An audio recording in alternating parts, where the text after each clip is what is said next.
I'm going to be president of this country, whether you like it or not, and I will preside over the affairs of this country, including presiding over you.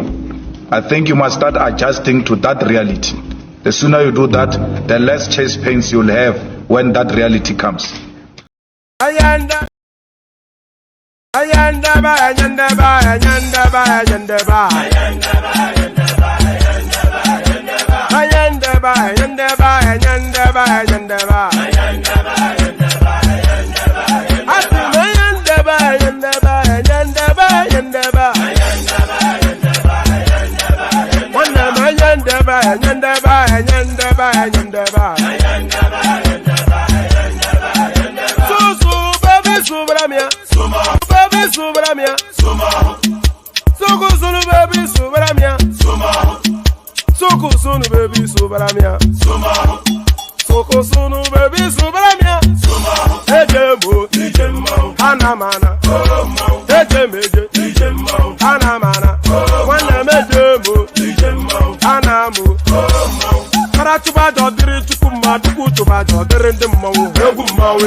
Ladies and gentlemen, sometimes you just have to act like you are drunk, like you are crazy. Confuse your enemies, confuse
them.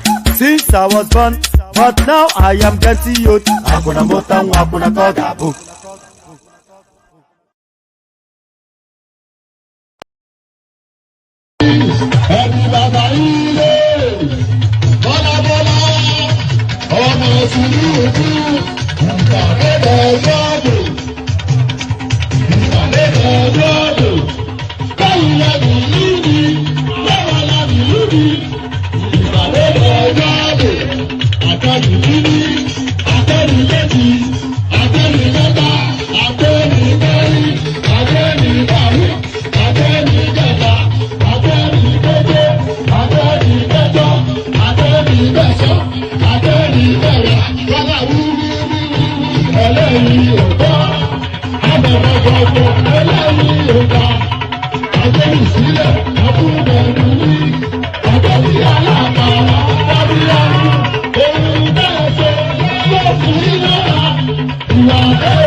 fair and fair election. I don't know why they are making noise.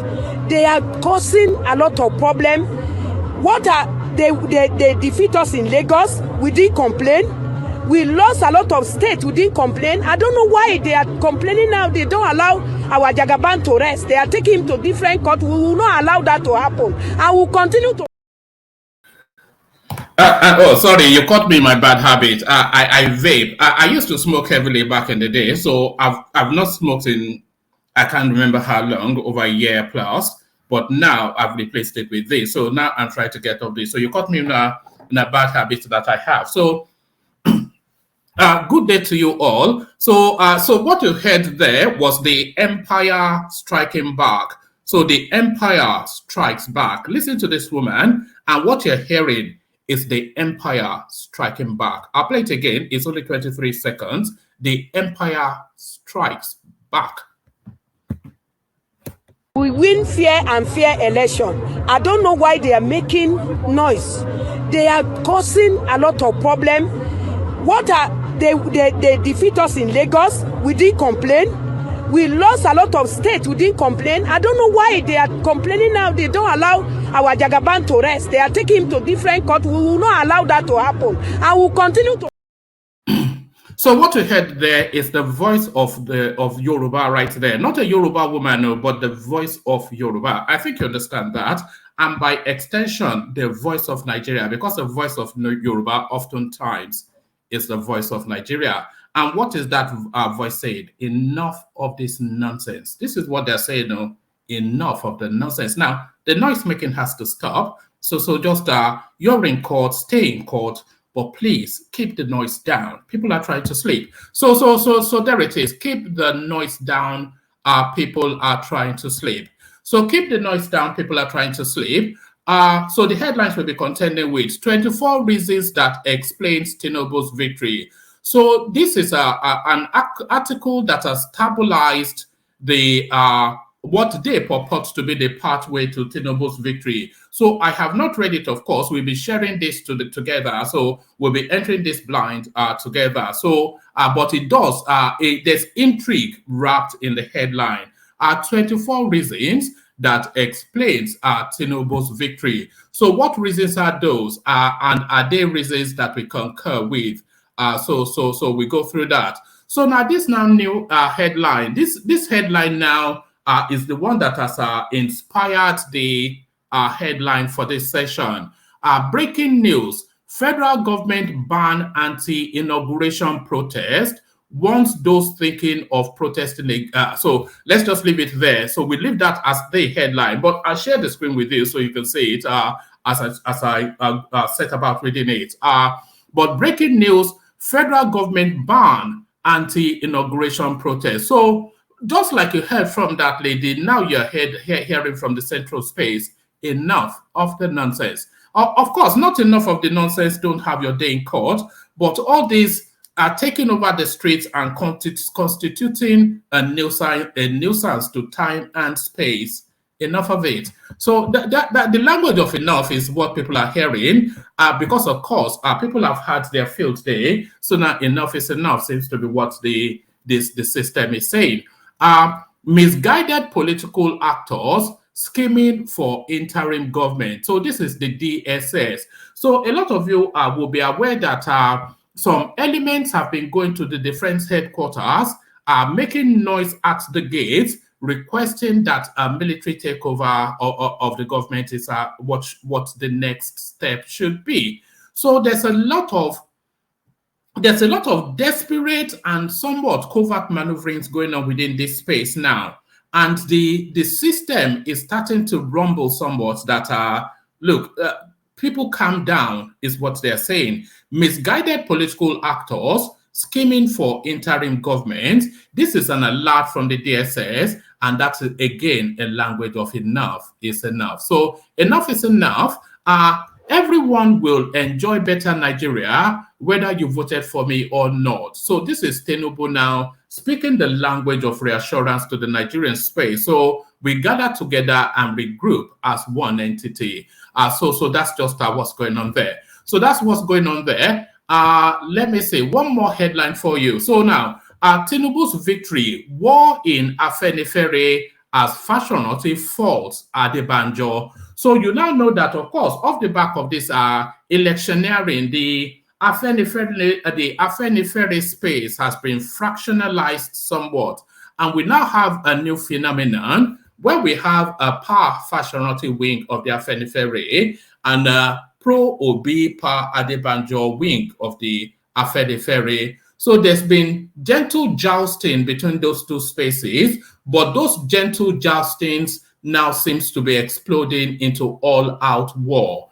Tinubu's victory, war in AFENIFERE'S as Fasoranti falls Adebanjo. So quite what is in play there, the septuagenarians at war. So that's up for grabs as well. So as ever, a rich and diverse menu. When is it not a rich and diverse menu? And at the tail end of the session, we'll be having a human interest story because I think that seems to delight a particular type of demography. So we'll do a moral maze sort of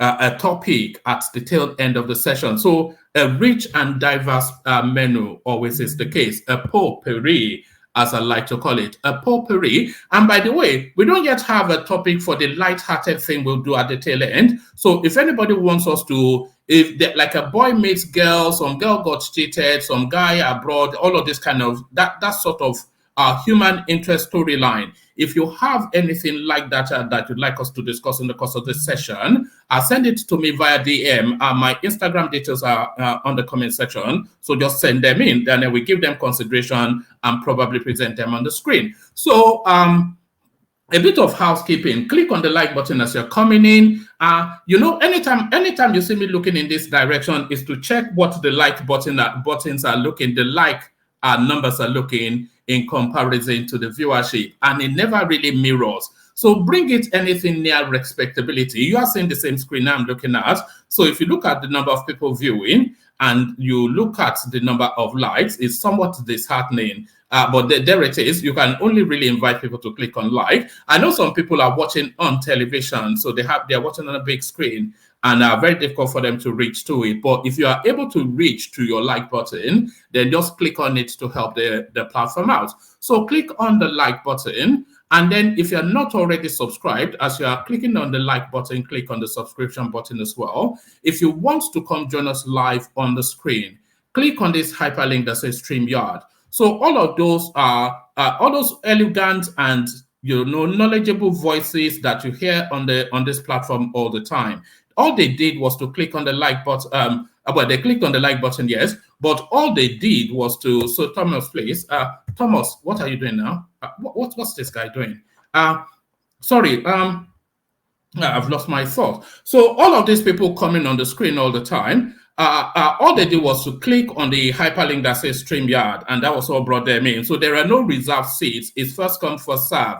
So if you want to come join us on the screen, click on that hyperlink that says StreamYard. It brings you into a studio space, etc., etc. So you know the routine. And then, of course, the invitation to buy your host cups of coffee, that is ever present. You're always invited to buy your host cups of coffee. So I have the cup. All you need to do is to fill it up with coffee. And the process to do that, if you click on the hyperlink that says buy your host cups of coffee, it takes you into a 3 easy step process. And then you can but don't go there and do the barest minimum though, because that just irritates. So only if you are inclined to do it and you are able to do it with some level of generosity, otherwise don't do it at all. But, don't go there and be a punk, don't do that. Do there only if you feel sufficiently imbued to do it. So buy your host cups of coffee is that rather rude plea that I just made. So there is that. Click on like, click on subscribe. If you want to come join me on the screen, the hyperlink that says StreamYard, your invitation to buy your host cups of coffee that ever present there. So let me take another micro musical intermission before we get into the heart of the matter. You know where we're going, of course. Egbe Elemu the K guys, only water as I look for them. So the K guys, the K guys. Water, only water, water, only water, where they see my water.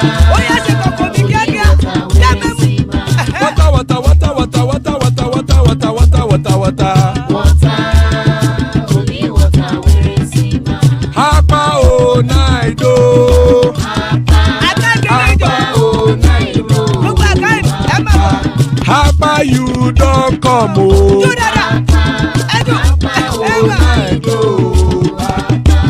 Apa oh night oh.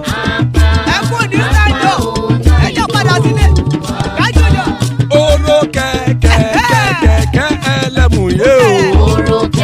Ilé sọ́dí àkẹ́kẹ́ ẹlẹ́mù rẹ o. Bobby master kẹ̀kẹ́ ẹlẹ́mù rẹ o. Chief Wáìlà tí kẹ̀kẹ́ ẹlẹ́mù rẹ o. Eruku lẹ̀lẹ̀ ẹlẹ́mù dé. Eruku lẹ̀lẹ̀ ẹgbẹ́ ẹlẹ́mù dòde ojàre o. Eruku lẹ̀lẹ̀ Ghana ti dé ẹgbẹ́ bọ́dì o. Ọmọ ẹlẹ́yẹ ẹyẹ o ó dilé o. Olúyẹ̀lá ẹyẹ o ó dilé o. Petrosodana ẹyẹ o ó dilé o. Petrosodunke ẹyẹ rẹ̀ ó dilé o. Ẹlẹ́kọ̀ ọ̀run mú ìní o.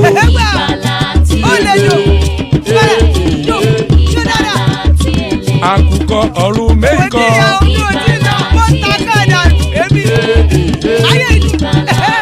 Ikú kò ní ríwà gbéṣe o.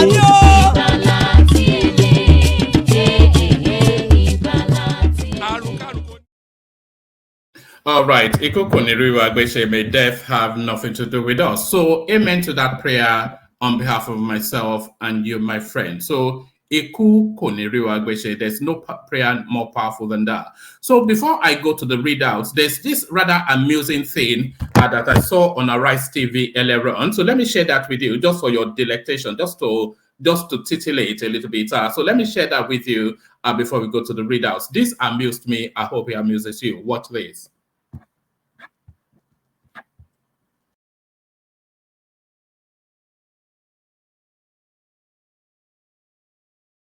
Out of 9 birthdays that Tinubu would spend as president. Let's take a look.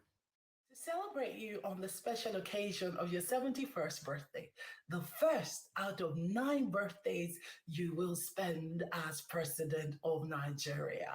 Happy birthday, sir. Right on Bola Ashiwaju, we love you, Bola Ashiwaju. Right on Bola Ashiwaju, we love you, Bola Ashiwaju. We love you now, we love you always. Right on Bola Ashiwaju, you be father. Right on Bola Ashiwaju, we love you, Bola Ashiwaju. Right on Bola Ashiwaju, we love you, Bola Ashiwaju. We love you now. One nation, one people. Jagaban says so. One nation, one people. Jagaban says so. One nation, one people. Jagaban says so. I thought that was a beautiful rendition by Jennifer. I mean, you didn't complete it. You too, you want to sing "We Love You." Dr. Bati, I was singing now. Allow me to learn. What can I say? Happy birthday to Nigeria's president-elect, Bola Ahmed Tinubu Rufai. I mean, happy birthday to him. A lot of his supporters are saying a very big happy birthday to him. Tons of people out there saying happy birthday to him, happy birthday to him. So I think it's just in the season, you know. People will write songs, they'll do all sorts and everything. But if I can give him one advice, he is president-elect. That's why everybody is gravitating towards him. He should be weary of people, because people only go where the mango is very ripe to suck. And by the way, just to pause it for a moment, it wasn't the silly little song that I was drawing your attention to, but it's the commentary by Ruben Abati. That was what tickled me. But listen on. Should bring closer to him people that can tell the truth to him, not praise singers everywhere. Because now that he's president-elect, we have a lot of them. You should be careful. Have you ever seen the crown of a Yoruba king? Yes, it normally has 2 birds at the top. You know why it has 2 birds? All right, Dr. Bati, a lot of praise singers. What can we say? Failure is an orphan. Success is like a nectar, you know, that attracts everybody. Yes. It's like honey. That is the point that is being made. But that lady, singing "We Love You, Asiwaju." I hope you show that video to Senator Remi Tinubu so that she can be on her guard because so many people will love her husband now, and well, she should pay attention. But I have no doubts that she's paying attention because I was waiting for you to say "We love you, Asiwaju." Why me, Dr. Bati? No, you started singing too. I like the song. It was cute. It was really, really cute. Happy birthday to the president. I'm not a praise singer, unfortunately.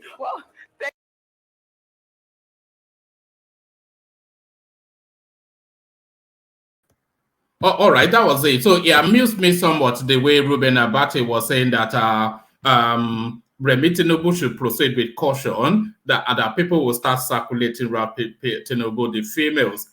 Tinubu can be many things. Is not a ladies. I cannot imagine any decent girl worth anything circulating around anybody like Tinubu. It looks like a stick of the dump. It's just a stick of the dump sort of. But let's get to serious matters. Imagine the thought, women circulating around somebody like Tinubu, president or not. I've never heard such a ridiculous notion in my life.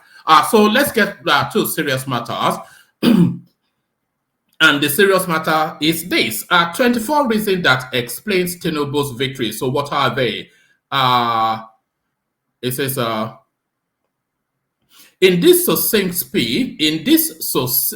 succinct piece, Ibaba, whatever his name, compiled 24 compelling reasons that explains why only the All Progressive Congress and not the fragmented People's Democratic Party or Labour Party that was merely popular amongst the Christian population would have won the February 25th election. The People's Democratic Party, PDP, could not have won the election because it was badly fractured into 4 groups. And by the way, we've mentioned those 4 groups fractionalization. If you read this piece, then you will see that the election that we've had is a true reflection of the will of the people.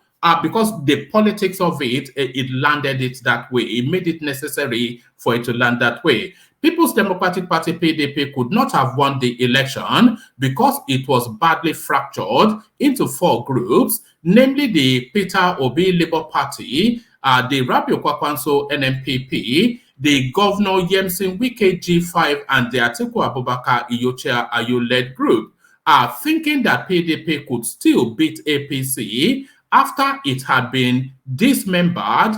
Is like imagining a man with fractured limbs winning a boxing match. So number 2, despite its dismemberment, the new units of the PDP were abusing themselves up to the election proper and hardly focused on any meaningful campaign other than state capital-based rallies where Dino Melaye would abuse Tinubu and then they would disperse. So if we pause on that for a moment, during that electioneering phase, on everywhere that I went, the only thing that I was saying to them was that you are giving this Tinubu character an easy pass, because there were fault lines in terms of his policy positioning, some of his antecedents, and some of the promises that do not cohere that they could have attacked. But the only thing that they were campaigning against this guy with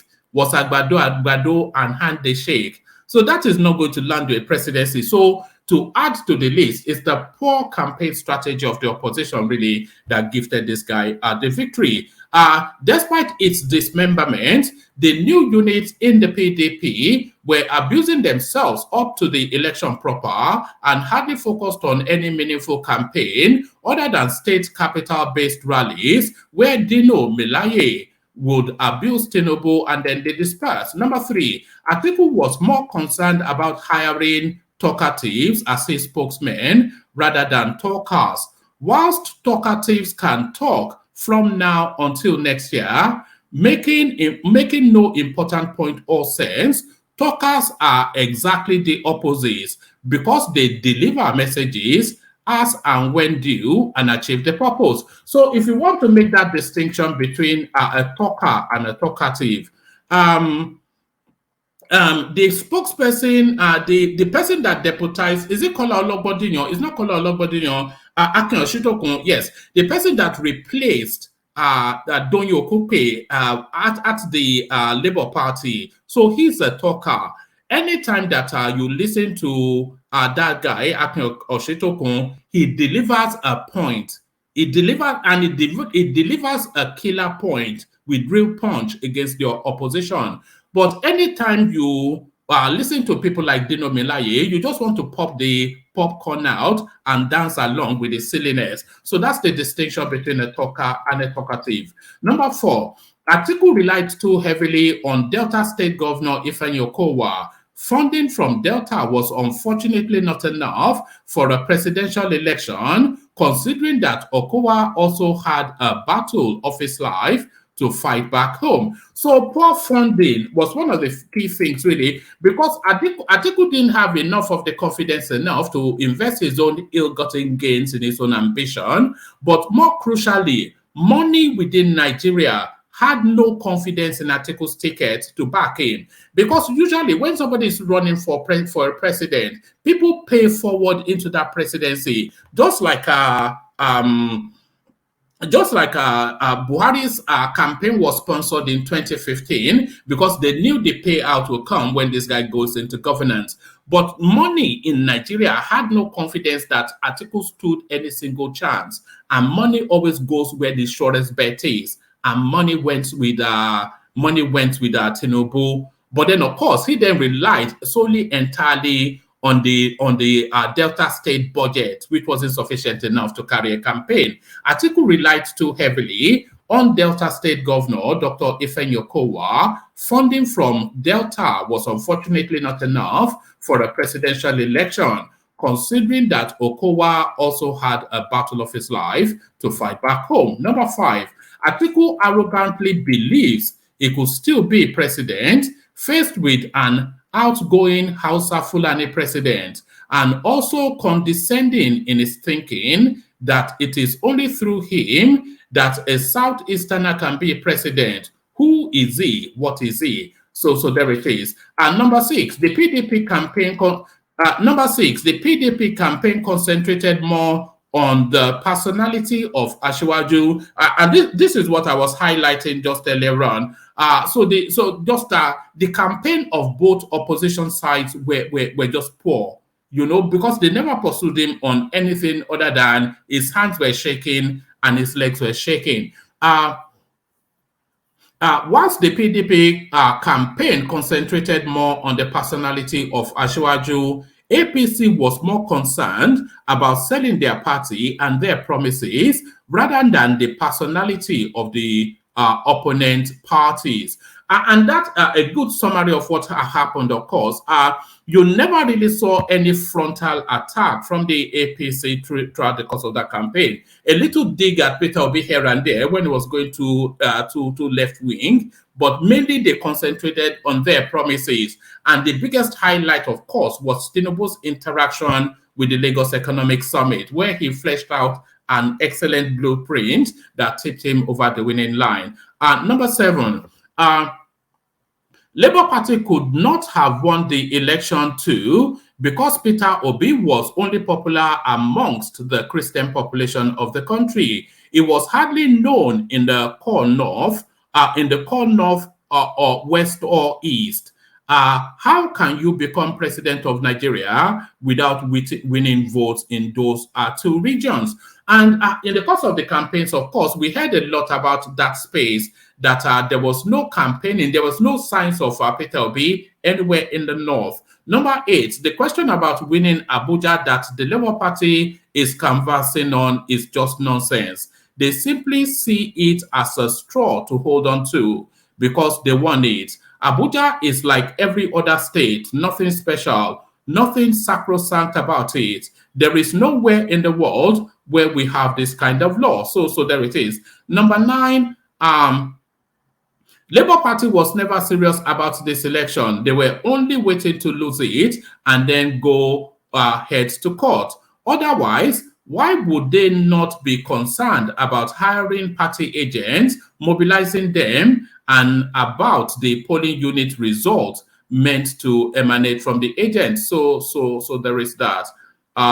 Number 10, much as Peter Obi tried, his supporters did not. They were very abusive and insulting and cursing. Obi's efforts might be rewarding in another 4 to 8 years, but not now. Otherwise, why did he not pick more than one state in the governorship? So there is that. So yes, it goes on and on. There's nothing solid in this, so I'll abandon it here because it's somewhat tedious to read. But yeah, so it gives us then 24 reasons why Peter Obi and Atiku Abubakar stood no chance. The 24th reason, if they could help it, why should 10 APC governors, APC national chairman, and director general of the APC campaign suffer the embarrassment of failing to deliver their states? Why should Tinubu himself suffer the embarrassment of failing to win outright in Lagos, long alleged to be his political fiefdom? So I think that is speaking to the language that the elections were not rigged. I don't think any serious mind actually thinks those elections were rigged. But let's go on to the next. So this was the one that I headlined with. So now let me now share the screen so you can see why I headlined with it. So let's go to this one.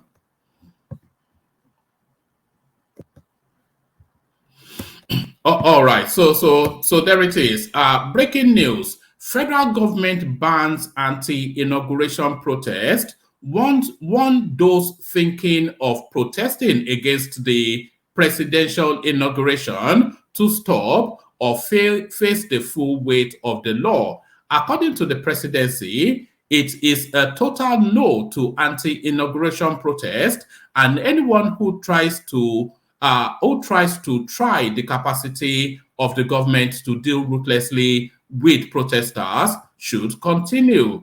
This warning is coming against the backdrop of some members of the obedient movement who have carried their campaign too far by calling through protest on the military to take over the government and scuttle the forthcoming presidential inauguration. Federal government further warns of grave consequences to anyone or group whose actions will be detrimental to the peace and safety of the generality of Nigerians. So there it is right there. So there it is right there. Buhari takes a position on that.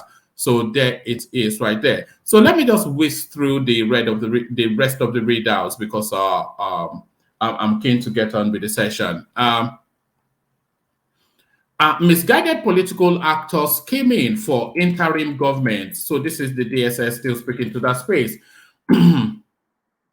After many months of rumors that a section of the political class is planning for an interim government in order to truncate the result of the recently concluded general election, the Department of State Services, DSS, formally confirmed on Wednesday that the plot was ongoing. Spokesman for the DSS, Dr. Peter Ofunaya, said in a statement made available to correspondents that the agency had identified some key players in the plot for an interim government in Nigeria, but did not give the names of the masterminds. The agency said that the planners of the interim government had already held several meetings during which they weighed many options to actualize their plot, including sponsoring endless mass protests across Nigerian cities, securing a warrant to declare a state of emergency, or a court injunction to stop the inauguration of the executive and legislature at the federal and state levels. The statement said, the DSS considers the plot being pursued by this entrenched interest as not only an aberration, but a mischief way to set aside the Constitution and undermine the civil rule, as well as plunge the country into avoidable crisis. The illegality is totally unacceptable in a democracy and to the peace-loving Nigerians. This is even more so that the marching nations is taking place after the peaceful conduct of the elections in most parts of the country. The planners in their many meetings have weighed various options, which include, amongst others, to sponsor endless violent mass protests in major cities to warrant a declaration of a state of emergency. Another is to obtain frivolous court injunctions to forestall the inauguration of a new executive administration and legislative houses at the federal and state levels. The DSS supports the president and commander-in-chief in his avowed commitment to a hitch-free handover and will assiduously work in this direction. It also supports the Presidential Transition Council and such other related bodies in the state. It will collaborate with them and sister security and law enforcement agencies to ensure a seamless inauguration come the 29th of May. Consequently, the service, let me have a sip of water. Maybe that will make me flow better. Consequently, the service seriously wants those organizing to thwart democracy in the country to retract from their devious schemes and orchestrations. Stakeholders, notably judicial authorities, media, and the civil society, are enjoined to be watchful and cautious to avoid being used as instruments to subvert peace and stability of the nation. Whilst it is its monitoring continues, the DSS will not hesitate to take decisive and necessary legal steps against these misguided elements to frustrate their obnoxious intentions. So that rather somewhat stilted readout is the warning that everybody had been anticipating them from the DSS. So the DSS now issues that warning. Let me just give you this last readouts because the readouts don't seem to be flowing in the way that they usually do. So let me make this the last one. Right, Tinubu'S victory, war in AFENIFERE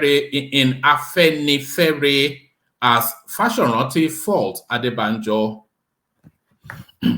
The leader of the Pan-Yoruba Socio-Political Organization, AFENIFERE, Chief Reuben Fasoranti. So now let me pause there for a moment because there's a lot of contention. Some people will insist that Pa Adebanjo is the head of the AFENIFERE, but Pa Adebanjo, as we've discussed in numerous sessions, is actually in an acting capacity in that post. So he's in an acting capacity. The substantive head of the AFENIFERE space is Pa Fasoranti. So, and he speaks now. The leader of the Pan-Yoruba Socio-Political Organization, AFENIFERE, Chief Reuben Fasoranti, yesterday dissociated himself from the position taken at Isanya Ogbo, Ogun State, over the emergence of Asiwaju Bola Tinubu as the president-elect, saying that it is not the AFENIFERE way. He also declared the removal and suspension of two AFENIFERE officials, Masas Kole Omololu and Jare Ajayi, null and void. So let me pause on that name, Kole Omololu. Let me just pause. Let me pause on that name for a moment. So now this Kole Omololu was the one that issued that statement cautioning Iwanyamu yesterday that a lot of people were disputing that that's not the AFENIFERE stance. It is the AFENIFERE stance, the caution against Iwanyamu and by extension the Southeast. He also declared the removal and suspension of two AFENIFERE officials, Masas Kole Omololu and Jare Ajayi, null and void. So we have to have now one singular head of the AFENIFERE space, and that's just what we need.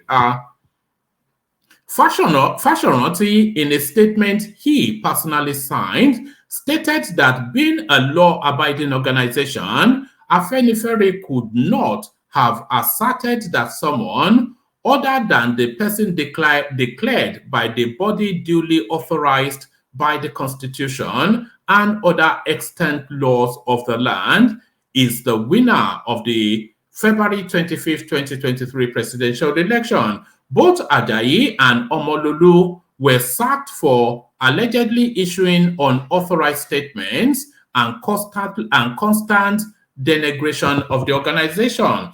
But distancing himself from the communique by its leader and Secretary General, Pa Ayo Adebanjo and Shola Ebiseni and Shola Ebiseni, respectively. Let me take that again. But distancing himself from the communique by its leader and Secretary General, Pa Ayo Adebanjo and Shola Ebiseni, respectively, after its monthly meeting held in Ogbo in Ogun State, Fasoranti said, a general meeting does not have the power to convene and take such a far-reaching decision just at the whims of individuals. The statement reads, my attention has been drawn to the communique purportedly issued after a meeting held on Tuesday, March the 27th in Ogun State. This statement is being issued because of the content of the said document. AFENIFERE could not have asserted that someone other than the person declared by the body duly authorized by the Constitution and other extant laws of the land is the winner of the presidential election held on February the 25th, 2023 in Nigeria. The body mandated to conduct elections in Nigeria, the Independent National Electoral Commission, INEC, after the completion of this year's presidential election on the 25th of February, has declared the candidate of the All Progressive Congress APC, Asiwaju Bola Tinubu, as the winner of the said election. Our National Publicity Secretary of AFENIFERE, Jare Ajayi, issued congratulatory message to the president-elect after he had been issued a certificate of return by INEC. This was cited as an uncouth activity by the communique mentioned above, which further stated that Abagun and Ajayi were suspended pending further decisions after their appearance before and recommendations of the disciplinary committee. It means that the two were pronounced guilty and subsequently sanctioned even before their appearance before a disciplinary committee. This is not the AFENIFERE way. A general meeting does not have the power to convene and take such far-reaching decision just at the whims of individuals. There must have been an official petition laid at the caucus meeting, which is referred to the disciplinary committee that will investigate and give the officers involved the opportunity to plead their cases. Reports and recommendations are then received by the leader in councils. Reports and recommendations are then received by the leaders in council, who then take a decision on the report with the leader before reverting to the caucus in communication. This fiat approach, as seen in the current situation, is alien to our organization and cannot stand. On the presidential election, he said, this type of position is alien to us in AFENIFERE, which does not conduct itself as an agent of the state, let alone an electoral umpire. We accept the results of the election at all levels as declared by INEC until otherwise decided by competent courts in the land. Presently, the whole world knows that Nigeria has a president-elect in the person of Asiwaju Bola Tinubu, a true Yoruba son and nationalist. We in AFENIFERE not only acknowledge this, we take delight in his incoming presidency and are confident that he will, by the grace of God, return Nigeria to the glorious position that all of us will be proud of. I also read in the said communique that I also read in the said communique the purported removal and suspension of the National Publicity Secretary and the National Organizing Secretary of the organization in the persons of Jare Ajayi and Abagun Kole Omololu. At no time was any of these officials reported to me as doing anything against what AFENIFERE stands for or doing anything against the interest of our race, the Yorubas. First, at no time was I informed that they were queried, warned, or sanctioned for conducting themselves in a manner contrary to what AFENIFERE and the Yoruba stand for. Being an organization that believes in justice and fairness, being an organization that always maintains that those at the helms of affairs should follow the rule of law, AFENIFERE, our organization, cannot just wake up and pronounce some officials removed and suspended without telling them what their offenses are and without giving them the opportunity to defend themselves. Such a step is not only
apologies, my system kicked me out. I'm being attacked by the obedience. That's what's going on. I'm being attacked by the obedience. I don't know why, but where were we? Let me just round that off and then come straight to the room. Let me give you the last three paragraphs. Let me just make sure. Okay, yeah. At no time was any of these officials reported to me as doing anything against what AFENIFERE stands for or doing anything against the interests of our race, the Yorubas. First, at no time was I informed that they were queried, warned, or sanctioned for conducting themselves in a manner contrary to what AFENIFERE or the Yorubas stand for. Being an organization that believes in justice and fairness, being an organization that always maintains that those at the helms of affairs should follow the rule of law, AFENIFERE, our organization, cannot wake up and pronounce some officials removed and suspended without telling them what their offenses are and without giving them the opportunity to defend themselves. Such a step is not only against natural justice, it is also in clear defiance of the law of the land.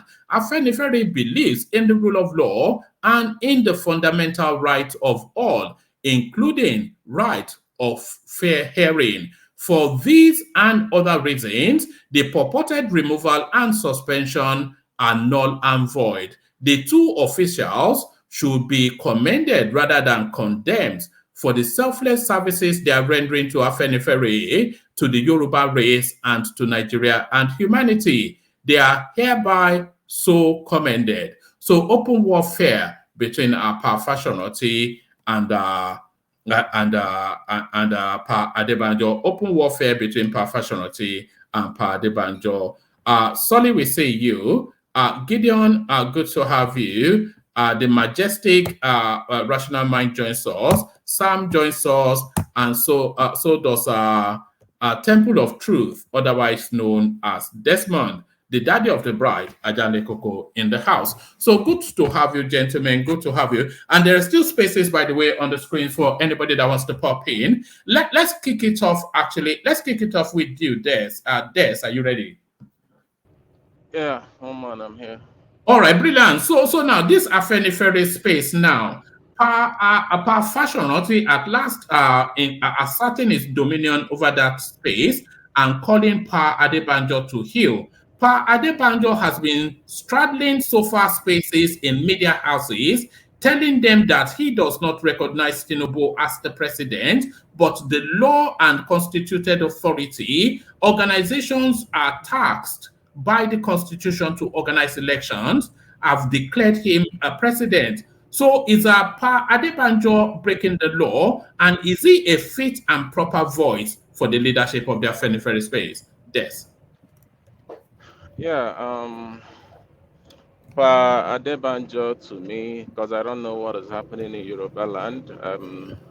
All right, if you don't know, let me go to someone else. So don't say if you don't know, say I don't know. Then I don't. I would say I would not be I would probably not be objective on that because I don't know. I would kind of treat it to what I believe in. That's just what I would say.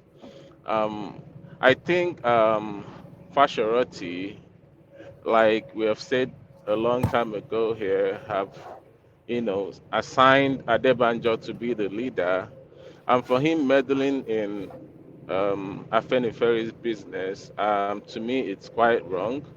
If you hang your boot, you hang your boot and rest. I mean, leave the matter to people that that you gave the boot to take care of the business. To me, I think, to be honest, both of them need to hang the boots. To be honest with you, they need to find someone at least in their 70 or to manage the affairs of AFENIFERE. And for Papa Sheroti to be is it sacking, or I don't even know which word to use. To be sacking, I think you said two people in the AFENIFERE space. To me, like I said, it's quite wrong. And like I said, he needs to leave the matter to people that he gave it to handle it. I don't see anything wrong with what those people said. They're talking about what they believe in, and that is what I believe in, which is the truth. The election was not seen to be free and fair, and they have to come out and say it. As a very believe, as a very I believe that their modus operandi or what they believe in, it's about free and fair credibility of the nation, equity, and all that stuff. And the No, election, AFENIFERE believes in the rule of law, and they believe in. This is what Fashionati is telling us. AFENIFERE believes in. They believe in the rule of law, and they believe in constituted authority. So both the rule of law and constituted authority have made a declaration that an election was conducted and a winner has emerged. And AFENIFERE issues the appropriate notice of congratulation. But Pa Adebanjo is so far hopping from media houses all over the place. yeah, but in the space, what I believe, like I said, what I have seen so far is what AFENIFERE have always said. They believe in equity, fairness, and justice. That's what they believe in. And if you say they believe in rule of law, I've never really heard them. I mean, I don't see. I see them like more of like an activist sort of a social organization than a political sort of So with that being said, I think the fairness and everything it twists towards what those guys were saying. No, And all right. if Let me take you to a space that you can speak with more confidence. I think okay, you are watching your words without worry. You don't want the Yorubas to launch at you. I mean, you don't want to be. yeah, You don't that want kind of thing. you don't want to be attacked. Oh, okay. I So don't now, want to be attacked. so to this space, then the DSS cautioning that there are elements advocating for an interim government, and they already have the names of these people. And they are making this public statement now to caution that space. So, of course, that caution, we have to say it goes really to the obedient space because that is where the agitation is coming from. So, do you think now that it is time now for the obedient space to shift their swords and not to give up on their pursuit of whatever fallacy they are chasing, but to go through a legal process in that pursuit, rather than constituting a nuisance to time and space, constituting vagrancy all over the country? DSS is I won't mind my word in this. They are very stupid for saying this. In fact, they are useless as a force. They are very, very useless for me. How would you say something like this now? For the past how many months, we've had so many APC members saying that they're trying to get an interim government. You didn't investigate, you didn't do nothing, you just shut your mouth up. When did you hear an APC member say they wanted an interim government? After they've won an election, they want No, I'm talking about then when the whole Buhari was trying to change money and all that stuff, and everybody was shouting, both Ganduja and his friends, we are shouting they are trying to put up an interim government and all that stuff. DSS didn't say nothing, you were mute. So now people are coming to protest and shouting they don't want Tinubu to be inaugurated and all that stuff, and you are just coming out to make stupid noise. I call it stupid noise. That's what I call it. I mean, why would Nigeria fall so low? I mean, why are we even doing this to? Why are you guys, I would say, doing this to yourself? Why? Do you think the agitation against the Tinubu mandate is getting excessive? There's nothing excessive. I mean, it's not even close to excessive. I mean, how many people are coming out to protest? Yes, people are protesting, but I mean, people are still calm, to be honest with you. If it's excessive, do you think those protests, do you think they are organic or sponsored? Because the DSS thinks they are sponsored. No, it's quite, I think, to me, I think this one is, trust me, nobody is going to hold it, to be honest. If it's organic, nobody is going to hold it. I mean, some of them might be organic, but the people that are trying to pull it out might be sponsored. Do you understand what I'm saying? Right. I think this one that this doctor, I've forgotten his name, and Njenje is coming out to do is more of a, it's sponsored. Yes, but not like all of them are sponsored. Some people coming out there are still organic, because I know if it's organic, if people are just ready to come out, nothing is gonna stop them. All this DSS crying out loud. I mean, what is their business? This should be police coming out to say this. I mean, DSS should mind their business and protect president and governors they're protecting. Stay in your lane. All these people not minding their business is what is ruining that country. The election wasn't free. It wasn't fair. It was bad. People are coming out to say that. So why are you saying that they are trying to? What are you making of that clip that played in the opening phase, where this Yoruba woman, this elegant Yoruba woman, is cautioning the space that enough is enough. So people keep saying that Nigerians are this, Nigerians are that. Would you say this woman, let me play it again, would you say she's a Nigerian too? We win fair and fair election. I don't know why they are making noise. They are causing a lot of problem. They defeat us in Lagos. We didn't complain. We lost a lot of states. We didn't complain. I don't know why they are complaining now. They don't allow our Jagaban to rest. They are taking him to different court. We will not allow that to happen. And we will continue to.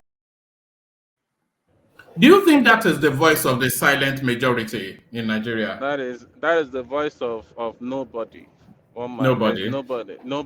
I mean, the silent. A solid middle class Yoruba woman is a nobody. Anyway, I have a lot of solid middle class Yoruba people that are there that are saying opposite of what she's saying. But the truth is, yeah, she saying that they are taking our Jagaban to court. I don't understand. Is it not hypocritical that you told someone to go to court and he's going to court and you are still complaining now that he's in court? I mean, what? You want them to sit down and watch all their mandate be stolen because you want your Jagaban, or you're so selfish you're gonna get some millions of naira? Is that what you want?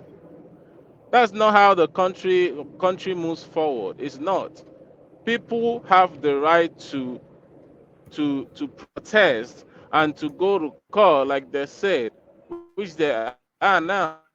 Stop complaining. Stop complaining. If you didn't steal it and everything was free and fair, or even to be seen, even if you do it to be seen to be free and fair, even if you rigged in a way that is almost like quite convincing, this wouldn't even be happening. It was more like an unintelligent rigging, which is why everybody is quite annoyed. Oh man, it was so unintelligent. If I was doing that job, I would have done a better job. They did not rig any election, please. I'm sorry. Even let me say this. Go to. Let me do a small forensic, right? And this can be confirmed. Go to the INEC portal right now. Let's take one. Let's take Cross River. Let's take Cross River, Obiakpo local government area. If you go to IRF portal, this is what INEC posted in the IRF portal. If you go to that Obiakpo, Rivers. Yeah, River State. Yeah, sorry, not Cross River. River State. If you go to that Obiakpo right now, this is not me saying, this is what INEC posted in their portal, so you can go and verify that. P2B, what they called, or what INEC called in their TV or whatever, doing the correlation, was P2B getting 18,000 something in the whole local government, Tinubu getting 80,000, and Atiku, I think, about 14,000. But in what they posted with the pictures of the results, if you calculate everything right now, P2B is getting 77,463. Atiku is getting about 4,000 something. Tinubu is getting 14,000. This is what they posted. And let me even say this. Let's use 5 or 4 local government in the biggest local government in River State. You go down to Boni local government, P2B 10,000. Atiku. This is what INEC called. Let me finish. All right, finish. But we don't want to do that because that's going to that's going to be adjudicated by the court. But let me. I know, but this is something that people will go and verify. Do you understand me? It's not like I'm just saying it out of the blue. Boni local government. If you go to channel where INEC was collating or whatever, this is what INEC called. P2B 10,000. Tinubu 2,000 something, Atiku 2,000 something. In Eche local government, P2B 11,000, Tinubu 8,000, Atiku 5,000 something. In Oba local government, P2B 21,000, Tinubu 6,000, Atiku 4,000 something. In Oyibo local government, P2B 10,000, Tinubu 16,000, Atiku 1,000. So if you calculate just these 5 local governments, one man that I just called, P2B is getting 193,000. 193,000. All right. The total number of votes they gave to P2B in the whole of Cross River. Cross River has 20 local governments. Look, I don't really want to do this. Look, I'm not really interested in any of this. These are matters for the court. These are matters for the court because people can bring you a different set of figures from the Southeast, which we have done on this platform in real life time, where they were docking and just writing results. So that's a matter for the courts. In something local government, all that is for the courts. We can do 10 hours on that, so it has no meaning. But it's just the public nuisance. That's really where it is. Well, it's fine. I'm just saying this is what people can go out and check on their own. People can. We have done that on this platform. Oh, look, if you want us to do it now, we can do it again. It'll just be tedious. We got a news report on our Rice TV, which is one of your own news spaces, of a lady, an INEC official, telling us that no election took place in a particular local government area, a particular ward area, and that she's coming out in public to exonerate herself just in case results are declared. So we took the name of that space and then we went on INEC portal to check if anything was reported there. Ajale Kuko said a lot of people are here. I was here. Yes, we can do that now. They were just chucking in Peter Obi figures all over the Southeast. So all of that is for INEC, you know. So we can say in XYZ local government, DBDB, they TPEC something and this, that, and the other. You know, we can do that for 10 hours. Yes, let me say, whatever one man says, you can go and check it. That is not, he's not lying. Yes, something happened there, which it wasn't really, is really inconsequential. The number that Obi had was not even much, so I don't see. It's inconsequential. The rigging, a blatant rigging is inconsequential. It wasn't even up. It wasn't even up to. I would say it wasn't even. If you calculate all those numbers, it wasn't up to 200. So right. It was well in excess of 10,000 when we stopped. Oh yeah, right. But anyway, back to the conversation. Why I'm saying this is obvious. The election, something really went wrong. And it's obvious to you, but not to others, because a lot of people feel that it was the most transparent we've ever had yet, including myself. Yeah. I mean, that's fine. I mean, it's a sore loser narrative, isn't it? It's a sore loser narrative. You know, our audience know that it's more like if one man is speaking and I'm speaking, it's more like Atiku speaking and Peter be speaking. Who do you want to believe? Do you understand? But you know. No. If you and I are speaking, it's Obi speaking and reason and logic speaking. So which one do you want to believe? Okay. But anyway, one man, let's get to another space. I beg. All right. So let me take you to this space then. This caution now. I think we've actually handled that in the course of this conversation. So this headline: everyone will enjoy better Nigeria whether you voted for me or not. So this is Tinubu giving the language of reassurance. So that somewhat of a departure from the tone and texture that Buhari used to run the space, are telling us that people who voted 5% should not have expectations. So is this more the direction that you're expecting from your pet president? Of course. I mean, he's doing the right thing.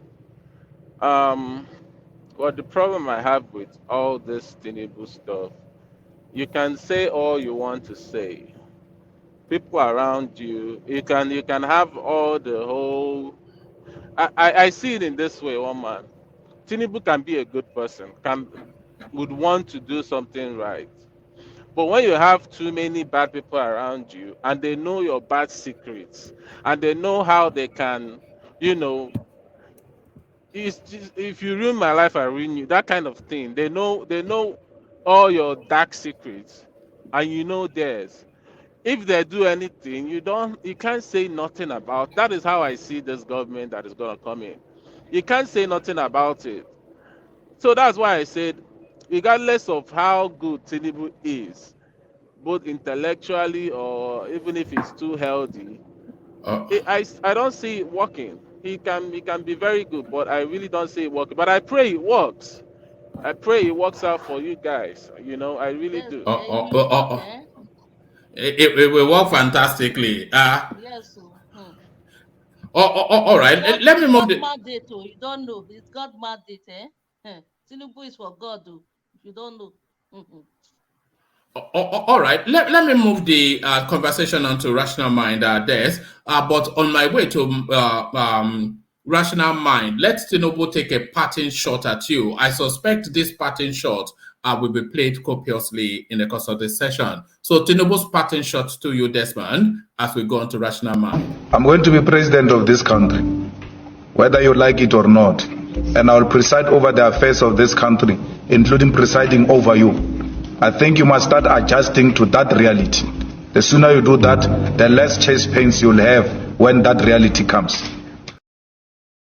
So there it is. Make the necessary adjustments. So rational mind, that points in your direction as well as you come on board. The infighting between the AFENIFERE'S space, and when you have a splinter situation as we have within the AFENIFERE rational mind, it will always come to this sort of space. So is it now time for us to have the AFENIFERE group under one leadership? Because we seem to have pronouncements from Fasoranti, which is pro-Yoruba, and then we have pronouncements from Adebanjo, which is anti-Yoruba. And he's now going outside of the norm and traditions of following due process by the AFENIFERE space to now apply himself as some sort of a demigod to foist his political leanings on the party. So is it now time, rational mind, for Adebanjo to be brought to heel? Yeah, Woman, thank you so much. I wanted to thank everybody and those here in the room, in the studio, and those in the comment section. Thank you all, and good afternoon, good morning, and good night. Well, yeah, I think you see this issue with AFENIFERE ever since Tinubu has come into the picture, has always has brought a division among the ranks of the AFENIFERE. I would like to take us back to when Tinubu became a governor in before 1999, 1999, and after all that played out, how Tinubu was a sellout, and some APC, I mean, some AFENIFERE, they hated him for that, and they just can't stand his guts. They can't just stand him. His hanky-panky, his underground politics was playing that led to even his deputy, former lady then, I mean, that lady then, falling out with him and all of that. So we know all of this. Akerele Bokno, yeah. So yeah, we know all this antecedents, and all was. Well, let me just go to the question you're asking me before I dive to Tinubu. You see, whenever Tinubu's matter is involved, like we've seen played out for the past months now, I mean, almost a year now, ever since we won that primaries, how the division has been brought. I think the whole idea of what the Tinubu camp is trying to achieve is to create that impression of a dysfunctional socio-cultural group. The last time I checked, Fasoranti is no longer the head, the one leading the AFENIFERE group. The last time I checked and I read, he stepped aside. I mean, not stepped aside. He just said, "Okay, the new leader is Adebanjo." And Adebanjo has always appeared in many major TV network in Nigeria as the group's leader. But then I want us to reverse role in the sense that let us reverse role now that Adebanjo is the one who stepped aside. And Fasoranti is this is an hypothetical situation, and Fasoranti is the one leading, and then knowing Adebanjo for what he is, that he is anti-Tinubu. So, and then he opposes Tinubu. He makes statements, and Fasoranti is the one that is the leader now. I'm sure most of the Batified and even you, woman, and everybody who are pro Tinubu will all say, why should you be saying that? I mean, he's no longer the one acting. He's not the only one that they're leading. I know that's what everybody will be saying.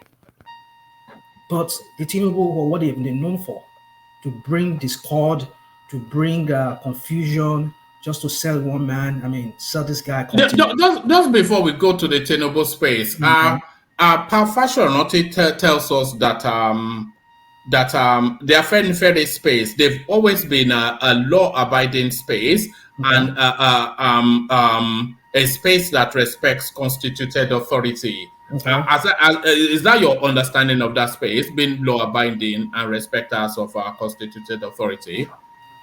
Well, the last time from the antecedent I've known about AFENIFERE, the constituted authority would depend. The last time before Abdul Salam, the last major of state we had before Abdul Salam, who was Abacha, we saw the role the AFENIFERE played in the June 12 saga, and how their posture towards Abacha, the general, the dictator then Abacha will be looked upon as the constituted authority, right? That's it. But it's an illegal government. It was leading. Yeah, but Abacha was not backed by the constitution. Hold on. Yeah. We can say that. We can spin it that way too. That is not.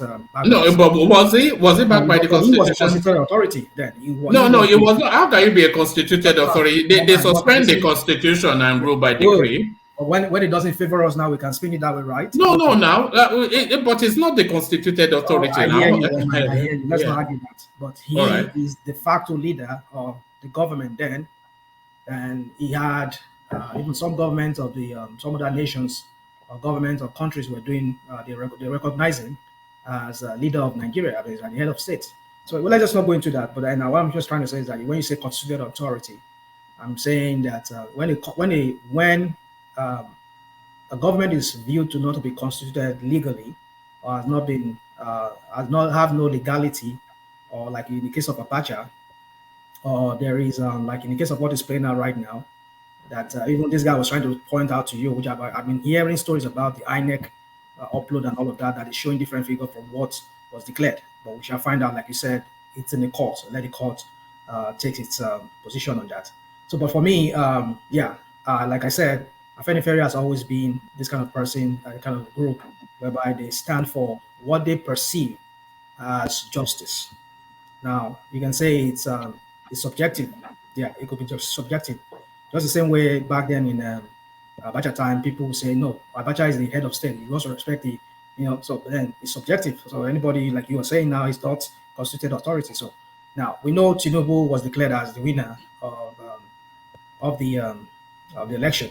So we would say, okay, who declared him winner? INEC did. And what is INEC? No, woman, don't sell me that. I won't allow you to lead me with that question. You know my position on that. If I tell you that yes, INEC is the body constitutionally allowed by the fraudulent 1999 constitution to be the one to be the arbiter of that election, yeah. If you said that would be true, yes. That's what I'm saying. Based on the 1999 the fraudulent 1999 constitution, yeah, I agree that. But that cannot mean that they cannot be involved in shenanigans, like we've seen what played out. So, but that is still what the court is going to interpret. Let's not go there. Just making my own. I mean, even though I can go on and tell you my own opinion because I have no dog in the fight, like people will say. I'm not responding in the legal case in the Supreme Court. I mean, the tribunal. So I can air out my opinion. Anybody wants to hear. Even though I'm not a lawyer, but I will tell you what I think. So this or that thing we all usually say. Oh, it's in the court. Let's not talk about it. Okay, why are we here? So anyway, one man. So let me just go to if you can say Tinubu is a constitutional authority, he will be a constitutional authority because INEC declared him the president to be. But no problem. That does not mean that a socio-cultural group cannot take a different view for what is known. And that is the problem that AFENIFERE is having with this spokesperson who has been releasing statement upon statement. I have here on my phone, and just reading it when you were talking with Des. I read here that this guy has been involved in some three other infractions besides the last one he did. When what's it called, the issue about the monetary issue that the CBN did, the guy released a statement, and he was cautioned for that. And then he congratulated Tinubu again after Tinubu won the election. He was cautioned for that. He was just doing it solo because maybe they made him what's it called, spokesperson for AFENIFERE. He was just releasing statement without even consulting with the leaders of the group. That was why the leaders of the group were telling him, why should you be doing this? Who did you consult? Oh yeah, because I think it's our position now. We are a group that is for fairness, right? And the people are suffering. So let me release that statement just to condemn what the CBN is doing, to make it look like Tinubu is right in what he said, forgetting that Tinubu's the person who did the policy were his own member of his own party. Does AFENIFERE have a hold on? Does AFENIFERE have a disciplinary process? You're sounding robotic. I can't hear you, woman. No, I'm asking, does AFENIFERE have a disciplinary process? They should. That is the one area I don't know what is going on. And well, one man, I've read the story even before you read it. I mean, maybe when you were reading, I was going through it until I had to finish. So, but then, well, what the guy is saying is that, well, if people have to query me, you have to query me, not just go outrightly at me. Well, I don't know what the disciplinary method is within the AFENIFERE, but what that guy did was wrong. You don't give out. I mean, nobody, no socio-cultural group, no agency. Even though if you work with maybe you work with DSS or you work for the president, you have to consult. The spokesperson, sorry, hold on. The spokesperson of an organization cannot issue a statement on behalf of the organization. He can issue out a statement, but he must consult with the people within the organization. You can't just issue out a statement. You can't expect anybody within the presidency just to issue out a statement without consulting with the chief. Is that what? Hello, can you anyone breaking here? Because it's like I'm sounding. I don't know if it's just me or it's one man and it's sounding robotic. It's one man. It's one man. One man, you're sounding. Is it me? Oh yeah, it's you. Yeah, I think that's what. It's you. It's you. You're not flowing, one man. You're breaking up. You don't hang too. You don't even hang again.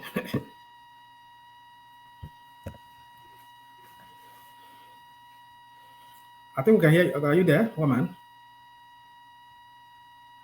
One man is hanging.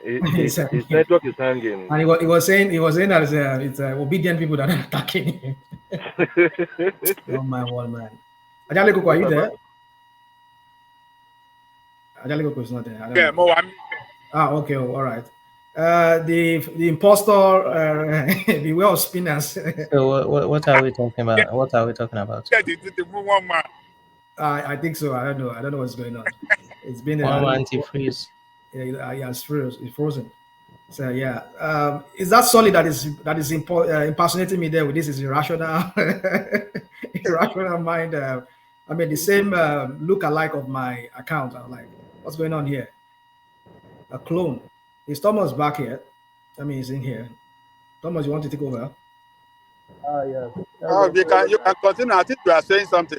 Yeah, I was saying something. I don't know. Maybe one man just want me to pause. I don't know. Maybe you want me to pause. No, you come back. You will come back. Okay. You can continue with your. Yeah. So the point I'm trying to make is, I haven't lost my thought. So, yeah, I mean, you see, like I said, Tinubu has this posture of wanting to divide the AFENIFERE, which he succeeded in doing.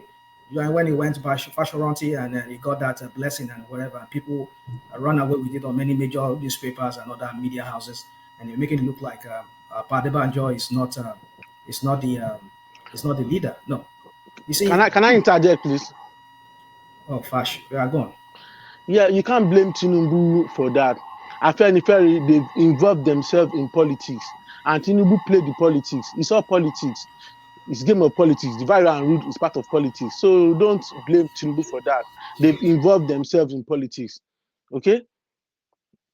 Hello? You forgot what they are? Somebody mentioned me. I don't know who mentioned me. I don't know if it's you. Is this rational mind? Your system is bad, man. Bad, your system is the one. Your system is the one. Please. Where is Dupsy, please? Eh? Oh, no. Hold on. You say my system is what? Very bad. The one.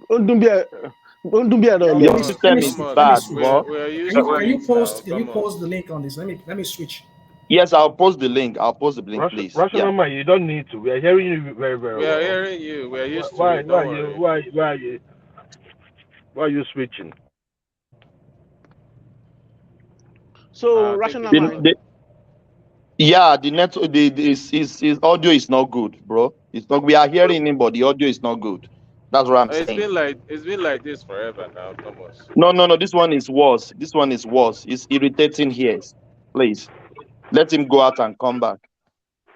Or he can use his phone. I always use my phone. I don't use my laptop at all. Yes, yeah. Go on. Fash. Yeah, since they've involved themselves in politics, anything can happen. We remember what Jagaban said, that if you are involved in politics, ready to be dirty, because it's a dirty game. So if But Jagaban, Fash. let me land. Okay, Let me okay. just please. If Jagaban can get it done, that it can break them, it can divide them in this game. So there be it. So nobody should blame Jagaban for doing that. It's the game of politics. Like what he said oh, they are social cultural group and they involve in politics. So they've been involved in politics. So you shouldn't blame Jagaban. It's all about the game. Thank you. Historically, Fash, people that always play the Fact, divide and Des, rule before you come in, politics. let's factual this. They are not social cultural group. They are political party. They are That's political what they said. party. Okay, they are political party. So even though they Yeah. said they are social cultural group, they said they have the right to be involved in politics. So when you are involved in politics, ready. But if you Okay, say they are political Des, parties, then there will be fielding candidates now. So they are just a Des, social cultural group. But Des. just He like said they are not. Iowa. No. Hold on, please. Baba Adebanjo said himself, they are not social cultural group. Yeah. He said that. I'm not quoting myself. I'm quoting him. That's what he said. Okay. Yeah, I know. Well, I don't know. I mean, I feel like if they're political parties, then Des. Let's assume they are not political party. They are social cultural group. Once they involve themselves in politics, what do you expect? So you expect everybody to just leave them. Oh, they are our elder. When you go into the game of politics, there's no elder in game of politics. That's why you see what's this called? This guy Gbadebo, calling Tinubu whatever. Yeah, it's game of politics. Don't go there if you don't want to be guesting. So why are they nobody? it's quite Go sad on. that we always want to think politics should be this evil something. Politics doesn't have to be an evil stuff that people, if you are getting into it, be ready to be evil. No, it shouldn't be like that. I want us to start getting out of that, mentality that if you're going there, then be ready to kill or be ready to do something that, No, Des. that Sorry to interject you again. Divide and rule in politics is not evil. It's part of the game. It's part of it's the game. not. Divide Why I and say rule. divide and rule, Fash is not part of the game. It's about the character of the person. it's the character. It's It's not not the game. everybody that goes in there to divide and rule. Yes. Stop making things up because you Okay. feel that Hold on. It is That's becoming why I referred you to irritating. history. You understand what I'm saying? It is referred you becoming to irritating. Not history. every politician, Let me respond. engages in that. Come Hold on, on. please. Hold on. Let me One voice, please. respond. In politics, hello. Go Hello? on. I'm hearing you. Go ahead. In politics, you want people to be behind you. You find all way to canvas people to be behind you. And when you try to divide some group to get some of them to be behind you, it's divide and rule. It's part of the politics. So you shouldn't blame Tinubu for doing that. Look, you can do that. You can do that in your political party. AFENIFERE is a social cultural organization that is respected in your place. Wouldn't there be AFENIFERE after Tinubu leaves office? Okay. That is my point. What really happened? What really happened between them was that Adebanjo went. Go on fast. That's from Madaligo. Adebanjo went to endorse Obi without consulting all the AFENIFERE stakeholders. He didn't do that. He said because they've given him the power to lead the AFENIFERE so he can decide on behalf of everybody. And Tinubu saw the space that, oh, see, this is what he has done. He did not even include the other people. He didn't involve them. So Tinubu went to the other one.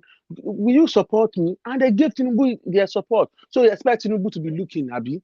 No, he won't look now. Prior to that time, we were following this case very well, right?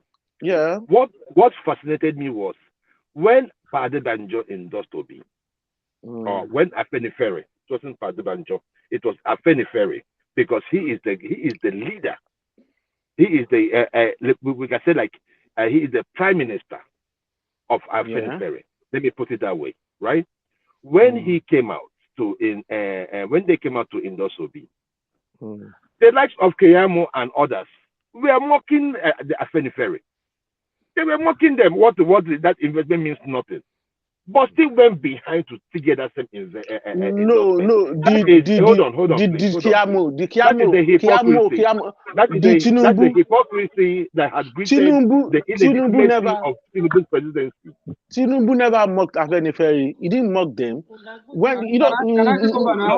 No. I know. I didn't say he mocked AFENIFERE. I'm saying that hold on now. His attack dogs, the likes of Keyamo, right? All these guys that are speaking for him today, they were attacking AFENIFERE, even saying that the endorsement means nothing. But they can do whatever. They can do whatever. They can do whatever. So far. Let us do it one after the other now. Let's be ordered. Everybody hold on. Hello. Okay. Let's be everybody hold on, one after the other. That's what I'm saying. Ajale Koko, help me now. That's what I'm saying. If I said something that they said, I'm kicking you out. Please hold on, everybody. Fast, hold on. I said hold on, please. Fast, finish your statement and the rational mind take back the floor. Thank you. Do we have fast or not? Rational mind, go on, please. Hello, can you hear me? Yes, we can hear you. Finish your thoughts, finish your interjection, and rational mind take back the floor. Okay. What I was saying that it was Festus that mocked AFENIFERE'S endorsement. Tinubu never said anything. Tinubu know what he was doing then. He know, and he heard that Adebanjo never consulted the whole AFENIFERE. You can't just say because I'm the number one, I will just decide for you. No, since you've got pioneers, you've got people that held the position before, you've got people that you need to respect. So you have to call them for a meeting, and they know the reason why he did what he did. They know because he is having problem with Tinubu, and he should have consulted them that this is what AFENIFERE want to do. This is not Adebanjo wants to do. He took that decision behind them, and Tinubu saw the lacuna, and he approached the space that, oh, my people, this is what happened, and they reconvened, and all of them said, oh, he didn't consult us, we are behind you. So you want Tinubu to reject the endorsement? He won't now. He won't. Even if it happens to Obi to do the same thing. Let's be factual, please. Thank you. Yeah, thank you, Fast. Rational mind. Yeah. So if we want to do what about now, right? We can also do it this way, like I said earlier. If Fasoranti is Adebanjo is the one doing this right now, even though he's not, maybe he resigned or. Oh my goodness! Can I say something, please? Yes, give your please. Let him please. Yeah, if Adebanjo was not the one who is Fasoranti now, maybe he resigned or he step aside, and Fasoranti is the one doing supporting Tinubu now, and then he is giving opposing statement like he's doing, and he gave his own endorsement to Obi. That's why he's no longer a member of he's no longer an active member of the AFENIFERE. And this kind of thing is playing out. And are we sure that this is what you people will be saying? We will not be antagonizing him, be telling him that, Mr. Man, shut up. Hold on. Mr. Man, shut up and keep quiet. You're no longer acting. But Fasoranti is the acting one. If you have supported Tinubu, let it be that way. It's not what you people will be saying. Come on. I mean, you guys just don't know sometimes. Well, I understand everybody. But my rational mind, we that people that are talking, so many of them they are not Tinubu supporter. No, they are just talking in perspective of Yoruba, isn't it? Hold on. We are all talking here, and I'm not saying everybody here in the studio are all Tinubu's people. There are people in the comment section who listens to us. We are only trying to educate them or trying to give them our own perspective on this matter. All right, I'm not trying to impose anybody, tell anybody what to believe. I'm only expressing my own view. And if I said it the way I said it, I'm only saying that if we're to reverse role, that is what the partyfied or those people who are Tinubu leaning will be saying. They'll be finding fault with Adebanjo if he's the one going off on Tinubu, the way people are going off on him because he supported Obi. So you see, the point I'm trying to make is this. However it is, I just see that Tinubu is almost succeeding in fractionalizing AFENIFERE, and that is what he does best. I've often said that this guy is always a selfish guy who will do anything, and I've said it again here, and I will repeat it again. Tinubu's interest is not the general Yoruba's interest. Tinubu's interest is his own interest. It's not the generality of the Yoruba's interest. Let us get that fact clear.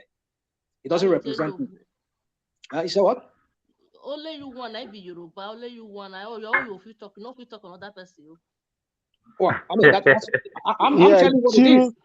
Tinubu's interest is part of my interest. Well, you can say Thank that, you. but it's we should as long as hold on. When we say the generality of Yorubas, that's okay. If even in his own state, Lagos State, he did not even win the election there. That's to tell you how unpopular he is. That's so. Are you kidding? Are you kidding me? How unpopular is he in Lagos? Come on. Do you understand the meaning of the word unpopular? I think I go to. I know. I understand. So you should understand what I'm saying. I don't know why you are interjecting me and telling me that it's unpopular. Agbaspina, Chengbo. Hold on, please. One man, take back the floor. Thank you. All right, thank you, Thomas. Apologies. My system. Can everybody hear me? Okay, by the way. We can hear you. We can hear you. We can hear you loud and clear. Yeah. My system is being attacked by Rational Mind and his obedient friends. Don't worry. I was fortified from Oyala before. I was part of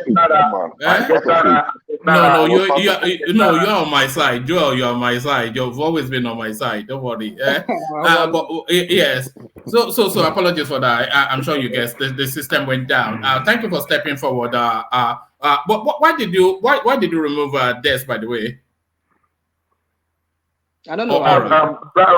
No, let me say what happened. The room was full, so you will not be able to come in. So I have to reduce people on the screen. Oh, all right, brilliant. All right, thank you. All right, thank you, Thomas. So yes, you were defending the indefensible just earlier on Rational Mind that the AFENIFERE, the one thing that you have to concede is that the AFENIFERE space is too top heavy. And we are having different conflicting AFENIFERE positions from different camps. So that unacceptable. So we now need one voice for the AFENIFERE space. Either it's Pa Adebanjo's voice or Pa Fasoranti's voice. But we cannot have all this public fighting by the septuagenarians.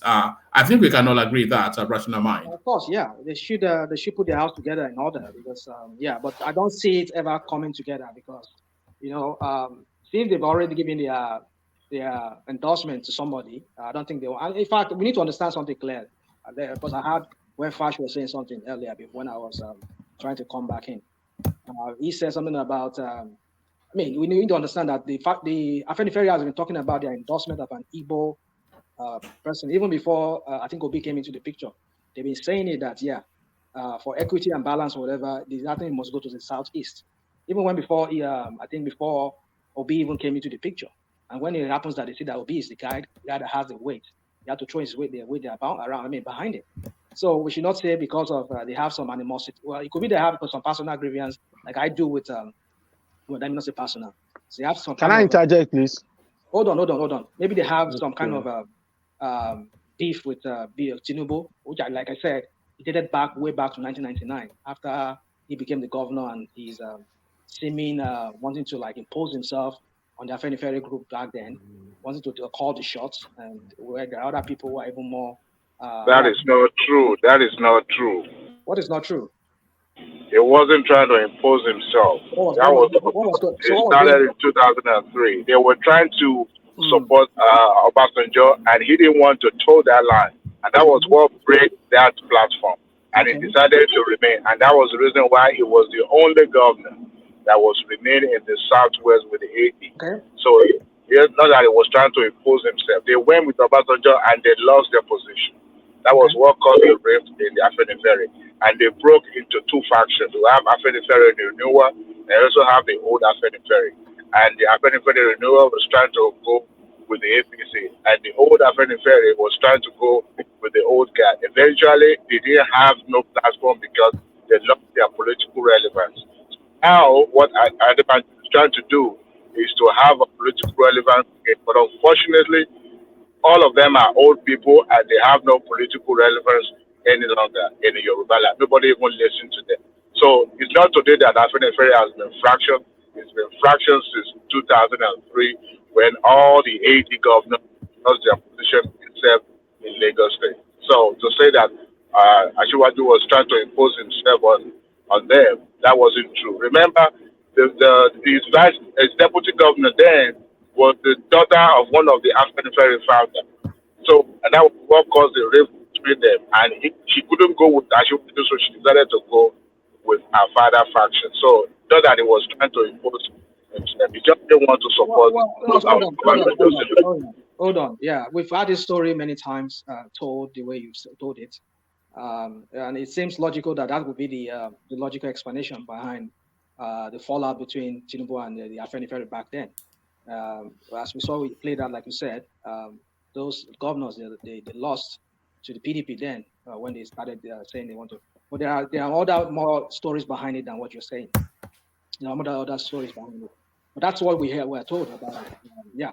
Come on, Rational, we all lived through it then. It's not like they hear saying 1999, 2003 is not that far. Hello, we all lived through that. That is the real thing that happened, please. Oh, very good. Let us stop modeling history, please. No, nobody's mopping anything here. Nobody's saying, don't come here and tell me what I don't want to hear. Hey. Stop that. Settle down. Who was that? Settle down. We don't do that here. Sorry, carry on. Yeah. Wow. Look at that. I need to take a break out of this thing. I mean, no, you can't take a break now because we need that voice that because otherwise people will be singing from the same. We need a voice that contradicts whatever the consensus says. That's what makes for a balanced conversation. You see, just look at the ridicule that way the guy just ridiculed the whole thing. I mean, like what I was saying is, why do people get so emotional when it comes to things like this? I mean, when it comes to Tinubu, people are not emotional yet. People live through that period. I beg your pardon. So sorry about that, Rational Mind. I just temporarily. I don't want that rowdy something. Interjection, of course, but not bullish something. But I've lost my chain of thought now. But what I was going to say was that we need to have a balanced conversation and a voice that goes against the grain, which is what you often provide. But it has to be fact-led. Like what Adewale was interjecting there, he was interjecting that what you were sequencing was not quite what the historical antecedents were. Well, woman, if you listen to Akerele Bokno, he will tell you a different story from what Adewale. Yeah, Akerele Bokno is partisan now. She's even more anti-Tinubu than you are. Well, you can say that. But then what I'm saying is this, that there are different sides of stories. That's what I'm saying. The general one we heard, which seems to be the logical one, like Adewale just said, is what we heard, what happened to how the AD lost their governorship seats. I mean, governorship seats in most of the Southwest states because the AFENIFERE decided to go to pitch tent with Obasanjo. That could be it. It could be one logical explanation to that. But there are some other deep-seated reasons or things that we know. That's why if you listen to Akerele Bokno, he will tell you our own story of this. Who do you think reflects the Afenifere ethos better? The Afenifere being a Yoruba social cultural organization, and embedded in that is the promotion of the Yoruba way. So who do you think embodies that more, Pa Fasoranti or Pa Adebanjo? Well, you see, one man. I would have loved if the Afenifere had not involved themselves in this election. That way, but there's no way they would not, because somebody was saying earlier that why is it that they are not political? No, of course they are not political party, but when it comes to political issues, they have to take position. Like I told you, when back in 1993, when Abiola was denied, the Afenifere played a major role in the June 12 saga. So that's political. Let's forget this issue of being socio-cultural group. Yeah, that's their main the main reason why they were set up for. But then even ever since they've been set up, we've seen the roles they've been playing, even during the Awolowo's time, how they've been playing that role of a political. One man, Yeah. please. A correction. Papa Adebanjo has came out and said they are not sociocultural group of Yoruba. Have you forgotten? We know what Thomas. We know he has said. Yeah, thank you. Yeah, we know that, but that's not what it is. That's playing out. You can say one thing that you are, but you see what is playing out before are very highs. What is playing out very high is that they are just more than socio-cultural group. They are also political. And I'm giving you antecedent for you to understand the role they played in politics. Not even during the June 12 saga. We know what happened. Okay, talk about 1999, when they had to form AD. Is that not political? When they have to be part of the AD, is that not political? Come on, my guy. Let's stop this interjection. Don't get me wrong, Thomas, you can interject. But if you want to interject, let us reason very well on the matter. Of course, he said it. I heard him when he said it. But the point is this, that these people, they are more than socio-cultural group. It's just tongue in the cheek or whatever they call it. It's just saying it because it's just want people to just know that that's what they are for. But we know that Afenifere, they are political. And we've seen it over the years with the antecedent, with AD, even pre-AD era. We've seen what they did, even during the June 12 saga. So what are we talking about? So let's not can I interject, please? Yeah, go on. Yeah, one man, what about this analogy? Okay, let me ask the spinner one question, please. First of all, please, Afenifere, who are they advocating for? Are they advocating for themselves or for Yoruba interest? Yeah, they should be for Yoruba. Definitely, it should be Yoruba. That was why I said, if you understand what I said. Okay. Don't worry. I've understood you. For Yoruba. Okay, what about this analogy? They are for Yoruba, and the election has played out already. And when you look at the election statistically, you will see that the person they want to support does not even have enough votes in Yoruba, that it does not even have much support in Yoruba land. And Tinubu asks at least 60% of the 70% of the vote compared to the person they want to support. So what's that language to them? If they were support, like, okay, hold on, Fash. What Fash is saying is that if Afenifere, if they are a Yoruba group to promote Yoruba interest, and the election results are telling us what the Yoruba want, so why is Afenifere, the faction of Pa Adebanjo, going against the will of the people? That's why I said to you, you need to understand how this whole thing evolved. They've often said it, even before Tinubu clinched that ticket, the primary for APC. They've been saying that power must shift to the southeast. All right, but the Yoruba race has not agreed with that stance from the election results. Yeah, like I said, they said for equity and fairness. Right. Okay. And now let me take one man. Can I interject, please? No, hold on. Let Rashnaman carry on. I beg your pardon. If you go back again to 2019, it was said that they supported the peace strength with Atiku, right? Right. So we've seen this pattern with them that they don't. It's not just about just Yoruba, because listen, let's understand something. After was denied. Abiola was denied his right as the president. We saw what happened.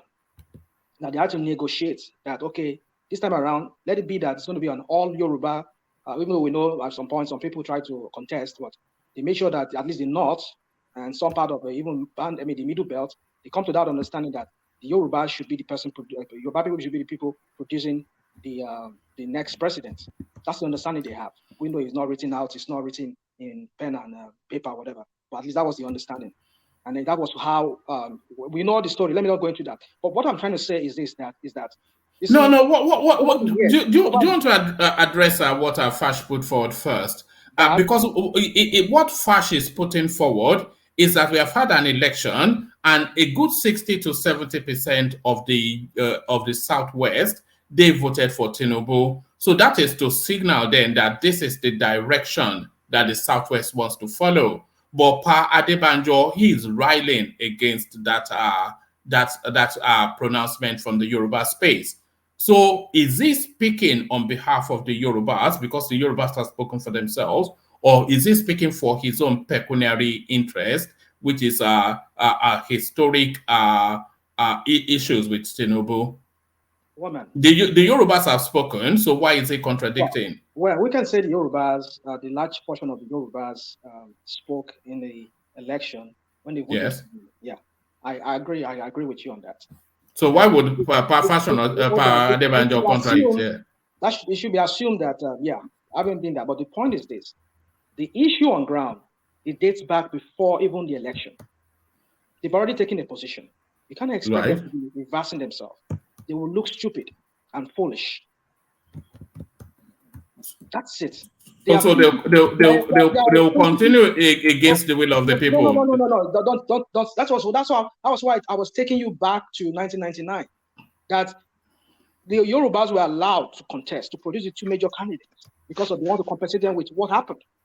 So why can't they also now, in this sense, now, if they look for equity and fairness back then, that you people denied our son, give us this. Why can't we reciprocate the same thing with other people? Yeah, but the Yorubas have spoken via their votes. They've spoken. One man, please, can I interject? Okay, go. One man, the thing is this. Everybody lived through certain period, and there are things that are standard truth in that period. Because for every issue, there are three sides to it. There is the opposite.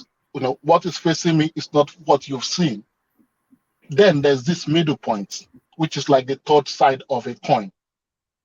And the population of people generally accept from the middle point. So when history is being distorted or a new narrative that was not the majority or the consensus at that time is being said as what is the standard, it becomes ridiculous. That's just what I wanted to say. Right, land it on a point, because that's very ambiguous what you just said. What point are you pushing through? Have we lost him? All right, back to you. If you understood that rational mind. Well, really, I don't understand. If he's talking about the narrative around the AFENIFERE and the fallout between AFENIFERE and I think that's what he's driving at. And Tinubu back in after 1999, after he became the governor. Well, you see, like I said, my friend, I'm not disputing what Adewale said. That's not a fact. But like I said, logically, I go by logic sometimes. I've heard that story told the way it was told. One man. Yeah. 1 second. Do you know me and Rational Man, we're actually saying the same thing. Because the versions are different, but we are saying the same thing. How? Because he wasn't trying to toe the line of the platform that launched him. But at the same time, his deputy has no choice than to go with our father.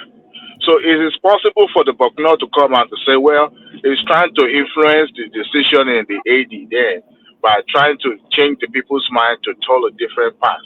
However, it will be seen by the old guy that this young guy is trying to impose himself on the group.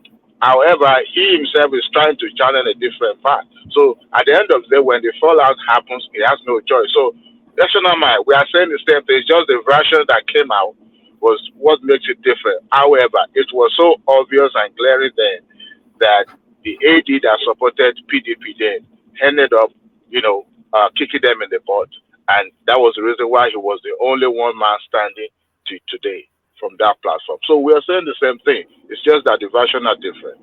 Rational man. I totally agree with you. That was why I do tell some of our listeners here that, listen, it's the narrative that we see there that seems to be logical out there that usually we go out with. But there are some other deep-seated, how do I say, situation or things that played out that we don't know more than what it's just what we see out there. You see, one man, I want to say something to you. You see, this guy we're talking about, which is Tinubu, who is the president, president-elect. Let me use the word. I know I want to get through the skin on some of you here. Yes. Yeah. So yeah, you see, you were reading a paper the other time, which is The Nation. Yes. Oh my goodness. You see, this guy is a master at this game. I've studied. This guy should be, Tinubu should be they should create a course in higher institutions like universities where you can study Tinubu's politics. This guy, I must give it to him. He knows the game. He's a master at this game. Look at how we create this empire or this dynasty for himself, or dynasty rather, for himself ever since 1999, and I will keep playing that game. What I'm trying to say is that this guy had media houses. He controls the narrative. It throws out propaganda out there for us, and people just buy into it. Some of us just fall for it, like the one that happened in 2015. This guy's a master at this thing. I understand, but I haven't taken a step back and looked at some of the things over the years. I just come to that realization that no, this is just a mirage, an illusion. And that is why I have been bitter towards his politics ever since 2015. I won't lie to you. 2015, pre-2015, I was a Tinubu person. I won't lie to you. I was a Tinubu person. Maybe that. Is it your objection that he imposed Buhari on us? Is that where your objection comes from? Well, that is why I started having a rethink about him with Buhari and his sudden, seeming indifference to what Buhari was doing, which I understand. Some people will argue with that. About people saying maybe he's just keeping quiet so that he just wants to get what he wants to get. And when he gets there, he will show them what he is and whatever. But then, listen. Rational mind. You feel like it's deeper than that. He said what? No. Carry on, rational mind. Carry on. Yeah. No, what did he say? No, let him say. He's saying that. I don't know why one man always want to make no. I don't understand. I'm saying, to me, I understand what you are saying now, and I get your point, but you feel the way you always do it, you feel like it's deeper than that. No. That's what I said. Guys, I don't know Tinubu personally. I have a cousin that 1999 when he became the governor. I have a cousin in Apapa area there who became councillor under him. He worked with Muse. If you know Muse was the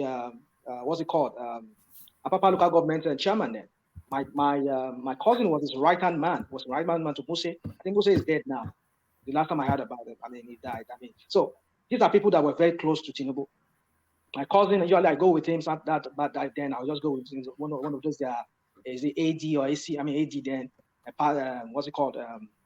whenever I'm around, I will just go with him, and then we just go to start this their party, political party then.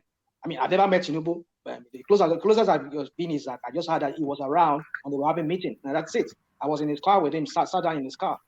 This was a guy when he became a councillor, never had a car.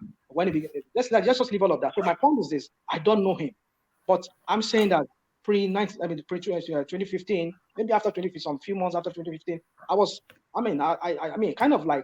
like Tinubu's kind of politics. But after I sat down and looked at the whole thing, I just find out, no, this is not life. This is not how we should be living. This is not how people should live. This is not how. Let me not start sounding like maybe I. But the point I'm trying to make is this: listen, friends, I do not have a personal beef with Tinubu. I've only gone through his politics, and I saw that it is to anybody's benefit. It is only to his own benefit, its own personal, selfish benefit. And that is how it has played over the years. And some of us were so gullible to buy into it or see him that way. But however anybody wants to see him, it's up to you. Yeah, I will continue seeing my own. But I want you to let us have this clear very, very clear. I have no personal issues, even though I tell you about wanting to buy a space in what's it called in Yaba Market, then that doesn't work. So because of some other shenanigans they did around then, I never was able to buy one of those shops. So let's just forget that. That's not issue. It's not Tinubu. I don't know him. It didn't stop me from buying any shop. It didn't stop me from owning a shop. No. Rational man, you're entitled to be critical of Tinubu now and not have to explain yourself. He's a politician, so and your president as well, so you can criticize him all you like. Yes. Pushback that I get every time, like the way I sound, like I'm a bitter person. Like I hate Tinubu. No, I don't hate him. I hate his politics. And the way I speak is because he's in the politics. He's going to be the leader for next maybe 4, 8 years. And then if we see another repeat of Buhari, that's another 8 years of our life wasted. Our people's life wasted in that country. Already, Bubu has already wasted 8 years of our people's life in that country. Don't we have? Are we not? Don't we have this consciousness of time? We don't have eternity to live on this earth. You know when I felt that consciousness of time that you just mentioned now, because I understand what you're saying. When I felt that consciousness of time was in 2015. When they announced Buhari, my heart just sank that this guy is going to cost me 8 years of my life, and he has, We are fortunate we're here. Maybe in other countries where everything works, but our people there. I look at my friends. I look at some of my childhood friends. Some of them are just, oh my goodness. A lot of them are just lost. Wasted 8 years of their life. So many lives have been destroyed. So many, especially, I wouldn't want to be a girl under Buhari's administration. Imagine the sort of lives that they are living. I won't lie to you. I have a sister who is still there looking for husband. She's well off, but all the guys, they're not even ready. And she said she doesn't. How can they be? You have to be economically buoyant to, and how can you be economically buoyant under Buhari? Just like you're the one marrying the guy, I've been having a conversation with my sister, telling her, look, just settle down. She said, no, I will never do that. I said, you are getting old. Just settle down. I said, no, I will never do that. It's like you are the one forcing a guy to marry you, because those guys are not ready. This is just a wasted life of some people. Let me not sound that, because I don't understand. No. You see where you are. You are seeing it especially in the Japa culture, which is costing a lot of these people their lives.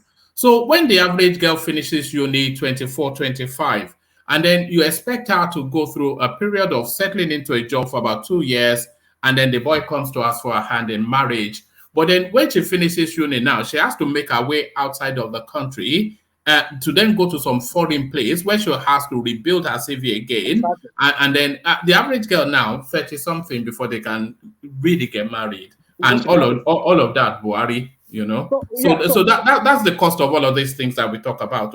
It's being paid for in our lives, exactly.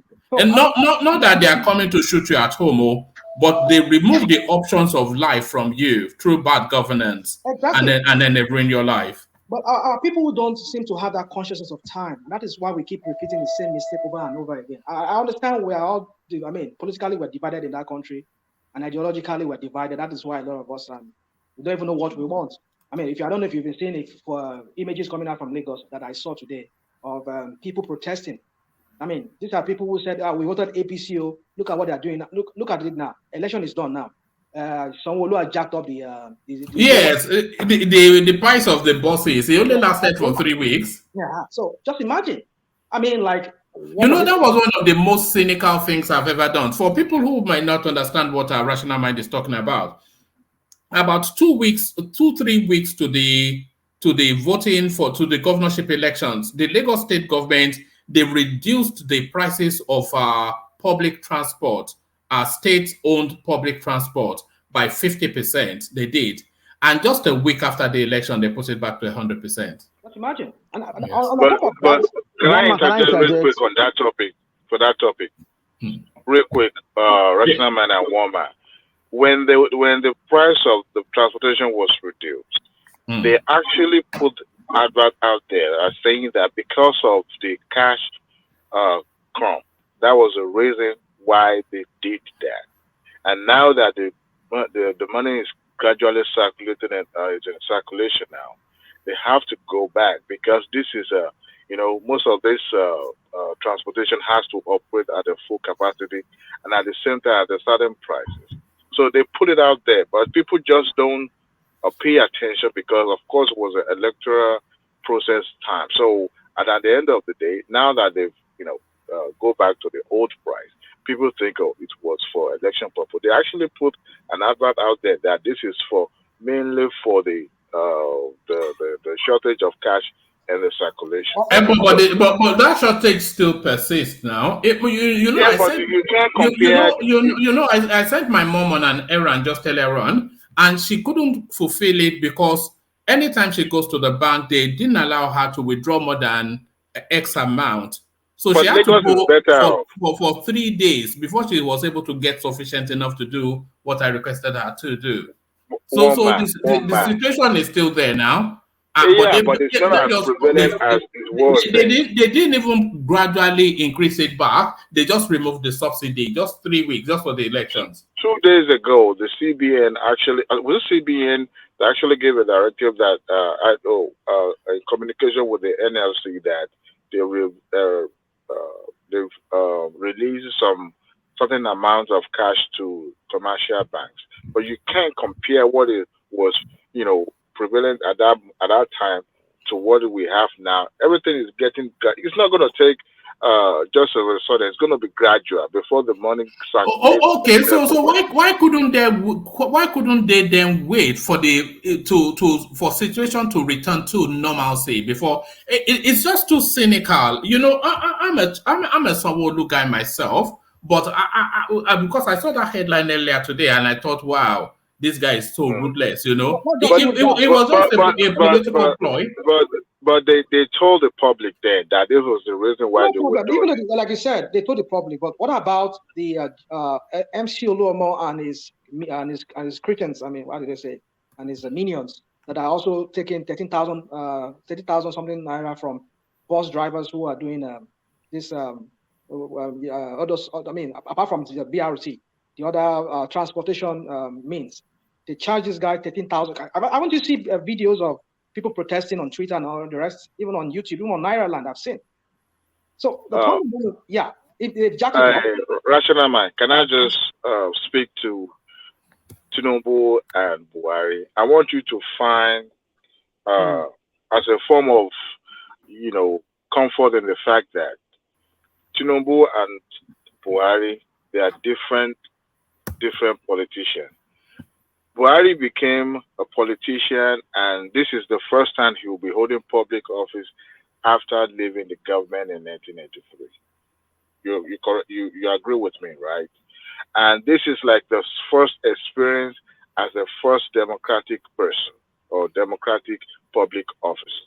So he has never for once hold any public office without being in a khaki.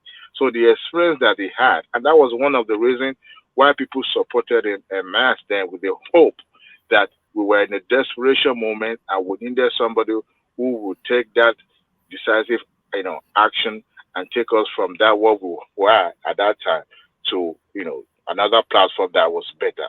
Now, we're talking about the democratic system. Someone who is a khaki man, he was learning a democratic process where he has to defer to the legislature, he has to refer some things to them. So he was a power sharing. But at the time he was the head of state, he was the only person making a decree. Well, let's say the councils of the generals making a decree, and he was the one signing on it, right? But this is a different system. This is a different era. And he was just learning. He was just, somebody learning on the job. And at the end of the day, he couldn't find his balance because people that were supposed to have been the ones to be his backbone, support him, they pushed those people away. Now, looking at Tinubu, he has, at least for 8 years, been a democratic governor of a state like Lagos for that matter. So for the fact that he has been a democratic public office holder, there's a possibility that he will bring that wealth of experience, doing things in the way that he would defer to other arms of government to share the government. And then he knows that he was close to the people when he was a governor. So you don't expect to have that high-handedness like Buhari displayed when he is, as a president. Don't expect Tinubu thing too, because he was never a khaki man. So that is the only consolation I want you to consider, because they are both distinct politicians and different completely. So don't be. I mean, it's going to be a president anyway. Don't be too close-minded, on that one. Just be open-minded. Yeah.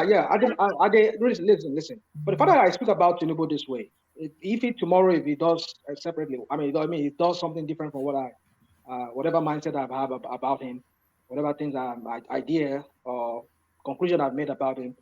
If he does something different, why not? Sure, I'm ready to be. I accept being corrected, being proven wrong. You get it? Do I think that he can do better than Buhari? Of course, why not? I believe. For me, I hope to let me just end this. Let me just end it because I'm taking too long because other people are waiting. For me, what I expect is that if truly this election he won it, and one man, let me quickly say this because you were asking me a question the other time that he won 60%. Well, it's not true that. Let me reverse myself on that.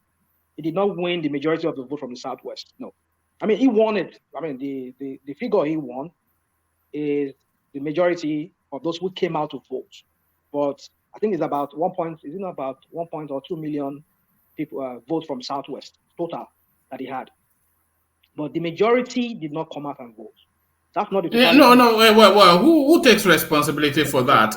The votes cast. He won the majority of the votes cast. Yes. Good. I agree with you that's the totality of the vote. But if we were to go by the way it is that the majority of the Southwesterners did not come and vote for him, yeah. But it's no, because you can extrapolate and project though. Exactly. If you look at the statistics of the voting pattern of the people who did vote, then you can speculate that will be representative of the people who did not vote. Yeah. Well, I give it to you so. I think the AFENIFERE, should let me just wrap it up so that other people can speak. I think the AFENIFERE, I think Tinubu does what he does best. It works for him, but let's see how far he can pull this. But what this guy is doing, the spokesperson for AFENIFERE, is going out of bounds. Is overstepping his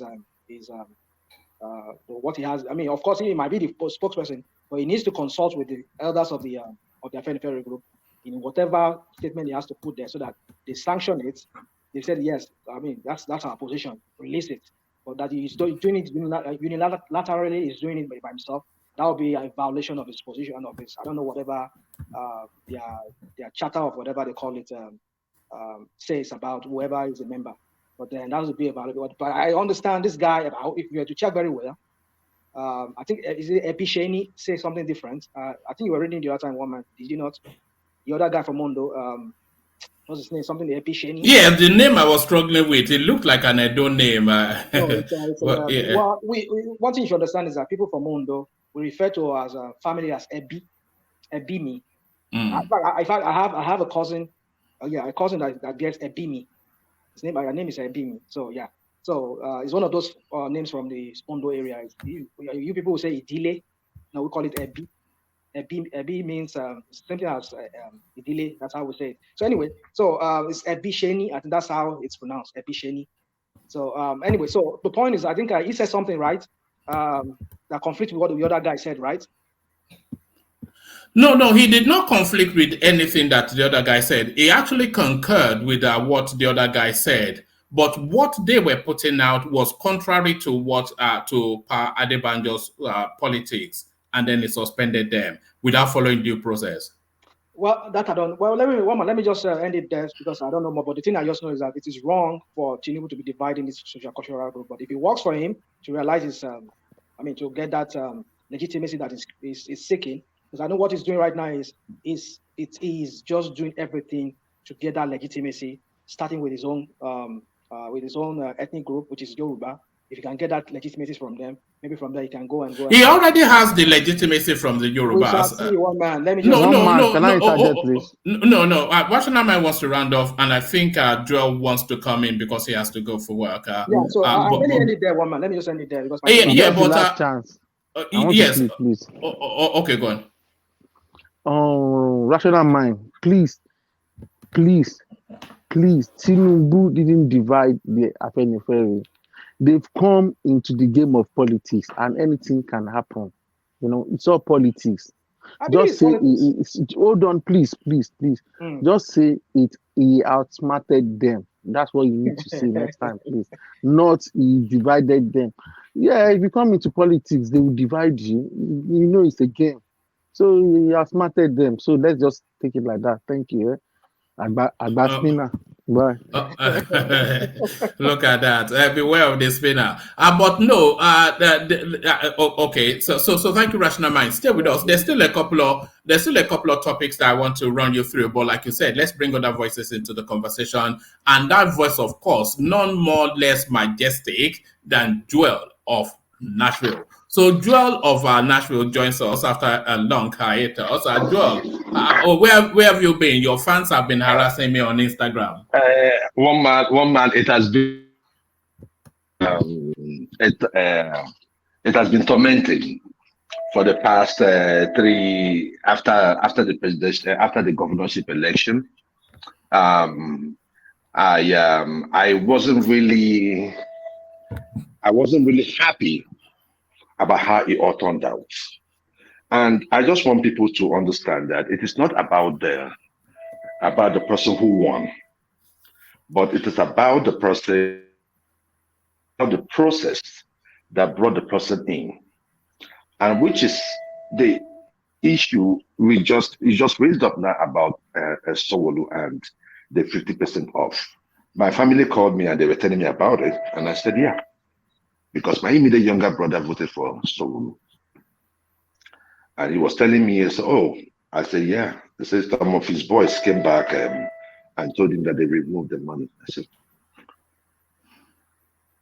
in Nigeria, we have to start building certain institutions within the heart of the people, where a situation where we can say together that this is what we need. You just spoke about Buhari wasting about 8 years. Remember one man prior to the election, when I went to Nigeria, I came back and I told you this is what is going on in Nigeria. And you said, oh, everybody, Thomas was there castigating me and all. It's the truth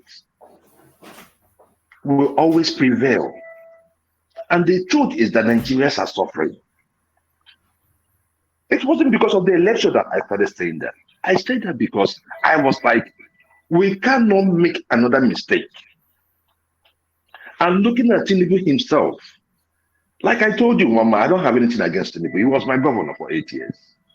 I do not have any problem with I only thought the people around Tinubu, I've always said it. I said, how can you tell someone like the chairman of PDP to act normal?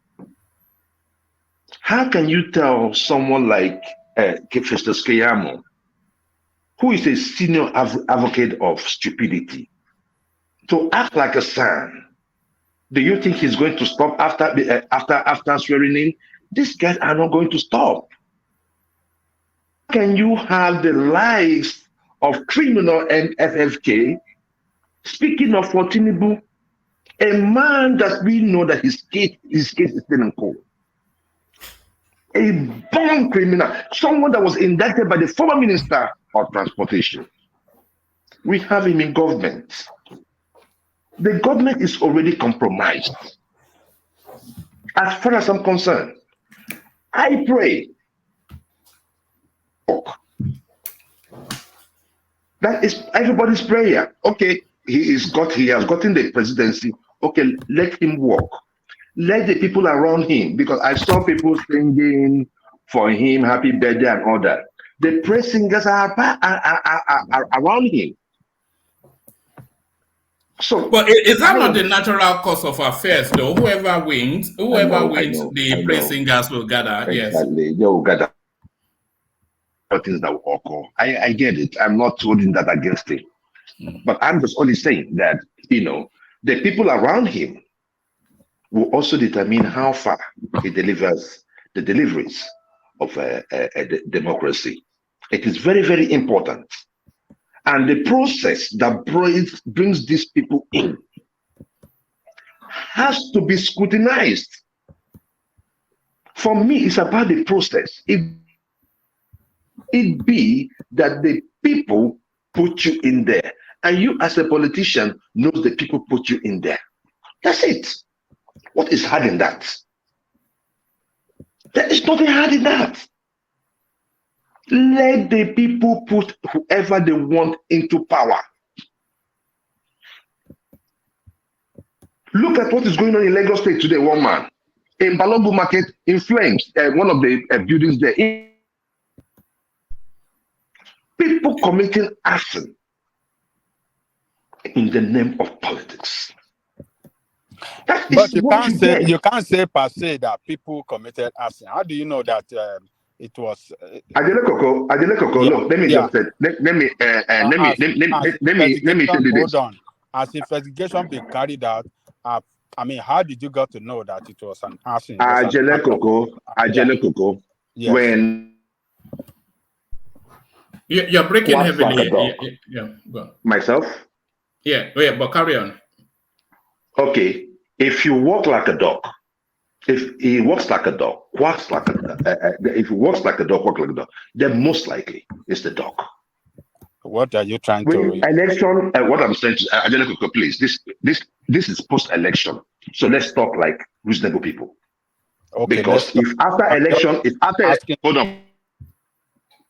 If after election we still talk the way we talk prior to election, then it means there's something innately wrong with us. Now we have to bring out the truth and lay it on the table. We knew who was threatening people prior to election. You cannot say it wasn't APC. We knew how this whole thing started. We knew people that were threatened that they should leave Lagos. So APC people said that how the market that was burnt in Ajegule was APC songs, and those were people. Is that from a police report? Joel of Nashville. One man, please. Look, I have been in the market situation before. I know how markets get burnt. And are you confessing to something?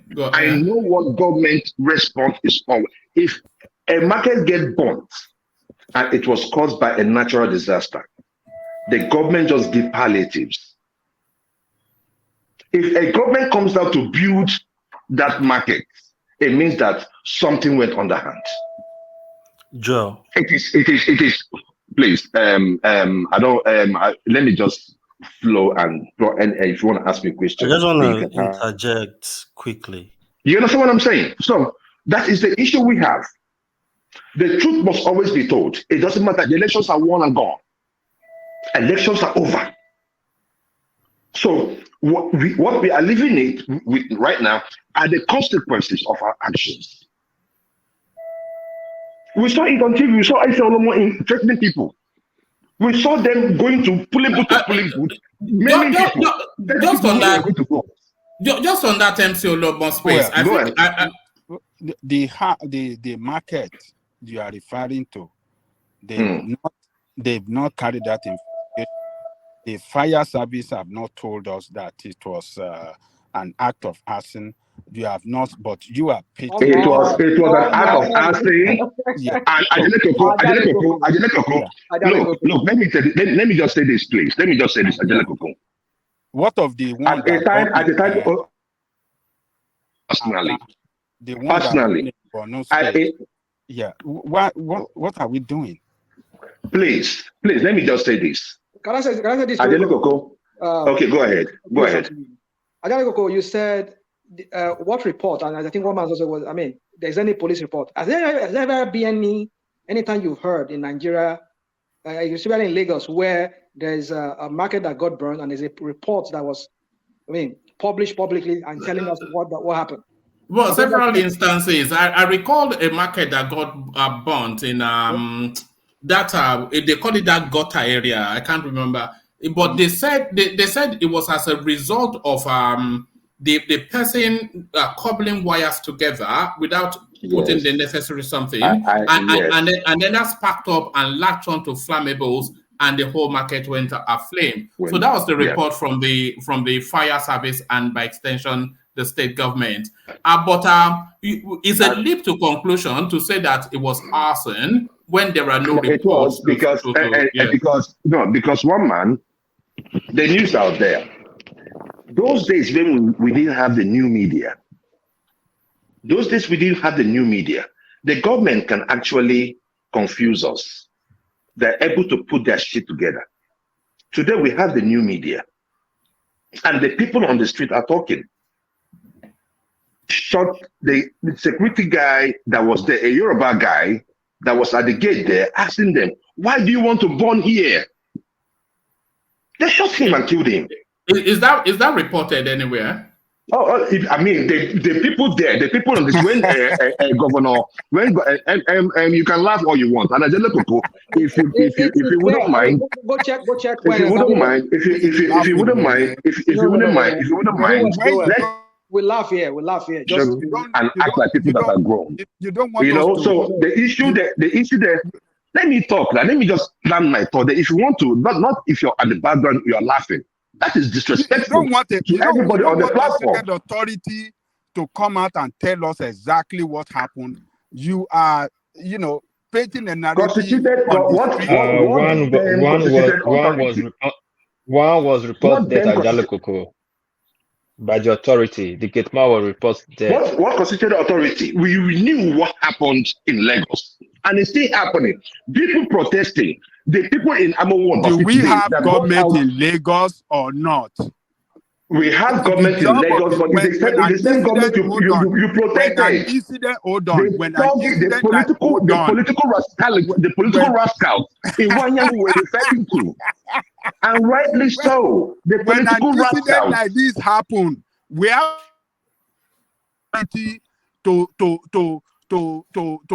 to tell us actually what happened and what they are doing about it. We have not heard from them. You have not heard any report, but you are painting a narrative to justify what is what. Anyway, the deputy governor of Lagos was on channels and he was drilled. All right, hold on right there, because I have a snippet of that. Yeah, I just wanted to know, you have said that anybody who does that should be made to pay for it. Are you thereby calling for the arrest of Mr. MC Oluomo? Well, I'm not calling for arrest of anybody. I'm not a police officer. I'm not a prosecutor. People will look at the evidence. And, in case of MC Oluomo, he has come out to say that he was actually referring to one woman that is Mama Chinedu or something like that.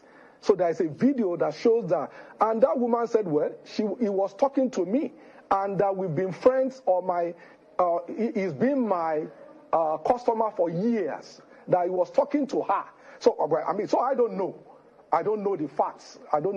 So, but people should examine the facts. And if in truth he has broken the law, of course he must pay for it. It's as simple as ABC. So it's not, but my point, which I want to make, because we all diminish. All right, so that was the governor of the deputy governor of Lagos State speaking to that MC. Sorry, you can carry on, but let me just add this. What the governor of Lagos State was saying is just in line with. We can hear you. Can you hear me? Okay, I can hear you now. Let me just add this before you carry on. What the governor or the deputy governor of Lagos State was saying is in tandem with what Ajan Lekoko was highlighting, that there's been no regulatory authority coming to tell us that this was what happened in a specific place. And I'm not even sure that there are anecdotes to suggest. So I'm not accusing you of making it up for reasons of political expediency, but there is or political narrative. But there is nothing, and we monitor the political space as well. There is nothing to say that what happened in whichever market Balogun had a human hand in it, or arson, as you put it. Okay, it was arson, and one man, it was arson. And if you had watched the video of those people crying when their stuff when they came to pick up the scraps, then you understand. The perpetrators of that act are well known. And long after the elections, the perpetrators of those acts are still causing mayhem in the places like Amuwodofi, where they came out on Sunday to fight off the people coming to harass them, and they've been saying that this election they've been taxing them. Any car coming in, any car with goods coming in, they charge them. They have like 5 points, and whatever they tell you to pay is what you're going to pay. My thing is this: when we are trying to cover up a monster, because I remember we had so many people, someone from what they call it, Kogi, one of my friends from Kogi in Lagos, that said the registry. So when he went to vote, I started telling me he wanted to vote APC. But for the fact that they saw him as someone that does not look like a Yoruba person, he was sent back. He was sent back. These things happened. If you want, you take it. If you want, you leave it. If you're still waiting for the constitutional authority, I have never seen where a legitimate government indicted themselves. I have never seen where a criminal indicted themselves. I have never seen where drug lords arrested their subjects.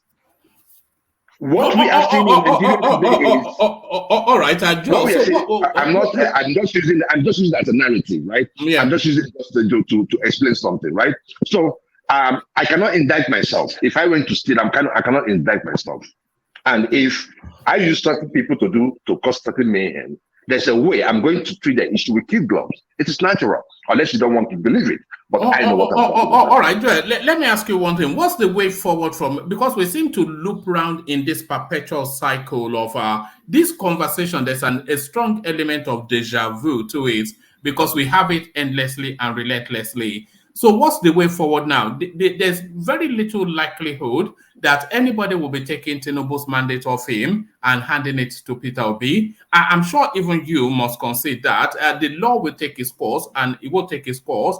But we know from antecedents, and we also know that from the facts that are going to be presented, that the likelihood of the mandate being taken for Tinubu and handed to Peter Obi are between slim and none, and slim is not in town. So what's the way forward now? Is it now a 4 years of this relentless raging, or is it taking the lessons from this cycle and waiting for the next one? Justice. Justice must be seen and must be done. If you say you won the election, and I don't have problem with that no more, allow those that are going to court to go to court. Provide them with the evidence they need. If you beat them squarely. Yeah, but that's been done now. Is that not been done? No, but there is so many skirmishes going on around it. But it's okay. Peter B is in court. Whatever, we will make the best out of it, right? If he does not win in court, good and fine. But justice.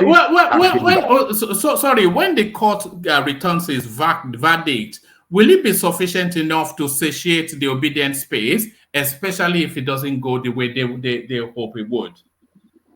Look, the thing there is that the courts are not going to manufacture evidence, except, you see, you have to look at it from two ways. The court cannot manufacture evidence. Whatever the judge is going to adjudicate on is going to be evidence before it. Now, if the court now sees the evidence and now base its judgment on technicalities, I think, that is where people might say, no. You know what you are saying, that if the judgment does not come in Peter Obi's direction, then that's a miscarriage. Is that what you're saying? No. I'm not saying it's a miscarriage. What I'm just saying is this: if he's in court right now, right, and they go through the normal process, and at the end of the day, he did not win, then what it means is that Tinubu won the election. Right. Okay. So hold on right there. But what I'm asking is, if and when that happens, would that be sufficient enough to satiate the obedient space? Because the suspicion of everybody is that there's nothing that will satiate the obedient space other than some wild thing that turns to be into the president. Hold on. Maybe not you, but certainly you know the obedience space. So I'm sure you identify what. There's nothing that will come out of the courts that will satiate them other than to say that Obi is the president, and of course that's never going to happen. So Those are the rhetorics that we're talking about. Don't say it would never happen. If you say it's not gonna happen, why did you ask them to go to court? You are not the judge, one man. Allow those that went to court. No, because we've seen the case that they are presenting, and we've seen previous judgments. Their case is wrapped around. One man, you've not seen their results. You've not seen the evidence. What results? Hold on. You have not seen the evidence they're going to present to courts. Not even Keyamo have seen it. Not even Tinubu have seen it. The other day, yesterday, they were talking about who was that? I think it was Ali Dume was on Arise TV. He said that they've not seen it. So allow the judges. Don't just say never. No. If you support a fourth to become the governor, then allow everybody the chance to go to court and let them go out there in court and do what they ought to do. They are in court, so it's not a matter of allow. It's not, nobody's allowing anything. The Constitution. Hold on. No. The Constitution facilitates for them to seek redress in court. They are seeking redress in court now, so it's not even a matter of anybody allowing anything. The Constitution avails it, and they've afforded themselves the opportunity, so they are in court. But the case that they are presenting, wrapped around 25% in Abuja, which has already been laughed at by all of the senior law spaces, and also has been adjudicated, and all this drug case and all this nonsense, which is the usual Agbado space that they campaigned with, and then they want to go on a fishing expedition in INEC server. So it's a nonsense, the totality of it. Let me play you. No, before you do anything, let me play you this clip to show you where the government is.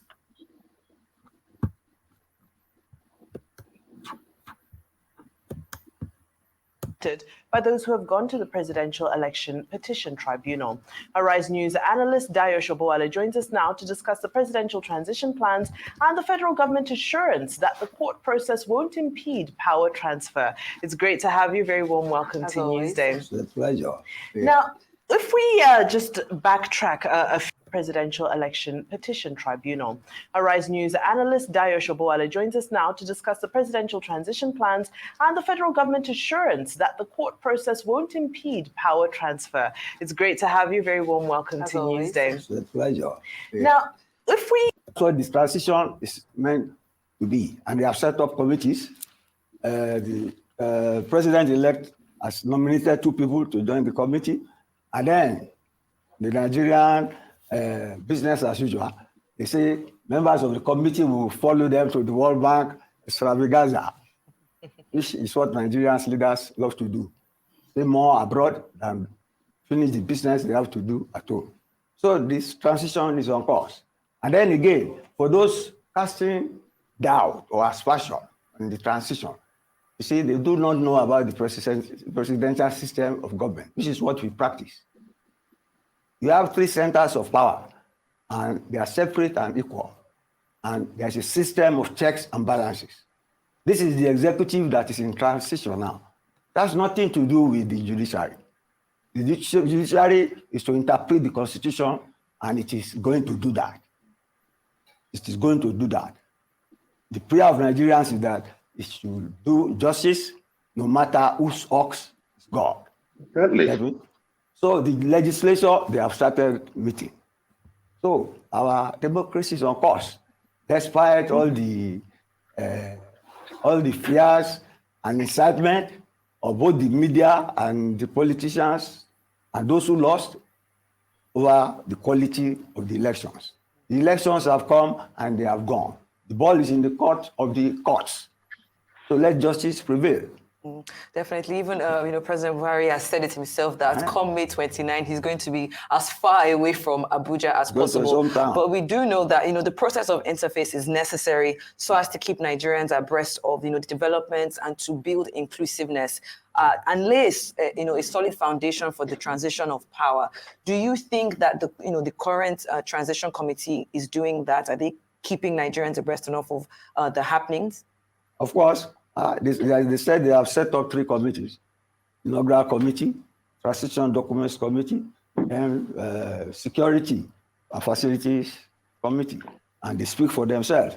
The inaugural committee inauguration committee will take care of the entire exercise of swearing in the president and the whole president and handing over power to him. The transition documents hand over government policies at the state at which they are to the incoming government. And then, of course, security. Security is a serious problem in this country. Security is a serious problem. All right. I was hoping that it would land on a space that our boss Mustafa would actually get to speak. I've listened to that one man already. Yes, but what I'm highlighting is that the process is continuing as it should. And of course, on the 29th of May, Tinubu will be sworn in as the president. Okay, go on. But where I was taking you to is this headline by the DSS: misguided political actors scheming for interim government. So this is the DSS now speaking to that space of this now thing that we saw by the Labour Party space going to the defense headquarters to ask for a military coup. So carry on from there, Joel. Okay, see, one man, listen to the thing. Governance abhors vacuum. There is nothing we can do about it. Tinubu is the next president of Nigeria. Nobody is doubting it.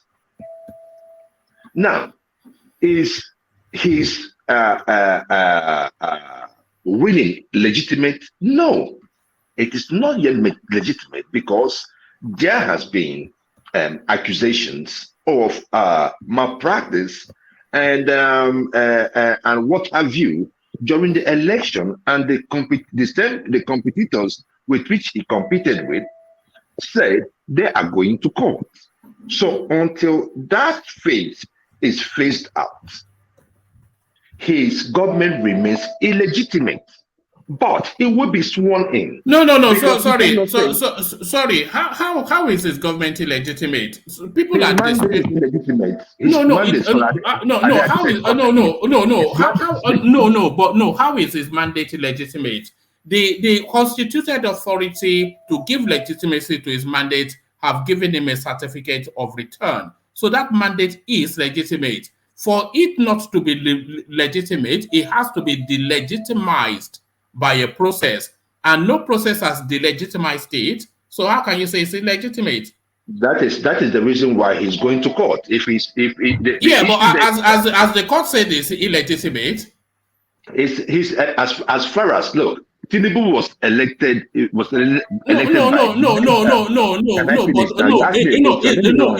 Hold on. Is that assertion that you said is mandate is illegitimate that I want you to address?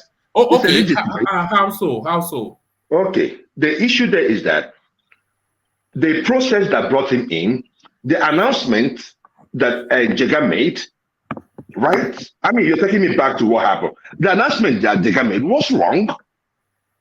It wasn't in tune with instead, because even what he said to the people, that they were going to rectify everything before the winner is announced. He did not do it. You saw, what's his name? I think it was this, telling you about numbers, that was springing up in rivers. One man, you don't know what we have. We are going to court. You asked us to go to court. We are going to court, one man. No. You're looking at what we have, one man. Hold on.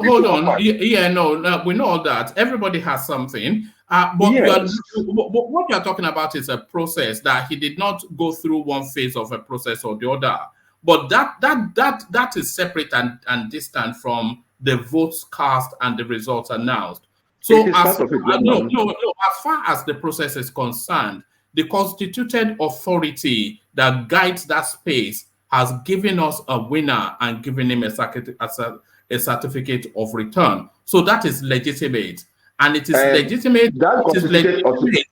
Hold on, it is legitimate in the eyes of the authority and everyone until it's proven otherwise. No,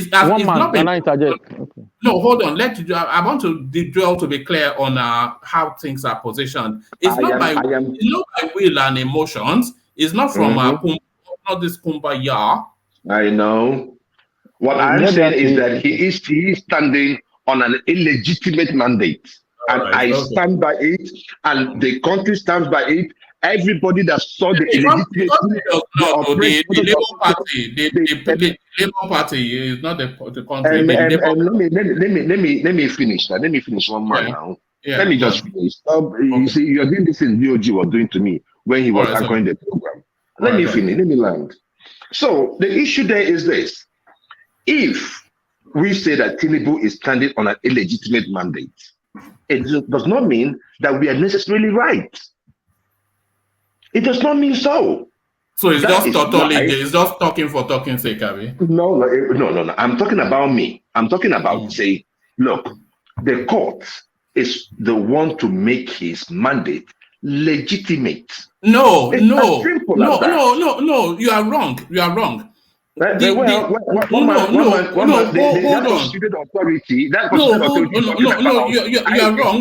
let's not pass on misinformation on truth to people. It is not the court that will make Tinubu's mandate legitimate.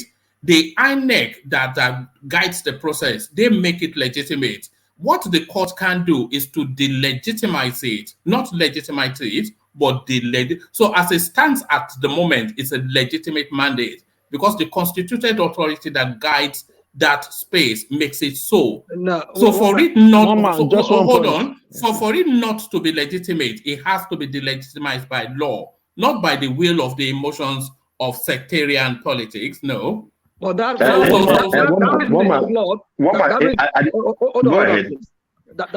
reasoning is flawed. It sounds logical, like from the way you said it.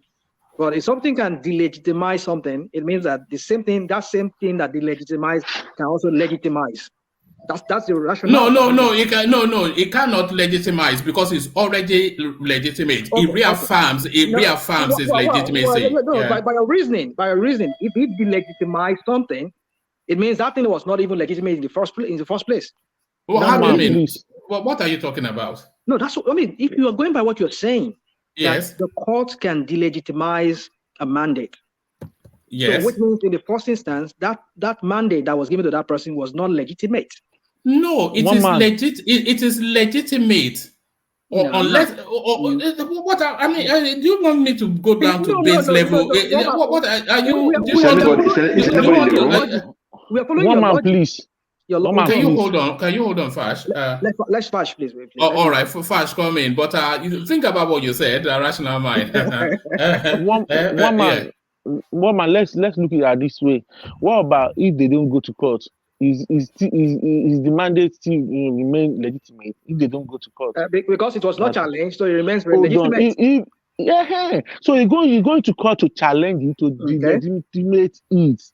So it's still legitimate. And when the court if the court make pronouncement in favor of Tinubu, that means they've affirmed the legitimacy. One man is right. Okay, Fash, let me put it this way. I think we are getting it all mixed up.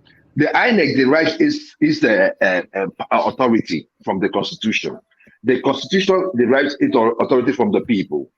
If the people that brought you into government are less than 10%, then there's a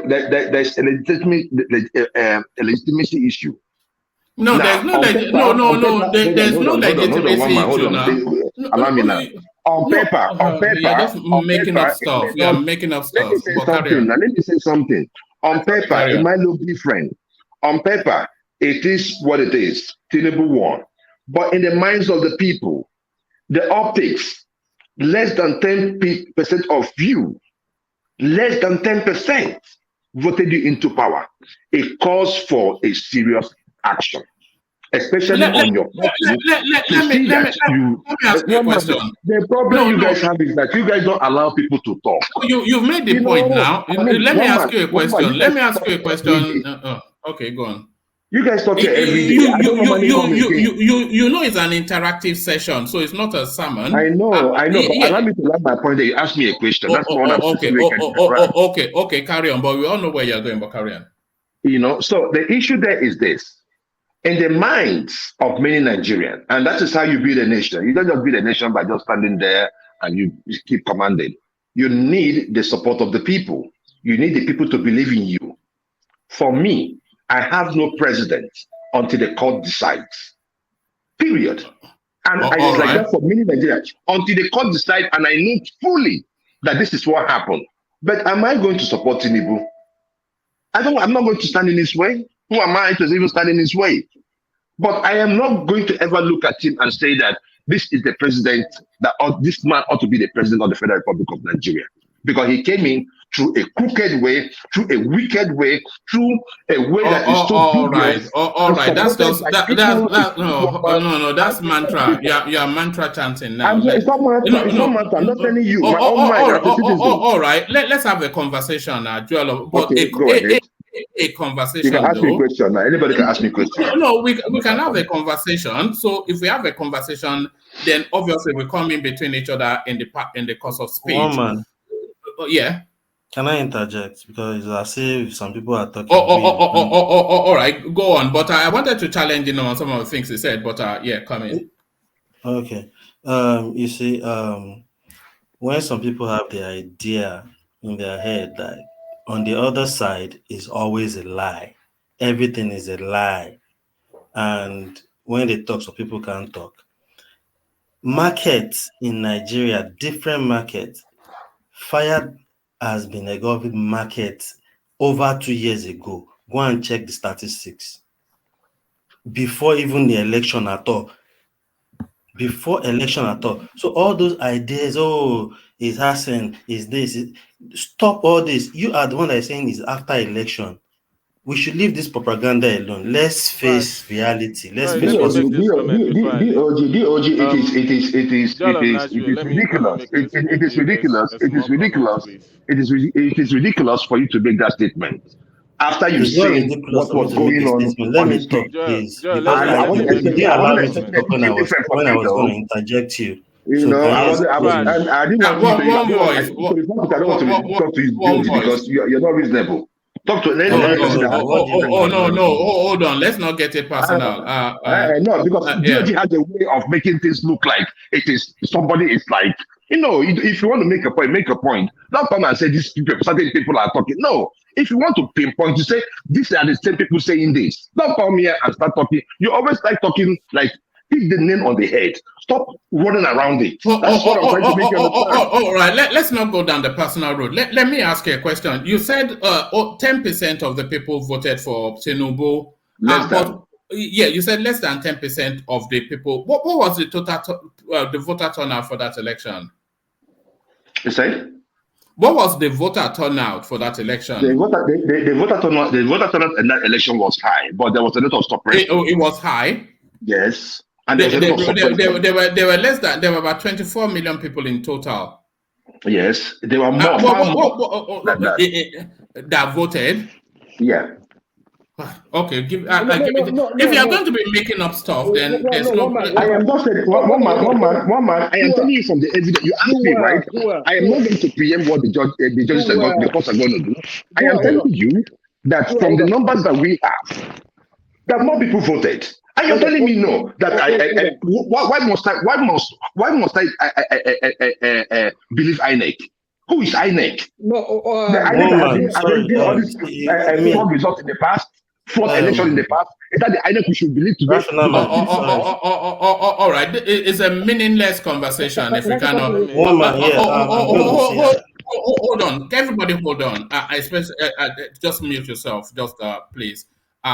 Firstly, let's have one voice because it's not a pleasant listening experience for the audience if all of these voices are white or not. So that's the first thing. So let's just have one voice. But I was just going to say 26% thereabout, 26% of the registered voters turned out for the elections. So those are the official statistics. So if we can't go by the statistics, then we are just going to have a meaningless conversation. But carry on with your delivery, Joel, and then we'll just move. How many percentage? How many percentage did Tinubu win among the registered voters? What's the percentage? Do you know? Joel, hold on. You see, I told you what I told you, and you said that I am lying. But what is the percentage? They told us 87 million people collected their PVCs, right? At the end of the day, 24 people voted. What percentage is that? Joel, can you hear me? Yeah, go ahead, brother. So what you should have said is this. I think the whole less than 10% thing is there were 90-something million people registered for that vote. Yes, and 24 million turned out to vote. Okay. We understand that. Hold on, one minute. No, one minute. Allow me. Do you see why I'm so incredulous? One man. I think what Joel is saying, maybe that's what he's saying, is this: is that we have 90-something million people vote who had the PVC. Now, out of this 97 million people of voters, Tinubu has less than 10%. That's what I'm saying. No, but that's not logic, is it? I understand. Hold on. Let me say this, then you see why I'm so incredulous. So 90-something million people are registered to vote, but 24 million of them turned out to vote. Okay. So whose responsibility is it for the abundance that did not, the near 70-something% that did not turn out to vote? One man, we're just fighting over this issue. So it's a non sequitur, isn't it? It's an argument. It's an argument devoid of logic. It's an argument devoid of logic. Well, man, that's why I told you there was a lot of oppression, voter suppression, and manipulation. That is why that number is the way it is. And you do not want to believe me. It's still okay. But all I'm just trying to make you understand. Please, one man. All right, come in. Yeah. One man. Trying to come in. Nobody is allowing me. I would say I may have to leave the platform for now because Joel was abusive and I kept quiet. Joel would not allow me to talk. He keeps interrupting me. And Joel is always disrespectful, whether directly or indirectly. And me, I don't tolerate him. And that's why he doesn't like me. And he was still rude to me tonight. If I was the one, I wouldn't even say more than that. I've seen things happen. People were abusive and I responded. You took me off the platform. You never said anything. You just moved on. I don't think I want to be coming to a platform where it's not weighed up and you are not. It's been, to me, I feel that it's partial. I've been taken off this platform when somebody was abusive and I responded back. You took me off. I did not abuse you. I did not abuse you, my brother. I don't know. Whatever Joe has been talking about, he's just been talking about. He's just been saying rubbish in his mouth all along. Okay. Now you're telling me I'm saying rubbish. Okay, I have no point. That's why I don't want to respond to you. I don't want. It's not insulting. I don't want to respond to you. I don't have anything to say to you, Joel. I don't have anything to say to you. All right, hold on. Let D make his point. And then let Ajanle Koko come in. Ajanle Koko come in. Woman, sorry, let me just. No, sorry. Can you let Ajanle Koko come in, please? Ajanle Koko come in. Well, all I can just say is that D, don't feel offended. I think your point is noted, and I believe that one man will. Yes, sir. Ajanle Ogu, sir. Sorry, sir. One man didn't hear what he said against you. Did you hear anything that was offensive? I think he was actually saying that D was not reasonable with him when he was moderating. So I thought that was what he said. I didn't. That's the only thing I said, and I said I don't want to. Oh, hold on. Let Ajanle Koko. Carry on. Well, sometimes it doesn't sound offensive to you, woman, but it's offensive to him, and he doesn't like it. He doesn't like to be addressed, like that. It said is that you are coming with a ridiculous. I mean, that's That's a very bad way to talk to somebody. You said what the point is making is ridiculous. You don't say that to somebody. Yes, sir. Ajale, sir. Yes. Sir, if you remember, there was a day one man asked me to take over as well, the platform. Joe came in, Joe was talking, and I was trying to have a conversation with him. Oh, why am I even here? Where is this person? Where is one man? Why am I here? Why am I talking to these people? And I'm looking, if not for you that quickly interjected and changed the whole scenario, why other people, I think Mr. Dewali and all these other people were there. We now just carry on with the conversation and we just ignored him, then he left. You are the one that actually came into that situation that day. Because I was just thinking, what's wrong with this dude? Yeah, right. No, man, come. We are all in this platform. I know they see you, my brother. I know they see you. Hold on. I know they see you. Yeah, hold on. Come on, man. Hold on. All right. You're coming in a moment. Yeah, you're coming in a moment, Joel. So I don't want to, like Adane Koko was just saying, I don't want to disregard what constitutes an offense to anybody. But I have to say that because it's always charged or it's often charged here, and sometimes the language spiral. I wasn't sure that I identified something excessive in what Joel said, but if it is excessive, maybe Joel wants to withdraw it, and then we just move on. Joel, to you. Okay, one man. And one man. I want to say something, then I will leave, please. I want to say something. Don't leave. Please, let me just. It will help your conversation. You see, okay, go ahead, sir. Go ahead. This thing came up yesterday. Obviously, maybe you people didn't listen to the session we had yesterday, and we felt that to make this our session very interesting, let us have a ground rule that whatever anybody say on this floor, we assume that is not an attack on you. It's just like you're on the floor of the National Assembly and you are discussing. Whatever you say there cannot be used as an evidence in the court. Let's know that we are discussing. If I say, Joel, look at you. You are saying nonsense. It is not an attack on you. It is just, I won't see you on the street and say, look at you saying nonsense. Then it becomes an attack. So let us, if we have that as a ground rule, then people will not be muzzled. Then a woman will be protected, because there's no way one man will be able to balance things. People will still say, oh, he's taking side or not. And this guy also has to make the platform very interesting too.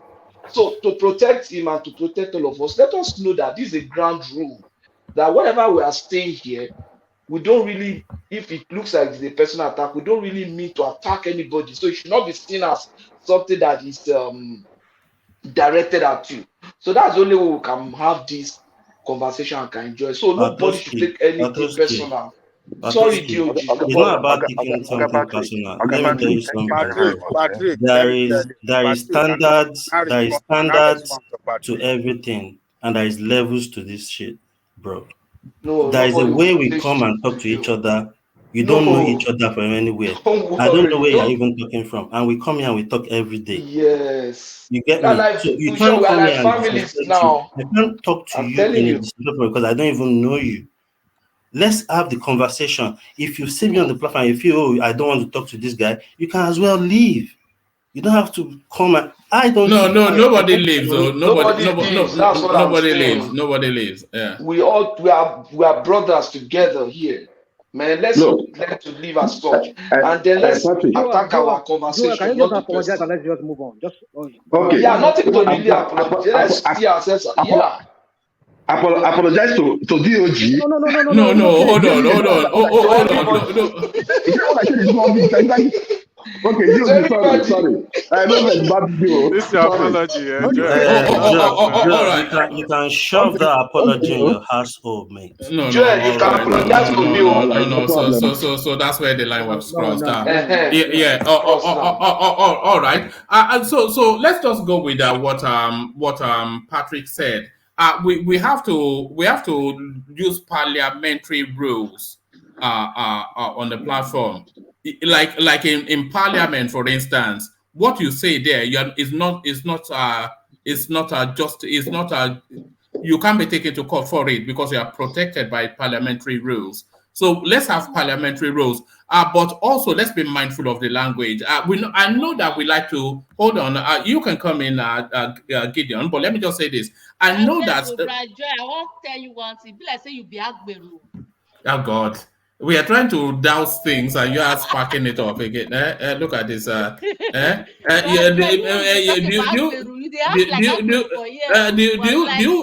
you toasting him?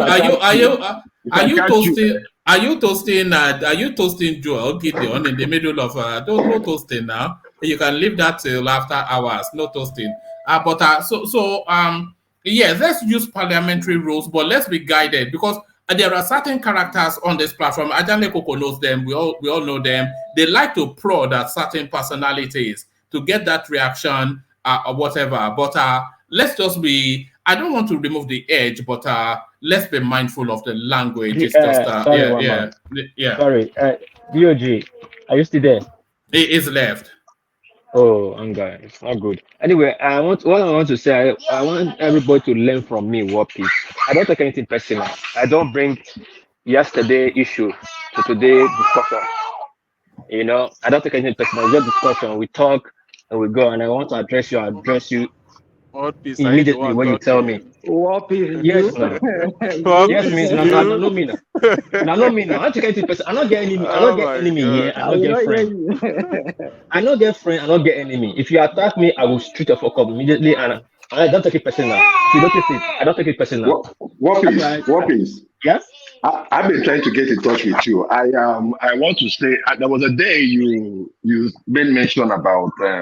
I just want to debate a little bit so that we just have it. You were talking about I don't know if this area I'm going to now is going to heighten it, but let's just see how it goes. Let me talk it a little bit. So when you were talking about the Oba and the Lagos Empire and all that, I read a book. There was this journal that I read, and it was insightful. You know, the history behind the Benin Kingdom. It's really fascinating. It's really fascinating. And I also listened to Reno Mokri. You know, I don't normally agree with him, but was that under the freeze? Yeah, I think I had a snippet of that too. It was interesting, one man. It was interesting. See, what I just see is this. Joel, Lagos belongs to the Yorubas. Just accept it. That's why I said I don't want to stock up. I don't want to stock this one, but I have to just say it because you see, there is your truth, my truth, and the facts. One man. Even when in fact, when I listened to Reno Omokri, because after I read that journal, I now listen to Reno Mokri. I started looking at the characters of certain people in the southeast, namely the Onisha people, the Uguta people. If you go there, it is everything that they do is pretty much the way they do it in Benin City. I'm not going to lie. I'll tell you. So these things, we can, the facts are still the fact. What I would say is this: let us celebrate our culture and celebrate. Shows that our we are all history. brothers, man. Exactly, we are so intertwined. Look, when after I listened to this, and I said, "Oh my goodness!" Even when I started listening to how the people came back to Lagos State, I was like, "Wow!" So the white man has distorted us. Let us not distort ourselves. We can pick up from the little pieces that we have left here and there, and give respect to whom respect is due to. I see no reason why the Oba of Benin should not have the same status as the Sadona of Sokoto. I see no reason. That particular kingdom ought to be revered higher than any traditional seat in the south. Yeah, who told you that? The Alaafin for you is not the Alaafin for you. The Ooni of Ife is the equi-measure of the Saldana, at least on paper, even though. One man. When I see, there are certain things I look at, right? You see, when you see people that have history behind them, when you see people that have stories from 300, 400, 500 years ago, It means that those people have started thinking like those white men, that wherever they go, it was a Chinese man that I think a Chinese man that I met. Anytime you see him, he has a what they call it, a small book in his pocket. That was in Port Harcourt. Everywhere he goes, he will write something. Everywhere he goes, he will write something. And I called him and I asked him, say, "Sir, why are you writing this thing?" He said that he is writing his history in Port Harcourt, so that someone else will come and see how people here was when he was here, and if they have changed, so that the person will have a recollection or can be able to trace where that society is as at that time he came in. It was so instructive, very, very instructive, one man. So what I'm just saying is this, looking at how we and the white man or the colonizers have divided us, we cannot divide ourselves. It's enough. Look, we are so related more than we think. Let us build a nation. And one man, that is my parting shot. All right. If DOG is still listening, DOG, I have no problem with you. It's just that the day please stop. On that particular day, one man, I came in on my own. Like that was the first time I'm appearing on the show. I think you had to leave. So I wanted to talk about my experiences within the election period. But DOG would not allow me to let my stuff out. And like he said, right, he kept cutting me. And I said, allow me to just make this point. I've not been here in a long while. He said he wants interaction, but it's not yet time for interaction. So one man, that is my point. The people that you bring in to moderate, let them know when to interject. If somebody is making a point, you allow that person to make a point. That is the only thing I said about that. I said, you're not allowing me. So why he did that, I now... let me say this. People can only moderate with the cooperation of the platform. If you don't cooperate with them,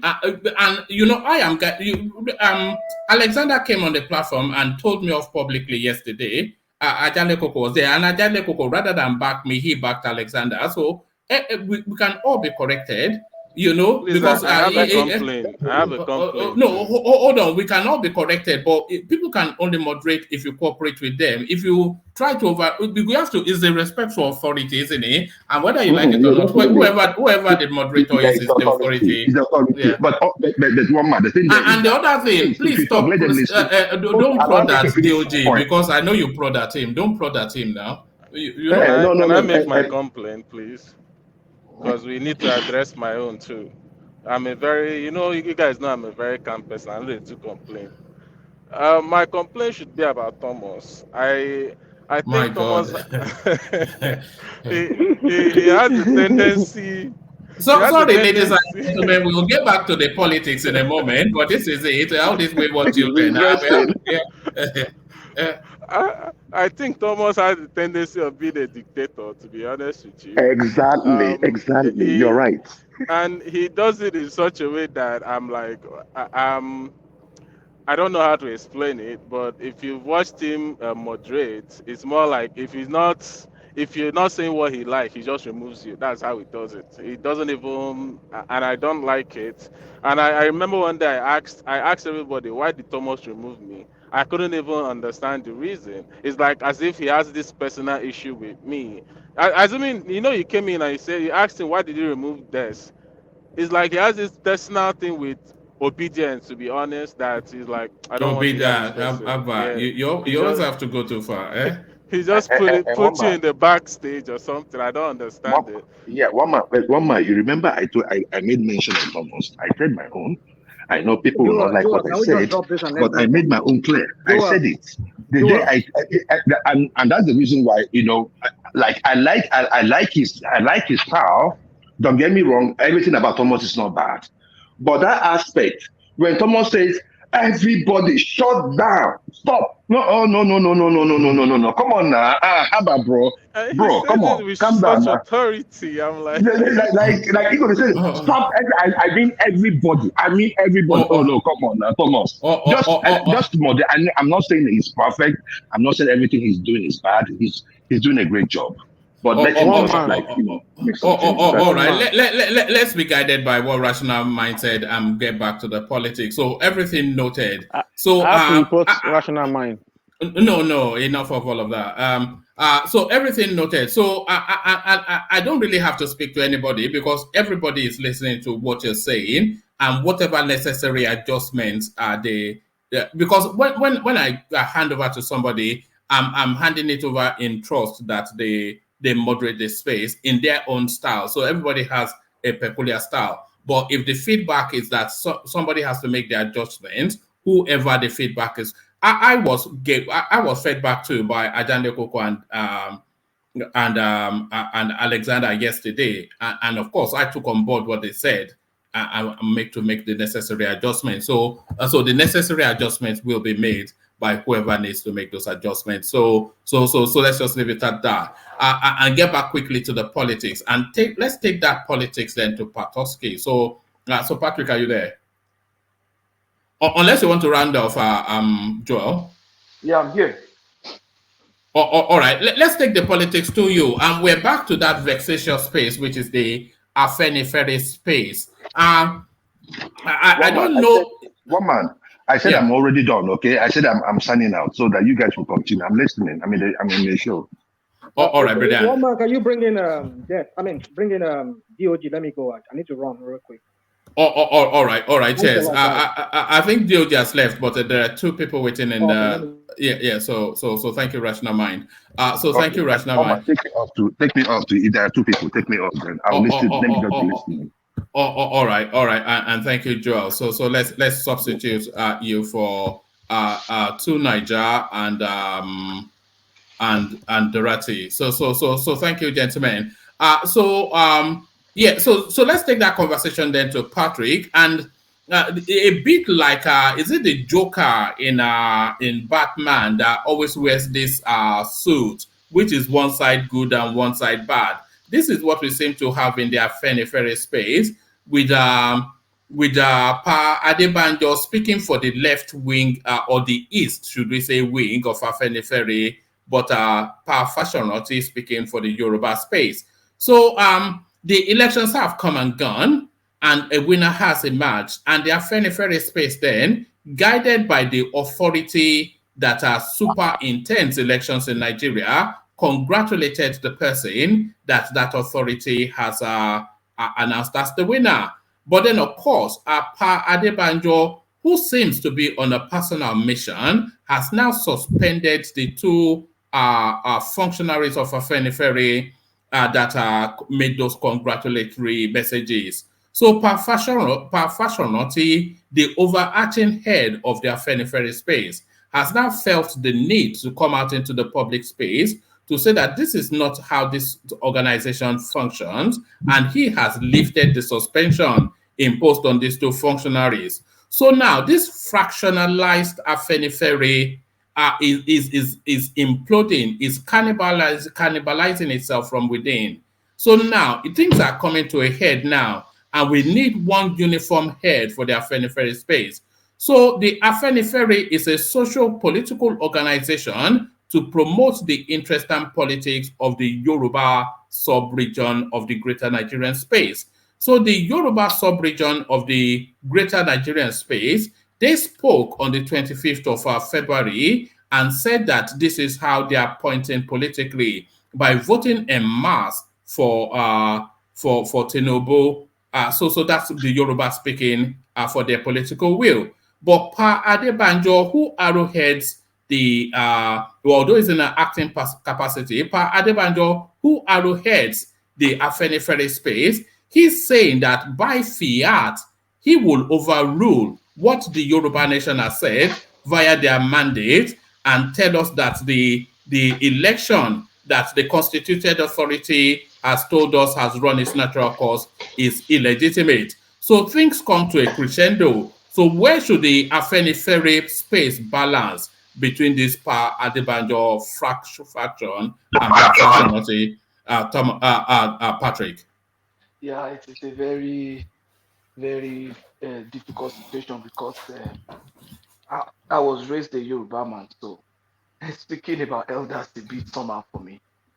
What my advice would be that as elders, they should behave as by going into the room and talking to themselves. That's the point. They should not. Yoruba say "Agba ò kí ń ṣòro bí èwe." An elder does not behave like a youth. Understand? So you should not be acting the same way the NSAS youth will act. You understand? By bringing yourself and saying one thing here, you are saying another there, and stuff like that. Suspending yourselves, just like PDP is currently doing, and stuff like that. So now that the election is passed and the cases are in court, you should stay neutral. That's why it's good to stay neutral and just canvass your position. You know, as a body, you could just say, "Afenifere, this is what we want," and then you are not declaring support for anybody, but you are placing your demand. The Arewa Northern people, up till now, they never said this is the person we are supporting, but they already presented their demand to whoever. Now that somebody has emerged among them, they will tell you, "We told you this when you came." You see the brain behind that thing now. Because if Atiku had won too, with or without their support, they could have been able to go to Atiku and say, "When we had the session, we presented this to you." And Atiku would not say, "Oh, you didn't support me," because he already won.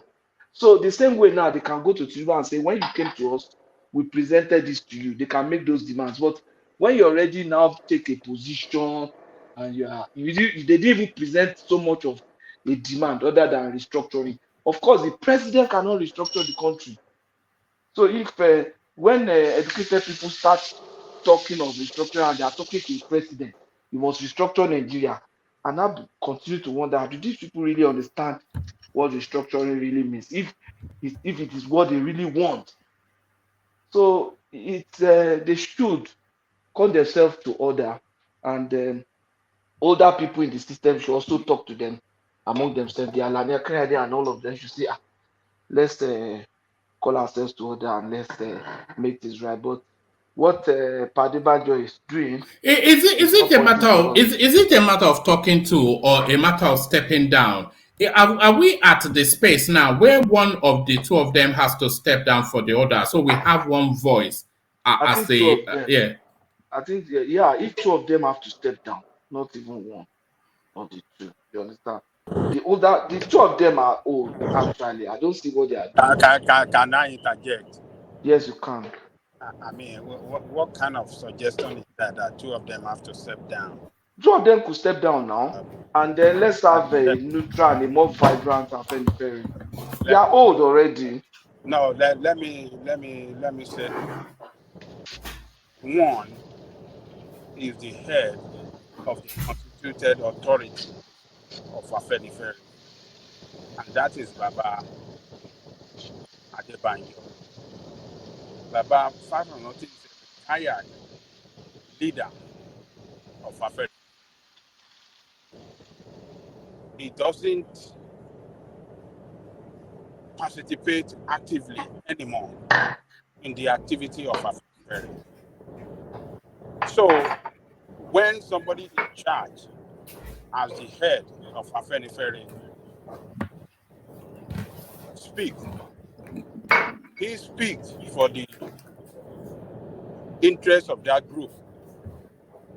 So why our political sentiment, Yoruba people supporting Tinubu, and then because of that,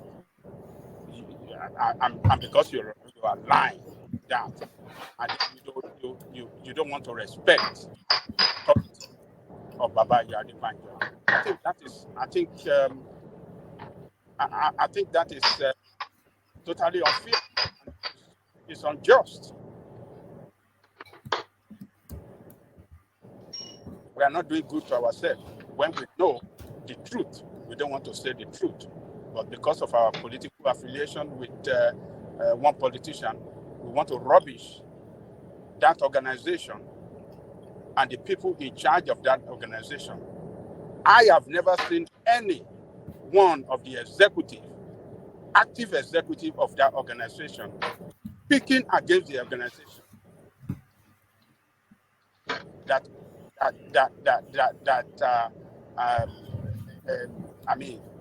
aligned with politicians who are not members of the executive that say all sort of things against Baba Adebanjo and the authority of AFENIFERE'S. So I don't think it's fair to say the two of them have to step down. One is in control, one is retired. The person that's supporting Tinubu, fine, there is no problem to support anybody. But his decision is not in line with the decision of the organization. The organization decision must be respected by everybody. And this narrative that the decision to support Obi is unilateral decision by Adebanjo is a lie. It's not true. The executive sat and concluded that this is the man that we have to support on the basis of fairness. So why are we trying to call white black? What is wrong with us? But Ajale Koko, what Fasoranti is cautioning is Pa Adebanjo coming out in the public space to say that Tinubu's mandate is not legitimate. So there's no court has said it's not legitimate. So it is legitimate until the court says that. That's one. And then two, the Yoruba space voted and they voted for Tinubu. So the Yoruba space has also expressed its will. So what Pa Adebanjo is doing is not only going against the stated position of the Yoruba space, but also the constituted authority in the country. So that's what Fasoranti is cautioning. All right, let me tell you this, one man. In 2019, Baba Fasoranti was Woman, can you pass me on? Just pass me after. I'll connect. All right. Yeah. Carry on, Ajale Koko. Oh, okay. 2019, AFENIFERE'S supported Atiku, and Baba Fasoranti was one of them. He was the leader then. Did you people or Yoruba people say that because they are supporting Atiku against Tinubu supporting Buhari, did you call them unconstituted authority that time? Did you call them all this? No, the Yoruba people were supporting Atiku. The Yoruba people were supporting Atiku. Hold on. Buhari still won. Buhari won 2001 Yoruba land against Atiku in 2019. So why didn't you people say that because they were not with Tinubu then, and therefore? But no Yoruba son was in play. Let me land one mind. Why didn't people say because Yoruba people voted overwhelmingly for Buhari? Why did you say, oh, AFENIFERE did not act in the interest of Yoruba people? Why are they doing the same thing now? Voting for one Nigeria, they believe that on the basis of equity and justice, the power must shift to the South, and this is the person they believe. So why are you trying to politicize this to say that Yoruba people doesn't want what they say? The position they took. We can't be politicizing everything and try to destroy. Ajale Koko, the only fault line in that logic is that a Yoruba son was not in play in 2019. In 2023, a Yoruba. What's Adebanjo? Come on now. Adebanjo is not running for president. Settle down. A Yoruba son was not in play in 2019, but a Yoruba son is in play in 2023. Woman, can I interject, please? Well, yeah. Yoruba son is elected in 2023. I want you to know that AFENIFERE as a group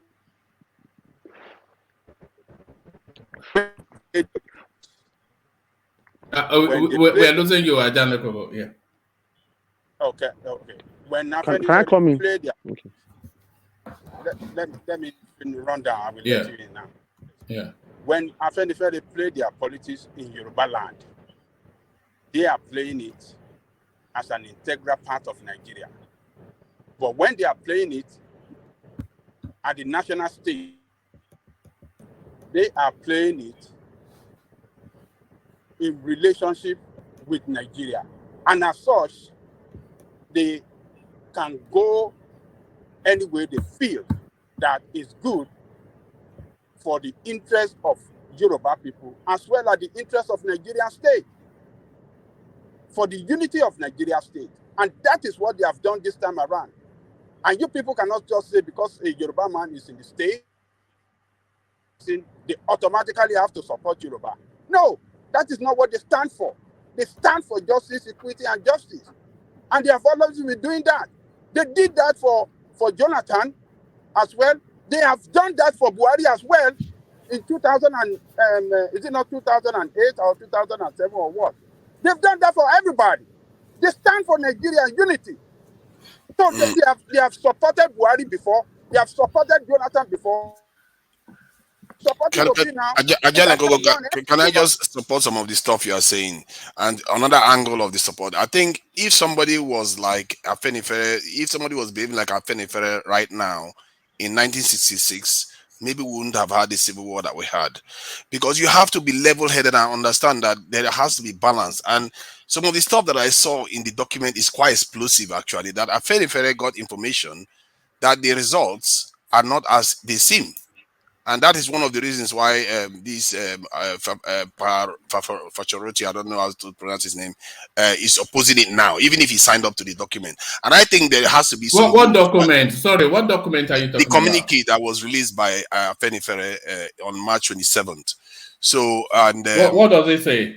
He says that the document claims that the result of the lawful vote at the presidential election available to the AFENIFERE through credible sources confirmed that Peter Obi, the presidential candidate of the Labour Party, won the election. So that is very, very... One which election? The presidential election? Yes, I think it's after the presidential election. AFENIFERE has access to the voting patterns in Borno, Sokoto, Zamfara, everywhere. I think they just claim that the source of the information they got. I don't know how credible it is, but the point is that they are making... So apply logic. Does AFENIFERE have access to voting patterns in Kebbi, Jigawa, Oyebonyi, etc.? They don't. Like this document says, it's a nonsense. Then what they are saying is a nonsense. They consider it credible sources. What credible sources? What credible sources? I don't know. Maybe it's from this thing. But I think Ajanle Gogo is right on this. That no, you can't say it's right on the basis of a fallacious evidence. No, in terms of order, even just order alone, he's also correct. Because there's a constituted authority.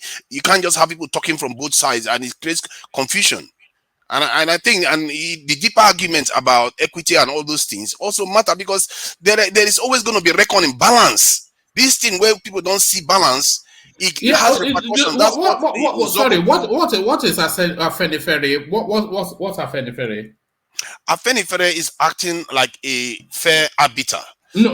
What are they? What's the remit of AFENIFERE? Of course, it's for the interest of the Southwest. But I said it too.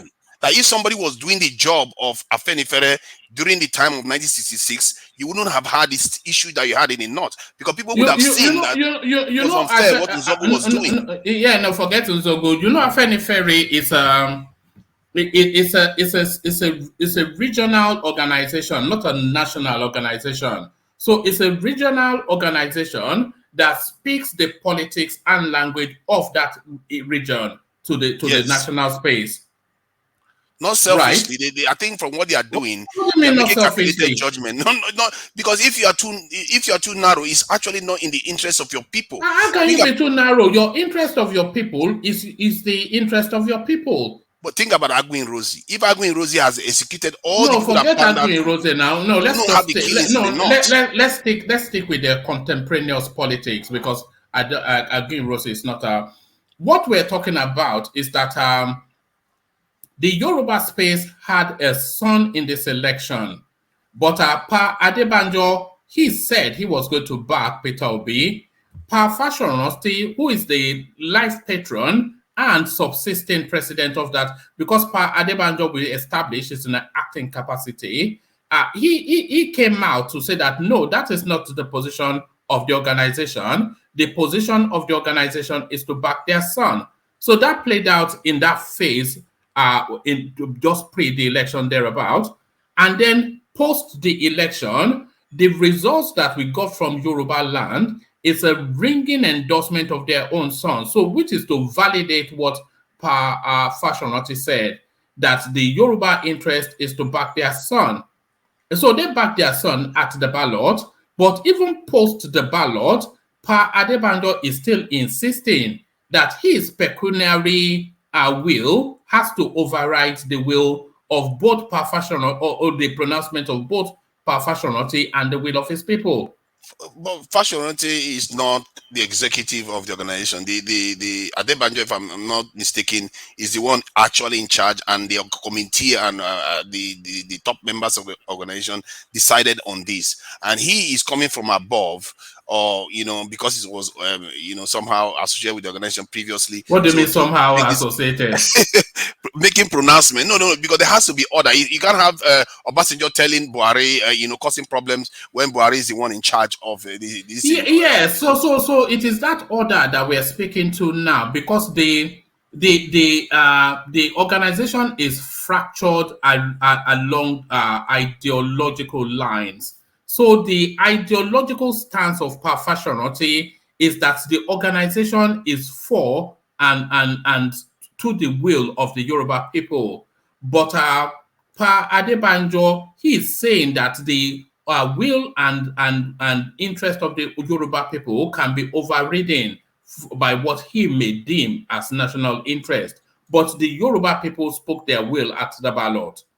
Yeah, but that's not fair, because there has to be order. Sorry, go ahead.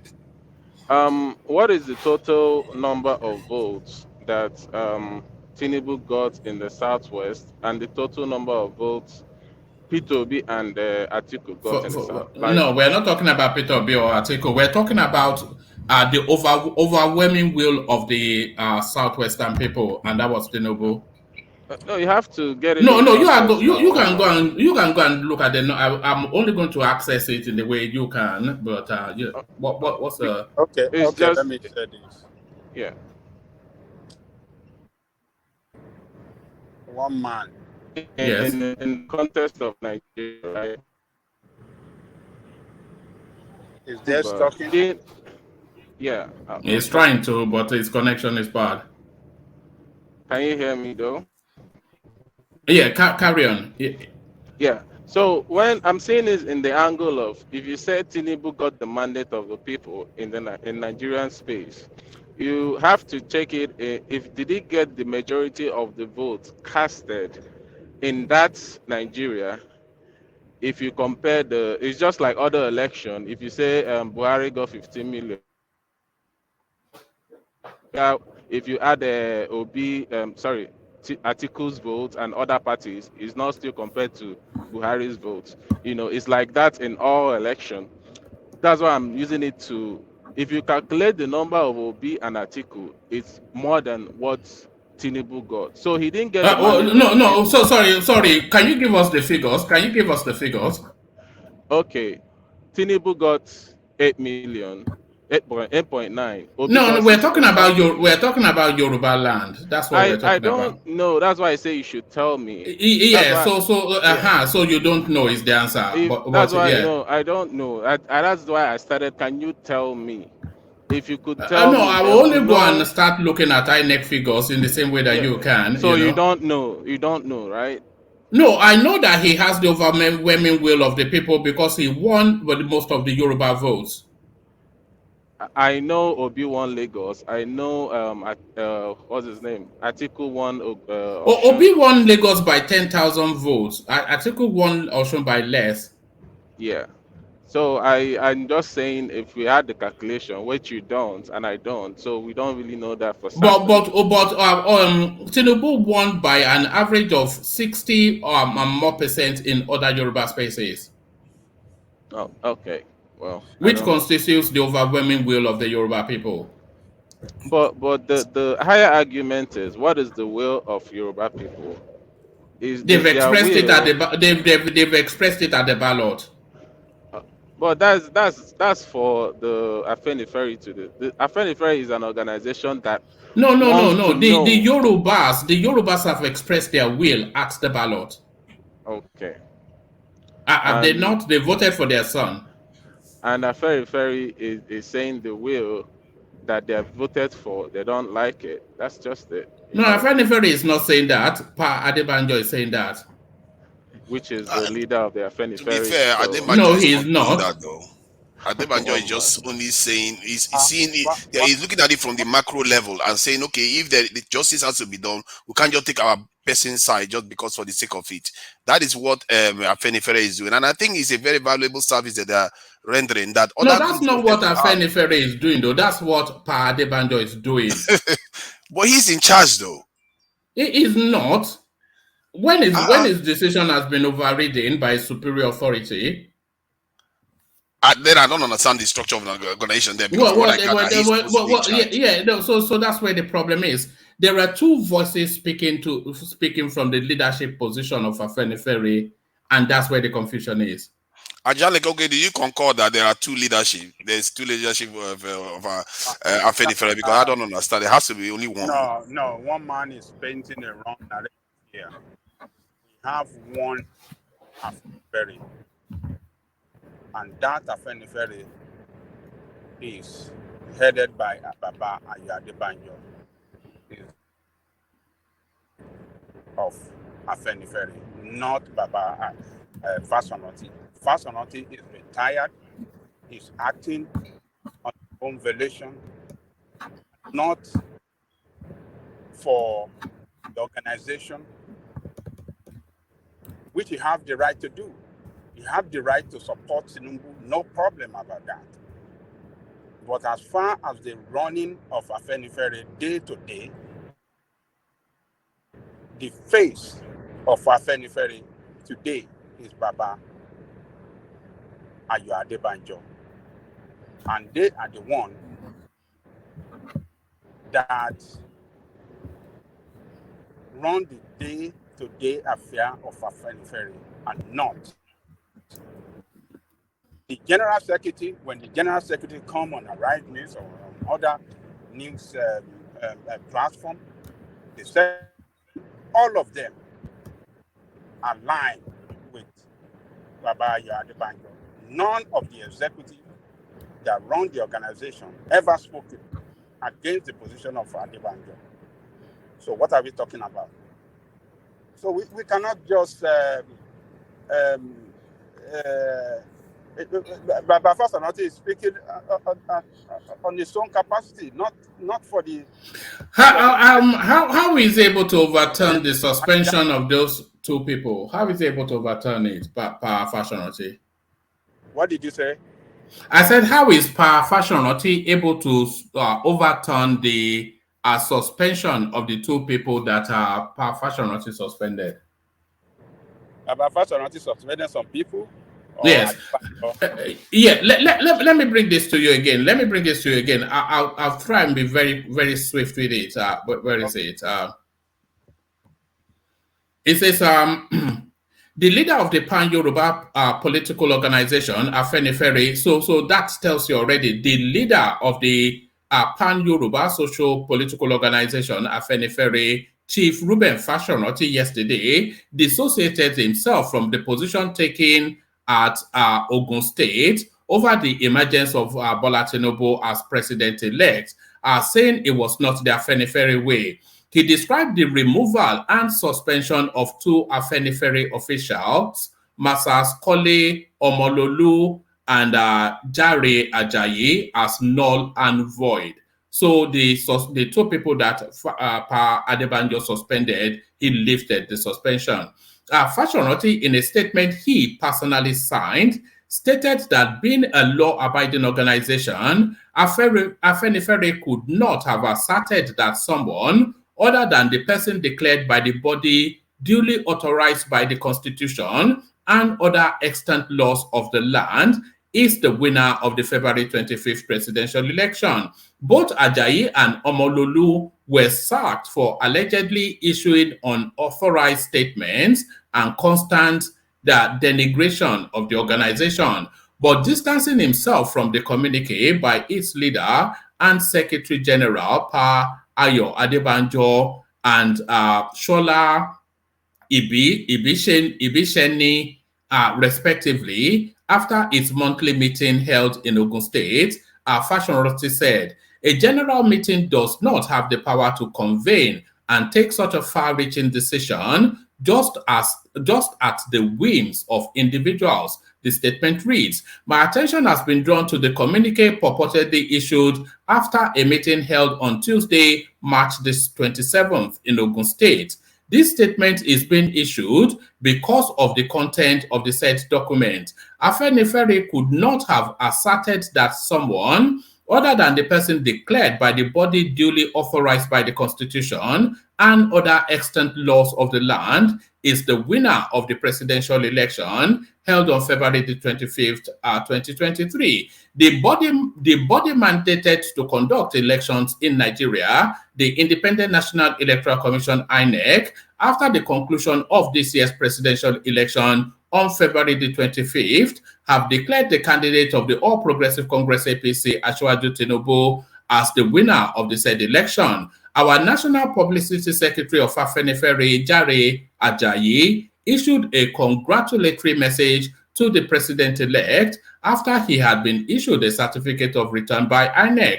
This was cited as an uncouth activity by the communique mentioned above, which further stated that Abagun and Ajayi were suspended pending further decision after their appearance before and recommendation by the disciplinary committee. It means that the two were pronounced guilty and consequently sanctioned even before their appearance before the disciplinary committee. This is not the AFENIFERE way. A general meeting does not have the power to convene and take such far-reaching decisions at the whims of individuals. There must be an official petition laid at the caucus meeting, which is referred to the disciplinary committee that will investigate and give officers involved the opportunity to plead their case. Reports and recommendations are then received by the leaders in council, who then take a decision on the report with the leaders before reverting to the caucus in communication. This fiat approach, as seen in the current situation, is alien to our organization and cannot stand.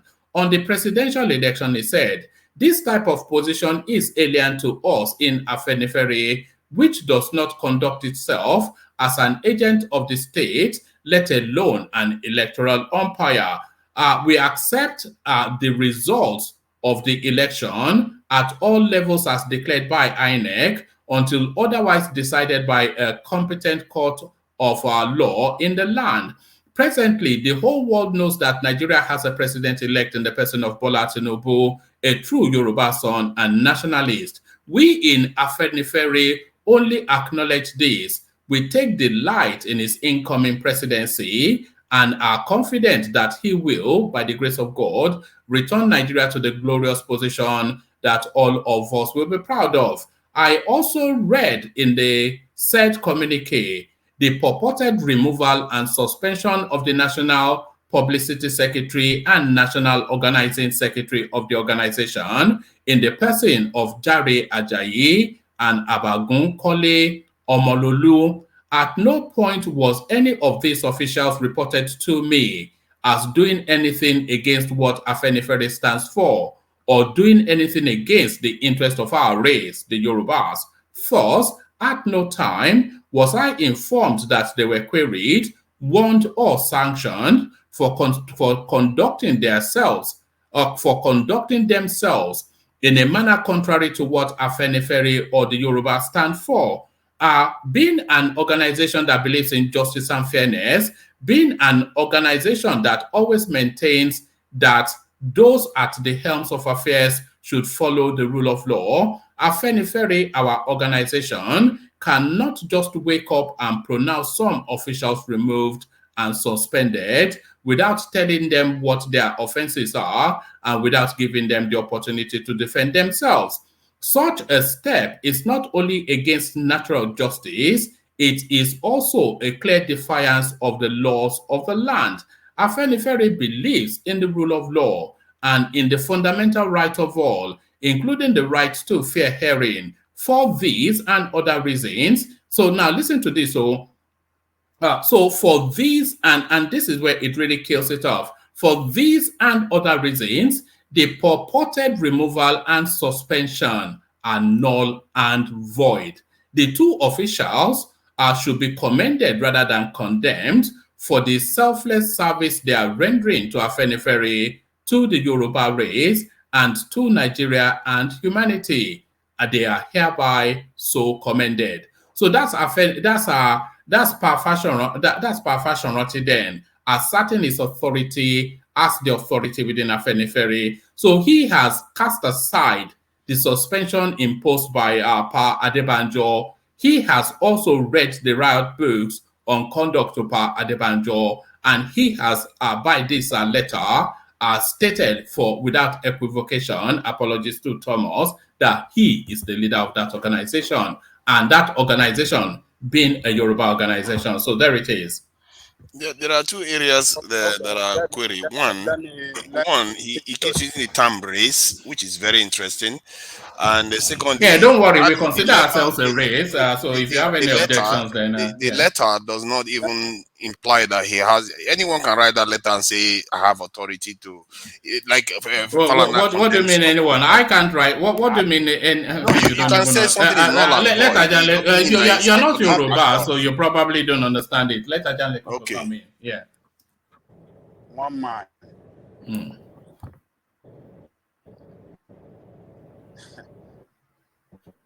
What played out is very, very clear.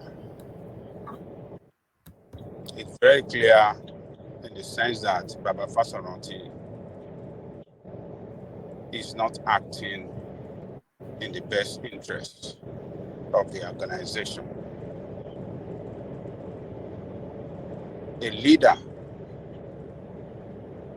whoever that call himself a leader, before taking any action, act in alliance with other leaders in that organization. A decision in contrary to decision taken by the executive organ of that organization is autocratic.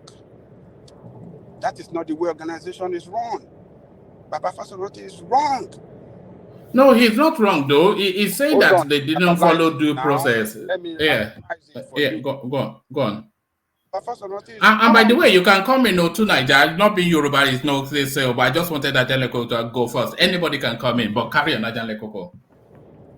Organization that is well structured must have a way to run it in such an organized way, in such a way that you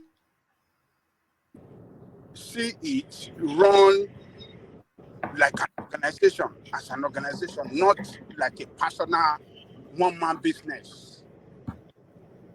What Baba Fasoranti is doing, it's like one-man business. They met, the organization leadership met and took a decision. Are you somewhere without having consultation with them?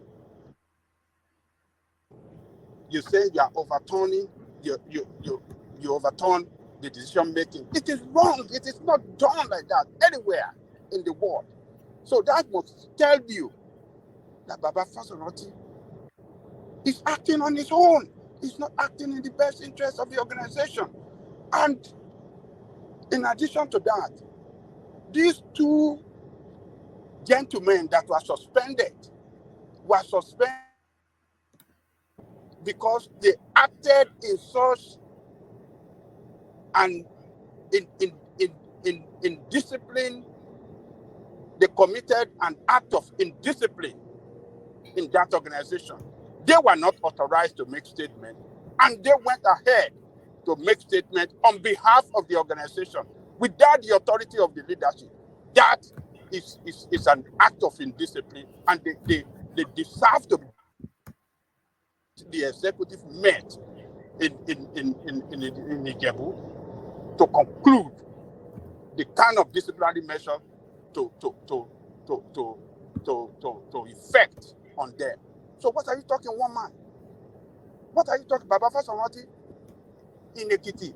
How that they say, and I overturned this thing, they acted in the best interest of Yoruba. That is totally wrong.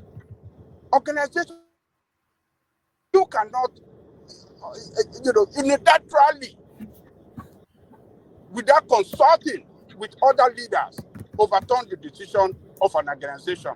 That is autocratic. That's to tell you that Baba Fasoranti is wrong, and we have to condemn his action. He has no respect for that organization. His action is capable of destroying that organization. And he is an elderly person, we respect him, but on this action that he took, it is wrong. It is totally wrong, and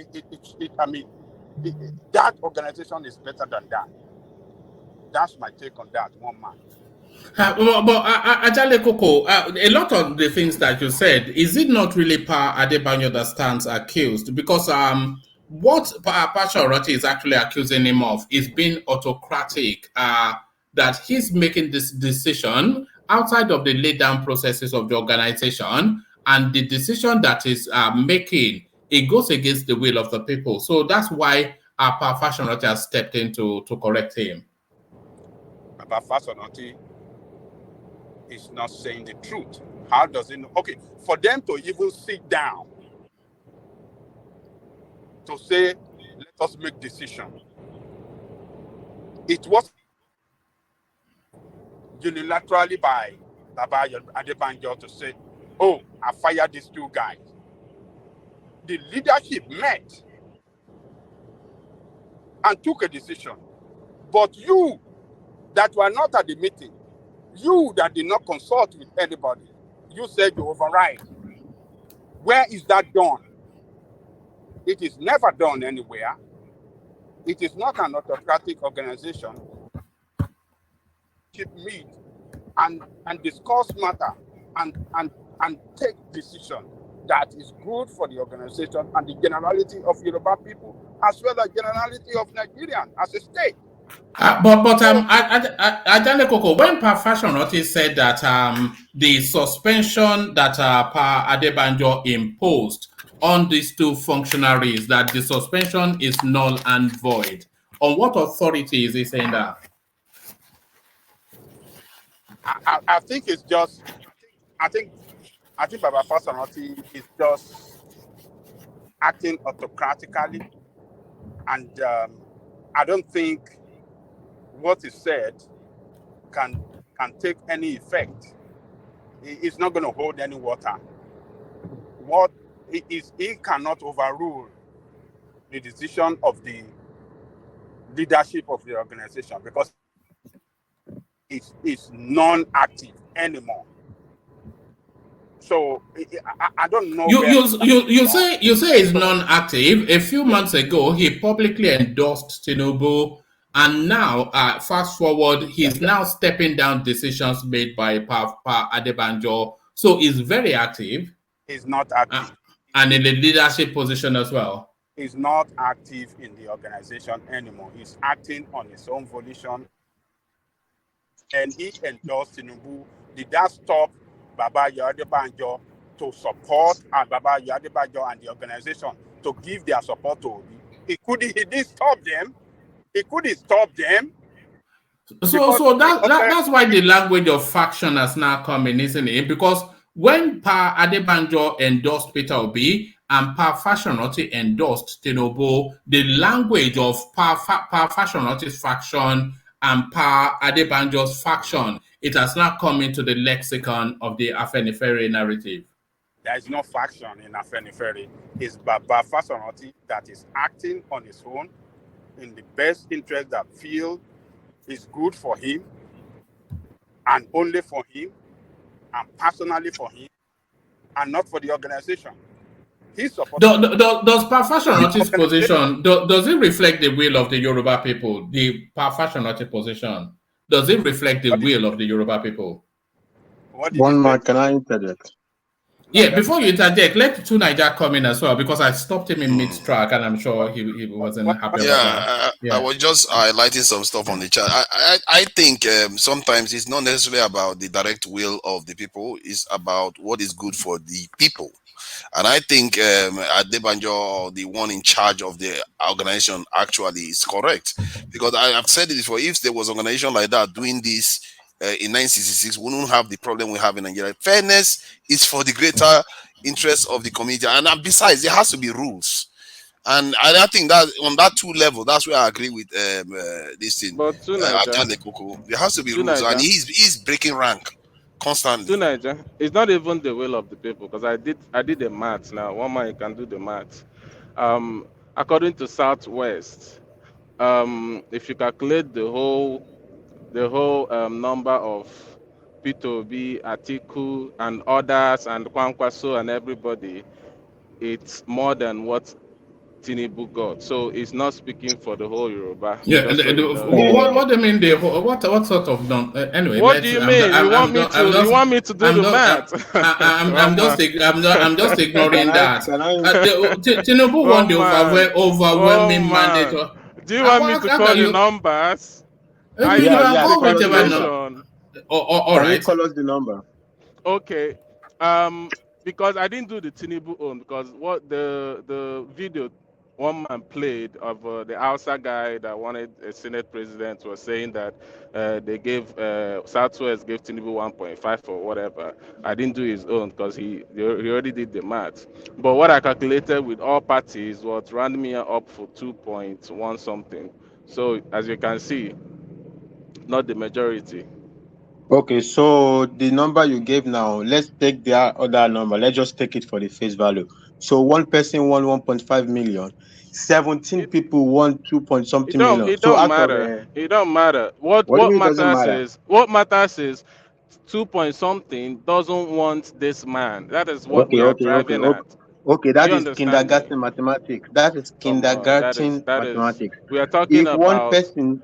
This is politics, my brother.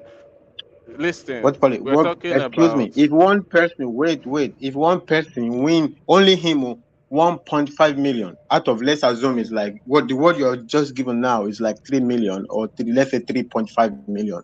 So one person win 1.5 million, only him. 17 people share 2 million, and you are telling me he doesn't have the majority will of the people.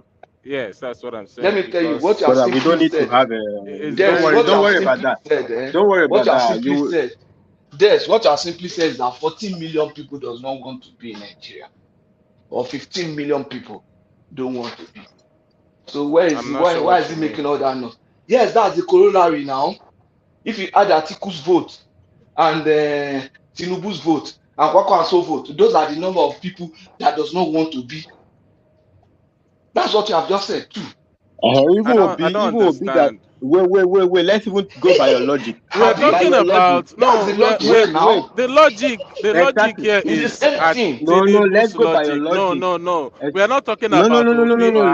Let's go by your logic. Excuse me. Don't do this. Understand where I'm coming from first. Patoski, yeah. Let's extend the logic. So in the national vote, right? Yes. The whole thing is like 24 million. Out of 24 million, 6 million voted for Peter Obi. So why is Peter Obi making not around the place? 6 million out of 24 million. We don't. That means 18 million don't want him.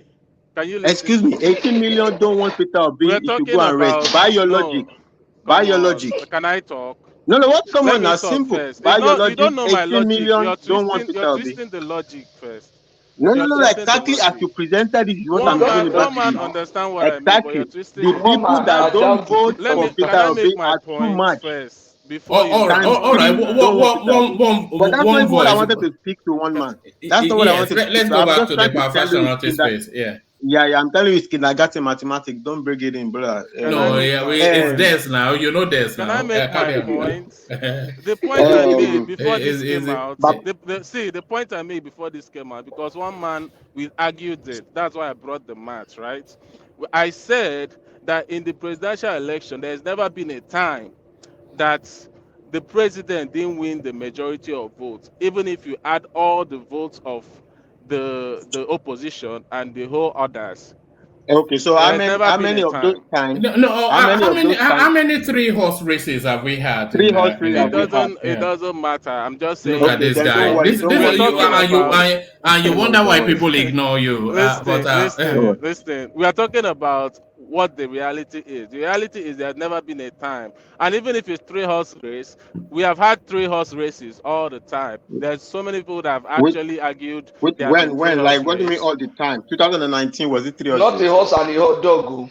Come on, it doesn't matter whether 2015 listen. There's always people that claim they are the third horse race in every election. It doesn't matter. So, you bring mathematics. Let's use mathematics to determine 3-horse race. No, listen. It's the weight they carry. That's what matters.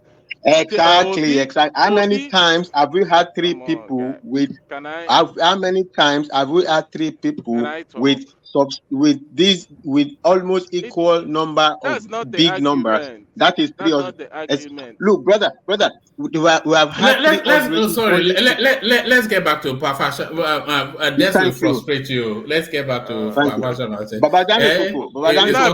Because of one man, though. Yeah, I know. But I don't know what all these people are trying to.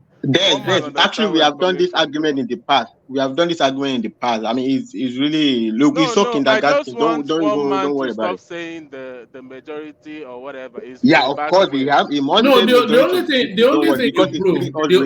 only thing you proved with your figures is my point, but exactly. We still love you anyway. But carry on. Babalanko,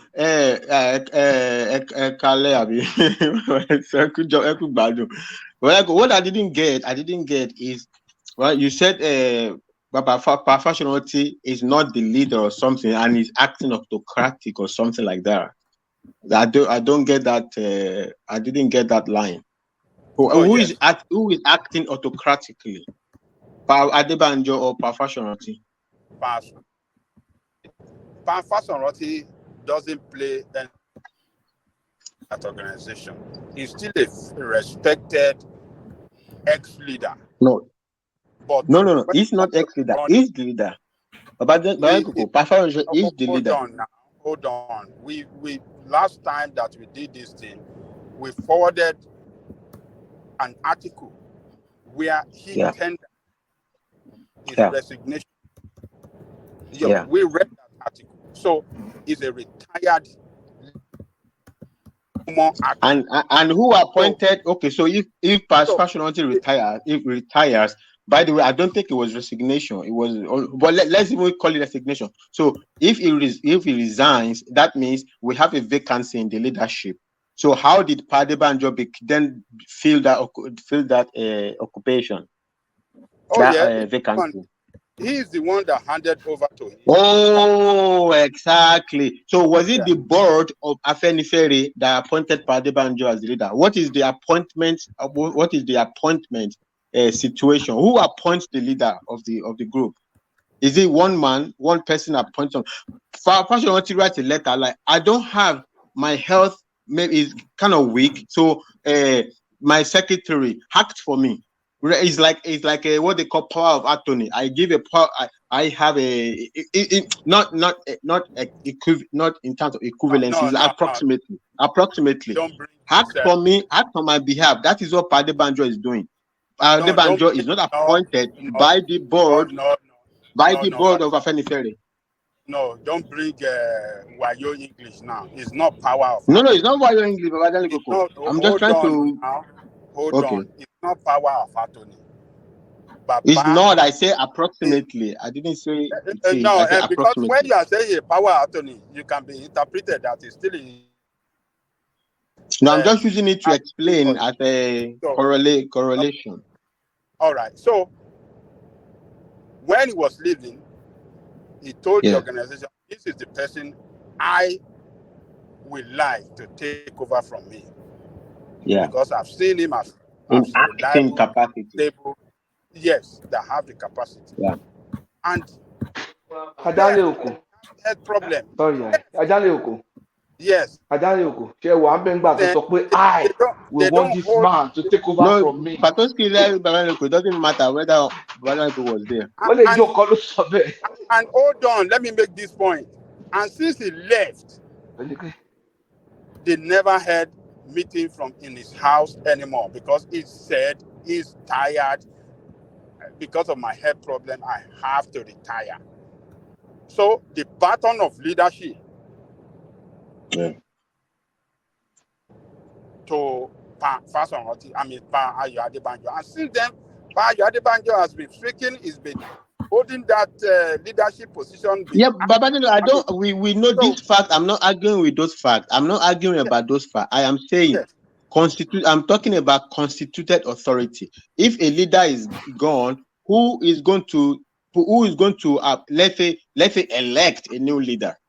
Who? The constituted authority now. So let's assume, may God speak about Fasoranti's life. Let's assume he didn't retire. Let's assume he didn't retire. He passed away.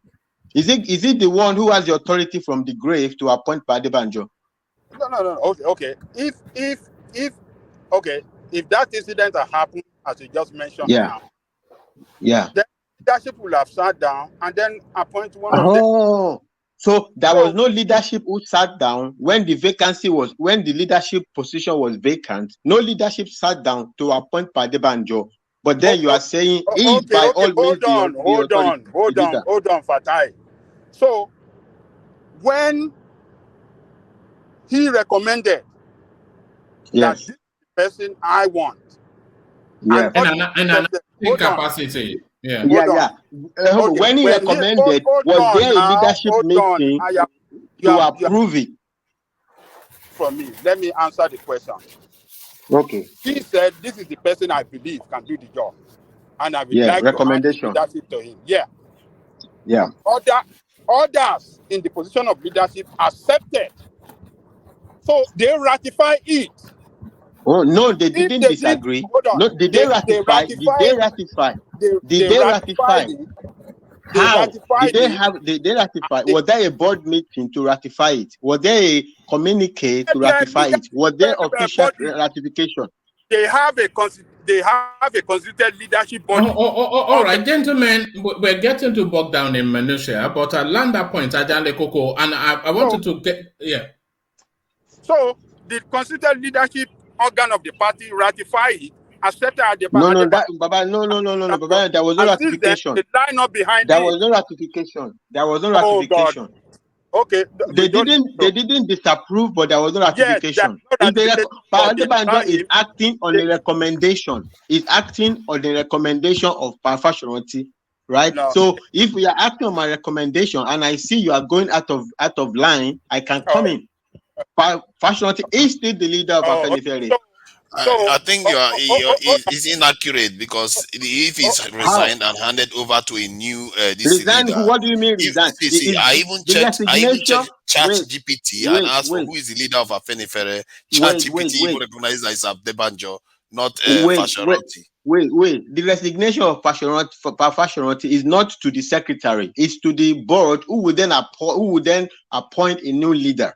So if I resign that they ratified it. How can you not understand? They did not ratify. Baba is just saying that where is the ratification? How is he leading the organization all this while then?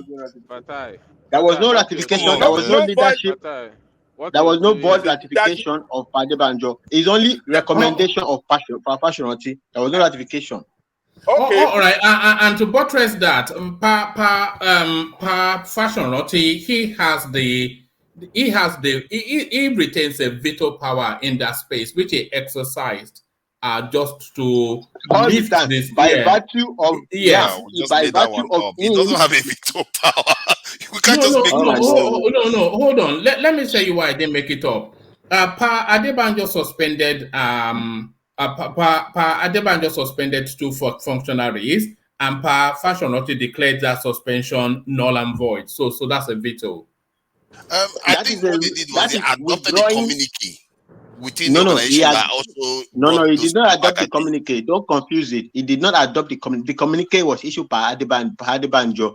Pa Fasoranti feels that the communique is against the law, the constitutional path of the Afenifere and against the Yoruba people. So he then steps in and say, "Look, I want to step aside my recommendation. My recommendation for you to be acting for a moment, and I say." I cancel that. I use my authority as the originally appointed leader, and there not be a newly appointed leader. All right, but the wider question is now, this confusion now, is it time for it to come to a head? Because this is not the first time that these two septuagenarians have locked horns. They've been locking horns throughout this whole cycle. We saw the public endorsement. Hold on. We saw the public endorsement of Peter Obi by Pa Adebanjo. And when Pa Fasoranti endorsed Tinubu, Tinubu knelt in front of him. And you are a Yoruba man, Fatai, and you know the significance of an elder placing two hands on your head in a knelt down position. So that was the level of endorsement that Pa Fasoranti gave Tinubu. So the Pa Adebanjo is telling us that the election is not legitimate because our candidate did not win. But Pa Fasoranti is reminding us that AFENIFERE is a law-abiding organization, and the law has told us what the state of play is. So you have this continuous divergence within that organization. So is it time for it to come to a head? Somebody has to step aside. Yeah, somebody needs to step aside. And what you read out, can I just land my situation? One man, what you said that is exactly. Oh my God! Let me. What you read out.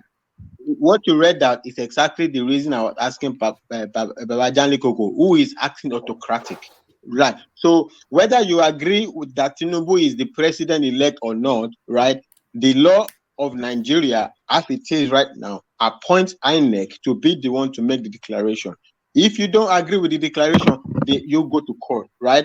They are in court, and somebody else is declaring that what the constitutional authority has declared is I'm issuing a communique against it. Who is acting autocratic? You are acting, even the endorsement of Peter Obi, right? It was, I mean, we all saw that interview, I think it was on channels. Adebanjo himself is asking that he is the one because he is the acting leader. He is the one. It's not like it's not like a meeting of the, like, let's call it the board of AFENIFERE or a lot of AFENIFERE people. Just some few people decided it was going because fairness overrides everything. Fine, we don't have a problem for fairness, but at least it's an organization, has a board, has a meeting, and we go to the meeting. They elect the majority in the meeting, approves whatever they want to do. But you say I decide. So in that situation, who is acting autocratic? And as you have read that one man, who is going against constituted authority? Fatai, let me ask you a question. Is it Fatai? Yes, can you hear me? Yeah, I can hear about ethical to see a retired leader of an organization to suddenly come back and overturn the decision of the new leader of the organization? Ethical, any organization. Babajani Koko. That is where I wanted to clear. That is where I wanted to clear that line. That question. I don't know. I will answer it. That's why I wanted to clear that line. The retirement of Pa Fasoranti, is it to the board of AFENIFERE or just a letter to Adebanjo? If I write a letter to somebody, to the AFENIFERE leadership, it's the recommendation now. Nobody appointed Adebanjo as a because for my health, I don't have the power to be running every day. Actually, I remember I don't have the power to be running every day. So I want to recommend Adebanjo to continue in my role as a leader, right? In my role as a leader. So it's like he's giving it. Listen, Let me land my point, brother. We know where you're going. How officially accepted? Was there an official acceptance? Was there an official acceptance? Was there an official acceptance? These are all gentleman agreement. No. There's no. My question was a rhetorical question. Let me speak now. You will speak. It was a gentleman's agreement. It was a gentleman's agreement. It's a gentleman's agreement. Except if you can pull up the official approval. It was a gentleman's agreement. Therefore, Fasoranti can come back. It can come back. Fatai, what is gentleman agreement is not. This was put in writing, okay? To make it the approval, yes, not the recommendation. Hold on now. Which one was put in writing? Which one? Fatai. Yes. Adale Koko, you're breaking up. Fatai, take the question from Des and then we move on. I think we've labored that spot. Can I just confirm reading of the statement? Hold on. Let's have some structure. Adale Koko, you broke off, but Adese was putting a question to Fatai. Yeah, Fatai, an organization. I don't know if you understand what an organization means. Oh God! If you're, do you have a proper question though? I have a question. Yeah, I'm just trying. A proper one. Okay. There is a clear statement from Papa Fasoranti saying that Adebanjo was there a clear statement? Sorry. Don't address that just yet. Let Des put his question, and then Tunaja can come after. Fatai, the question is, if you're in an organization, I don't know if you're in any organization, and the whole board or whatever. Don't worry, I studied organization. Don't worry. Fine. I don't want to give lecture. And the whole people that are actively participating, recognizes one person as their leader, and the retired person. Who do you think is leading when the whole board actively at that moment? That is my question. Someone? Can you pull up what you are saying? What you are saying is from your head. There is no official. Everybody, excuse me. Except if you pull it up. That's do you want me to pull a video? You want me to send a video? Pull anything. Okay, send that video. Yeah. Pull the video of the board approving. Let me find it. As you put it. Not the video. I'm going to send the video where you see the secretary and all that stuff approve that said this is their leader and all that stuff. Send whatever. Send whatever as your proof that the board they approve. I say according to your recommendation of Papa Fasoranti. You're taking it. We approve. All right, thank you, Des. Let's hear from Tunaja. Let's hear from Tunaja, and then we round up that space. I think we've spent too much time there. Put it to rest to an extent because this is from the Fasoranti. He said just last November that I have Papa's permission to say that he has not said that Chief Adebanjo is no longer the acting leader of AFENIFERE, or that all future AFENIFERE meetings should henceforth be held at his residence, Akure. So in that statement, he says... hold on. Read it again. The what leader? He said, I have Papa's permission, which is Papa Fasoranti. At the top of this thing, it's actually saying that Fasoranti is actually confirming that Adebanjo is the leader of AFENIFERE. Go on and read it. Yeah, that's not the board. Can you hold on? Let me just track back a little bit. He said, but in a retraction of recent development, Abiola said, it has come to Papa ROF Fasoranti's knowledge that some sections of the media, especially the social media, have been ascribing to him false statements designed to cause confusion and polarize AFENIFERE. Then in a quote, he says, I have Papa's permission to say that he has not said that Chief Adebanjo is no longer the acting leader. Okay. Of AFENIFERE. All right. So that's where I wanted you to stop. The acting leader. So acting different from substantive. So acting, I'm sure you know, is but different. He chose to use the term, but he is actually submitting that Adebanjo is still the leader. That's what he. Yeah. No. Hold on, Fatai. He said the acting leader. Yeah, he chose his term. Do you recognize the distinction between acting and substantive? Because you can say leader or acting leader. No. Okay, you don't understand the distinction. No, because I don't understand any decision. Leader is a leader. If you've already said it that no, hold on. A leader is not a leader. If you don't understand the distinction between acting, and substantive, then that answers that. In the context of leadership. Forget the context of leadership. Do you understand the distinction between acting and substantive? I don't understand the difference. Let me explain the difference. Yeah. So the acting is the leader pending the board or whatever is the ratification of new leader. So there has not been a ratification of a new leader. Oh, I know that.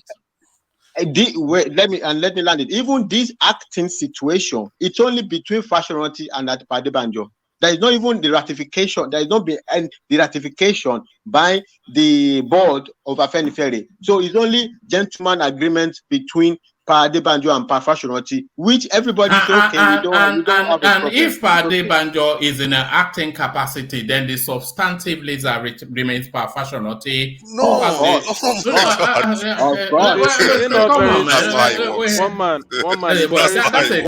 That's exactly how it works. You don't understand. You don't know. Fasoranti. One man. So you will make it clear. One voice. Make it clear. If Fasoranti. No, hold on this. You don't. If the substantive authority lies with Fasoranti, yes. Was it impossible for him to stop the AFENIFERE from declaring support to Obi? Why was it impossible for him? He did not. He invited the cameras and told them that this is AFENIFERE'S endorsement. He said what? You said what? He invited the cameras and presented who the AFENIFERE was endorsing to the cameras. That was on his own personal volition. The whole body of AFENIFERE. You remember we did it here. The whole structure of the organization was there. We did it here now. One man. Babajale Koko. When Buhari traveled abroad and gave a letter. Wait, Babajale, let me just make this example and leave it. Yeah. So when Buhari traveled abroad and gave a letter saying, okay, I'm going abroad for 2 weeks, so I will not be. So let Oshibanjo. You can't. No. This is definition of acting. Babajale, let me just land it. Let me just land it. So I am going. Excuse me. Let me, guys. Don't be jumping at me now. So Buhari is leaving for 2 weeks. He sent a letter to the Senate. Say, I'm going away.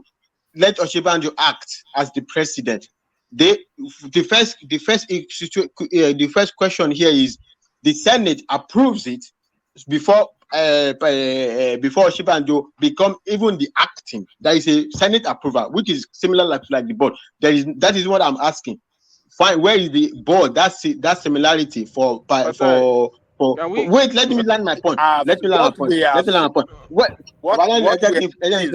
Where is this? Where the board approval is not let him land the point. Yeah, carry on. No, that's number one. Number two. So even if what you are saying, especially the question you asked me about Koko. So are you saying that because Buhari appoints says Adebanjo should be acting president. So Buhari he should be acting. Therefore, Buhari does not have a right to come back again. Buhari is no longer president. Buhari is no longer president. He's no longer president. Fatai, He has written a letter. Can we all agree? Can we all agree? Number one, that analogy is wrong.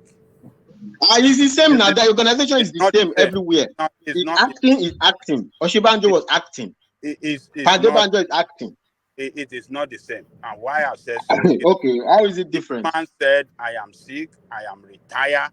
Buhari did not retire. Same thing that Buhari was sick. He went for abroad. Same, what is resigning is different. You can't say organizations are the same now. It's Al-Qaeda and AFENIFERE the same. But organizations have different rules now.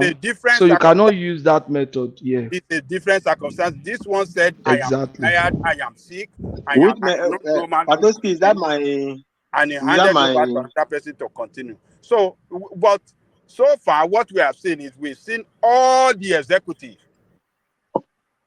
in Obi. Why can't Fasoranti stop them?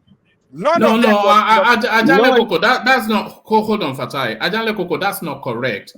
Because we can go and dig it up again. But only because you and I we treated it here when this conversation first came up. When Fasoranti was endorsing Tinubu, all of the executives with AFENIFERE, they were at Akure or wherever that endorsement. Remember, we were reading out the list and their positions within AFENIFERE. Hold on. The fact that they attended does not mean that they supported Tinubu. Baba Fasoranti called them. Hold on. Let me. Baba Fasoranti called Baba Adebanjo that, okay, Tinubu is coming. Allegedly. Should I dispute? Hold on. Let Ajale Koko. Yeah. Tinubu is coming to visit me. What do you want me to do? And Adebanjo said, you have no other thing to do but to accept him. And those that you want to be around you, invite them and let them come. And then Baba Adebanjo told some other leaders to go there so that they can all together be around. Come to Tinubu and hear whatever he wants to say. And that was what happened. And Baba Fasoranti blessing, and he headed there. The blessing is not the organizational, it's not by, it's not the blessing of the AFENIFERE organization. It's a personal blessing by Baba Fasoranti. And that is why you see the all their caps were off and their heads bowed when Fasoranti was blessing Tinubu. What did you say? I said all their caps were off and their heads were bowed. Some were even pointing at Tinubu when Fasoranti was surreying for him. Yeah, that's a tradition in Yoruba land. It doesn't. That's a tradition. I mean, it doesn't. That doesn't mean that the organization bless him. I mean, after that, they are supporting Tinubu, and Secretary of Organization have, visited Arise now, other media houses to confirm that is to be there supporting the general, the publicity secretary, all of them. You spoke in the same vein, supporting Obi. So what are we talking about? You don't see any. Ajale Oko. One candidate got the support, another candidate got the blessing, just like Jacob and Esau. And the one that got the blessing got elected. The one that got the support without the blessing lost. So that's the end of story. No, all right. That's a good. Can we all agree? I want us to agree on one thing. That is a separate thing entirely. But Ajale Koko, that narrative is not like that though.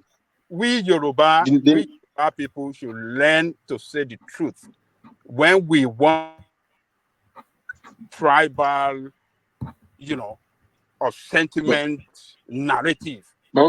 We want to spin things and turn things upside down, and that's what we are doing here. We know the way organization is structured. Ajale Koko is not tribal. It's So not tribal. how can you tell me if somebody that is retired will come and overturn the decision of the active member, active leadership?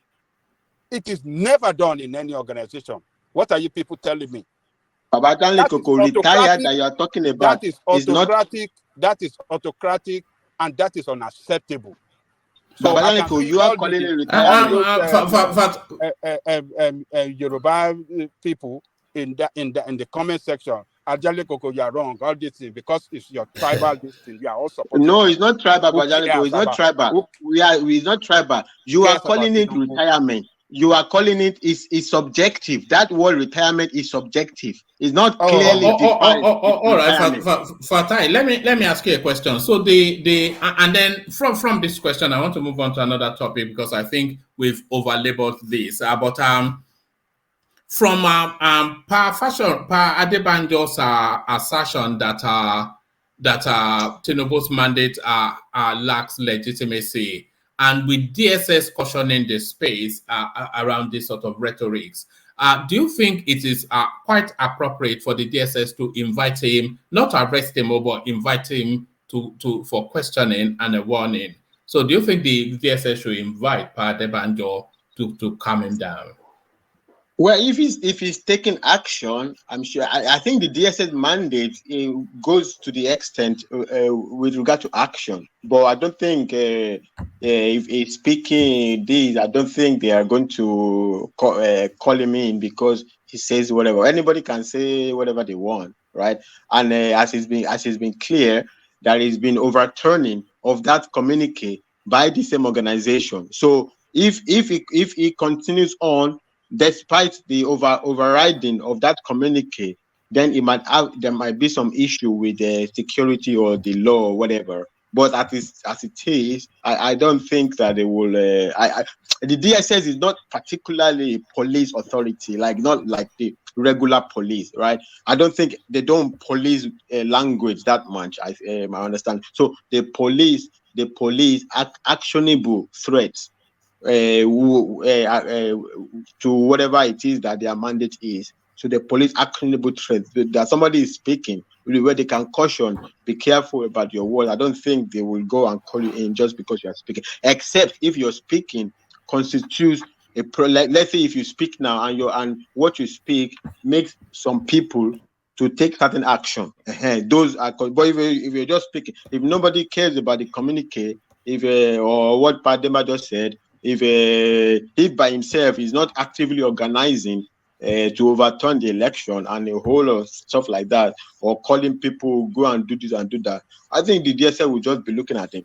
But just to land my point, just to close my argument, that narrative you told with regard to what happened when Tinubu went to Fasoranti is not like that. It's not straight like that. First of all, Adebanjo did not call all the people that were there to go there and support and attend that to attend it. No, Adebanjo did not do that. And that Fasoranti called Adebanjo is debatable.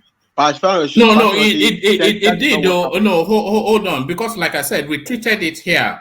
So yeah, Adebanjo did tell us that he authorized them going there. And he also said, not authorized. You don't have a problem. He said, if you want to go, go. No. Why authorize them to go? That is not so Ajale Koko is right. Now. What is the debate? What are you debating here? Yeah. My debate. And they went. So what are you trying? He didn't tell them to go now. They are not children. Authorize them to go. They didn't authorize them as AFENIFERE to go there. Right? If I say I want to go somewhere, you say, okay, if you want to go, go. He's not speaking for the organization. The organization didn't appoint them, but the organization, even as led by. All right, Fatai. I want to move away from that space. Let me just read this quickly. It says he has no rights constitutionally or otherwise to do so. He is de facto no longer in office. He has resigned and is just an honorary member. Okay. Who is saying that? No, so that's Adebanjo. That's Adebanjo saying that. That's a partisan view. That's a partisan view. He also invited that if Fasoranti wanted to test his leadership, that he can come and try to take over. That he has the freedom if Okay, he wants all to, right. instead of making but that's a pronouncements. partisan view now. That's a partisan view. But round up that space, Fatai, and then we Yeah, move on. that's all. And then just to okay, I'm just saying the story, as you said it about Jali Coco, is not straight line like that. The story is there is a debatable things behind the story, but you stated it categorically. It's not categorical like that. How that arrangement happens, right? So just like, and Patoski is this when I made that reference about Buhari and appointing Oshibanjo as acting, is exactly the same. There's no, I think you were saying something Al-Qaeda. I don't even know what that meant, but it's exactly the same. Buhari is leaving. I say Oshibanjo, I recommend Oshibanjo or whatever, or the constitution recommends Oshibanjo to take over from me. Is acting. It doesn't mean Buhari will never come back, right? He's alive. He's substantive president.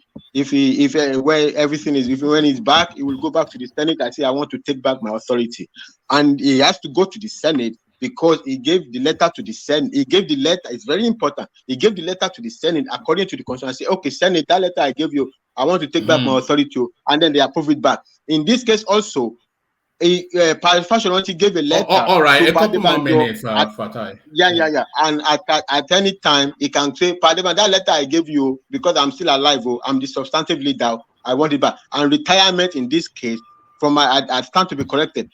Is that appointment, I think it's for life or something like that. So retirement or no retirement, there's no, when you are 80 years old, you retire in that, it's a social cultural group. There's no, you retire at something. He's the one, it's subjective. Retirement is subjective.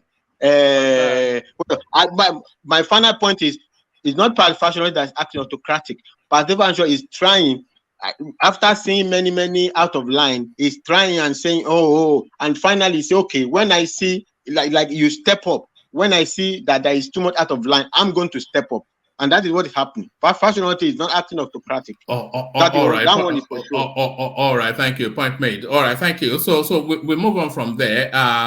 We spent an hour plus, and I don't think we landed on anything. But let me acknowledge the super chats that have been coming in. You know, I'm only going to mention one name, Ayo, of course, who super stickers the space twice.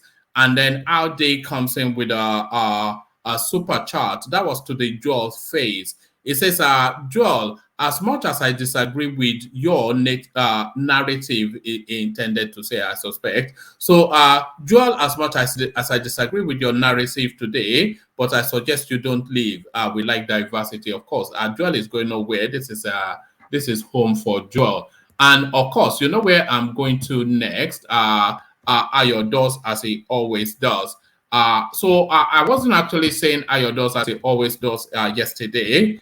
It's only because really long after I've left, that was when Ayo did it. So this was Ayo from yesterday. So we acknowledge that. And because he was late, he double dipped. So Ayo came in twice yesterday. And then, of course, regular as he always does, Ayo comes in here today again. So that's three sequences over the last 2 days of Ayo doing the buy the coffee thing. So he continues to keep that place 100%. One man went to Mo, sponsored by Ayo. So one man went to Mo, sponsored by Ayo. Ayo, thank you. The super chat space, by the way, is not an exclusive preserve of Ayo. Others are welcome to use it as well. But let me share this. Let me share this headline with you. And I'd like to invite Dewale or World Peace, because we've not been hearing those two voices, if they're still available to lead on this one, and then the conversation ensues from there. It says 2023 polls. So this is Sanwo-Olu this time around. 2023 polls. The masses rescued Tinubu from powerful forces. So this is Sanwo-Olu reflecting on events recently passed. Lagos State Governor Babajide Sanwo-Olu on Wednesday said that the emergence of Asiwaju Bola Tinubu as the president-elect was a result of support by the masses, as the mighty placed a lot of obstacles in his way. Sanwo-Olu made the disclosure during the special birthday prayers organized for Tinubu in Lagos. Prayers were conducted simultaneously in the Secretariat Mosque and Chapel of Christ the Light, Alausa, Ikeja. At the mosque, Sanwo-Olu's deputy, Dr. Kadir Obafemi Hamzat, was on the ground together with the Lagos State Assembly Speaker, Honorable Mudashiru Obasa, and members of the State Assembly. Sanwo-Olu's Chief of Staff, Mr. Tayo Anyede, also stood in for the governor at the chapel, where the ex-deputy governors of the state, Otumba Femi Pedro and Prince Abiodun Ogunleye, were also present. Hamzat said it was a great coincidence to have President-elect's birthday in the month of Ramadan, saying a lot of obstacles were placed in his way to forestall his ambition from coming to reality. Hamzat stated, "We thank God for having his birthday in Ramadan, and God has chosen him as the president-elect. A lot of obstacles were placed in his way, so prayers are essential. By the grace of God, I believe Asiwaju will perform well. It is the masses that voted for him. The mighty stood against him." He cautioned those drumming for war, saying, "We are many in this country. We cannot afford to go to war. On behalf of the president-elect, I thank you all for your support."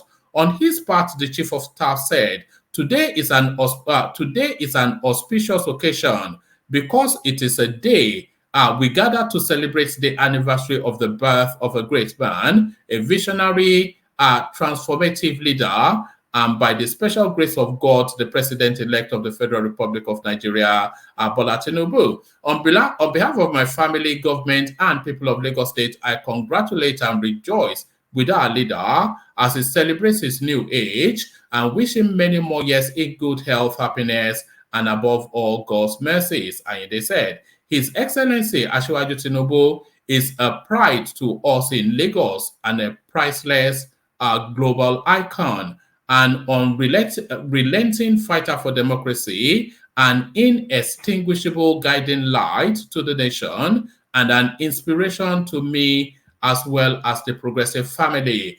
It gives me great pleasure and honor to be present here today. I thank the organizers of this special. So it goes on in that vein. So I think the rest is eulogy. But the space that I really wanted to land on is that that the emergence of Asiwaju Bola Tinubu as the president as the president-elect was a result of support by the masses, as the mighty placed a lot of obstacles in his way. So that's really, I think that's really what comes through in this space.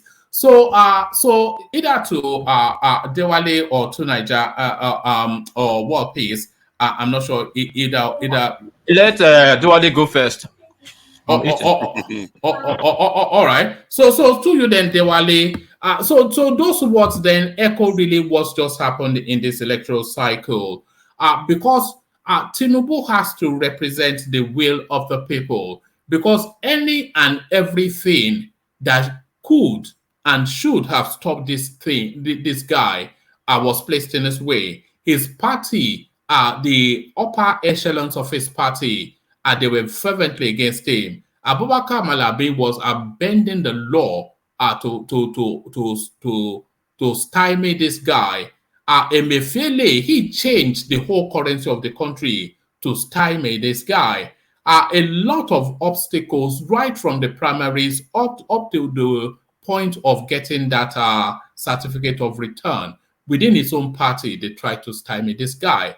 At the obedience space, the mocking, the abuse, the lies and the mysteries, and Atiku Abubakar, of course, ever ready with a sword. So this guy now, the mighty were against him, and a lot of obstacles. So a carry through by the masses is what the Lagos State is saying to us.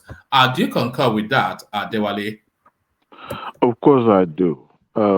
I do. There's a saying in Yoruba land that even a bad child has his own special day, right? So it's always like that in every election. Whenever the power is transitioning from one hand to another, it's always like that anywhere in the world, because, like the man himself said, power is not served a la cartel. You have to go for it. You have to jump the hook. You have to grab it and run with it. Because once you have that power, you see all those uh, obstacles, all those minions that constitute themselves as an obstacle during uh, the tussle for elections and all that, they become a minion. They become irrelevant. So he knows what he was against with. Now, I heard it on the platform earlier. That somebody said that, you know, Tinubu's candidacy wasn't the wish of the people, and that the Yorubas did not. Tinubu does not represent the interest of Yoruba. I disagree with it simply because if not the votes that was counted in his favor in the southwest, Tinubu wouldn't have become this president elect today. He would have been, part of the history of a contestant to the office of presidency in Nigeria. So they gave him a massive vote around Southwest. The fact that he didn't win Lagos does not mean that he didn't have a significant vote in Lagos. But then you look at the fact that those people that, it's more or less like a power is moving from the established guard to a different, completely shifted. Never in the history of Nigeria have we ever had anyone in Yoruba land per se, other than someone from Abeokuta of extraction. Shonekan was from Abeokuta. Awula was from Abeokuta. Obasanjo is from from Egbaland. All in Ogun State. The only time, no, not really the only time, because Falai is from Ondo State and he never got it. And then the Awolowo's deputy then, Jashin, and the Fasorantis, they are not from August. Even this Adebanjo of AFENIFERE'S never really identified with Ogun State policy per se.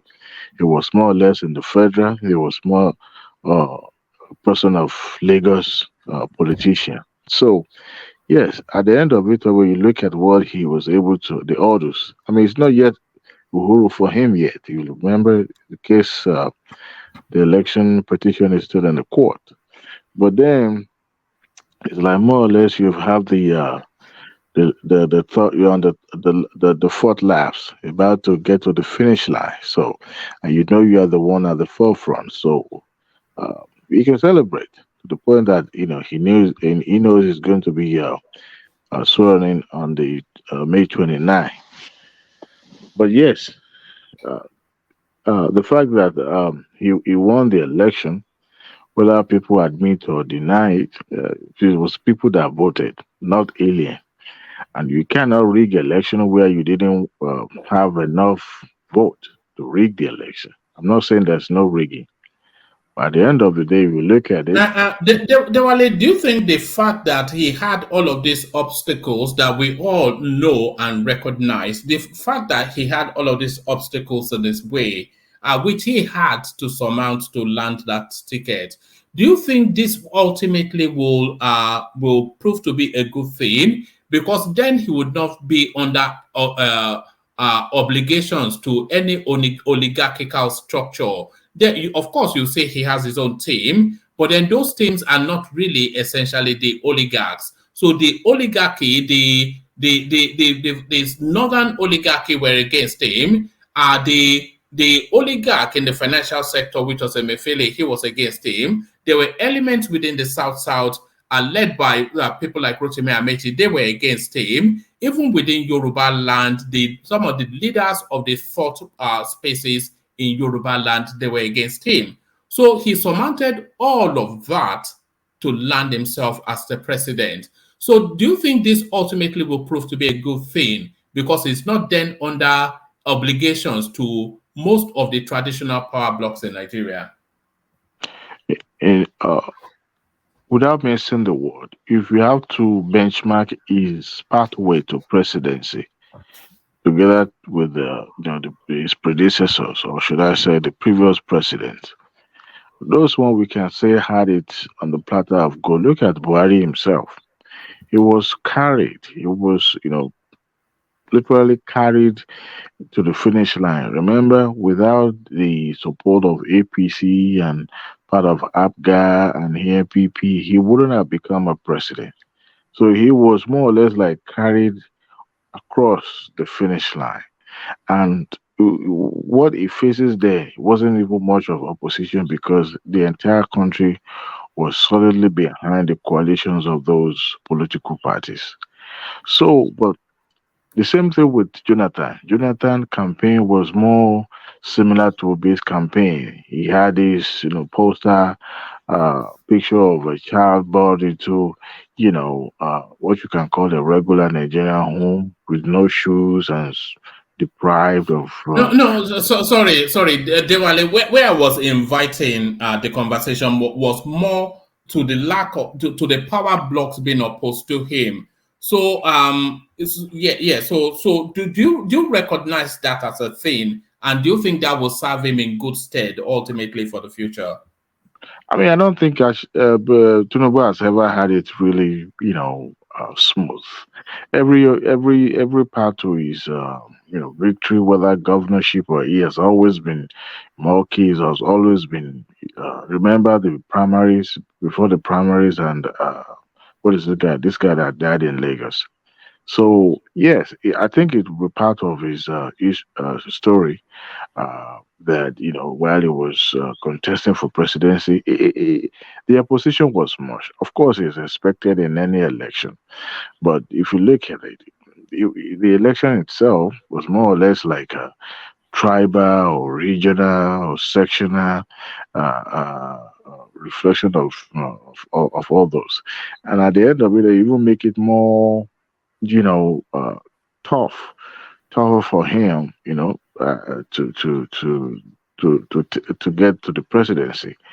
But remember, most of the candidates that have been in this kind of position in the past never get to it. Look at Awolowo. Look at Nnamdi Azikiwe. They all faces a lot of hard opposition because of the oligarch and all those interests that never really wanted those fine politicians. But at the end of the day, he was able to, because I guess he must have studied or pick from their school of thought one way or the other. But then the Mayfield of likes and the Babashia. You remember Babashia Lawal? As a matter of fact, it came to my Yeah, mind that's part of the oligarchs that were when against he him. when he vouched on the national television that never, not in this level, would Bola Ahmed becomes the president of the country. And now I just remember that, him saying that on national television, and Bode just saying he's going to, go on exile, Tinubu becomes president. And he was being pressed on it on the channel, on Arise News this week, and he was trying to sound more politician as it is.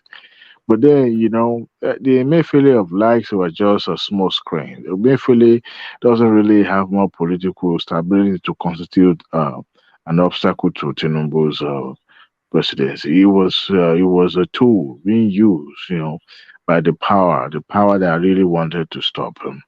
And Emefiele also knew that, he was enjoying the protection from the presidency. The likes of the Babashia Lawal and this same the attorney general that bites you and also blow you like a rat. At the point it was it was what do you call it? Campaigning for Tinubu. At the same time was going behind. At the same time, I could remember the interview he gave when he was saying it was not. He didn't really mention a particular name, but you can tell it was referring to Tinubu, that one person will arrogate power to himself and say this and that. At the end of the day, he boomerang because the plan never worked for them. And it tells you how little these guys knows about politics, especially the kind of politics we practice in Nigeria. But I think it will add to Tinubu's story or his memo when it's done with the administration or when it's completely exit the stage. Yeah. And such people like this will always make a difference. That's why I was trying to tells Rational Man earlier that sometimes the people that we actually don't even expect to perform are the ones that we usually outperform. And we should have the fact that give a chance. But nevertheless, it was expected. The obstacle was expected, and that's one thing about, especially when its power is, when there's going to be a vacuum. So sorry, Dewale, that wasn't really where I was inviting the conversation. Oh, okay. What I'm saying is that there were several traditional power blocks that were in the way of this guy. And Ajahn Koko can come in as well. There were several power blocks, traditional power blocks that were in the way of this guy. So he had to surmount those power blocks to land himself the president. Who constitute this power block? Okay, so a power block would be somebody, the AFENIFERE, Bode George, etc., who are strong power blocks within the southwest. Then the oligarchs within even when El Rufai, when he came outside of the court after the judgment for the Naira space, he was telling us that the hierarchy of the APC, they were against this guy. So we're talking about Abubakar Malami, we're talking about Maman Daura, we're talking about, maybe even Buhari himself, and all of these are the strong kitchen cabinet space of the APC. They were against him as well. And then, of course, yeah. If you see, when you mentioned Bode George of Likes and Adebanjo, we look at the influence these people have outside the political party that they represent. You see, there's a lot of oligarchs that you and I would never pay attention to that are powerful.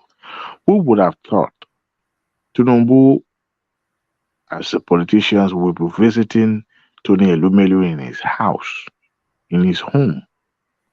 There are a lot of people that are powerful behind the curtain that you and I will never see or look at. Even as small as Aliko Dangote is, he is also a power block. He is a powerful influencer. But you and I would never look at him in a political sense. Like, what power does this one have? The likes of Adebanjo and the Bode Job doesn't really have much political influence. No, that wasn't even where I was going. Yeah, carry on. Those folks you mentioned are just noisemaker. They come there. They are always in the media. Those ones are noisemaker. The ones that are doing the dirty work behind. Most of the people you see, coming antagonizing on the media and all that, those ones are just a messenger. The power broker themselves. These people hardly you will see them granting interview, because these are the people that are controlling all those minions that you think. All right. Dewale, let's invite Ajahn Lekoko into the conversation. Ajahn Lekoko, are you there? Oh, we don't have Ajahn Lekoko. Let's invite Patrick. Patrick, are you there? Is anybody with us still? I'm here. I'm here, one man, but this topic you are talking about, how is it important to the rest of us in Nigeria? What do you mean now is it important? We're talking about Tinubu's pathway to the presidency and how that will impact how we administer the state. I'm not talking about the Tinubu pathway to presidency. I'm talking about this part, Adebanjo, very good. You guys are always talking about. I think they're always talking about it right now too. That's we were not talking about. We read an article by an opinion piece by Babajide Sanwo-Olu, who said the emergence of Tinubu as president-elect is as a result of the support of the masses, as the mighty placed a lot of obstacles in his way. So going off the back of that, where would the conversation been invited is that the power blocks because the mighty placed a lot of obstacles in his way, which Obasanjo was opposed to him. I've already described the Maman Dauras and Abubakar Malami and all the strong elements, contemporaneous elements within the north. They were against him. Peter Obi, of course, from the southeast, and all of that wrapped around. And then other satellite voices, Fasoranti, Adebanjo. So a lot of the power blocks, a lot of the power decision-making spaces within Nigeria, they were against him. And he surmounted all of that to land the presidency. So what I was inviting is that having surmounted those obstacles, to land the presidency, does that give him a freer hand to administer the country as he wills and not feeling obliged to the traditional power blocks because he had to defeat them to land the presidency? So that's really what I was inviting. Oh, okay, I get it. Let me quickly just say this. Maybe my own 2 cents. I don't think that will give him a freer hand. I think that is just the beginning of his battle, because these people will not back down, and they will want to make a statement. Since they tried to stop him, and he fought through and got it, they will make sure they make his administration look like what they were trying to portray him to be like. So this will be a stumbling block for him, and he has to continue playing that politics of ambushing them to succeed his mission. So I don't think this is the beginning of his administration to be free and fair for him to govern the way he like. It will be more resistance, the way I see it, Mama. I think Tunaja can take it from there. All right, Tunaja, come in. I think from the premise do you understand the parameters though, where the conversation is? I saw it. Okay. I think that from the very premise that the people rescued Tinubu is lacking the understanding that over 62% of Nigerians. No, forget let's not do Peter Obi. I didn't mention Peter Obi. No, you are going to give us an opinion. Okay, sorry. Okay, but go with it. Leave Peter Obi to one side. Go with it as been presented. Yeah. Because when Shomolu said people rescued Tinubu, is not taking into account that if he is the current president-elect, that he has the lowest percentage of votes and the lowest actual number of votes. All right. So that is quite weird for him to actually say that, because given that kind of this in numbers and percentages, then you take into account the establishment. This is something I find very fascinating, actually, that the establishment are putting obstacles against him. From what I gather, the lower voter turnout is actually in his favor, and he is part of the establishment, and maybe the establishment is divided, but they've always been divided. I remember when somebody was saying that Jonathan had to literally beg Atiku for something before. They've always been doing this. They always try to shake each other, shiv each other all over the place when they want to get influence. What do you think? What do you think is outburst in Abeokuta was all about? I think he was frustrated that this thing, what's his name, Buhari wasn't exactly very, Buhari doesn't like Tinubu, like, personally. I don't think he does. I don't think he likes Tinubu's antics in terms, Buhari is very unassuming, but Tinubu is like, you are going to labor in vain and all that. No, leave the labor in vain. Remember in Abeokuta, Tinubu said they are hoarding petrol and they are hoarding the naira to stop me. So why do you think he said that? Personally, he said that maybe because he wants something as an excuse to say, okay, if he loses, this is what the excuse is.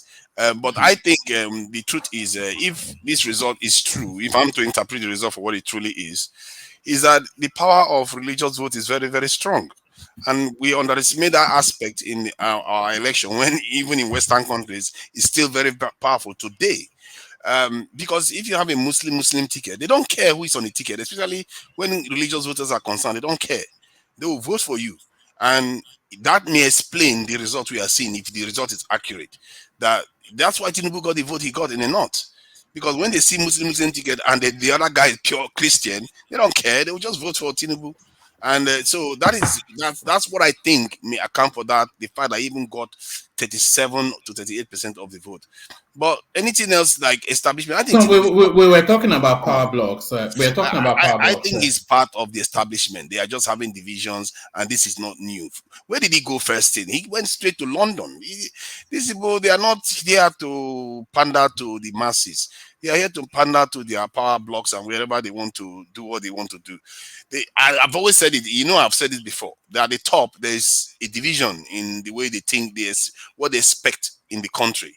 The question is, are they willing to go overboard just to make it happen? Or are they going to say, okay, yeah, he won fair and square, let's just work with him until his time is up? But yeah, if you say that there's obstacles in his way, yes, there's going to be obstacles in his way. But one thing we know about Tinubu, from what I've gathered, is that he's a man that doesn't hold grudges, and he tends to tweak things based on the path he's trying to navigate. So but the people around him are very confrontational. And that is something that he has to watch for. They are very confrontational. If they carry on with that mood, this is going to end in tears, I can assure you. Look, it's not going to end in tears now. You guys have been saying it's going to end in tears since this guy indicated he wants to be president. It's going to go on and govern for 8 years. Not when you are fighting the people of the country. Don't worry about all that. Have you heard the phrase, drop the dead donkey? Have you heard it? Yeah, I've heard it. Yeah, so when a donkey is dead, it can no longer work. So no point flogging it. It's dead already. So this guy is already president. So nothing is going to end in tears, and all of this Niger bought something or the other. See, El-Rufai was opposing the president the other day. Just because you're president doesn't make you Thanos in Nigeria. You still have to govern people, and especially when you got 37% of the vote. You still have to govern people, and if you approach things in a confrontational way, you're going to have problems. I don't personally. I really think that this is a very good. It's a good tactic for them to be a little bit more reconciliatory and conciliatory, not always acting as if you are fighting people all the time. If you do that, it's not going to help.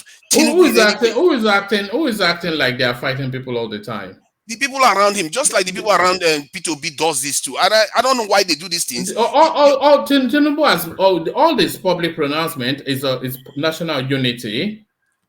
Not before the governorship and presidential election, where there was a lot of division all over the place. They disappeared. but now the elections has been won and lost, and it's now making the languages of national cohesion. Of course, that's what they do now after they've used divisive rhetoric towards the election. Personally, I feel bad for Nigerians that this is what we have. But the point is, if you want to move forward, it's better to just use conciliatory language. You've won. Is that not the language? Is that not the language? Do you want me to start digging up headlines? Is that not the language he has been using? No, gracious winner. I said the people around him, not necessarily him. The statements he has released, not stating it himself, release statement that we have not seen him for days now. The people around him are very confrontational. You've not seen him from days. He's in Mecca. The clips are all over social media. Yeah, is he allowed to go for? Is he allowed to go for Umrah? Is it or not? Allowed to go for this thing, wherever they want to go to. Yes. It was in London before Mecca. Yes, so how is that an issue? Don't you have a problem with your president-elect showing up in London as if he's your next door? This thing, you don't have any issue with that. That's not a security breach. Well, I don't know. I don't know what that means. I don't know what that means. It's only at the one that would think that's not a security breach. I don't either. It's just those are just random words. Because it's going to foreign territories where they are disproportionately more powerful than Nigeria to say that that's where it's going to. Is there any constitutional backing that says president-elect is now have any power or any representation that he has to follow some certain guidelines, and now he's still a private citizen? Hold on. Leave all of that. He can go anywhere he likes. Look at this headline to Niger. It says everyone will enjoy better Nigeria whether you voted for me or not. So is that not the language you want? It's a foreign land assuring. No, it is a good thing for him to say, but that is where we are now. When somebody says one thing relatively positive, after many days of absence, we are jumping. After how many days of absence? He was in London. I really feel bad for our people. It's like this is turning into a meaningless conversation. What do you feel bad about him going to London or Saudi Arabia? Because people were dying on Lagos Street. People were shot. Stuff was being burnt in Nigeria. In Rivers State, there were problems. All right. What is Buhari doing about it? What is Buhari doing about it? That's my point. I said all of them, the leaders in Nigeria, they are completely failed. The people, they don't care. They really don't. All These right. people are there for their own purposes. What constitutional power does he have as a president-elect? What constitutional power does he have at this moment? You said you don't care. Okay, what can he do? You can talk to the people and reassure them to do the right thing. I see leadership is not necessarily only about whether you have constitutional power, it's about whether people listen to you. And when you Yeah, come out but and it's, say, Has he not yet. not spoken to that? That's the space to calm down. He released a speech after the election, not even before it. When In the whole his thing was speech, going there on. are protocols. There's a president in situation. Should he be governing alongside Buhari? He's not governing. He's a private citizen. He can easily say it. Well, there you are then. Exactly. So whose obligation is it? The sitting president or the incoming one? The incoming one can also make a statement and say, you know what, my people, Which stop he fighting each has other. which he has done. It's not After the election, obligation. he Have you did not that seen after it? the election. Now, come on, It's you not know that. obligated to make a statement. It's not even At in all. position. I don't know. He was completely silent during the It's like a Twilight Zone shops sort of being a burnt, all those things that was going on. He was completely silent, and you all should Well, be calling these things out. was Because this? this is not the You mean country. when Area market was being burnt in the southeast or big market? Whichever one was being burnt, when things like that are happening in the country, So you want to govern.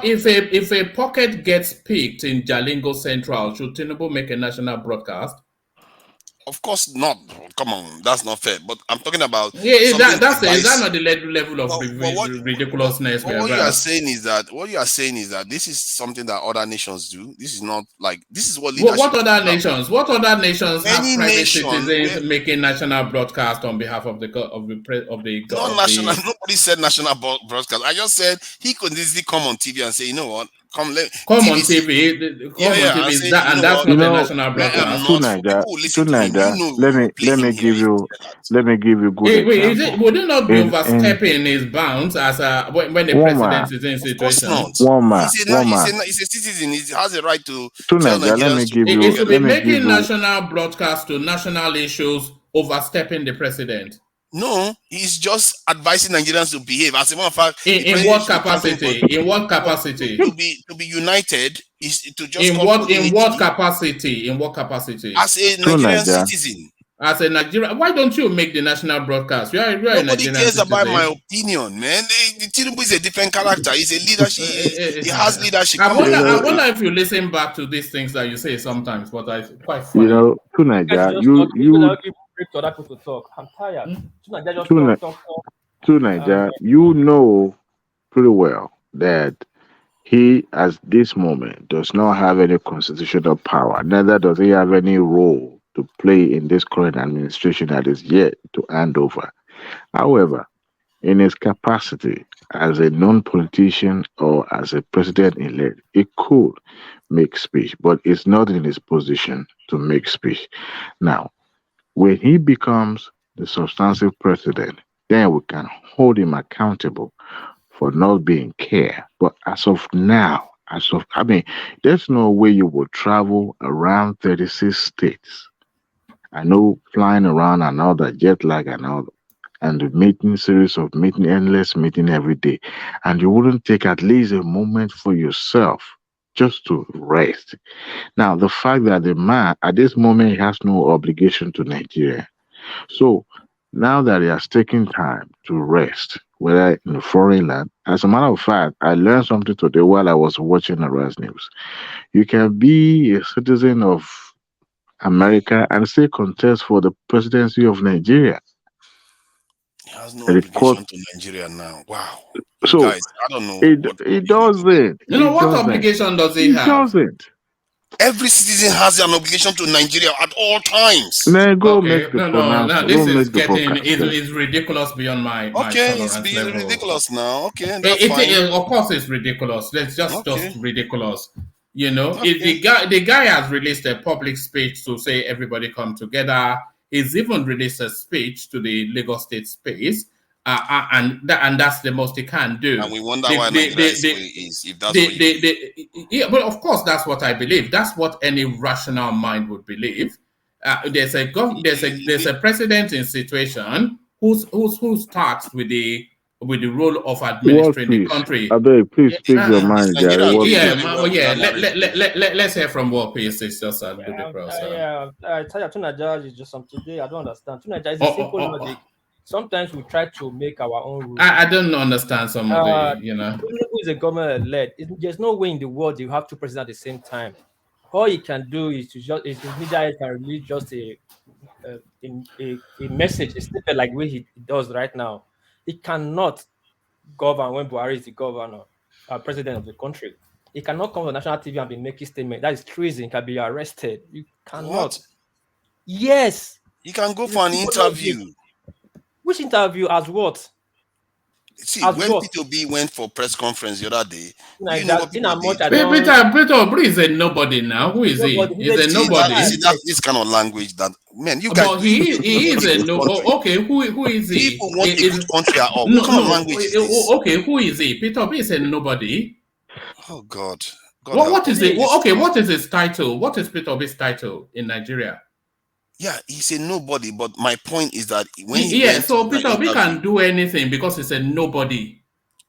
He has no title in the country. So Obama didn't make any speech when he was president-elect, and there's a law that says president-elect is not allowed to say anything. Let me make it. But my point is, Peter Obi has no status in Nigeria. Tinubu has a status. Yes. People are trying to cover for him and cover all he wants. But remember, I've never known you once to ever get it. Nigeria, let me tell you something. Okay, I never get it. You never do. In a much because I'm a dumb person. No, you're not a dumb person. You're just fixated on a narrative. You're fixated on a narrative. It's like a closed-minded sort of a thing. Yeah. I want to say something. Before the invasion of the capital city, I think it was before the handover, Adewale, right? Now, did Joe Biden come on national TV and make speech? Yeah. Oh yeah. He could not make. They released as a private citizen. He released a message as a private citizen, but he cannot come out at a personal capacity to release speech to make a Nobody speech. said he should release speech. I don't know why you are changing what I said. You can't change what I said and just say you won the argument. You said you come on TV to address issues. I'm not supporting one man. I'm trying to make you understand. A presidential-elect position is even more critical because it's like either there or here. In fact, sorry, what piece? You know, Tinubu has to be guided in how he, because there's a presidency situation and he cannot overstep his bounds to incur into the remit of the presidency situation. So he has to, in fact, he has to be as quiet as he can be just to let the process. But that's how it's just protocol, isn't it? You know, he can't be bouncing from studio to studio like Peter Obi, who has nothing to lose. He's just another man on the street. You know? Now. Yeah, I mean, what are we? How is this even a conversation? Is what before those things? We're talking about the people. The people, which people? Nigeria, Biden even said it on That's why that makes all the difference. Sorry, there's a president in seat, in power, until he gets to power before he can address the issue. President-elect is a very sensitive position. He cannot be here or there because he's a president. He's a president awaiting. He's a president awaiting, so he cannot make any speech. He can't be within some certain areas. Like now, you see Tinubu in Dada Barracks. Going to Dada Barracks because the president cannot be so certain areas for now, highly protected till he gets to that power. Then if he gets to power, he can do what he wants to do. I don't understand why we argue. You can't even speak anyhow, any way you like. It has to be guided. It has to be guided. You can't just say stop now. You know why he has to be guided, Dewale? He has to be guided, one, so that he doesn't step on the toes of the government institution, too. One, and then two, he has to be guided because he's an incoming government, and anything that he says will be interpreted as the intent of his governance. So he has to really manage his speech very tightly because of the position he occupies. He can't step on the toes of the status quo. He said what he said. Yes, a rallying call that the nation should come together. So those are casual statements. Those sort of statements. Those are even general speech. Yes. Anybody, anytime can make anywhere. That anything that happens, Tinubu is straight in front of a camera. No. I mean, what are we talking about? It reminded me of what happened in 2028. No, does that not sound somewhat funny to you? Shortly after, before the election, you remember there was a recession there in the US, right? And all over the world. And then John McCain suspended his campaign. But what is his name? Bakari always comes to my mind. What is his Barack name again? Obama. Osama Obama bin Laden or Barack whatever Obama. it is. Yeah, Barack Obama. he did not suspend his campaign, but as a matter of fact, they were all summoned, to the White House by the George Bush. And at that moment, George Bush was the tail end of his administration, and I was trying to tap into the mind of these politicians, and to see where they are, where they stand, on what was happening. But at that moment, Osama was ready to risk it all, by making sure that they pump money into the system. But conservative, as they always be, they are very skeptical about, pumping money into or rescuing certain segment in the economy. At the end of the day, Obama advised Bush on what they can do just to cushion the effect till the incoming administration take over. As soon as he was elected the president, everything just mellowed down. He kept every plan to himself, never make any statement in the public anymore. As soon as he got into the White House, the first thing that he did was to face that squarely. So yes, it is always like that. I mean, we copy the presidential system from them. It has always been the tradition. You cannot be present in the public, in the media, just before you even take position. It's Did you not just done. say Obama kept quiet after he won Wh- the wh- election? What? Okay, what do you Come on. expect him to do? To be going to media houses, He was junketing around? taking interviews and talking almost as if it's No, normal. don't Yes, he do was. He was that. going on TV shows. How many? Look, Obi is different. Atiku is. Have you seen Atiku lately? When We Buhari read lost about election in 2000, when Buhari lost election 2015, did you see him going around making speeches? They were in the court, but you never see them going around media houses or being present for what? If you are an incoming president or incoming governor, then you don't need to be moving around, making speeches or necessarily speak. You wait till you get there, then you start acting. It's as simple as that. Look, I get the logic to Nigeria. You are expecting at least to douse the tension.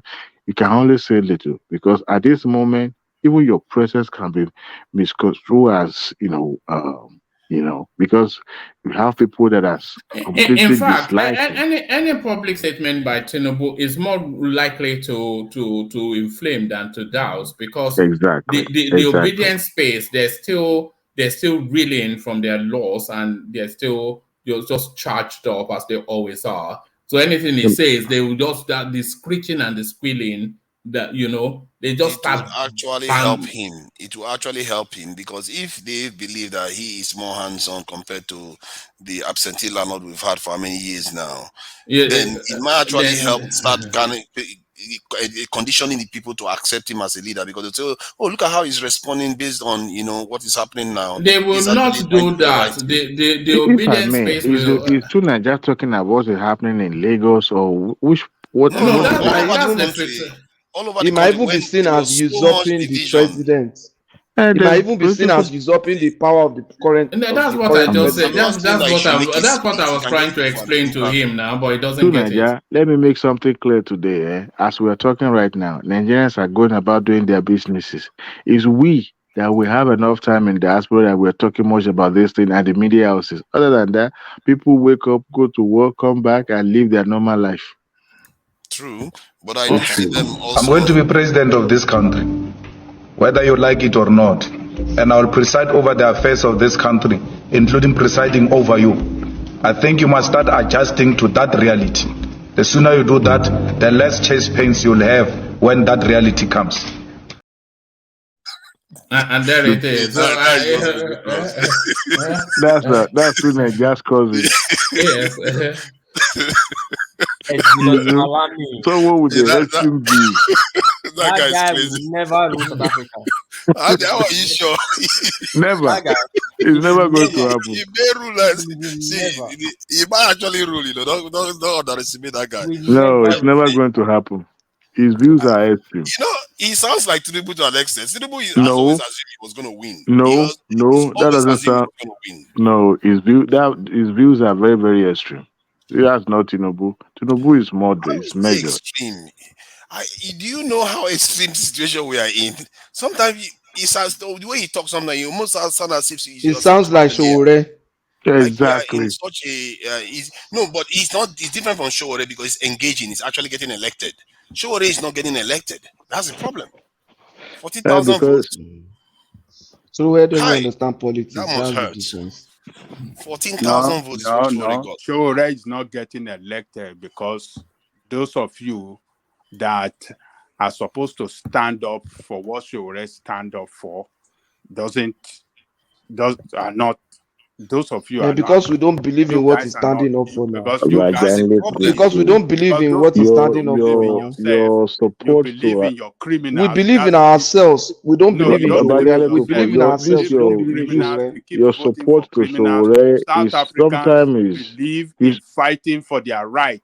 You will see them all the time jumping on the street fighting for their right. So that's the difference. Yeah. Have You you don't seen? need to you don't believe in yourself. You don't believe We believe in your ourselves. future. We don't believe in You don't Showore. want to fight for your future, for your coming generation. That is the problem. But you want to continue to vote for Tinubu and all those your criminals that destroy your country. Continue. Don't get me wrong, Continue now. I like Showore, Ajale we came to you earlier and you couldn't he hear heard me. about Showore and he woke up from his sleep. See, that's one thing No, about the I supporter of. step away from my phone for a minute. Yeah. But you know, The truth of the matter is, yes. like to Bala's voice, the truth of the matter is that Nigerians are not ready, or Africans are not ready for people that is that confrontation on our behalf. Like I don't know the English. If you are too forward, blacks don't like it because we are traditional people. Should have this attitude of be like a dictator. People are not ready to accept that yet. If But there's no time we will ever accept that somebody It has is attitude of not dictator. a matter of dictator. But in America, Because it's you okay. love your criminals, you love your politicians, you love because of the tribal. Hold on, these people uses tribal sentiments, religious sentiments, and you you love those kind of sentiments. Those are the things that you Nigerians vote for. You don't vote for issue. Which people love tribal that sentiment discusses now? issue, you don't vote for that person. But on religious basis, on tribal basis, that is who you vote for, and that's your problem. And you can never get the right leadership. Ajane Gogo, I Is think the Showore issue not a Yoruba with person? Showore So is that the issue I think I see with Showore is not because people don't believe in his ultimate goal. It's because when they look at the way he argues the point, there's incoherency in there. That's the issue I have with him too. And that's the difference that P2B offers. P2B offers similar stuff as Showore is offering as an ultimate outcome, development and all the rest of it.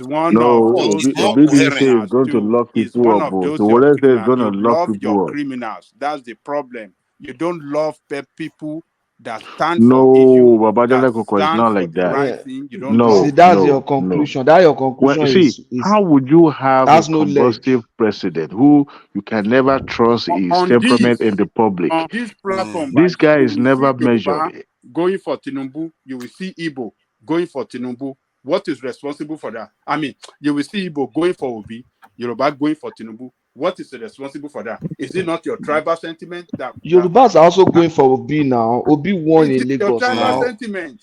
You don't go for Egypt. Babajale Koko will not listen to us because They also go for issues. To be fair, that's why, because I'm one of those people that would have given someone like Showore a hearing this thing, but Showore doesn't even come on across as issue, very coherent. even on issue, Showore is empty.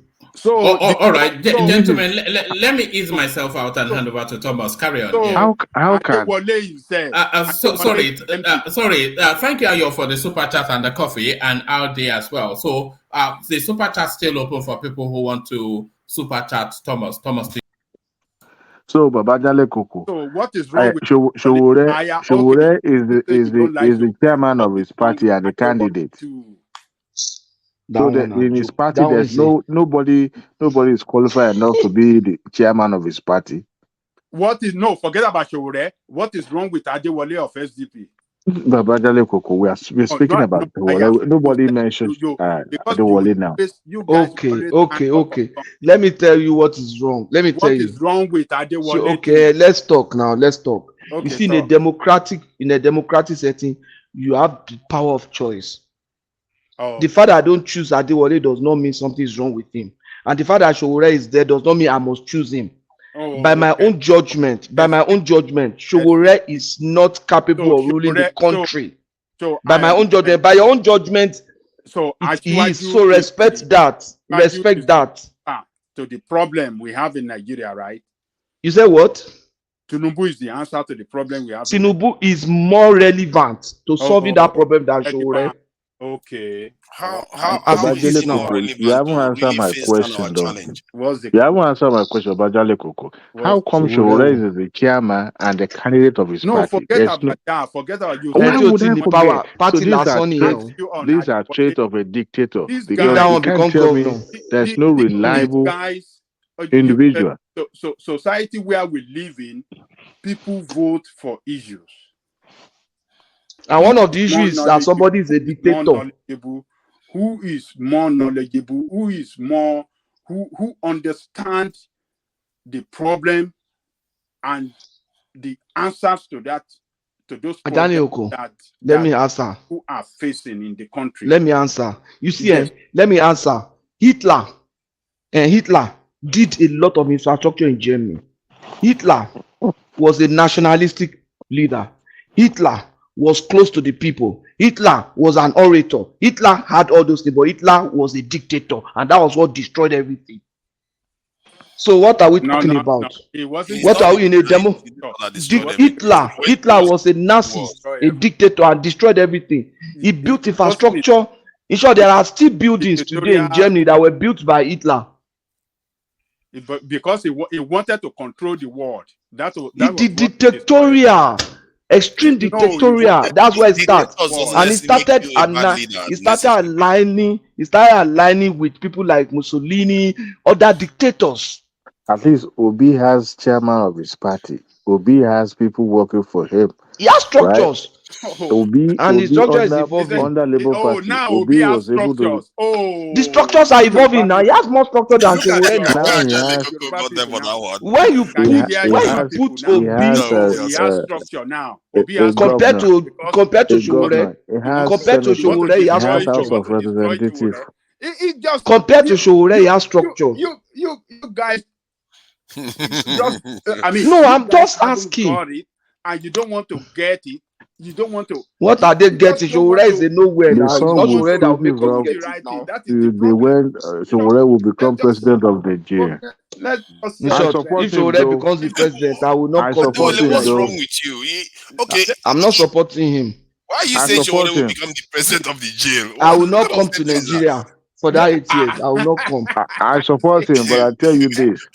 His son will freeze himself when he will become president of Nigeria. Not in that country. No, I think Showore has got trauma, from all the time. I am not forcing anybody to like Showore. We have it's not possible now. We have Adewale there.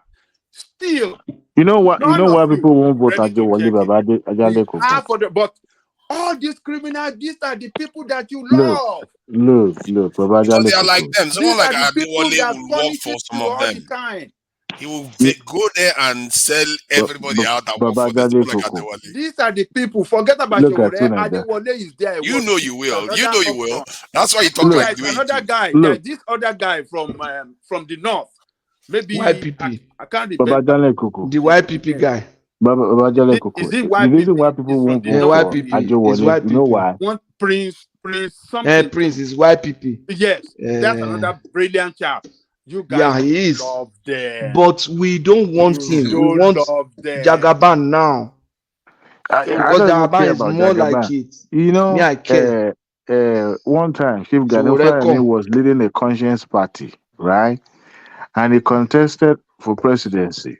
As popular as he was, they never voted for him. Talk less of Adewale. You know why they won't vote for Adewale? Look, you must have the past, the present, and the future. Adewale has the present. People are not sure of his future. Oh, past really? is unknown. He doesn't have future, right? Showore's Ah, past we man. know. Presence we know. His future we know. It will put everybody in jail. Which is, I don't have any problem Oh, with Not that. even so you jail. don't want Not your even But criminal in jail. jails, no, right? no, You Not no. don't even want your But jail. you criminals in have to jails. have a precedent that is Oh, measured in the public, number one, you that it don't won't be want your like a criminals in firecracker. jail. You still This want guy them has to shown continue in to rule you. You love your Babajale criminals Koko, to rule where you. have you You don't want seen a them in jail. firecracker, a firecracker heading a country as big as Nigeria, as volatile as Nigeria? Showing of a person. See, Maybe that's what that video. Nigeria needs, though. Nigeria either No, needs a see, highly democratic person or a Nigeria highly will go into estate if you dictatorial have the person. likes of Showore. I'm telling you the fact. You know why? Because these same people It's that funny, will man. vote for the politicians, they will be the one to come around and say, you know what, they will sack you from that position. Wait, so Buhari was telling, Adewale, would you have had Stalin as a leader? Would you have accepted Stalin as who a would leader? have known that Stalin? Look, all these people have their traits. No, People no. just not Question is, paying would you have attention. accepted him as a leader? Why would I? When I started having these Exactly. excesses, But why would? by the time he left the country, one of the most powerful countries in the world. That is That's what what you we are have to be saying. asking yourself. To Nigeria, If you keep having a mentality that selects is mediocrity, your look. country, your people are going to be mediocre forever. There's nowhere in the world where you have an activist in charge of the government.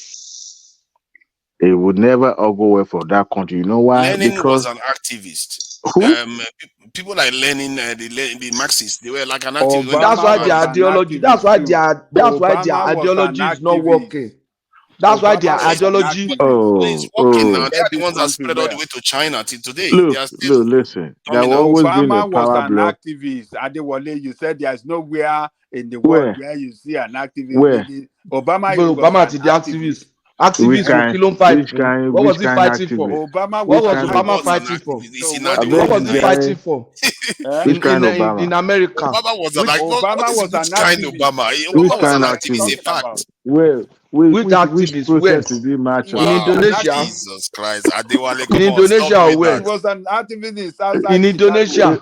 He before was an he activist in jumped a into small community politics. What are you until guys he talking joined about? politics, and he Then he was became a president of the And most he look. powerful became the country in the president world. and he governed this country His well. views changed, and he became, a No, populist. And before you know it, I think Ajahn Legogo is correct on this one. I think see, no, he what was is he an has happening? never been activist an activist. and he governed the most powerful country on earth and he Look, governed it but well.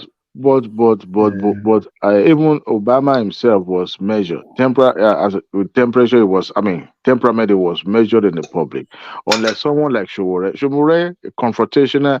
I know people Where was he gravitate confronted? towards. Have you ever spoken? Have you ever seen him being interviewed and it was confrontation? Is it when he was on the street demonstrating for Nigerian people? See, Talking, I mean, there was a Ajahn video. Legogo was challenging confrontational police with me too when I spoke to him. challenging police He was brutality. confrontational That with is me. what you consider as The confrontational. beautiful part of this is Abajale Koko will support this Or guy blindly, when he's standing completely. up in I that I No think matter how we try to he's point out some of what's standing up Shore's against those ultimate goal. flaws in his That's the character. important thing. former president. What's the name But of that? Adewale, do you Abubakar. support Shore's ultimate That is what goal? you call confrontational. As a matter of fact, if he wins, I like him and I support him. But he would never be. You know why? Because of the kind of nature of the country we're talking about. It would Because some never of us happen. will never support him to win. Maybe you should change the country to the nature. So okay, personally, the ultimate goal I support him, but some of his Do ideas you are not know how correct. volatile our country is to Nigeria? The thread holding that country is very, very And thin. a moment ago, I was telling you that when people were being divisive, leaders were just sitting there not doing anything, and you are supporting those leaders. So you are not very consistent on your own. You should be saying that the leaders should be coming out and saying, okay, No, people, stop this nonsense that you are doing. I don't We are a very have volatile I country. don't, to Nigeria, I don't have extreme views. I'm moderate in everything I do, in everything I say. And any topic I'm trying to interrogate, I'm always moderate. I always give room for. That's Please, please. hmm. How do we get to Showore now? I think we should face more serious people. Finish your Shomure maybe is evolving. Shomure is maturing. That's what I would say. The Shomures of 8 years ago is different from Shomures of now. Everything. You see, how did we get to Showore? We should be talking about serious people. What I want you guys to know Let's talk about serious If issues not now. Showore, until you have person in the like of Showore, that is as your president, as your leaders across that country, that is We've had when you it will one get time your in country well. 1982, 83, sir. If you It never continue happened. to support people like your Tinubu and others like them, But you Baba will Dale never Koko, get your nobody country says right. Tinubu is That the is a answer. fact. Nobody says Tinubu is the antidote to the problem we That have is in a Nigeria. fact. Just get it We've right. had this. We've As had long this as you have the extreme. like of Tinubu and all of them you see that are governing your country today, as you have people like them in position of power, you can never get your country right. That is a fact. Because they have Baba been Dale there for Koko. over 93 And the Baba years. truth Dale is, Koko. And the truth is, yet, Adewale, do you know that we are on the path to be recolonized right now as we speak? And you Forget are about all supporting those. mediocre. No, keep saying forget about it. It's a very serious issue. No, there's nobody colonizing anybody. This Oh, is the you think it's not going to happen? You see, that's the 21st century. problem with It's not happening. go and talk to them. Forget it. Those. Look, there's no You country don't know, you don't colonizing know. one another. That's why you are You always talk about moderating everything. economic empowerment, and also this powerful nation coming into a smaller country like ours to empower them economically and probably to establish their own stronghold. Yes, but in terms of politics, they're not getting involved in your politics, If but I they are was them, I would investing. recolonize Hold you. I on. wish our men are Hold on. thinking like you. Let me address Babajale. Let me address Babajale first. Babajale Koko, you remember when Buhari took over in 1980? Was it 82 when he took over? Most of their decrees and their views then were on extreme. You remember Babajale Koko? People yes. were hailing them that yes, the politician will learn their lesson and all this and all that.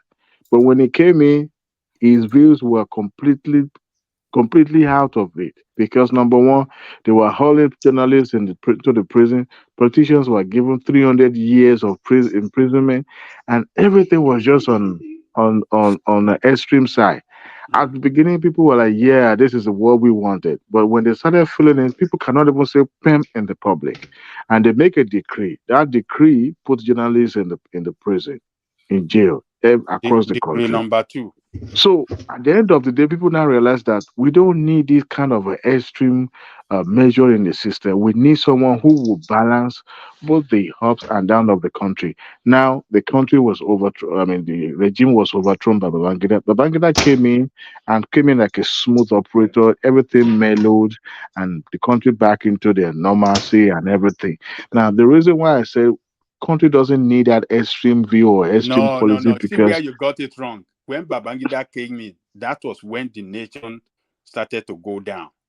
That was the man that introduced institutionalized when corruption. you know That was the you man also remember that when that Buhari brought took over, there was an fake democracy. economic issue there at that time. That was the Before man that brought IMF loan. That was the man that destroyed all the institutions but you the have. economy was going down So the drain at he that time when the Buhari destroyed took over. everything. He destroyed Babajale everything. Koko. Babajale Koko, you remember the economy was going down the drain at the time Babangida took over too. That was when SAP was introduced. That is a different economic cycles happen. But when we talk No, about all this is decline, in a cycle. we Look, are talking about a decline. This IBB foresaw a massive decline in this Nigeria's position in the the economic funnest thing. economically The and in funnest the thing world. under the IBB, you can say the corruption From thrive. 419 to name it. Corruption thrive because as at that time the country was doing well. At the beginning, it wasn't because they are able to correct and rectify some of those policies of the old administration. But when after some time, that was when the banking they were giving them licenses, banking was booming, importation was booming, everything was going well.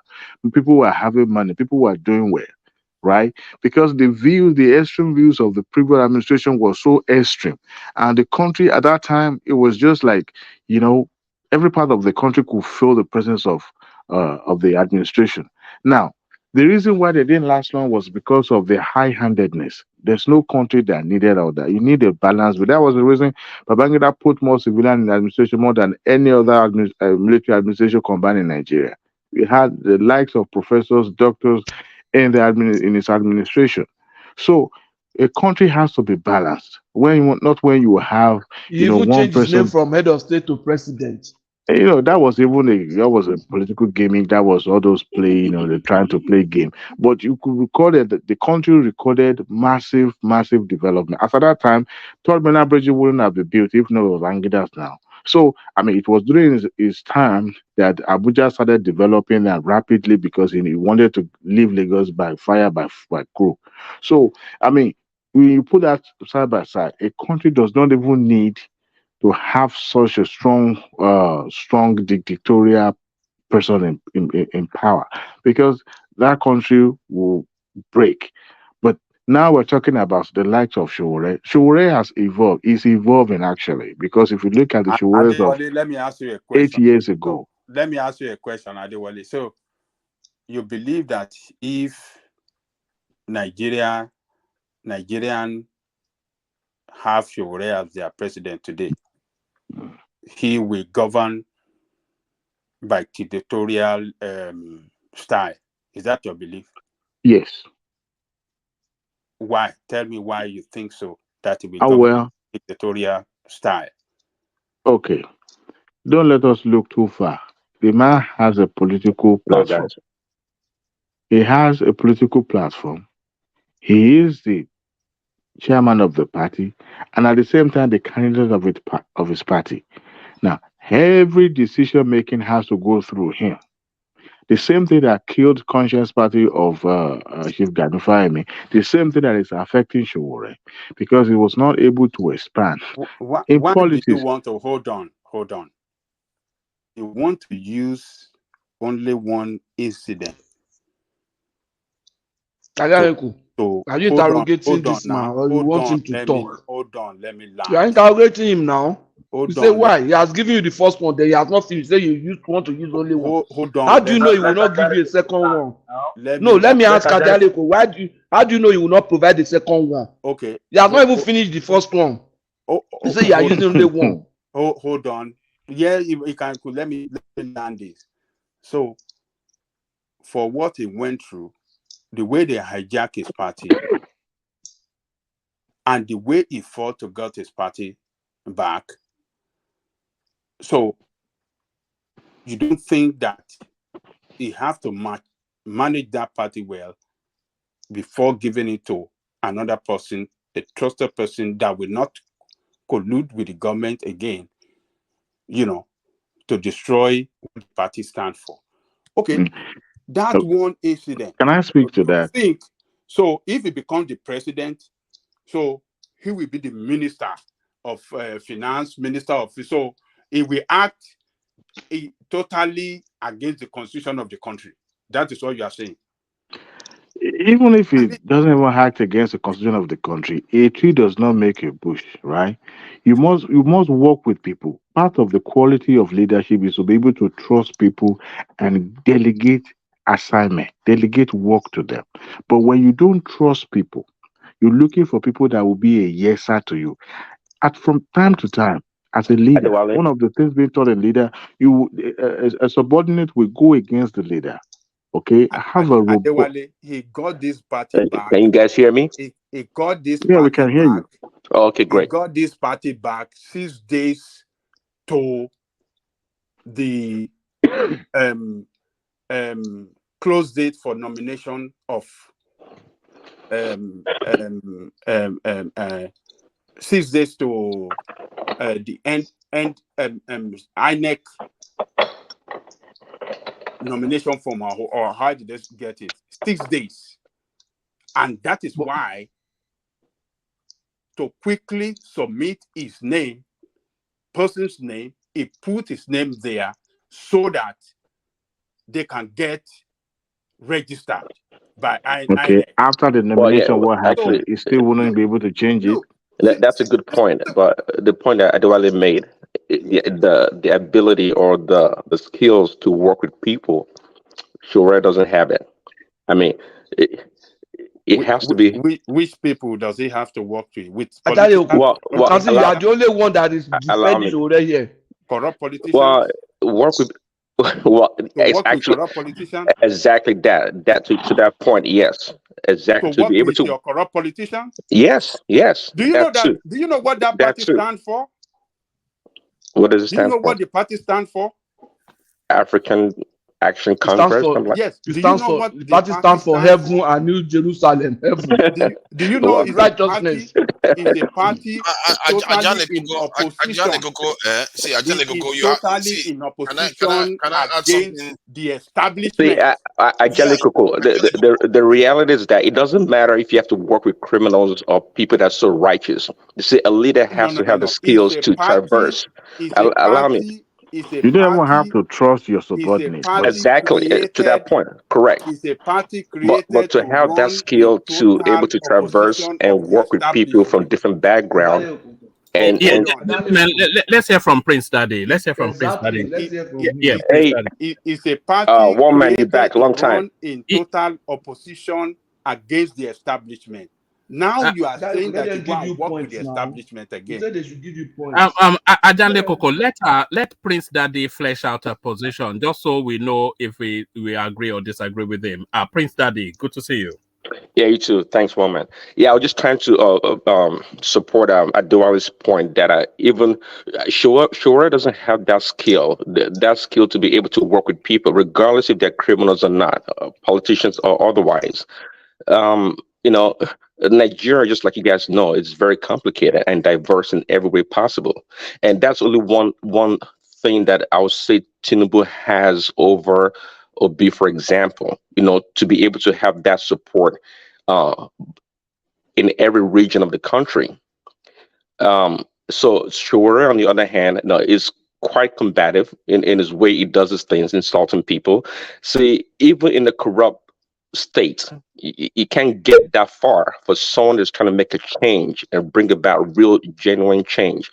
Sure, it can't survive. It can't do it. It has good ideas on papers, but sometimes it's good to have good ideas on papers and to be able to have the skills and ability to execute those ideas is key. Now, you know, if you like Tinubu or not, that's almost secondary. But we can see that he's been able over these years to display that ability to work with people. Okay. Um, Peter Obi, for example, again, he has great ideas on papers, but it's shown that is more of a regional player for the most part. But this election, for sure, brought him to the center stage. And if he continues to work on it, I can guarantee in the next 4 8 years, Peter Obi may be able to, garner a lot of support in the north, especially from the northern youths. Yes, he can do that. But to think that he's going to come on the stage right now and dominate and think he won the election, even from the third place position, is quite extraordinary, if I want to say that. So again, you can use overall. the word ridiculous if you like. You feel free.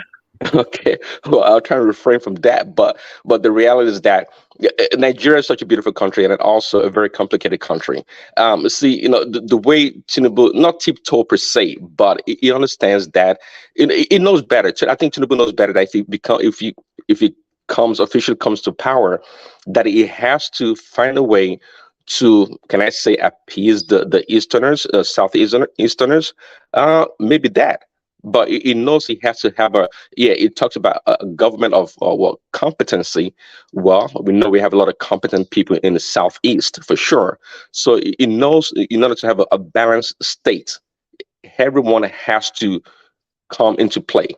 Right now, just like you guys know, the northwestern part of Nigeria, the Fulani Hausa in the northwest, so far they don't have a strong play in the government so far, so to speak, because once Buhari leaves, the vice president is not even Hausa Fulani; is a Kanuri man. Okay, so that puts the Fulani Hausa people in the third or fourth place in Tinubu's government, and we all know that this northwest Nigeria, they've given the southwest or the APC a strong support for a very very long time. So this Tinubu's government is going to be quite interesting in the way it's going to find balance to the whole equation, so to speak. The Southeasterners, they have to come to play. Is it Uzo Kalu that's trying to get the speakership or the Senate presidency? Well, if he's able to get it, that'd be a big plus. That'd be good. Okay. for somebody that prominent. I heard somebody yesterday saying that, well, the Southeasterners don't care about that, but in terms of the optics, in terms of balance of power, they have to care about it. You know, you have to get what you can get when you can get it. Okay, so it's quite interesting. So yeah, Walmart, thanks.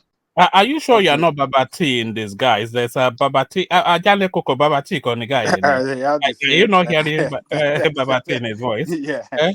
yeah. It's not Babati. It's Hmm. just almost sound like Babati. Yeah, but you see, Prince. Yeah, President, are you a Lagosian? Those born and bred in Lagos for sure. I think I know you, but let's keep it that way. those of you saying that what do you call it?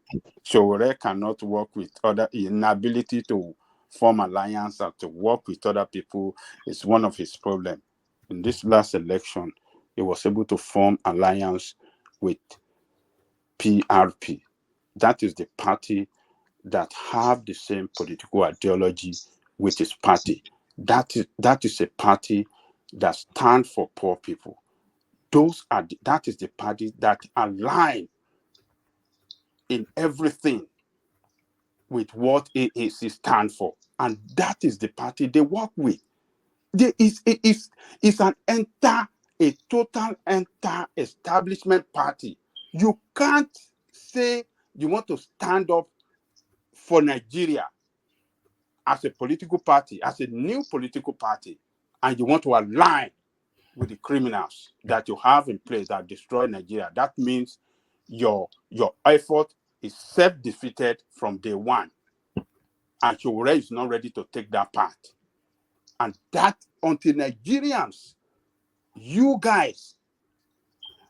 until you guys can get it right that the only way out is to be anti this established party that destroy your party and your country.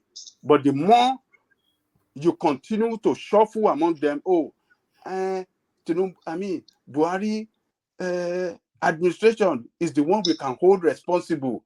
Tinubu, who was part of the leadership, who was part of the leadership, who was the one that nominated Oshibajo to work with and some other names. Oh, we can't hold him accountable, but yet he's a leader in the party. It's their party that governs. The more you continue to shuffle between them, the more your country will continue to go down before you. So you are not getting it right, guys, for supporting all of these people, saying, oh, he's forming alliance with this, he's forming alliance with that. It cannot work. It cannot work. All of them cannot run your country right until you have a different people, different set of people, different set of leadership that have a contrary ideology, contrary way to run that country against them. That is the only way out. So, and that is what I stand for. So, yeah. In your country there, only two ideologies have been running that country for many years. So why don't you say there must always be a third ideology or something? What did you say? We are just evolving. Only two ideologies, only two ideological groups have been running that country where you are. They are running it well. Wait now. They are running the country well. Okay. Your ideologies that are running your country are killing your country. Your country continue to go down the hole every day, and you guys are accepting it. Okay. Let's make points. So SDP and Democratic Party and Republican Party are running this country well. This is the strongest economy in the world. The biggest and the strongest military in the world. The best job creator economy in the world. What do you want to tell me that? How do you want to justify the failure or want to compare them to Nigerian economy that it's too ideology we have, and that is the only thing we have? They are running it well. The school system run well, the security run well, everything is going well. Well, quick interjection right there. I did look a call. Unlike yours. Yours is not a country. It's not wrong. I mean, look at the way. I mean, for God's sake. Nigerians political parties are not built on ideology, so that's a difference. Okay, America, you're talking about, they have institutions for many years. And that is what you represent. Ideology. It's an ideological based party. Well, PDP we can say so far, Shore has don't know their ideology. Shore so far has a poor delivery. It's growing, but it does not have that competency yet to be able to be the one. It is because somebody like you and others that are speaking here does not back him up to succeed. No, we put him on the scale. We've waited. Giving all sorts of excuses. See, I have somebody in mind better than Shore, someone like Kingsley Moghalu. That'll be somebody. Okay, where is Moghalu? The system frustrated him out. I understand that. I understand that. What are you guys talking about? Let's talk now. The system frustrated him out and forced you to support criminals. Let's hear from Patrick. Patrick, yeah, come in, Patrick. Patrick, before you come in, Patrick, hold on, please. Before you come in, I listened to the feedback concerning the running of my side of the section. I just want to point this out to everybody. Even before I became the co-host for One Man, people know me here. I hate people talking over each other. I hate it. I will never do it. Because when many people are talking, nobody is talking. So when I said everybody hold on, can we just please hold on? That's what I'm saying. I'm not dictatorial. So if I say everybody hold on, if I said that, you should know that many voices are coming on each other. And if everybody is speaking, nobody is speaking. So that is my own ideology. I don't believe in 3 people talking at a time. It doesn't make any sense to me. Thank you. Patrick, continue. Okay, that's true. To add to what Thomas said, the day I co-hosted, I discovered that when 2-3 people are talking, if you are in the background, you won't hear anybody. You just be making you won't be able to hear anything. So I think it's better we speak one by one. Okay, I said ideology. Those parties that you saw as ideological party, most of them did not stand out to say, oh, we want to become ideological party. The ideology of those parties evolved over time. That country where you are, how old is that country? Look, this is your country in Nigeria. How old is that country? Those are the things you look at. Let's be very practical. This party, this APC, is less than 10 years old or 12 years old.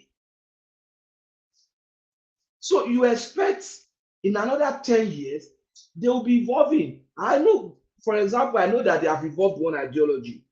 This party belongs in infrastructural development as a model for economic growth. That's an ideology.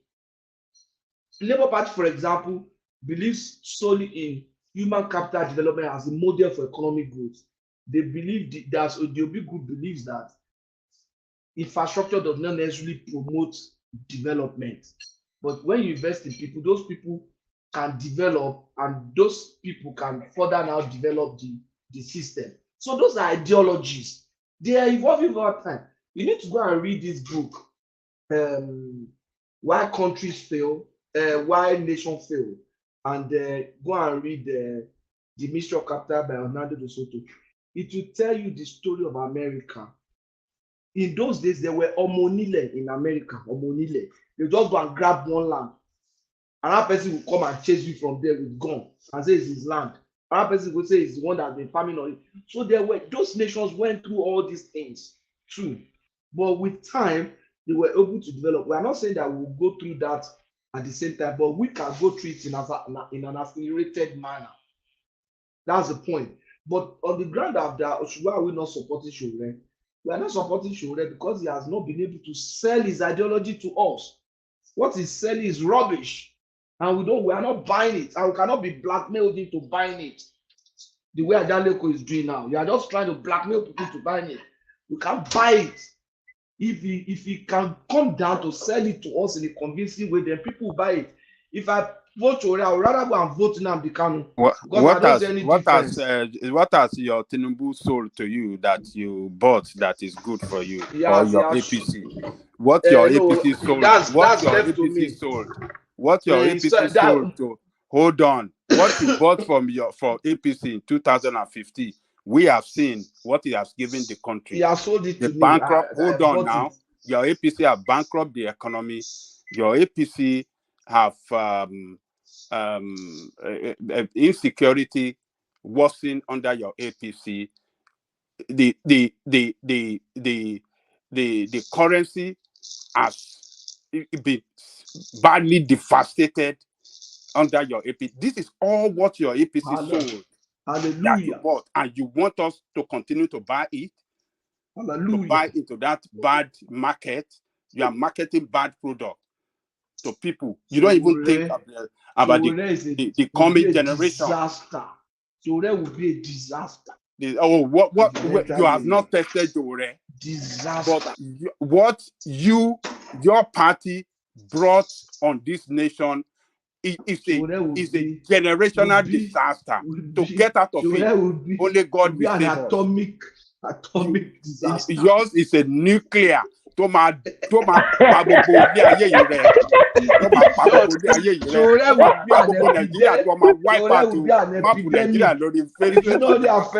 Showore becomes president, it will not only affect Nigeria, it will affect other countries. Your APC is a nuclear disaster for Nigeria. It will be a pandemic. It will be a pandemic. It will affect the whole continent. Your APC is a nuclear disaster for Nigeria. It will affect us here. Patrick, we should be praying. We should pray to God for United Nations not to come and take over that country. The way what your APC have brought on that country now, I'm afraid United Nations will come and say, okay, can I just say something? Can I? Okay. Hold on, please.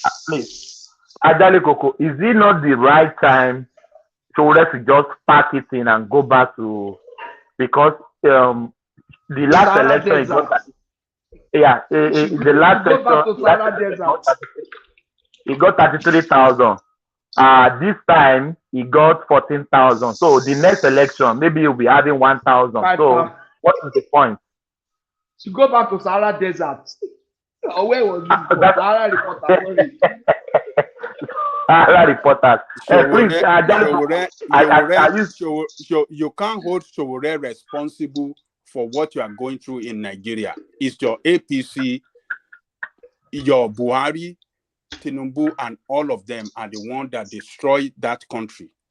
So if you guys cannot hold them responsible, then I just leave you guys with the situation. Let's continue. But you answer my question now, Adebanjo. Forget about Showore. Showore will come back. Do you know how many times? So you get 1,000 votes. Do you know how many times that Abraham Lincoln tried before he became president of the United States? But it was progressing now. It was progressing, not retrogressing. Don't forget about that. Forget about that. How many times did he try? How many times? Yeah, you know the history. I don't need to tell you. I don't know. You are the one living there now. How many times? All this one they say Abraham Lincoln. How many times did he contest for presidency?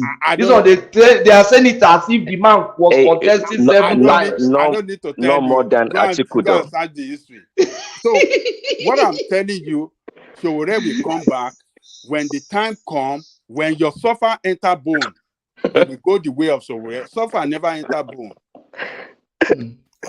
So where they chop breakfast for Nigeria now? I think that what Showore represents is a deeper yearning for Nigerians to have a better life, and sometimes we shouldn't make it about him. If it's not him, some other person will emerge. Maybe that is what I'm saying.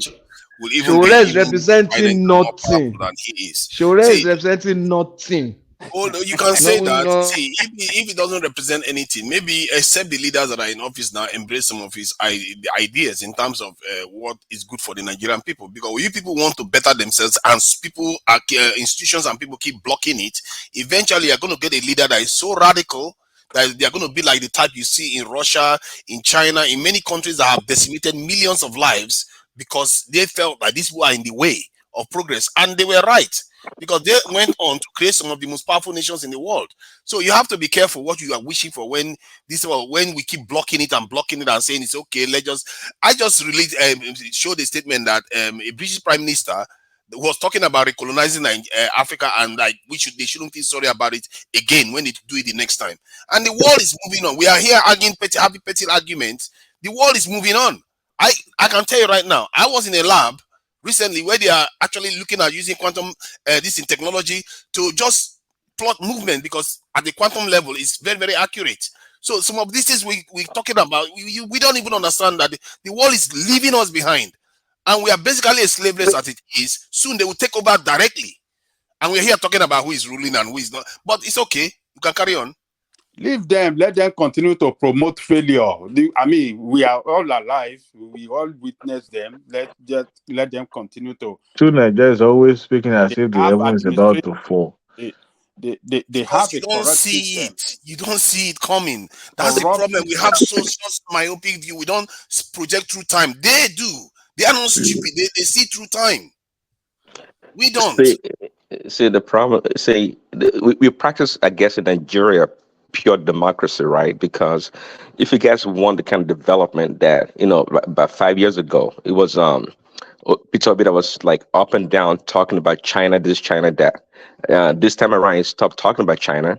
But China, is a communist country, well, quasi, because they have capitalist, economy and communist, politics. So in Nigeria, if you want to play pure politics, it's going to be dirty for a long time, and progress may be very, very slow. But if you want, instantaneous, so to speak, development like China, where the government can go anywhere in the country and tear down houses and do whatever they want to do and build skyscrapers and speed trains and do all those things, well, we have to decide the kind of politics or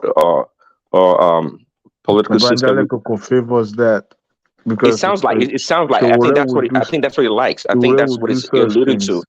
That's what he's alluding to. But the reality is that I prefer a far more advanced democratic system than a dictatorship. But the problem with that is that many people in Nigeria have settled, because to have an advanced democratic system, you need high transparency and a level of equity. But many of Nigerians don't care about that. They care about tribalism and big man politics and all these things. And that is well, what either you get advanced democracy or you get a dictatorship. Eventually, you will. right. But quickly, just to say, look, Nigeria is extremely, heterogeneous society. See, unlike if you want to go to Sweden, even America, okay, it's easier to say that. Okay, when you have people like, pretty much the majority toe the same line. But in a place like Nigeria, that's why democracy is kind of tough in many African nations because we're so diverse. When you have when you have places where they pretty much like Japan, for example, that's a good place where democracy works. It's pretty much a homogeneous society.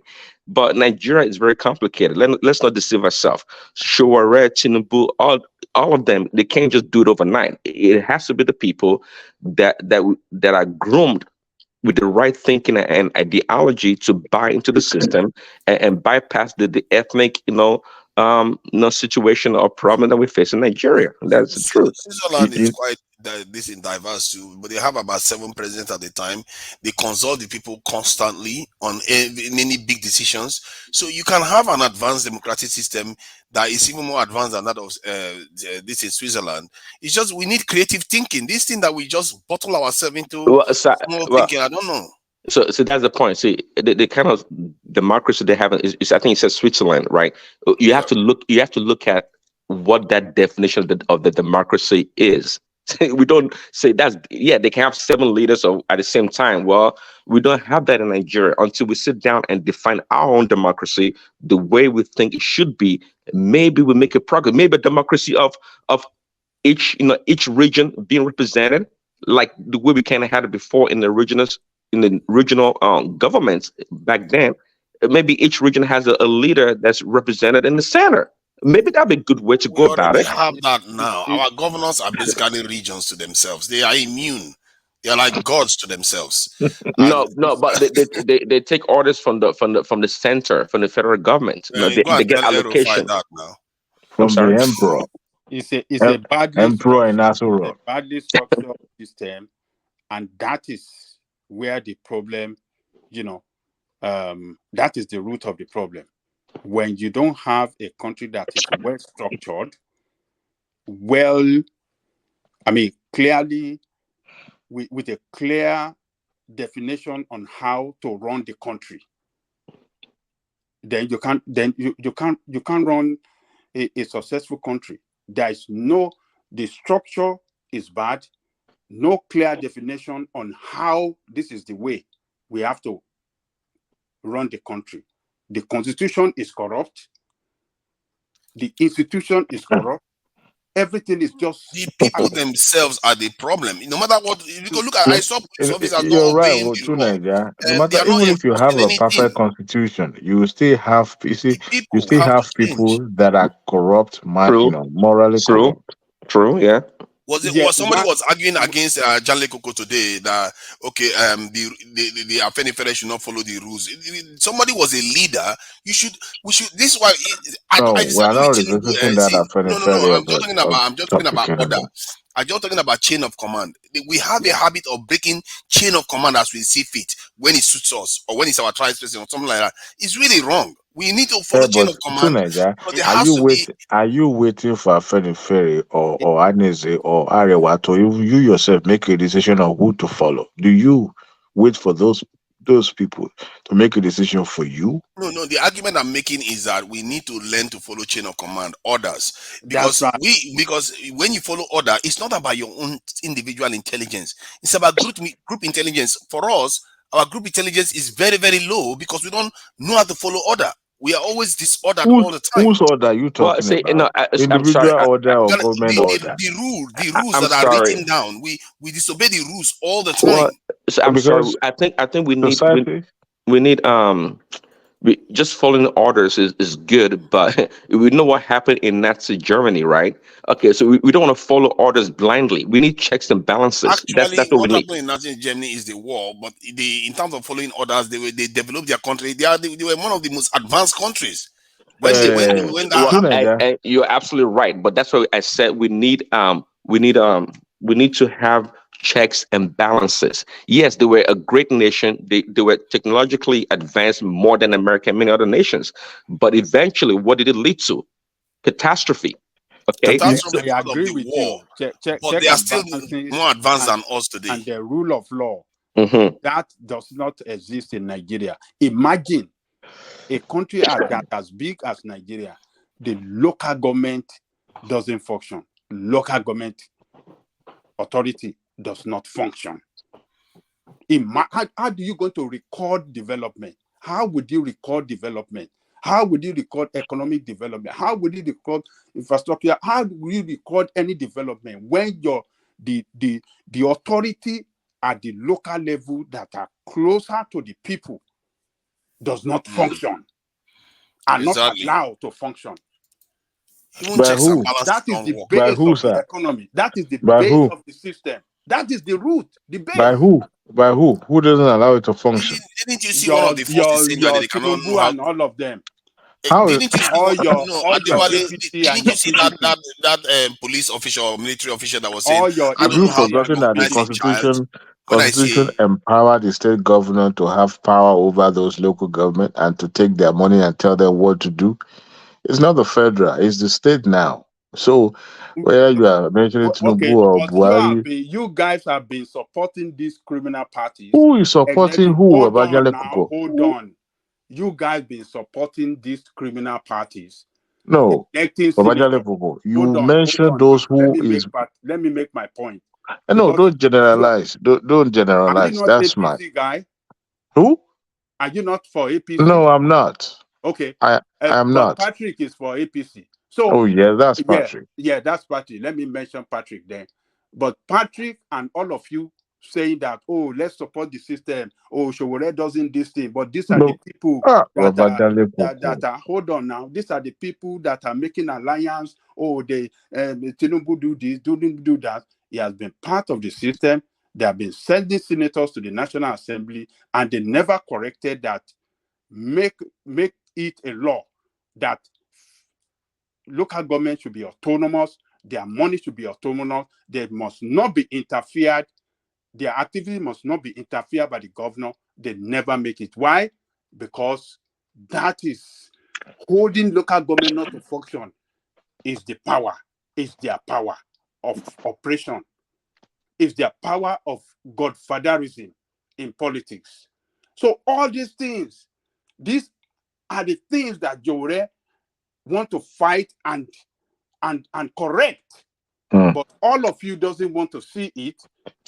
All of you doesn't care to see it. Can I You correct want to one continue to impression? play along with them, to continue to destroy your country, and it's just unfortunate that we are Can I just. correct one impression, Babajale Koko? Mhm. My opposition to Shore is not to his candidacy, but the firm belief that I have that someone of his character, someone of his nature, cannot be a president of Nigeria is rooted in the fact that his antecedents, his combative nature, and the fact that he is coming in as an apostle of change by shoving it down the throat of everyone that cares to listen is the what brought that my decision that he cannot be the president of Nigeria. Reason being is that in every country there's no government, there's no constitutional authority that is not deeply rooted or by any what you can call a power block or a stakeholders. There is always going to be a backbone for every government. Now, there's no government that operates in a vacuum. There's never been in any country. Can I Now, ask a question? if Shure becomes the president, if Shure becomes the president of this country today, of Nigeria today, Nigeria is a multi-ethnic, multi-religion, whatever you can find in the book that would disagree with everything.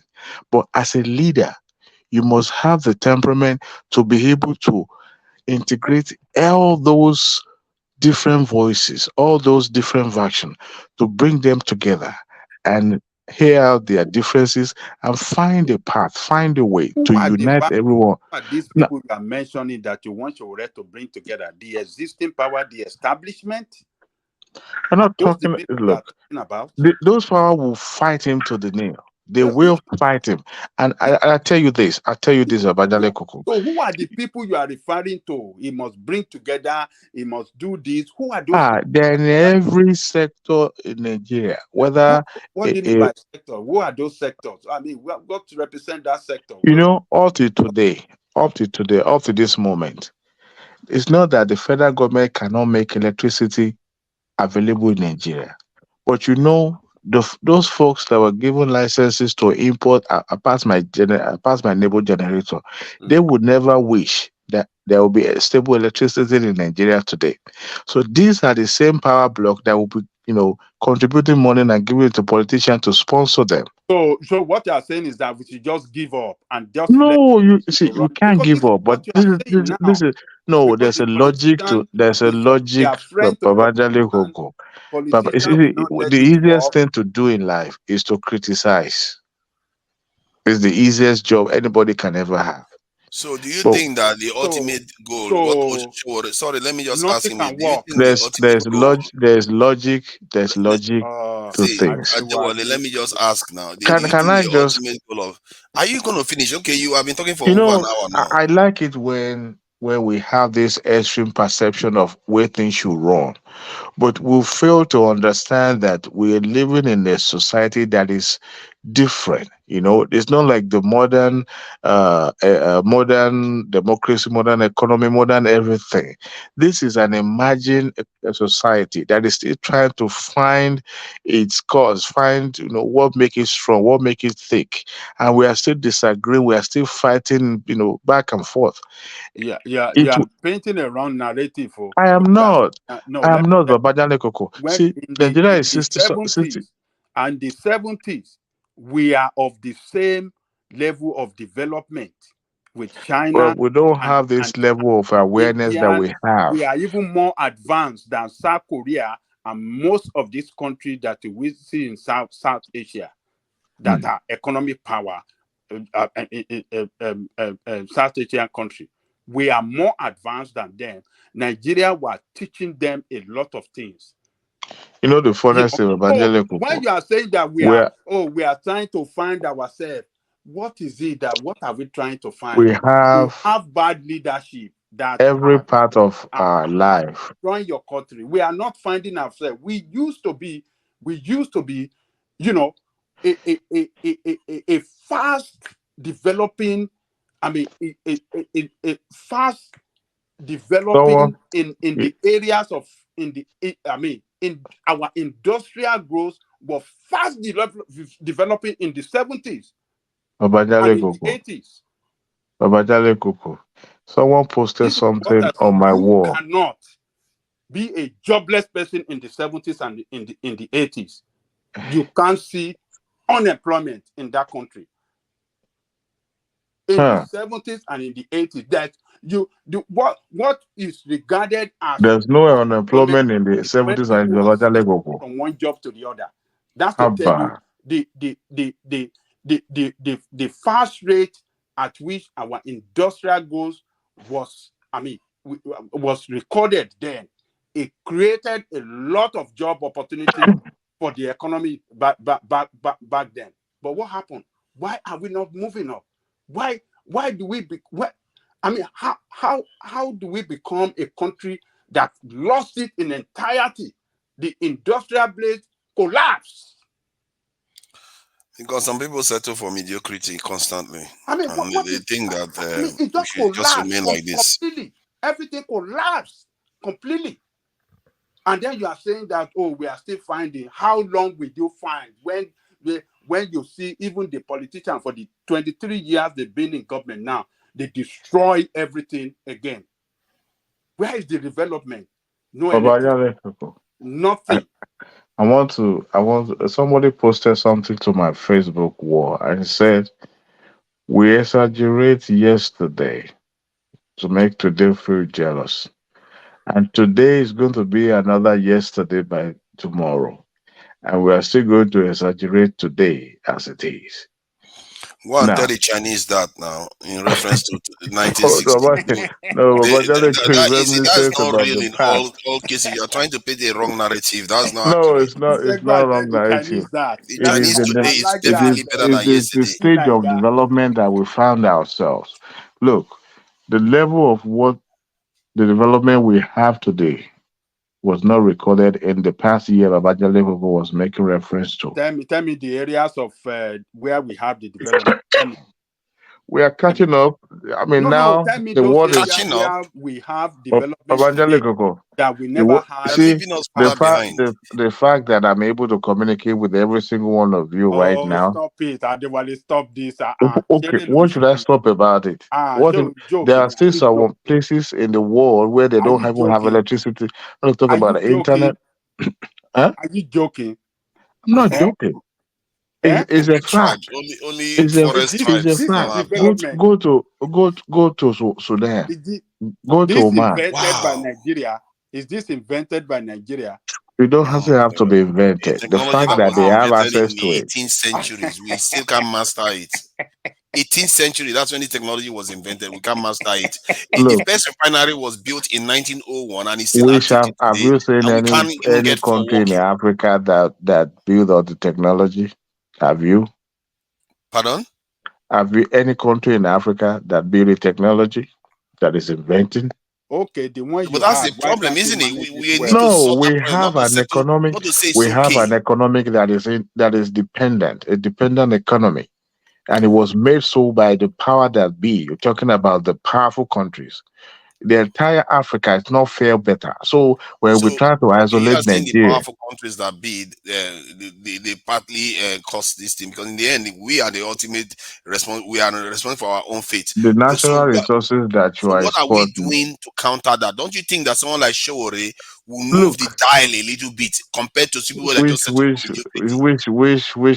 which needle is it pushing? Look, no matter how we're trying to domesticate what we have or the problem that we have the problem confronting the entire continent is multifaceted. It's not just about, the domestic issue we're talking about.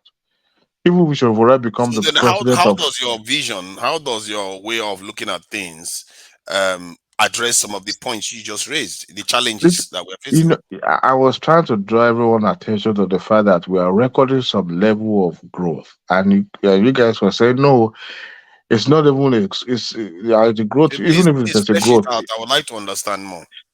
okay, this is where I see things. We are not yet. We're gradually moving towards attaining nationhood in the sense that yes, as of today, the kind of democracy there was a time in Nigeria that even in the entire Africa, in the southwest of Africa, some in the north, where democracy was a foreign thing, where the khaki people were in power, military men was the reign thing at that moment, and whatever is said is what you guys do. You follow it. You do it. You dare not confront them. But we moved from that gradually. Tell me that country in the South, I mean, the West Africa now, except Guinea, right? Guinea, Equatorial Guinea. So Is how it do we Guinea, not Equatorial address Guinea? what the Now, West, what the powerful hold nations? on. We are taking, That's we what are I want to know. taking, we want a faster solution. We want it to change Progress that overnight. we recorded, Adewale. Sorry? The progress you said we have recorded. The progress we've recorded, and I'm see, this progress to some may not be tangible, but I'm trying to draw everyone's attention to it. The fact that we now having, whether uh, in a scrupulous way or the other, we are now having democratic system whereby people can even talk. Now, Ghana, Nigeria, Liberia, there were times in Liberia there was war, civil war everywhere. But now we're having democracy. Now we are transition. We're talking about transitioning. It was never been heard in Nigeria, or even some part of West Africa, where government is being transitioned from to another peacefully. Now, most of the infrastructure being put in place, we know some of these people that are taking over are just learning about how to, transition a nation. Now, in the process, we are having some level of instability and discontinue of projects here and there. If, as a matter of fact, it was during the Jonathan era that we have a full transition of government continue with the previous administration's project. And it continues this way. Before we used to have an complete abandoned project. Now we are making that step by step. I'm talking about technology that we have. In some part of Africa, in some part of Nigeria, they still don't have this phone. They still don't have access to internet. Now we're trying to benchmark somebody living in the cities, Jos, Lagos, Kano, Abuja, But as but safe but is Adewale, those progress you are mentioning, as yes. you are mentioning so good as if we have recorded, oh, we can talk, we can do this, does not reflect in the lives of the people. Nigerian people are more poorer. More Nigerian children are out of school. Nigerian education is not well funded. Nigerian hospital is a shambles. Nigerian road security is worst. I agree with you Nigerian, with the so security. look, Nigerians are more hopeless than ever before in the history of that country, and yet you are saying we are making progress. I mean, We are. It may not be. That is not progress, for God's sake. Don't call that progress. Hmm. Nigerians are in what is worse than abject poverty. That is what you have found Nigerians. But there's no way in the world that you Majority won't of find There's poverty. something worse than Poverty. abject poverty. Quick, I was gonna say Recent report said that we're a multi-dimensional poverty. 133 million Nigerians out of 200 so million. Nigeria's population is not growing. It's not being the rate of growth of development in Nigeria is not matching the population growth. I think that's the problem. As we continue to use the same resources or sources of revenue to manage the population, it's not sustainable. So that's part of the big problem. We are a big nation. Who are you going to hold responsible for that? Well, of course, the government, the people in charge. That's it. And their supporters and the people that don't hold them accountable and demand for more. That is it.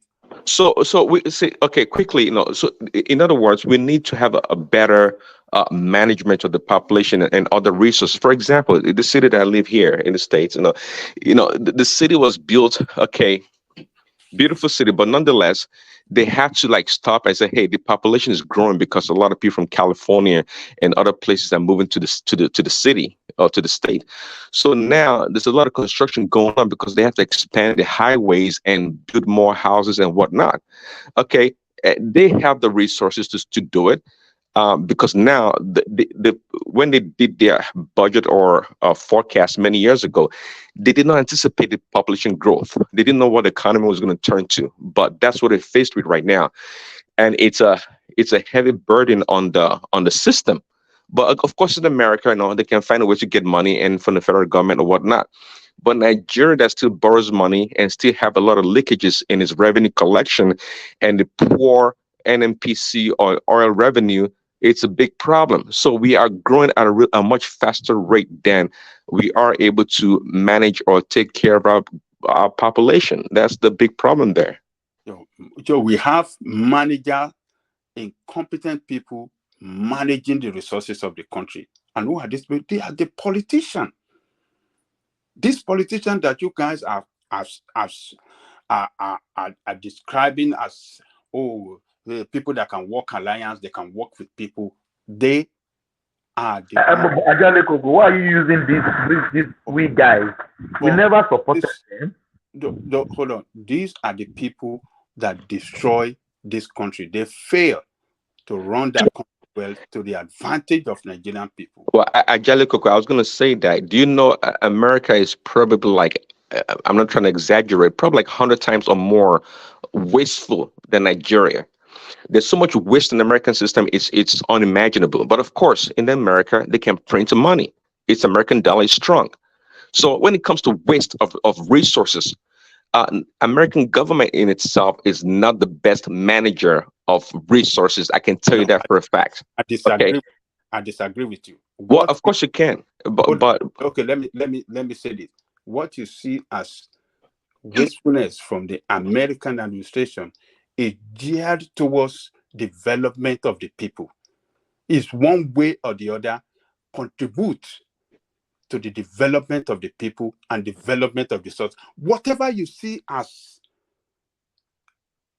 or you regarded as wasteful, anything that you, by your own standard,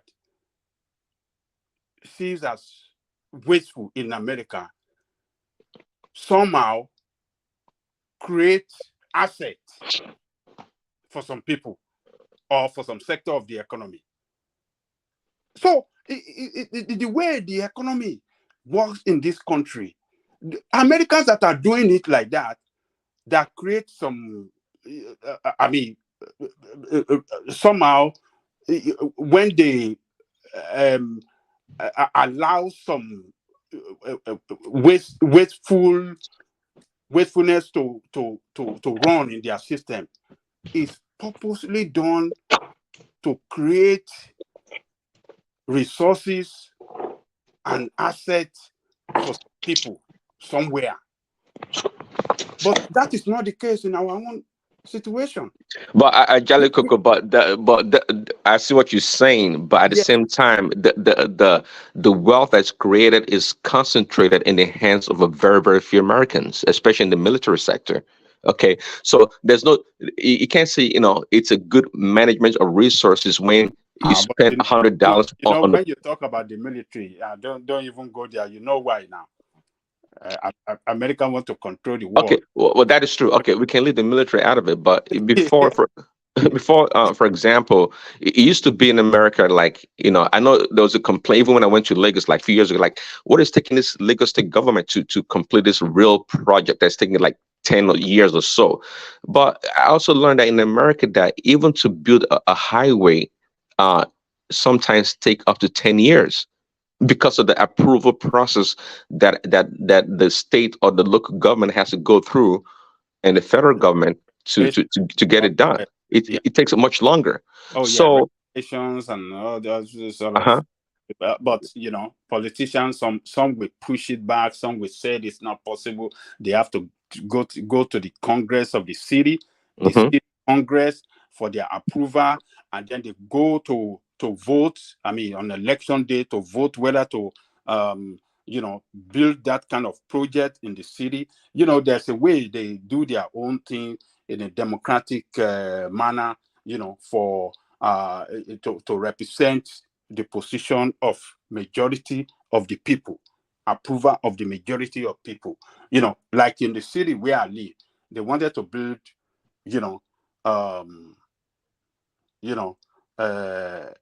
subway. If you see the process this thing went through,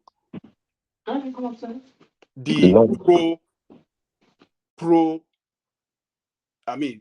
supporter for that project and anti that project, debate upon debate, then people going from house to house to knock on the door and said, don't vote for this thing. These amounts they want to spend on this project, we are the one that are going to pay for it. The old people, their taxes will be increased. The old people will suffer for it. This and that. These are the routes that this thing is going to pass through. These are the houses that are going to destroy this and that. At the end of the day, we have to go and vote. We went to the poll to vote for yes or no on it. The no people defeated the yes. They defeated the yes. And that is how they abandon it. That we don't need subway here. We don't need it. They lay out people that came out against it, went from houses to houses, business community to business community, campaigning hard for it. This is how democracy works in advanced country. But our own is a different thing. They will, even to just provide any little thing, they will budget every year, have budget on that project every year for several years, and yet they will not effect that project or that whatever they promise that they are going to do. It's just a country that some people have decided to just destroy it completely due to their massive looting of the resources of the country. I have never seen where resources been looted like that and they just get away with it easy and nothing happened to them. Police is corrupt to investigate and put them. EFCC, it's just it's a gangster, a gangsterism system.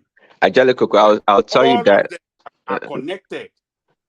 The Nigerian economy or Nigerian state is like America's Wall Street.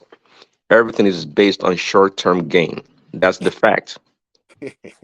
That's the fact because in Nigeria, from the local government to the federal or the state, whatever, it's people going there to get into the position. They know they have limited time or term, and they do whatever it takes to siphon the money or steal the money, whatever we want to call it, as quickly as possible.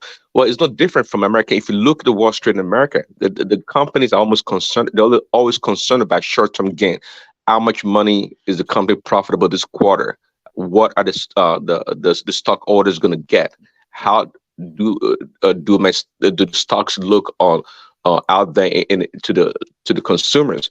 So the point here is that anytime you have a system whereby it rewards short-term gain, or if you have a system where people don't have a full buy-in, and again, it goes back to that check and balance, right? Yes, our human nature would come in. I'm telling you that if you want to, you live in America, but if you want to see a lot of corruption that goes on in America, also from common Americans, like just normal Americans, you'd be surprised. The reason why a lot of things seems to work very well here because the people somehow in America, like they are groomed to always want to pursue the right way most of the time. But the people in power, sometimes I look at those people, the people in power, the way they behave really is not different than Nigerian politicians. If they can take advantage of the situation, they would take advantage. That's what I've learned. So, Yeah, but they are more disciplined and they have the law that can easily. what's the key? That's the key because they have the law. But that's what I'm saying. They're human beings like we are. Oh yeah, yeah. Oh, I mean, human behavior. I mean, is the same. It doesn't matter the color of your skin, but they have. I think there are several factors at play, and this is why it's very hard for us to pin anything down in Nigeria. If you look at most other countries that follow rules and are often very disciplined, because they've had very, very catastrophic or traumatic or uniting event that has this in channel that this in focus so that they will be. It's like when you're in a building and the building is on fire. Generally, the people in that building tend to exhibit higher level of consciousness and intelligence because they work together. But in the context of Nigeria, the intelligence we have is to compete with each other in terms of tribe because we don't understand. Most of us don't see the bigger picture because we've never had to we've never been challenged on a bigger scale. The only time we were always talk on tribe and everything about you. I'm sorry, I noticed that always. We are tribal people. You can't take that from us. Let me finish the point. No, I'm not saying you see, even Europeans are tribal. The point I'm making is that. Hang on, please. Yeah. You can't take my Yoruba-ness from me. Really? We are tribal people. We just tend to, we tend to, I don't even know the English that we use. Pretend. We are tribal people. No. Okay, like I said. Because I heard this from you often. Tribe. We are tribal people. You're not hearing me because when you hear me, you are not hearing exactly what I'm saying. What I'm saying is that if you love your tribe so much, you will want to do something to preserve that tribe. And to preserve the tribe, if you understand that there are other people suffering the same problem with you, but the challenge is bigger than you have to work with those groups. But the problem with our people is that our elders that had the same problem, our forefathers that had direct encounter with all these forceful Europeans that came into the continent and took over, they all died off before independence. So we didn't feel the ones that took over independence, they were just handed over to them. So they don't have any real animosity towards I see what you're saying. You see what I mean? So, but while other countries is the opposite, like if in Asian countries, they have very, very traumatic event. In Indians, Chinese, all of them had traumatic. North Korea is a very good example. 85% of North Korean structures were completely destroyed by the Americans when during the Korean War. They remained so focused on American, and today they have this in the 100% literacy rate, more advanced than Nigeria, life expectancy higher than Nigeria, and even with all the sanctions, they are still doing better than Nigeria because of that focus. They have group IQ is a bit higher because of it. Because people feel Which like they are country are you threatened, so talking they about? focus more. Not Korea. So because people are focused more. If you look at Iran, the same thing.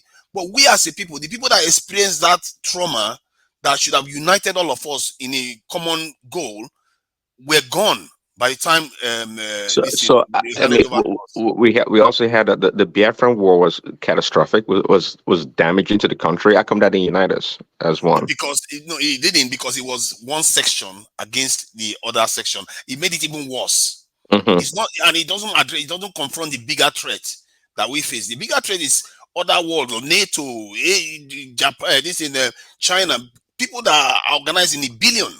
We are just how many million? And we don't have the people that could have woken up to that truth was when they were colonizing Africa. That was about 100 and something years ago.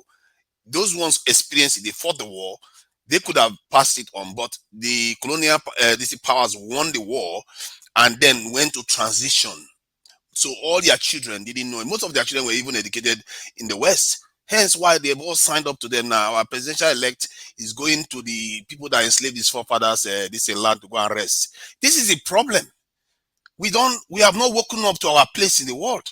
Well, see, well, okay. Well, as see, somebody mentioned tribalism or ethnic situation in Nigeria is real, just like many other parts of the world. American before the independence, or when they fought against slavery, it affected the whole country. Fought with the Civil War, right?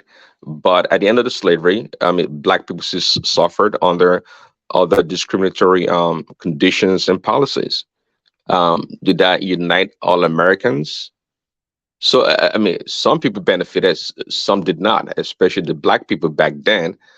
Of course, a lot of things have changed now. There's a lot of benefit to everyone. So yeah, I see your point that hey, if you have one catastrophic event that brings the whole country together, maybe we can look beyond our differences when it comes to tribe or ethnic or region and buy into the quote unquote the Nigerian dream, so to speak, to make it a better nation. I got it. Yeah, it will be focused. Can you imagine Switzerland has more this in military bunkers than Nigeria has soldiers? That's a civilian country, because you know why? Because when they saw this Hitler doing what they were doing, they were so terrified. They united and built such a strong country, and they were able to keep themselves neutral from that war. We don't have a uniting threat because we don't. The threat against us, we don't see it.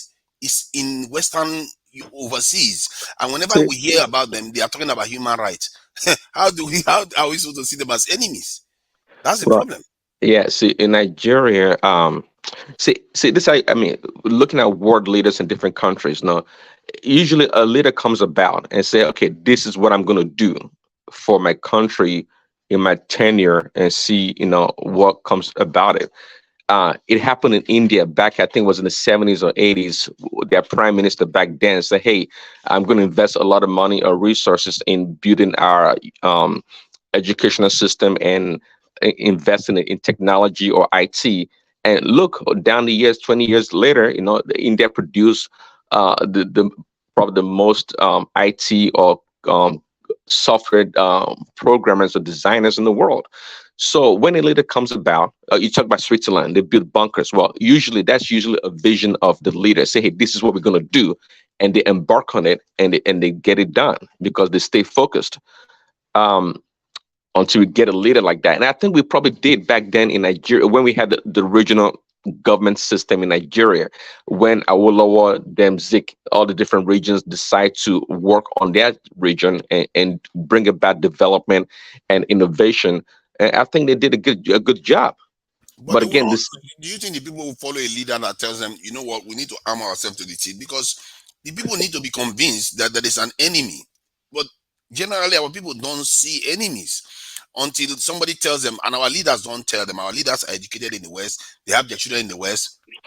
They don't tell them that these people that you are busy worshiping are the reason why all our oil is being stolen. Is the reason why our refineries are not working. They are not helping us. We need to help ourselves.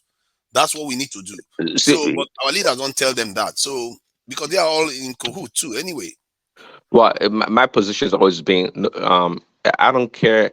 It's always self responsibility, so to speak, and looking inward. No matter what somebody does to you on the outside, you have to look inward to see what you can do better or improve yourself and your people. You can't blame the West or the oil companies from the West, all those people, all those companies. I mean, we got to keep in mind, quote unquote, right? Nigeria is a free country, right? We get our independence in 1960, right? Okay, well, so in other words, we make our own decisions what to do and not what to do. So anyone that tries to But come and you have to tell them the reason why you want to make the country strong. So you have to point finger, because that's the uniting factor. You have to tell them that there's a reason why we are here. If we just remain docile, these people are going to look at. I posted a comment from their prime minister that stated that Africa should be recolonized, and that they shouldn't even. So we're not talking about ordinary officials, and even their defense minister, former defense minister, has said the same thing. And people take this as a joke, but that's how our forefathers were sitting here, and they didn't know that they were having meeting in Berlin, and after they had that meeting, they just recolonized the entire continent. That will never happen. Okay, because you are stronger than your forefathers. Okay, good. Just write it up in your mind. That will never happen. But on the continent, do we not have what do we call it? A quasi-colonial state in Africa? I mean, if you look at all the French-speaking countries, even the English-speaking countries, I mean, whom do we bow down to? Who do we kowtow to? Is it not the West? Thomas, why do you say that will never happen? Do you have any surprises? Because if you do, let me know. I want to be part of it. That will never happen. That somebody will come back and colonize us in Nigeria. They can colonize Ghana. They can colonize. What are you going to use to stop them now? What are you going to use to stop them? Exactly. Thomas doesn't get the larger picture. Already you are colonized now. That's true. Your economy is under their control. True. Your military, they want to take more direct control. Your military depend on them. True. What is it that you are doing? You are not developed technologically. You don't have nothing. They have nothing. So actually, we are colonized. It's a different form of colonization. It's just we are. You cannot. No, I disagree. No. No, I am not under colonization. You can continue. Yeah, we are sovereign country. He's not giving us any reason. He's just disagreeing. He's not giving us why he thinks you can continue to live. You can continue to live in denial. It is fine. We are sovereign country. On paper. The fact remains. Just saying it make you sovereign. There's nothing that you are doing for yourself. You depend on them on everything.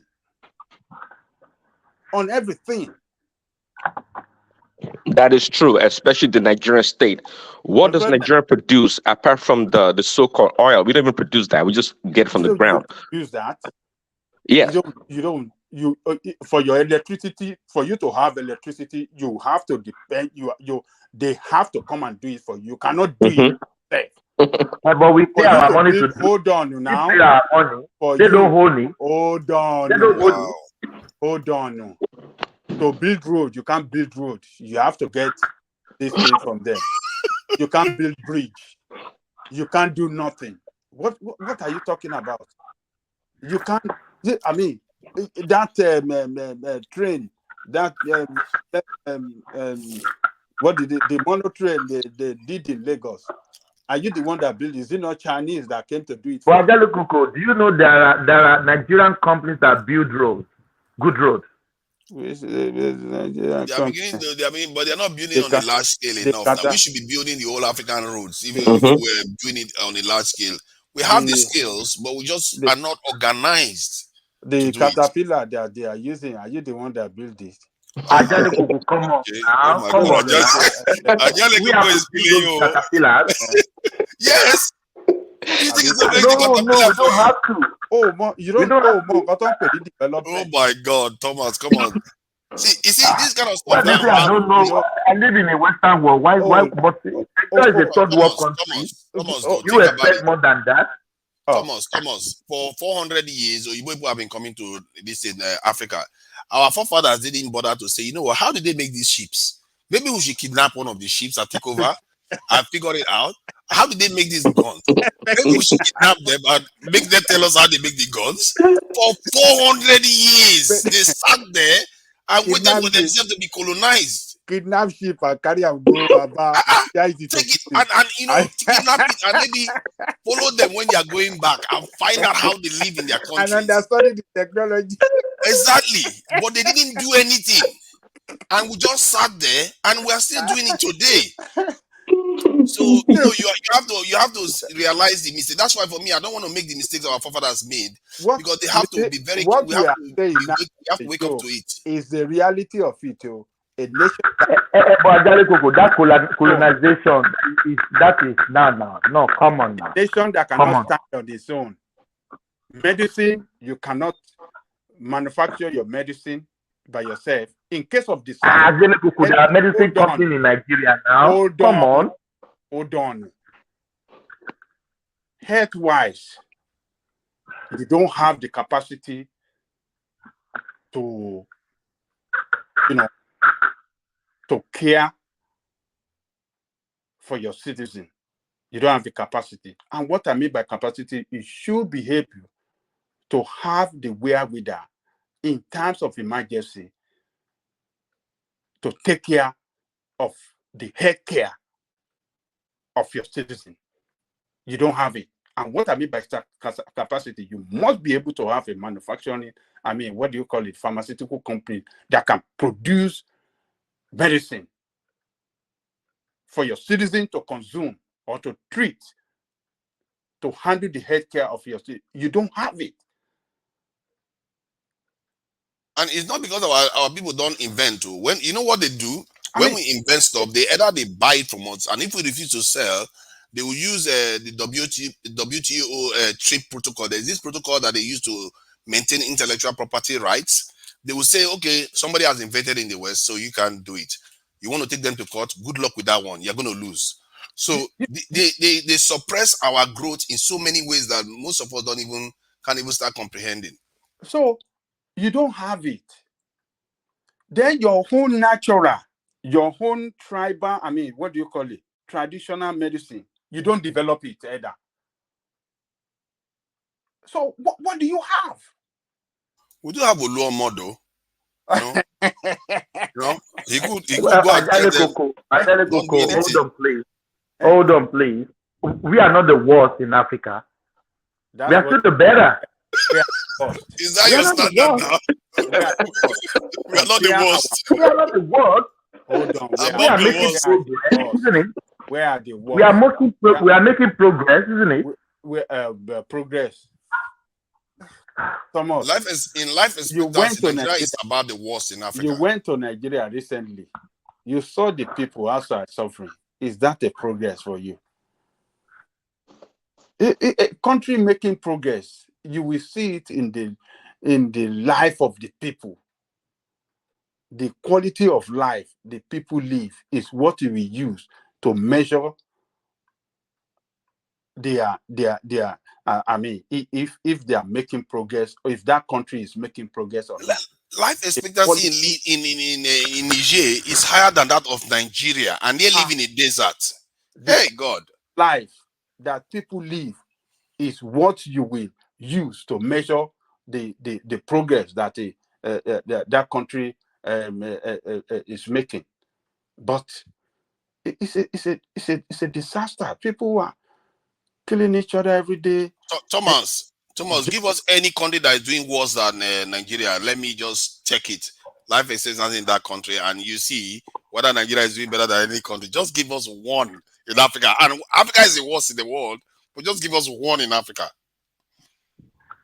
We are doing better than Ghana. Oh my God, Ghana life expectancy is way higher than ours. Life expectancy, are you talking of life expectancy or general doing well? Doing well, that's part of it now, that you are going to live long. If you can doing well, people die everywhere, anywhere. Yeah, but people are living longer now in other countries than in our country. Yes, they live. Come on now. Why will you be comparing Nigeria to Ghana? Ghana. You said they were doing Nigeria is doing better than other countries. I'm just trying to give us any country that we are doing better than in terms of quality of life that any human being has. Africa is relatively poor. You can even go to Somalia. Just find it. Somalia has been at war for how many years now? Check their life. Let me even check Somalia's life expectancy. Somalia. That one will shock me if Nigeria. Don't go to that side. You forget about economy. We are not doing bad in Africa, economy wise. Oh my God! Somalia's life expectancy is higher than that of Nigeria, and they've been at war for over 20 years. For Somalia, yes. Life expectancy. My brother. Somalia is almost 56 years. In Nigeria, it's about 53. We have to be proud of our country. I'm proud of Nigeria. If I come back to the world, I will still want to be Nigeria. Of course you will. Nigeria, but you don't live in Nigeria. I'm proud of Nigeria too. He's not living in Nigeria. Can you hear your Nigerian? He's proud of Nigeria, but he's not living in Nigeria. But yet he's proud of Nigeria. There is no way you cannot live. You can live anywhere in life. No, are you living in Nigeria? We all are not living in Nigeria. We are not all living in Nigeria. I just want a bigger picture. Nigeria is not the world. That's what I want to tell you.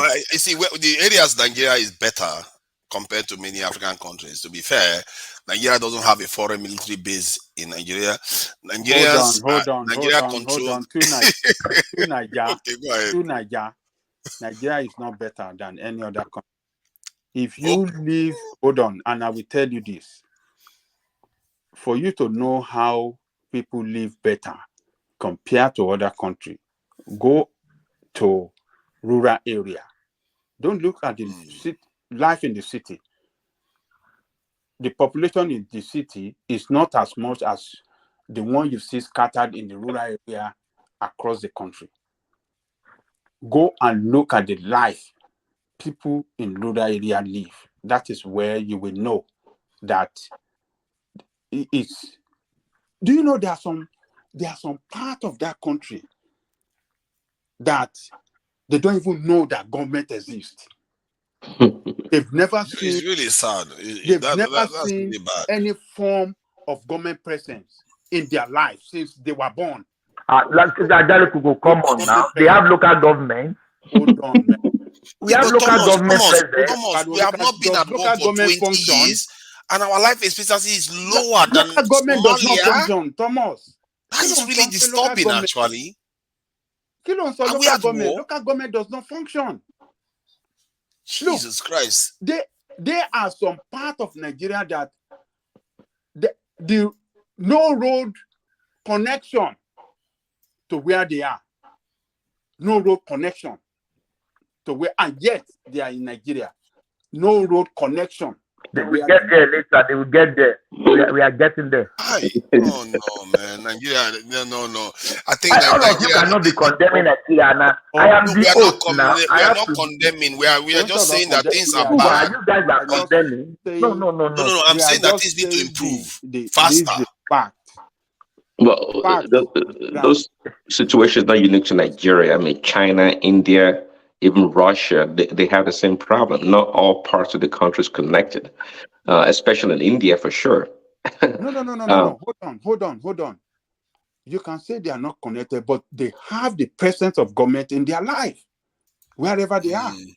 I have watched several documentaries about those countries. Particularly, there are some part of Russia that they have to go and leave them because of the nature of the weather there. Mm-hmm. They will go and leave them anytime they want to, maybe somebody want to give a bath to because of the nature of the weather. They will go and leave somebody to bring them down, take care of them, and bring them back to their village whenever they know that the child is capable to withstand the weather, and they have all the necessary wares to protect that child and the mother and everything. they will come, bring helicopter to pick them up. They have a number, emergency number they can call from that village that will bring that helicopter to come and pick them up if somebody want to give back. Yeah, If in remote somebody areas, run they into cater to their health, people. if somebody get into health situation, they have a number they will call, and they will come with helicopter to pick them up because there's no road. We are lucky you Can I don't tell get you a car some? to come and pick you up. Can I please tell you some experience in Australia here? So I think you guys will know about it. For our viewers, if they don't know, Australia is the 6th largest country in land mass in the whole world. Yes, I think you know that. Yes, and we have 25 million people living here in population. I would tell you, as Australia is developed, there is water everywhere. There are some rural areas they have to dug their own borehole because the water, the government water can't get to them. Yeah. Can you imagine that in Australia? And people will talk maybe everyone is, you understand what I mean? There are some still places that they have to dug their own borehole, like Nigeria. Because it's not efficient now to send water, spend billions just to send water to about how many? I mean, it's not efficient, so Yes, because it makes sense. This country is too big. You can drove miles, thousands of miles without seeing human beings. Just kangaroo and snake everywhere. But you can't say that governments are not. Yeah, that's true. Yes, but we can't say that governments are not working. But how come they are going to give them water? They even manage to give them electricity. Sometimes they don't give them the normal electricity. They have to do like solar. You know what I mean? Like solar plants, because it's too far away. So Nigeria is not that bad. I know we are not doing excellently well, but we are not doing bad. We are on the same level, this wavelength in terms of we are not the worst under the sun, but we are coming from the point of view that there is a long way to go and we need to move quickly. You can't just subscribe to you can't be complacent, because what we are facing here is existential, and we have a lot to fight for. To be fair, look at all God has given us literally for free. What have we done to earn it so far? We've just been sitting on one of the most precious land on earth, and we've not done anything to protect it from others to take it from us. And if they want to take it any day now, technically they could. And except we use the opportunities that we have to fortify ourselves and make sure we protect our future here. Otherwise, we'll be absentee landlords. We'll be here and we will not own the land. And they will just come and take everything away from us again as they did before. This time, it might actually be worse. Because before, it was just a few, European countries doing all these things. Now, they'll be ganging up with China, ganging up with India. What are you saying to Nigeria? They already gang up. You see the Turkey. See some Turkey. People from Turkey coming to loot resources there. People from China, people from Thailand. All of them are pumping into Nigeria. You see, the reason why I say they're not fully yet is because China is competing with America. In connivance with corrupt politicians, that they are looting seriously in Nigeria. The reason why I think they are not in the Berlin conference level yet is because they are still competing with each other like they were doing before the Berlin conference. My fear is that in the next 10, 20 years, the issues America and Russia and China have with each other, they would have resolved it. And if Nigeria is still where we are today, they're going to be in serious trouble. Then in short, the entire African continent will be in serious trouble because they can just come and do whatever they like with us. Then they just share us. It's sad, really, and this is why we have to really take ourselves seriously. This generation, we have an opportunity like the Chinese had in the 1950s to bridge the gap and develop our country to a point whereby nobody can threaten our survival. And that's what we need to be able to do, because this is a survival thing. Personally, I'm just looking at the picture of some of our people dancing and some of the women. I feel like, how do we protect these people? Because if you look at what happened in America, the African Americans, they were breeding them like animals. Mothers, sons sleeping with their mothers to breed children. These things we think is so far long ago. It's not that long ago, and it can return. This is history. You know, and you hear their people, even their own leaders, saying that they need to come back here and do it all over again. So personally, I don't take that for granted, because the future, I know what they are capable of doing now. Before they at least mosquito can kill them. Now mosquito can't kill them anymore. They can these people can go to the moon and go anywhere. Africa is not going to stop. They can come here and take everything that we've No, got. no, we will use black magic. We will use black Good magic luck. to Good chase luck them with that away. one. Good luck with We that will one. use But black Balawo magic. is not going to save us this time. We tried that once already. He never saved us. It's not going to help We us will out use this black time. magic. Nobody Technology can is the take way my forward. Technology is the way forward. I always say that Nigerians, we have to first reinforce our security a little bit. Then technology, all youths, for me, it's almost like military service. You have to do technology. You have to some percentage of them have to go into military service at least for a year, like the Israelis are doing. You have to prepare for these things. If you don't prepare, soon the people that are prepared will come and take over. It's just simple. That's life. No, in Jesus' name. They will not take over in Jesus' name. Okay. You see now, you're just mocking us now. Yeah. I'm not mocking you now. You're waiting for just Jesus mocking to us now. come. Jesus to come from Jesus has given you everything already. What are you talking from about? Baba God to come and solve their problem. He's just mocking us now. Baba Lawa is going to save us. as if Jesus doesn't have his own homeland. Jesus he abandoned his own homeland and come to Nigeria to come and develop Mumu people. I am optimistic. I have to be positive. I have to be positive. Optimism has to be backed up by action, man. You can't just say, okay, it's okay. I believe in Jesus. I believe in God. So there's nothing God cannot do. So we will use juju. We will use anything to scare them away. Okay, let me give some good news. The good news about what is happening in the world now is that Africa has a very large young population right now. That is the only saving grace we have. And our population is going to keep growing if they don't stop it with all this agenda that are, LGBT and all that they're trying to introduce to the continent. If we carry on in that direction, our people are going to spread all over the world. It depends on what our leaders tap into it to, make their own country better. Because all this jackpot syndrome is damaging Nigeria right now and damaging many African countries. Oh, if we turn it around and use those people that are traveling overseas to transfer technology to this in Africa, it's going to benefit Africa tremendously. You are joking too, Niger. That is not the way to do it. Okay. Look, you have to develop right from inside. It's not from outside. Outside. You can do both.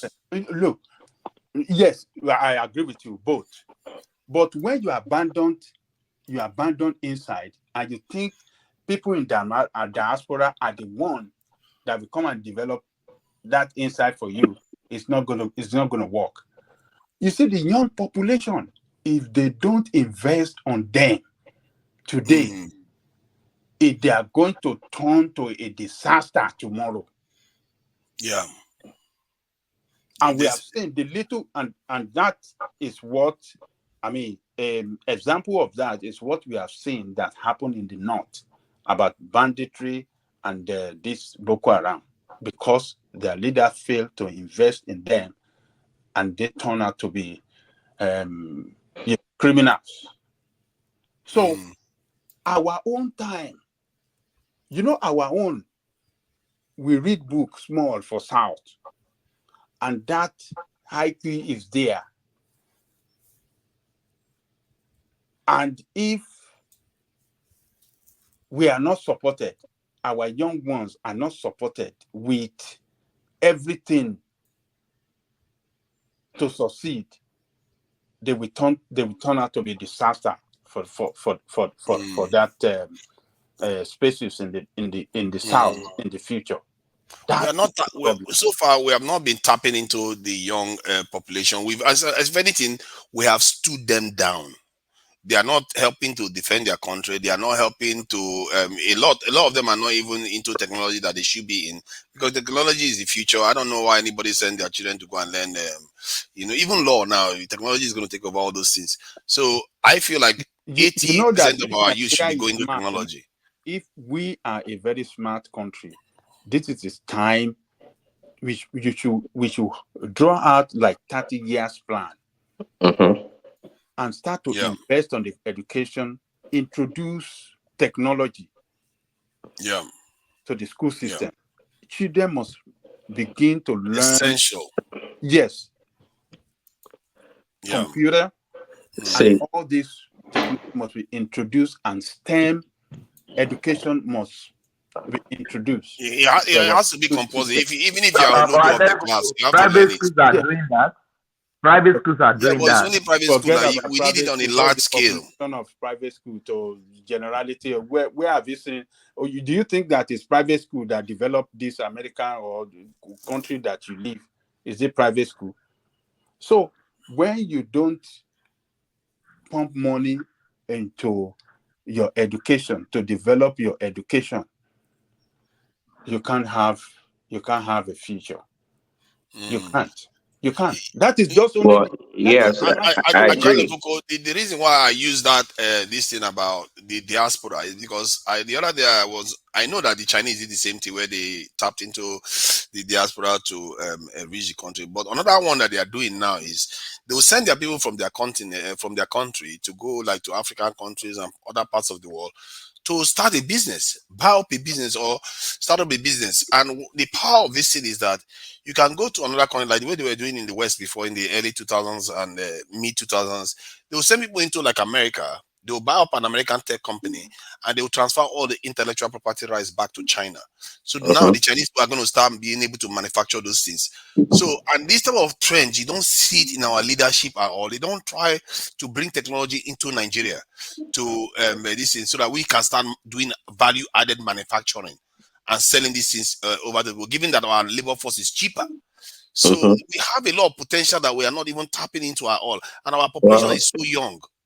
Well, because I mean, the China example is because the state is thinking. I mean, they have like dual purpose or multi-purpose for doing such plans, and it's the sovereign wealth that it gives to their citizens working for the communist, the communist states to go to the different countries and invest, buy up, technology and transfer IP, intellectual properties.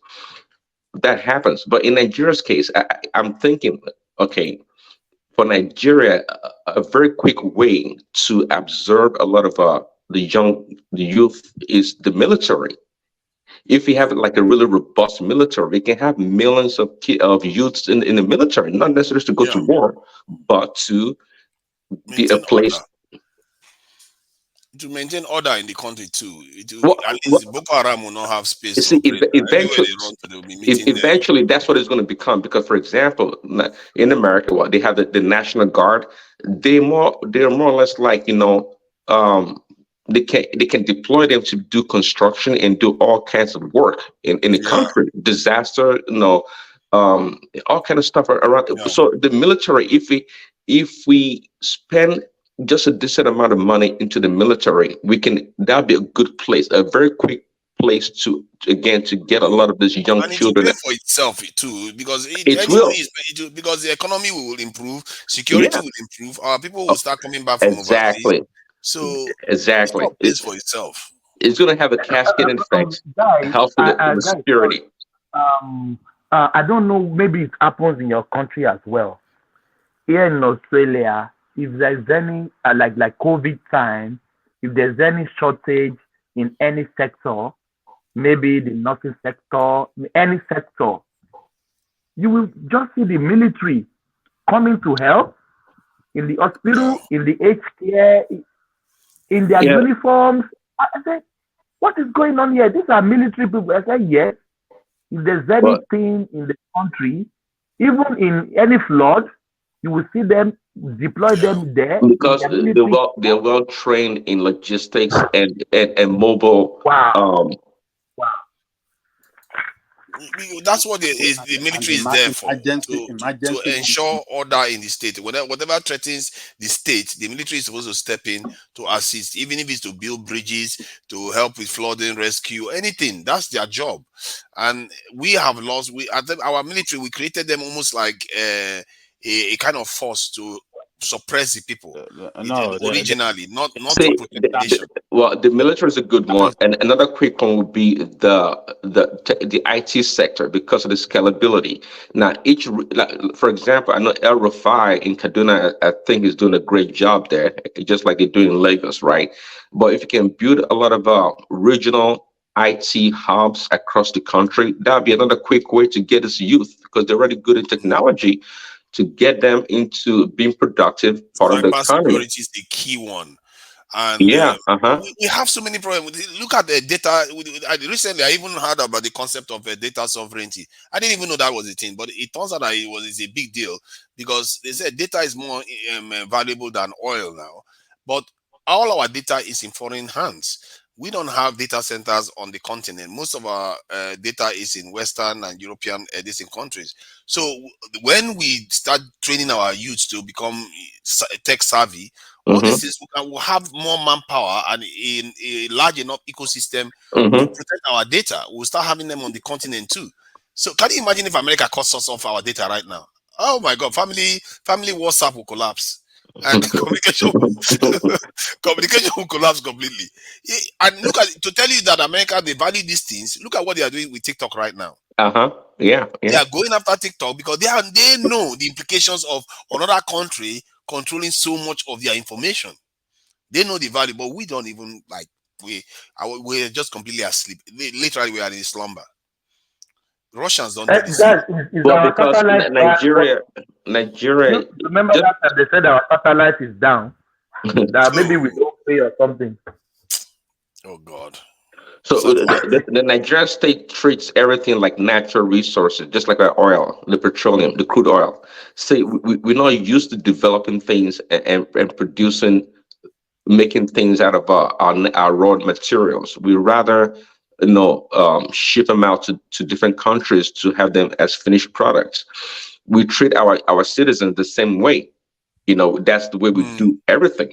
Everything's towards the natural resources. We don't think about it. The leaders don't even care when they see their people traveling overseas. Like, oh, let them go. You know what one of them says? We have people have plenty been of trying people to leave now. Nigeria. Yeah, they say people have been trying to leave Nigeria forever. You don't care that your best brains are leaving the country. You should be thinking of how you're going to tap into them, even if they have to leave. Look at how you're going to tap into them to get whatever they are making them back to Nigeria. They don't tax them. They don't ask them. They just expect them to send money over this thing. Less than 5% of what people earn overseas is actually making it back to Nigeria. Wow, and that's a lot of money, and that's still in the billions of dollars. Yeah, but the money that is not organized, is it? It's just being sent to family member for hospital treatment, for school fees. Yeah, it doesn't change a lot of this. It doesn't make a big difference because you are not transferring know-how back to the continent, critical know-how that Nigeria needs. But that is true. Building hospital by themselves and stuff like that. But those remittances are the funds that's really propping up the Nigerian economy. Those money that come from overseas are huge to Nigeria's economy, really. Yeah. Because without those funds, I think the economy would be in a really, really bad shape.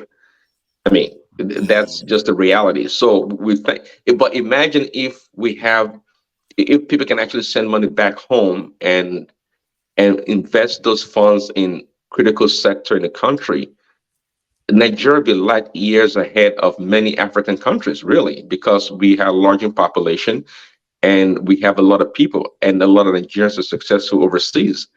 And if you can manage those money that come back home, those remittances, it will go a long way for the country. I think apart from oil, I think the remittances has to be the second largest revenue for the country, actually. The remittances are in a way, it's like, in Western, like in the UK now, they talk about these benefit claimants, and what it does, it lures you to a false sense of, it lures you into slumber. You don't have any need to push yourself beyond your necessary boundaries, because you are waiting for somebody to send money for you and you get that, but it doesn't force you to innovate. And I think what Africa needs is to wake up from the slumber, because it's almost like they just give us enough to keep us going, but never enough to thrive. We need to get to a point where we thrive, even if things get harder a little bit. Because I'm not in Nigeria, so maybe it's easy for me to say that, but the truth is that's how it normally works in countries that get themselves out of a mess. all these countries that are doing relatively well right now, they were going through some difficult times, and they made conscious their decisions to make their lives even more difficult. Not even like they did it to make themselves life better. They made conscious decision to make their life more difficult at first, then they got out of the mess that they are in. Right, because they have to go through a transition. It's not Yes. guaranteed that because you make a change, it's going to go well. It's going to go down and up. Yeah, So we don't like that. We don't like it down. exactly, we don't like that. That's our problem. We don't like that. We always want it easy. Like the fuel subsidies. But guess what? We always want it easy, but we are the ones that even suffer the most. We suffer It's the weird, most. isn't it? Suffering and smiling. See, Exactly. another one we are going to test this one out. It's going to happen not very long from now. Is the fuel subsidies. If they take that fuel subsidy off, just watch Nigeria. They're going to lose it, and the NLC is already talking about going on the streets and causing problems. The truth is that needs to go. It's going to be hard, but we will I think survive it. the fuel subsidy would be okay if we have like not even a robust but a decent public transportation system, because then the states can absorb the excess or the cost, the increase in transportation cost for people. Now, if you have that, removing the fuel subsidy is not a big deal. If you have a big car, if you have cars, you can afford to go buy your own fuel, whatever it costs Yeah, to but fill up think your about it tank. now. We survived the lockdown. Yeah. How can we? You see, this thing that we can't move any. Yeah, we survived the lockdown when people were not moving around a lot. So we people should just be creative, and I think it's part of leadership too. This is what I'm saying about leadership. Leadership, they should be educating their people and saying, you know what, we survived lockdown. How did we do that without a lot of movement? You should prepare. Oh, if you are not making a lot of money, we'll give you some money to help you. You know, the people that is going to hit the most and that are the poorest ones, we're going to help you so that we're going to pay out some money that we get from the subsidy removal. Let's say we take off, 10 trillion out of the economy from fuel subsidies. We will use 1 trillion to pay to the poorest ones that is going to affect very negatively. Then the rest, use it for healthcare, education, and defense, everything else. That's a good plan. Even give the people vouchers to give to Downfall or Pepe Like whatever, and let them remit their vouchers later. But the subsidy can go. It can very much go, and the economy will still go on very well. I Yeah, believe. that subsidy is so bad. You know, one of the worst aspect of the subsidy is that whenever Nigerian currency doubles, Nigeria spends more on the subsidies because the price of petrol doesn't increase in Nigeria, but they have to spend more buying the petrol overseas. So because the currency has depreciated, so it's a big problem, and Nigeria didn't see. This is why subsidies, cost of subsidy was increasing constantly, almost every other year, because our currency is depreciating while petrol prices in Nigeria remains the same. Well, it's pegged to the dollar. I guess that's the problem. Yeah, that's terrible. That's horrible. Yeah, it has to go. Obviously, I mean, if you try to understand this subsidy business, you see who's actually benefited from it. Obviously, it sounds like some people, a handful of people that are benefiting from it. And the people that they are taking the money and dumping into Western accounts, all this money, they always end up in Western accounts, and those are the ones making all the money from it. So our problem is it has different legs, and I just hope that this government that is coming to office, which, to be fair, I'm really sad to say I'm not extremely optimistic, because if somebody just comes to office and one of the first thing they do is go to Western country to go and rest, then you still haven't woken up to your situation. You still haven't woken up.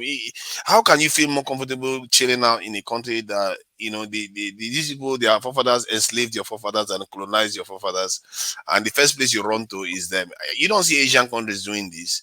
You don't see South American countries doing it, but it's only us. We keep doing these things, and this is why I'm not very optimistic. But I don't know. Tinubu is quite a clever man. You cannot say he's stupid.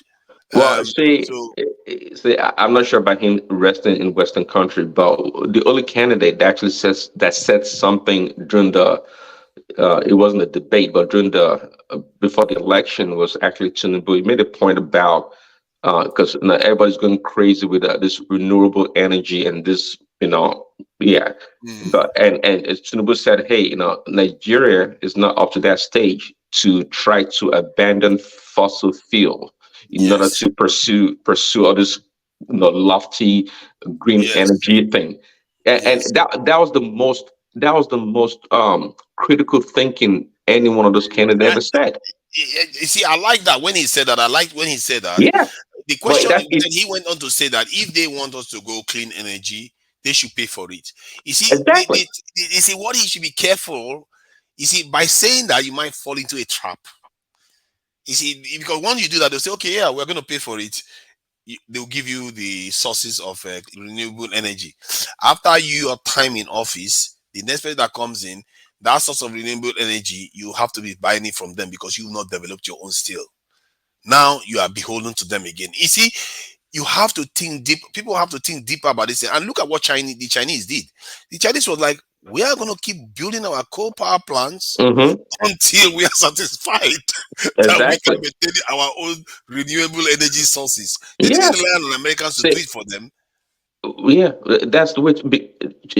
China, India, why not? Because they're like, hey, the West also built the economy on this fossil fuel. I'll come overnight. You want everybody to switch over. But even that, even the American here, there's still strong opposition to all this renewable green energy because it will eventually, if it goes full blown, will cripple America's energy sector because America is still heavily invested in fuel or traditional energy sources. America still is. So It will be how interesting to much more see. Nigeria? How much more Nigeria? I will be surprised. You see, the thing about Tinubu is that see, you see, there is this thing going around internationally anyway. Like I was on a panel with some African Americans and these East African. The East African lady was like, "Oh, Western countries are, all these establishments in the West are for Peter Obi," which is very weird because you would think they should be for Tinubu. But then again, I asked myself, what has Tinubu done that is so against their interests, or is he Pan-African? What is he? I don't understand it because I've never heard Tinubu sound anything like even nationalistic or Pan-African. If anything, he sounds more tribal than anything else. So and okay, because all of them they fear Tinubu because they don't feel use Tinubu. They don't go feel use the head at all.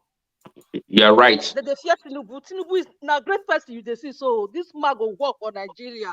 Not true. Mona put that man for God's hands. Mona put that man for God's hands. This is the problem. Now he is not helping himself by not telling us. We don't know. Now the way we say face that man, I beg Mona they help that man. Mona they help See, that man. God, the West. that man for he us. proves himself. He has not proved himself now. See, if somebody is not telling you that they are there to help you, how are you supposed to take their side? Because that's why I asked myself. I've not seen Tinubu talk Pan-African before. If anything, he's talk more tribal than Yes, Pan-African. you are right. See, the woman is right. The people that know Tinubu, they know him very well than you guys do. They know what he's capable of doing. It's well studied. If anybody in Nigerian politics is well studied, Tinubu is very much well studied. I call this platform. I tell when I say me, I know they follow person. What I see, what they see. If I talk they will say maybe because that not because of Tinubu. And they tell you that man he get better plan for Nigeria. Mona they pray for that man. But you see, but what we don't know is because if he has plans for Nigeria, the first place he went to was European country to go and chill out. As well from one country to another. But that's why is that a topic? It's always gone to Europe. Is it Atiku? All of The them. reason why it's a serious topic is because most nations around the world don't have their leaders going to foreign countries at the rate our leaders do, especially the countries that colonized and enslaved your forefathers. That can't be the country you run to every single time you want to lay your head down. That was colonized slavery thing. We have to forget about it. The best way to counter that is for us to come back strong and overtake them. We can't be talking about the past like that. Do that. You have to talk about it because you are still repeating the same mistakes. Tunaja cannot. If Tunaja say anything, he will talk about colonization. He never finish in his head. It's just like the Biafran. Why should I forget it? I will never forget it. The reason why. Because if somebody had reminded our forefathers about what they needed to do, they will not be in this mess in the first place. And if we keep forgetting that kind of mistake, we will repeat it again. Because I've seen, if you study the history of these people and how people operate in the world, it's not because it's just them. It's about power. You can't leave vacuums of power in place. If you leave, we are the ones leaving vacuum of power now. This is our fault. If we leave it in place, there will be consequences. Somebody's going to come and feel it. And by taking yourself and dumping yourself in their country every time, you don't see Boris Johnson in Nigeria. By doing that, you are conceding power. That is what we need to change. Your country is your land is one of the most blessed in the world, and you are not taking advantage of it. You are not empowering your people more. You should be focusing on building your people, not always going to Western countries to have meetings. Our judges are there. Everybody is there, and you don't see Boris anything Johnson wrong with was in that. Nigeria 2 days ago. Pardon? Boris Johnson was in Nigeria 2 days ago. Boris Johnson came to Nigeria 2 days ago. Yes. For what? He's Yes. not the prime minister anymore For anyway, some but he meeting. came to Nigeria. Yeah, he was in Nigeria 2 days ago. He's still in Nigeria now. Boris Johnson, I didn't know he was even in Nigeria. Well, Yes, let me see. Let me say, regardless of the Europeans or the Westerners that don't come to Nigeria or Africa to live, I'll tell you one thing for sure. Every day they are cracking their head on Africa. They are doing equation on Africa every day. I'll tell you that. Boris Johnson has said that they should recolonize Africa and this time not feel sorry about it. That's the one that came to Africa today. That came to Nigeria. Good luck with that one. And you think we are not being recolonized? Now they put problem for Africa. We never know. They what they need though. Of course. These people, this thing where election wanna see so. Or you both they underground for this matter where they have to so I don't know. Mona they pray, hey, make that they shut all those youths. They want spoil Nigeria. They want make them spoil Nigeria so that they can tip our resources. Mona go give them. Mona they give them that fund. Mona they come internet they track Nigeria. Hi. Nigeria not good. Nigeria not. I can't believe it, but Johnson is in Nigeria. You see, these people, they are laying their plans, and our leaders are just sitting there, aiding all of them. Are you just hearing it? He's in Nigeria right now. I didn't know he came to Nigeria this year. Yeah, he was in Nigeria right now. He came 2 days ago. Yeah, he's a former prime minister from here, but he's just as he's the same, and he's the same. He's the very person that said they should recolonize Nigeria, and he's defense minister also said the same thing, and they talked about the taxes that they were going to use, and by the time the information came out, they've already executed it, and they had troops in one other African country. I think it was Botswana or one other African country. So these things that we keep thinking this is a joke. But it's happening right before our eyes. They are showing up everywhere. Our leaders are ending up in their countries for illness, whatever reason that they give. One day we're just going to wake up and they will just announce that it's over. The so-called Nigerian experiment is over. Anything is possible. I tell you that. Yeah, because we keep taking things for granted, and when they first left in the 60s, Nigeria, that will not happen. Forget it. Don't even think about it. What are you going to do to prevent it?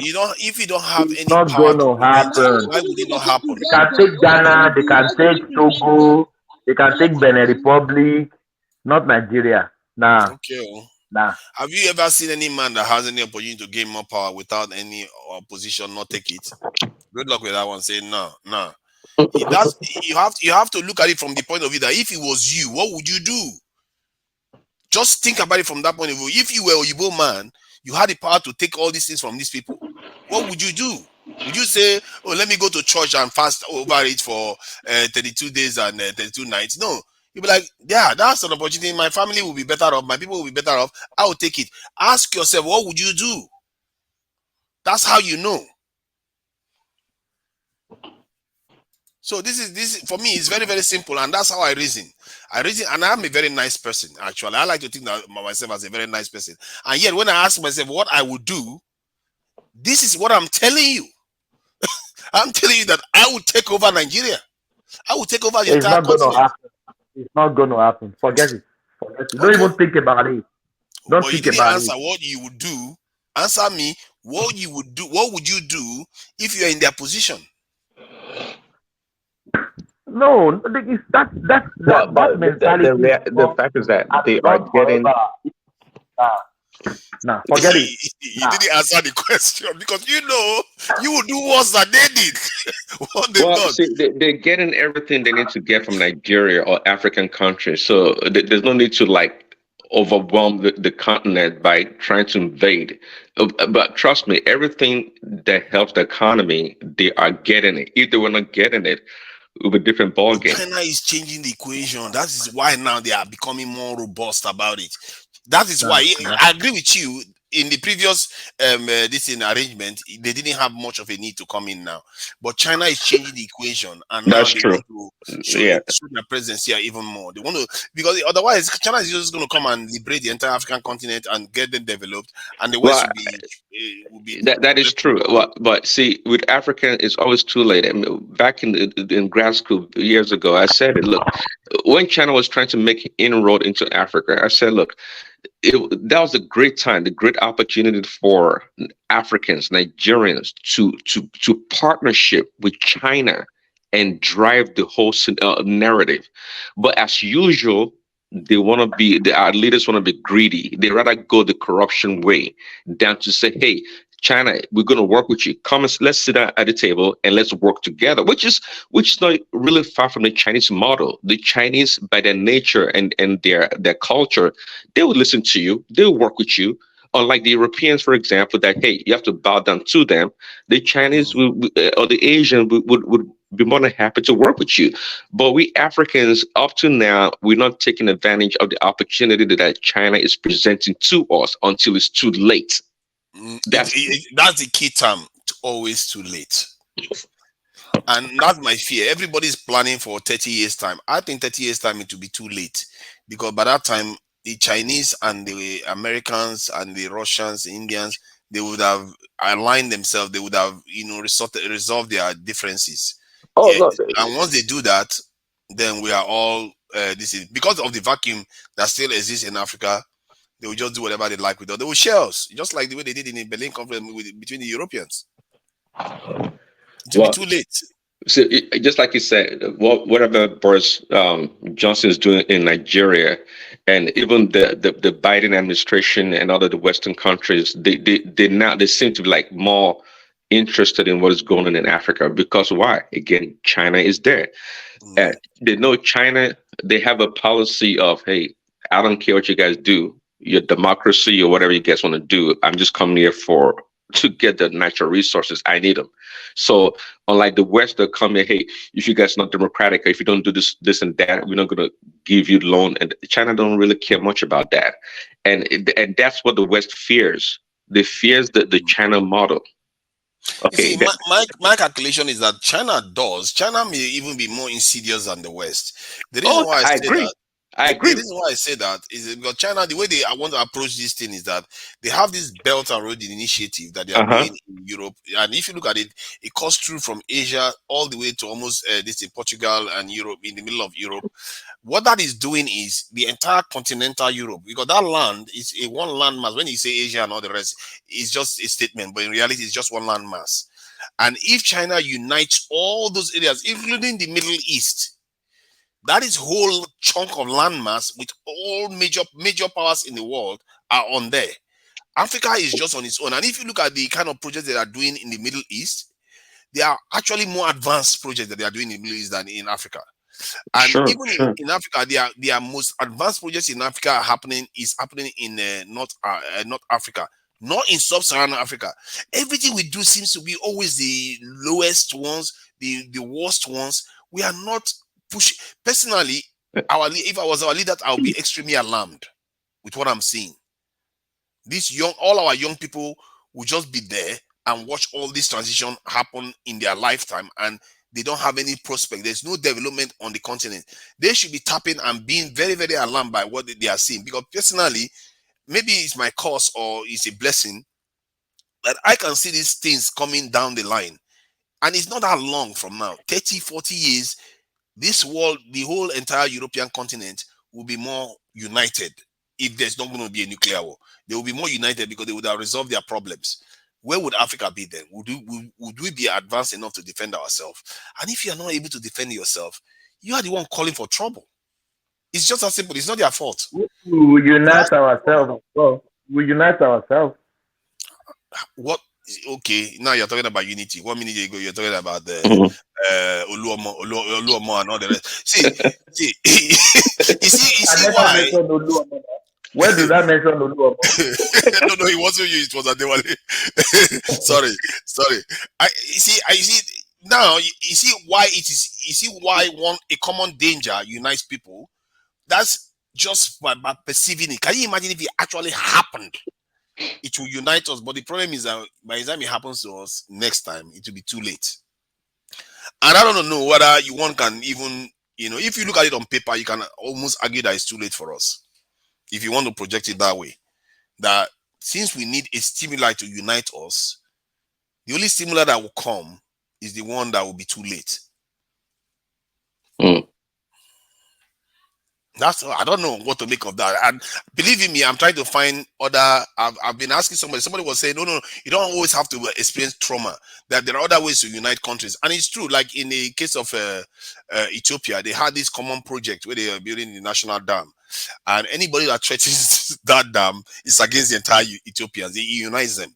So we need a national project. We need a national ambition, something that we are striving for, that anybody that gets in the way is an enemy. Like development, you can say we want to build our own power infrastructure. We want to build our education system. We want to build our own space program. And if a leader paints that picture and Nigerians buy into it, anybody that threatens that will be an enemy. That will unite the people. So we need a uniting factor that and I believe in me, I can assure you there will be enemies that will be against it, and they will make it very clear very quickly. And Nigerians will turn on that enemy. And once you have a common enemy, it gives people suddenly their group IQ goes up, because now it's not about personal interest anymore. It's about the entire group and their actions as a nation better. That's interesting. The only way, or the only way I've seen Nigerians or even other African countries come together suddenly is when it comes to sports, when it comes to football or soccer. Really, that's the only time. That I'm telling you, that's the only time I see them united. Yeah. But you see, that's the problem. The football, if somebody wants to stop us from winning football, it's not going to unite us to. The only thing it's going to unite us to do is to win the football match. But you need to win something that matters. We want to win something that matters, like in technology, like in defense, like in which other one is really, really important? Finance, economy. All those are key areas. That's what we want to win. We want to win in manufacturing. We have all the raw materials. All we need to do is start manufacturing. And the truth is, we have the expertise. It's just that they are all over the place. Some of them are in the West, some of them are in Nigeria, some of them are... and that's why that's what leadership is about. See, the ability to collate, to bring together different parts to work together for one cause. That's leadership. And of course, we have the expertise everywhere. Nigerians dominate in most fields around the world, but is that helping us as a country? No. Until we have that organizing model, the organizing system that recognizes all these talents and have a vehicle to bring everyone together to work for the betterment of the country. Until we get to that point, it doesn't matter how many doctors or PhDs we have around the world. Are they helping us? No. When they come back home, they can't do nothing. You see that lady that is always next to Tinubu? I've forgotten her name. That lady, the diaspora commission woman, Bikere or something like that. That lady, that lady, she really gives me trust issues, because she is in charge of the diaspora thing, and she never really makes any effort to try to, bring the people back to Nigeria. She's always proud of Nigerians doing very well overseas. And I was like, why are you proud? You might as well be a glorified slave trader, being proud that you are delivering good livestock to your masters. You should be thinking about how you're going to tap into those people, or kind of lobbying the Nigerian government and say, give us $1 billion. Let's invest in these Nigerians that are overseas, so that they can start acquiring industries, companies from there, that they can transfer technology to Nigeria, so that we can start manufacturing. That's a great point. Like to build like an incubator for diasporans when they come back home. But the thing actually, so she works with some people that want to bring their expertise back home, but they usually do it in a very small, low scale, not to a larger scale. that's going to be beneficial to the country in a more Exactly. expedient way. Like me now, there are strategic things that I think Africa needs. We need the ability to manufacture, even if low-scale microchips. We need the ability to manufacture specifically magnets so that we can be able to make this in motors. Things that can allow us to start manufacturing things. You look at strategic products. You say, you know what? These are people that are overseas. Like many of us are in China right now, and they have a lot of companies, even small companies in China. Give them money. Let them buy up some of these companies. Then they transfer this know-how to Nigeria. We start manufacturing with our cheaper labor. We make more But profit. the Chinese don't play that. They don't play that. You're not going to buy. You see, even before you can buy a company that's quote unquote private in China, it has to go through the CCP. They know what's up. They're not going to let people steal that intellectual property. They're not going to do that. It's not going to work. So See, they do sell. They do sell small companies to Western companies. Because there's no IP necessary to make toothpicks, so they don't care. You can go buy a toothpick. Neodymium magnets. Neodymium magnets, if you want to make it, you can make it almost anywhere. So you are just buying a small company that is not even a major one in China. It's up to the company to sell. I don't think those people are going to look at it like a strategic company. Yeah, right. Exactly. Yeah. So if it was like doing some kind of secret stuff that the Chinese are working on, okay, yes, they will not sell it, or quantum technology, stuff like that. They will never sell those other companies. But basic engineering products, you can even if they refuse to sell, you can learn about it and start doing it yourself. Is it Innocent Motors, right? Yeah. They manufacture the cars in Nigeria, right? In the East. Yes. Okay. They have all the somewhere. But the engine is brought from China, I think. No, they assemble cars. They assemble cars. Come on. They don't manufacture nothing. See, no, Thomas is being funny now. They assemble cars. They don't manufacture. Yeah. If you are manufacturing a car, you have to manufacture almost every part of that car. Yeah, but that's what they do, though. They manufacture the body, the chassis and everything. It's only the engine that they bring from outside. No. The engines they are using in those cars is being imported. They don't produce it in Nigeria. Yes. Am I right? That's the only one that they import. But they manufacture it. I've seen it in my own eyes. Car. And those bodies fabricate the bodies in Nigeria. I can take that. They fabricate those bodies in Nigeria. But main components of those cars, the shock absorber, just name it. The engines, the windscreen, just name it. It's been imported in the country. To the country. I think the windshield. I think those two are. I think those two are probably important. I don't know of any Nigerian. I think they manufacture some semi-sophisticated parts. I think they do that. Maybe windshield wipers or some things like that. Yeah, of course. Now anybody can assemble anything. I can buy components from Germany, buy components from India, buy components from America, and I will bring it together. But they are not interestingly, also, are they inventing anything? Innocent Motors, is it inventing anything? Well, no, I don't think they have any technology that's unique. I don't think they have any unique technology. But even the American manufacturers, they import a lot of their parts from China and other parts of India. They do to assemble the cars. Yeah, for Prince, you can sell some of the components being manufactured in the US, isn't it? Oh, absolutely. Yes, absolutely. Yeah. Yes, now, if they want to buy from other countries, it's just like collaboration. Yeah, the main part of that car, all the components being put together in the US. So one thing, that's one thing that when people talk about the West, especially the US, people don't really understand how things really work. They just see things on paper and they think, oh yeah, everything's great in America. For example, the Innocent Motors, for example, that would be a great company that the federal government should partner with. And like, for example, this is how it works. No, you go to Innocent Motors and say, hey, what parts can you manufacture here in Nigeria? And the government should be ready to give them, like, I don't know, $500 million to create a manufacturing up somewhere to do those things, even though the company is going to benefit, but it's going to create jobs and auxiliary jobs in the country. That's the way to do it.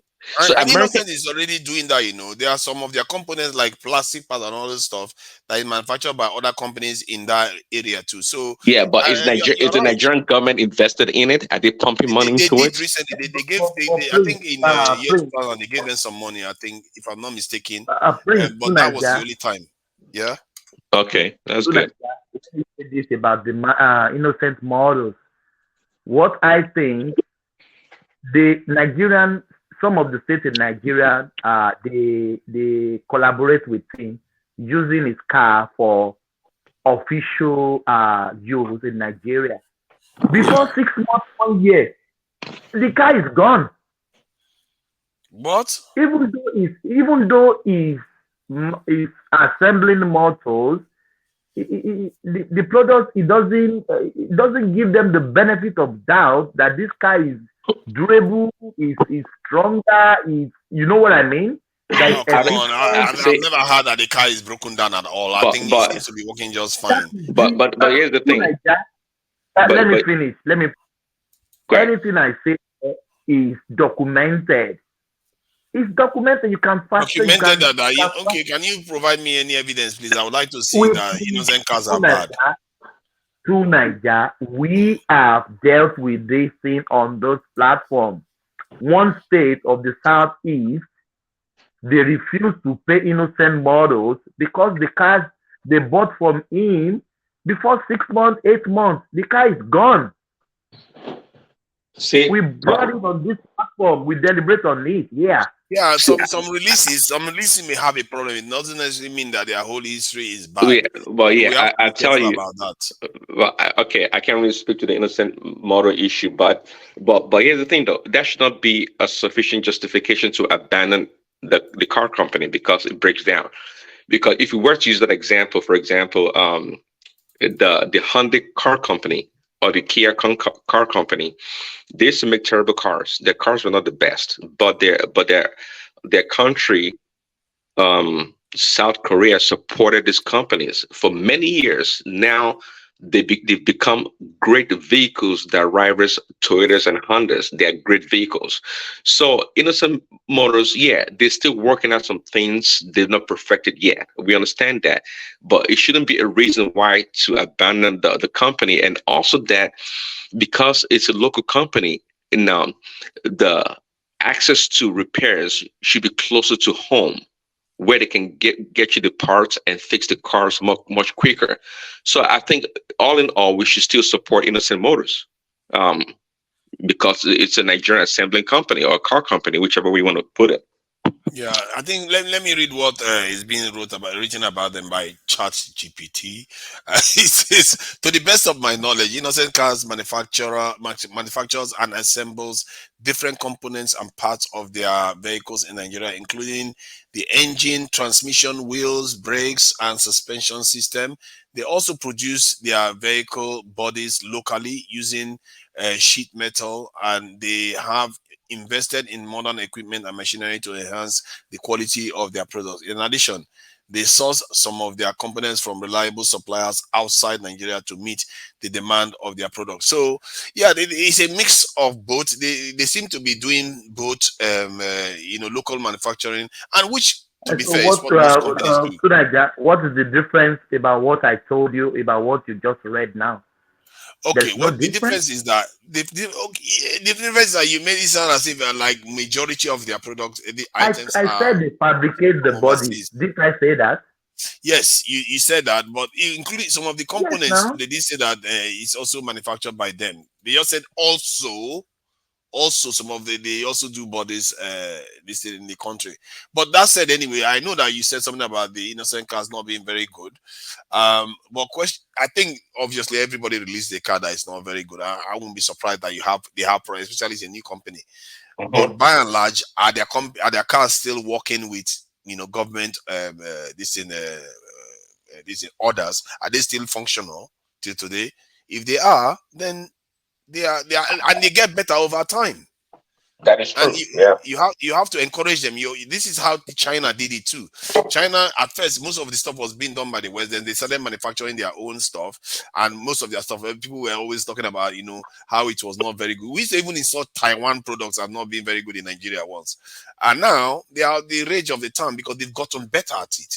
Mm-hmm. And this is how Nigerian companies should be encouraged. And I'm sure there are a lot of Nigerian companies that are, in early stages in development. Proforce is there.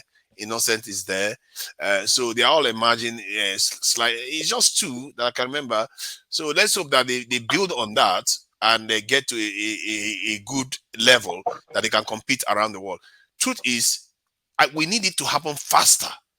We need an injection, especially with this young energy that we have in the country. It needs to happen faster.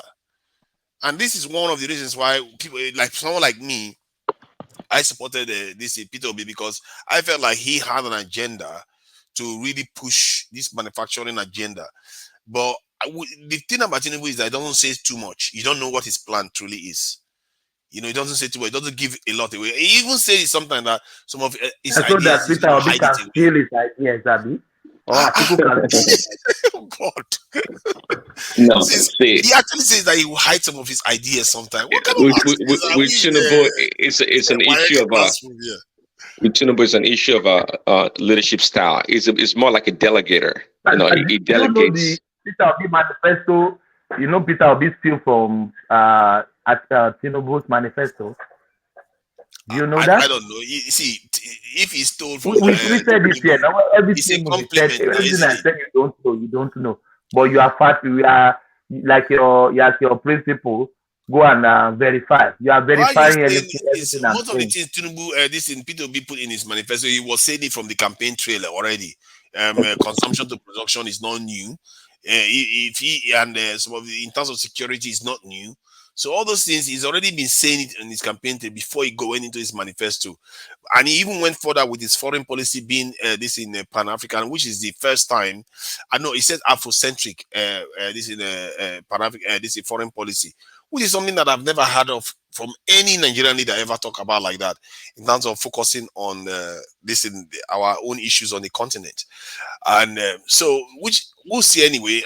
If Tinubu is sworn in, we'll see what he can perform, because so far all those answers that he keeps saying he's going to keep under wraps, we'll see where he hid them and what he's going to do for the country. If he does something positive for the country, we are all winners for it. Thank God. But if he doesn't, I think it's up to us to an extent to encourage him, and some people say pray for him. And whoever leads this country, we have to do what we can, work with what we have to get the best results we can. Because this is, for me, it's a life and death struggle that we are in here. And I don't want to be on the losing side. I don't want to be on the losing side. Nobody wants to be a loser. And Nigerians don't like to be losers. So it's just that they don't know that they are in a competition that they are fighting for here. They just are asleep at the moment. So we'll see how it happens anyway. We'll see what the next 2 months, isn't it? We are going to April, May. We'll know what the court cases hold. I'm a little bit alarmed, though, about that AFENIFERE section, because AFENIFERE released a communique that had a section that they got evidence, or from they say they got information from a reliable source that P2B actually won the election. That is very concerning. Somebody should be going to pull Don't fingers mind those off people. Those people are rumor mongers. See, They are rumor mongers. That's why I'm saying now, somebody needs to go and start pulling fingers out and say, what is the source of this information? Is it real or false? Find out. No, they are rumor mongers. They are rumor mongers. This is not only obedience now. This is a AFENIFERE we are talking about. No, those Baba should go and sit down somewhere. With due respect. They should go and sit down somewhere. Oh, now I thought you like to respect elders. Now you are saying Baba should go and sit down somewhere. I say with due respect now. I don't put respect now. So if somebody says with due respect, Baba don't get shame. So you'll be okay with that. With due respect. No, those elders, they are not fighting for Obi. They are fighting their own battle. This is not about Obi. This is the last lap. Last chance for them. No, Yes. no, Yes. no, no. This, I don't think it's their own battle. I think you you have don't. to respect You some of don't. the things those people are doing actually. It's because you don't know what transpired. That's why you say no. They're What really fighting battle their are they own battle. fighting? They don't have any need to say they got information from somebody. They don't. Why Are would they they? make that one up? Are they not They get politicians? information for obedience. Are they Yes, not but they politicians? consider it Question: Are reliable. they those Baba? Are they annex? Are they annex chairman? Are they annex officials? Where are they getting their news from? You know Their full fake well news that from? INEC didn't use IREV before they declared the results. They just collated the results in there from the states and released it. For whatever reason, INEC did that. That is their own business. The truth is, if there is no evidence of malpractice or anything substantial enough to overturn the election, Tinubu is So, our president. But if there is, which some people so, suspect there is evidence, then they have to produce it so that we can see. so you expect them to come out and say Tinubu won? No, they won't say that now. They know the people. They know where people are tilting They towards. are they So are they anti want Tinubu now. We know now. yeah, and they are They are anti anti-Tinubu all of Tinubu them. now. Yeah. But do you see P2B as a sore loser? Can I interject, please? Oh yes, Remy coming. Remy coming. Yeah. I've been listening to you guys. I think, like everybody know, unfortunately, some people are bad losers. And part of Yoruba culture, apology to our elders. We already know where Adebanjo stand a long time ago. He has been a hater of Tinubu for a long time. Unfortunately for AFENIFERE, if not because Fasoranti is an old age, that is why they passed the baton on to him. Actually, I don't know why Nigerian people keep on believe delusional unnecessarily. The referee of the match is INEC. The result has been released. Everybody have a copy of result in their hand. Everybody kept on saying they did not results not uploaded to IREV. When you go to court of law, what they rely upon is the form EC8, blah blah blah. That manual election in Nigeria is still manually. Putting the result on IREF is just uploading. It's nothing big deal about it. The court is not going to They were emphasize on supposed that to a lot. verify. It was Yes, supposed sir, to be used can for I finish? verification. Can I finish? You can Everybody have dismiss it. let me finish, please. You can talk. Everybody have the result in their hand. If Obi is saying the result in everybody's hand with INEC is totally different, it's about 5 million different from what is IREC uploaded. That is why you have a case. Ogbeni was here as a lawyer who has been dealing on petition for a long time. I also read massively by myself. To be frank with you, it's just an exercise in futility. But as black man, we always have it. When they lose, they don't accept. They still want to say, okay, it's my Nigeria. I will try my best. Maybe they can upturn. There is no upturning anywhere in the world. Go and check it all over the world. If the margin of defeat is just like 100,000 or 200,000, we are talking. The margin of defeat is about 2 million. And when we said, okay, you have your own result, blah, blah, blah, blah, blah, blah.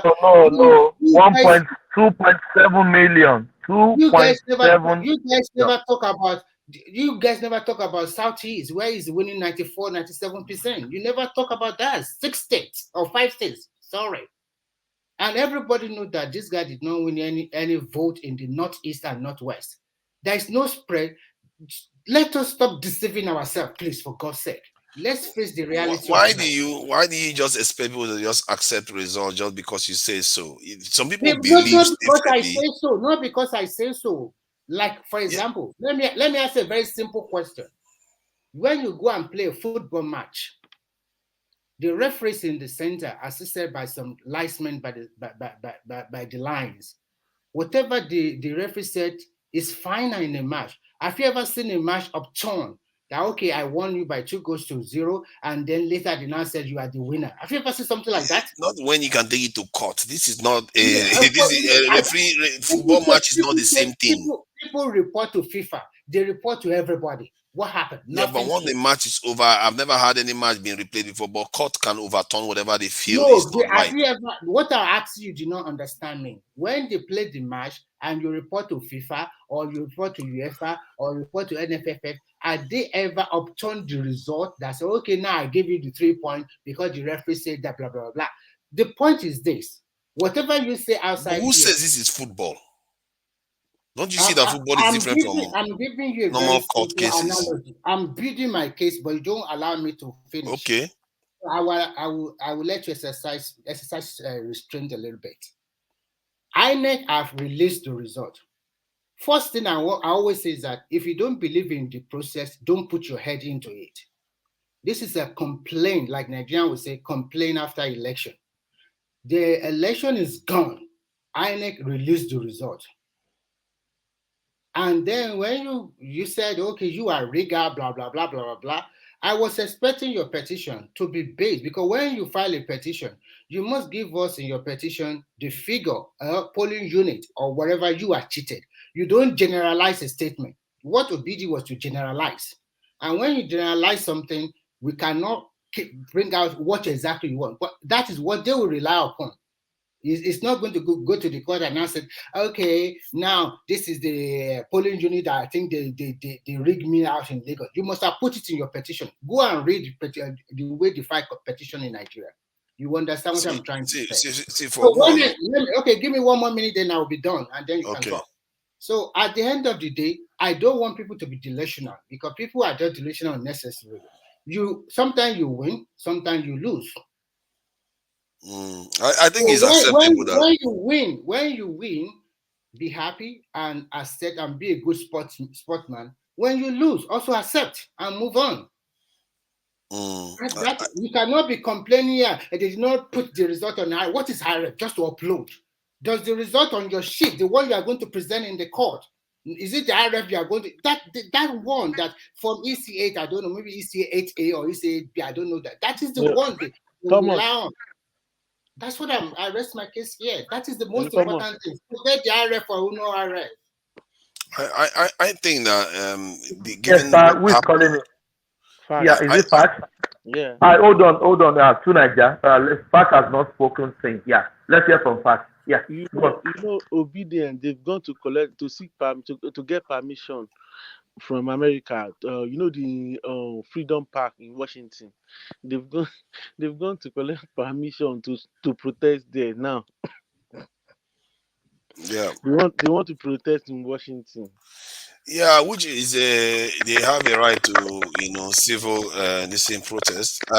See, the for me anyway, if this election occurred and Tinubu won the election fair and square, I think you can't overturn it, and one can even argue that you can see the path by which it makes sense that he's able to capture the votes that he did. But if the other side believes that they have substantial evidence that they can overturn it, if the other side was being filed by Atiku, I would say that was cynical. But it's by someone like Peter Obi that has done this before and won, and he doesn't come across as somebody that is driven by vanity. Peter Obi, you cannot argue Peter Obi of being driven by vanity. So what they're trying to create, they want to create. Fast. Hold on, please. I want to say this. Fast, can you hear me? Yeah. Yes, there is some background noise. If you are not speaking, please mute yourself, please. Sometimes I wonder. It's coming from Fash. Yeah, it's coming from Fash. Yeah, it's coming from Fash. Fash, please mute yourself. Yeah. I wonder sometimes when I see Nigerian people disgracing themselves in international communities. Before anything happens, you see Yoruba Nation going in Eagle Square in America, in London, doing their hula baloo, agbado. We will see the Biafrans going there, doing their hula baloo. Now Peter Obi is going. As anything has ever happened that the Western world has ever intervened or come to anybody's aid with all this, I call it nonsense protest. If you are protesting, come to the land that thing happened. Come to Nigerian soil and protest. You so much. Thank you. It gets me crazy every time.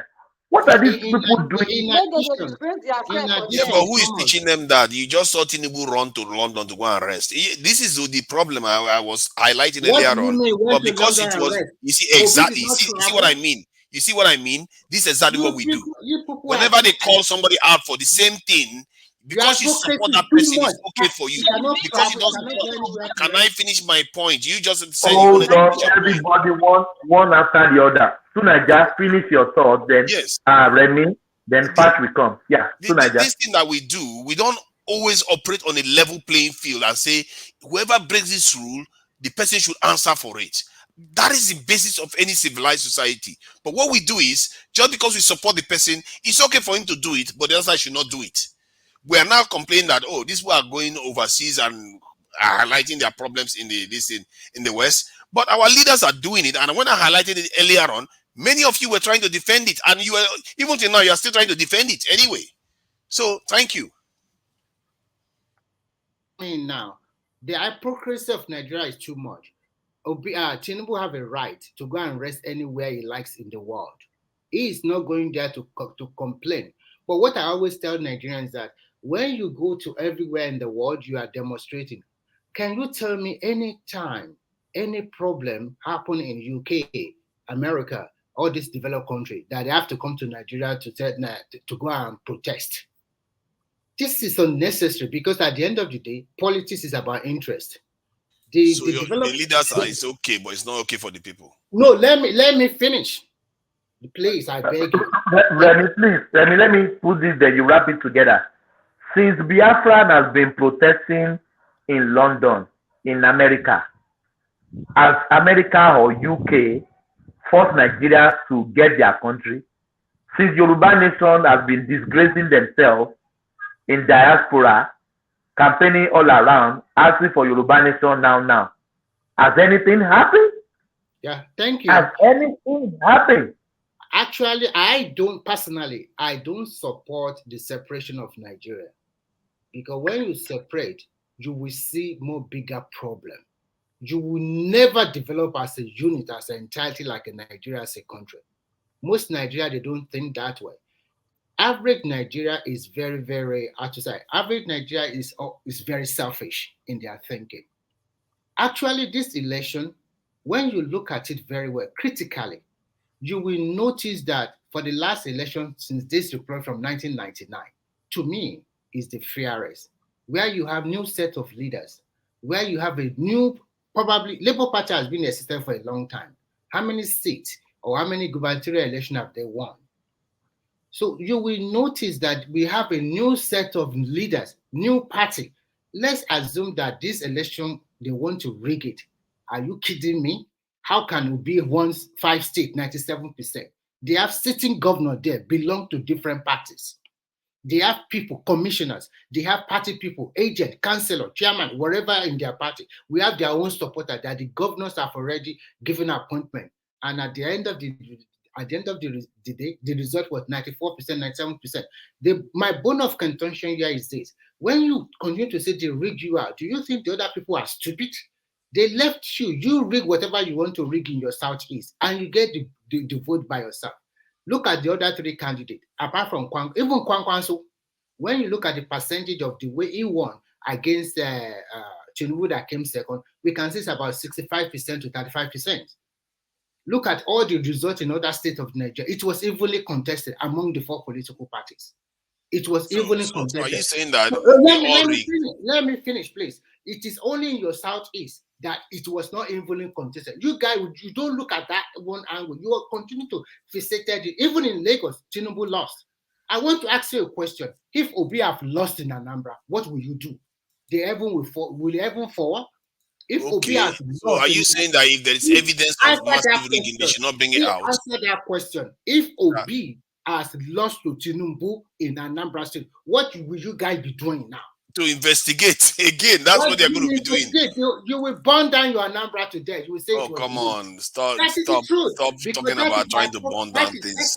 That is you guys never. You are not objective in your analysis. See, the only place that was burned down during this election was in Lagos. Lagos was not burned down. It is because of the tribal. A marketplace was burned down, not Lagos. I said the only place that had things getting burned. It was in Lagos it happened. And this thing that Lagos, we do, you play guys, tribal this thing. it is you guys. You want Lagos. You are not satisfied. You said you want to burn down Lagos. That is not your result. That's not.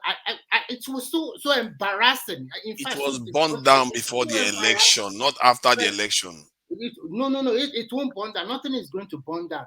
Nobody is burning Lagos down. It's just Okay, the market. let me do my final analysis. What this election shows this thing. Obi is an opportunist. And he banked on tribal and religious politics, and some Yoruba people or some liberal people, because of NSAS and because of also APC not ruling very well in some, especially about insecurity and economy. They vent the anger on Tinubu because Tinubu is the one that make the Southwest to vote for Tinubu. That is what he rode on. When you see that map, you will see that Obi stop where there is no majority, there is not a lot of Christian in that state. That is why he was able to garner some vote in the North Central, because some of them are Christians. So he rode on that one. The truth must be told. And if you are talking about election rigging, to me, I think all of them rigged. In fact, Obi rigged more than the rest of them. Because when you look at the accident, how come he has 97% in Southeast, while the other results are evenly contested? So okay, so let me ask you now. Fixated on the. I don't want you to finish so that you don't go. I just want to ask you. Do you believe that if they can find concrete evidence of rigging that could affect the outcome of the election, that they should present it? Okay, I will answer your question. First, I am not a delusional guy. I believe on facts and figures. And I believe that the process has been complied substantially. I bet you, I can bet it any amount of money. Forget that there's not going to be any figure up to 2.7 million that will obtain the vote. Just please don't even think about it. You know it doesn't have to be 2.7 million. Don't even think about it. If you are sleeping, please wake up. It's just 1 point something million, then the whole thing will collapse. It's not about 1.7 million. It's a B2B with 2.7 million. What is 1.7? It's 2.7 million. Do you know that just 10 people per polling unit can reach that figure? 10 people. You know what? I think you are still sleeping. I bet you to wake up. Really, I'm just trying to give you an idea of how easy it is to rig that thing. Remy is still sleeping. Wake him up. Wake him up. No, I'm not. I asked a straight question now. He said that he's going to accept it if they provide overwhelming evidence. And if they do, telling you that you are still sleeping. But they have the hard work to do. See, the people that are doing this, the people that they are spending their money taking this to court, they have the hard work to do. To provide the evidence? So leave it to them to do the hard work. The other contestant, they don't have good lawyers. You are just talking. I'm sorry to say this. You are just looking at it from a very minute angle. You said you are for numbers. You said you are for numbers. Do you know that Tinubu has done this before? Tinubu has done this. Tinubu has won. Tinubu has challenged. Tinubu's and his allies have challenged the result once based on this type of voting process. Can you tell me the state they challenge, and I will tell you what happened? I'm sorry, I don't know, but I've watched the video of a Tinubu ally. If you don't know, don't talk about it. Calm down now. If I'm lying, and figure, don't talk about it. I don't like. I want to deal with you objectively. If you don't have your, I don't know which state it was. It was one of Tinubu's ally. Hold on now. Hold on. See, if I'm wrong, people can call me out. Maybe some other person knows of the case. The Tinubu had to go to London. You don't need to rely. It's just like a lawyer going to court of law. Let me explain now. Let me explain what this Tinubu official was saying. And Tinubu was there when he was saying it. I was surprised to hear that they went to London to seek this fingerprint experts from London to come to Nigeria to come and investigate the ballots. And they won. They won the case based on that. I want to tell you something. That was Which one was that? I can't hear you. It was. I think do either of the two. Exactly. So it's something that has been done before. So it's not. If Tinubu can do it, why are you not okay with some other person doing it? So that is why I'm telling you, are still looking at it from my minute angle. When Tinubu done that, there was no beavers. Now that is Viva's Oh now. God! You have Viva's. So they should not do it I'm now. telling you the truth, but you don't want to listen to me. So now they should not do it because it's Viva's now. No. You didn't say. Okay, what you said 10 votes can make up for it. So you mean Tinubu rigged Obi in Kano, like Castina, Jigawa, all those northern states, each polling booth there. So you want to say the 10 votes, that means all those northern states, Tinubu rigged Obi there as well. Oh yeah, that's where he has to rig. Now, if he's going to rig, that's where he has to rig. Otherwise, he will not win. Now he has to. So, but the point is that we all admit that there's rigging. The question is he enough to overturn the result of the election? That is the key, because no judge is going to overturn this thing if they don't believe that the outcome of the election would be affected by whatever rigging that is presented. So it has to be substantial. So if you are a Tinubu supporter, don't feel worried. 2.7 million, as you say, is quite a lot of votes. I'm not worried at all. I didn't know if anyone is worried. But the one that would choke anybody is that if they find out that the rigging was so massive that and the evidence was there. If it is overwhelming, would you? Let me ask Remy Coca. If the evidence is overwhelming, would you accept it? And the court rules against Tinubu, would you accept it? Oh, you are muted. Why not? Why not? Why not? Exactly. So this is the truth. I said, if the evidence, let's say they go and find evidence that there was massive rigging that would overturn the results, and the court rules against Tinubu, would you accept it? Of course, I will accept if it can be And proven. then why are we? There's no disagreement then. Hold on. I always take objectively. I will accept it if it can be proven. But I am not. I'm sorry. We are all learned here. We know how the system works. When you are equating what happened to what happened in Edo, for instance, even the election, they use BIFA for accreditation. If there's 500 voters here, how many people were accredited? I was expecting your B when he filed those petitions that, okay, in Lagos, I get 1 million votes. And this is the place they cheated me because that is what is supposed to file. Oh, I have evidence. The evidence for that is that the INEC didn't give them enough time to file the full report. They are going to submit that information in due time. You are not the lawyer. I'm just giving you more. You asked the question. I'm giving you more information about it. It's as if you don't want to hear the information. Because the point is this: when you file a petition, you must lay everything bare. Everybody must see it for your opponent to do their to fight their responses. You cannot just hide under something. Everything must be laid on the table on that document paper, on that petition. Not must. Okay, you won't. So not much. Okay, fine, not much. So when you get to court of law, what is not written in the petition, you now bring it out that time. It's not proven that way. No, that's how. When more evidence emerges, that's how court cases work. Whatever you want to say, I'm still thinking you are still sleeping, and you don't really want to wake up. But someone will wake you up soon. Okay. You are assuming that I'm very wrapped up in this election. The election is for me. I think you are looking at it too much emotionally. Sorry, I think you are a bad loser. No. Oh my God! I converge for 2Nigeria. It's not. The election is just a footnote to me. So not you are over. Yeah. I'm looking at everybody. Something different. 2Nigeria. Hello, Thomas Adewale, Gideon. Hello, brother. How are you? How are you doing? We thank God. Well, you're welcome. If we look at somebody like P2B and also, interestingly, Baba Ahmed, you could tell what kind of people those two people are, right? They're not going to go pursuing a court case unless they have the goods on it. Those two. As a matter of fact, if one of them is doing it, the other one would say no. It's not enough. It's not worth it. So because P2B and Baba Ahmed, they are. Who is that? Who is that? Can you mute yourself, please? Thank you. Thank you Go very on, much. Pastor. Yeah. So those two people, if they tell you something, believe them.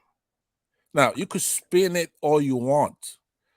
They have presented themselves. They went on television. They went on our best journalists. They went internationally. And they also have antecedents, what they've done in their lives as students, as businessmen, as public servants. That's the truth. As opposed to somebody like Tinubu, who's successful in other ways, in many ways. But he's not the same generation or character as Baba Ahmed and P2B. Let's be honest about that. As I Nigerians think now, you are too biased as and let me land. Let Thomas, him land. yeah. No, I Let want him you to land. conclude. What are you No, talking no, about? no, no, no. Let him. Can you please let him land? I think he Please. muted himself. He muted himself. It's okay. So we as Africans now we have to get out our shell for right now and look at the facts, not to play politics with the truth and stuff like that. After all, we all want. We're Africans, we're Nigerians. We want the best for our kids, right? So I am going to be partisan, I'm going to be biased, but there are certain things that you just don't have to argue and debate. One of them is the character of the Labour Party candidates, Obi and Baba Ahmed Dati. They're honest people. Now, I telling you confidently, if they looked at the evidence and they have made some claims, big claims. For example, they won Lagos with 900,000 votes. I don't know what you're looking at, but if P2B says that, it's true. But you don't go by truths outside the courthouse. So he's gonna go to court and then prove that. Pat, have you ever seen honest politician before? I've never heard that before in my life. It's relatively speaking. There are people whose only weight, gravitas, is their word, right? So honesty, I'm not talking about righteousness, right? I haven't seen a righteous person, not even Mother Teresa. But I've seen honest people who, when they tell you something, their words is their bond. If P2B lies, he's caught in a lie. P2B's got himself. Is Peter Obi politician? Yes, he's a politician. Yeah, so like I now, think any politician is they don't lie. No. They are pathological liars. No, Tinubu is a liar. Atiku is a liar. All of them are pathological liars. Yeah, Thomas, understand what I'm saying, right? Yeah. There is something, it's known that politicians lie. All right. Now, when we say that, you have to get a degree, right? There are some politicians that will make promises and they never fulfill it. Most of them don't do that. That's what they're known for. But there are exceptions. Now, like I said, you cannot say they're righteous. Mother Teresa is not a saint. They sin.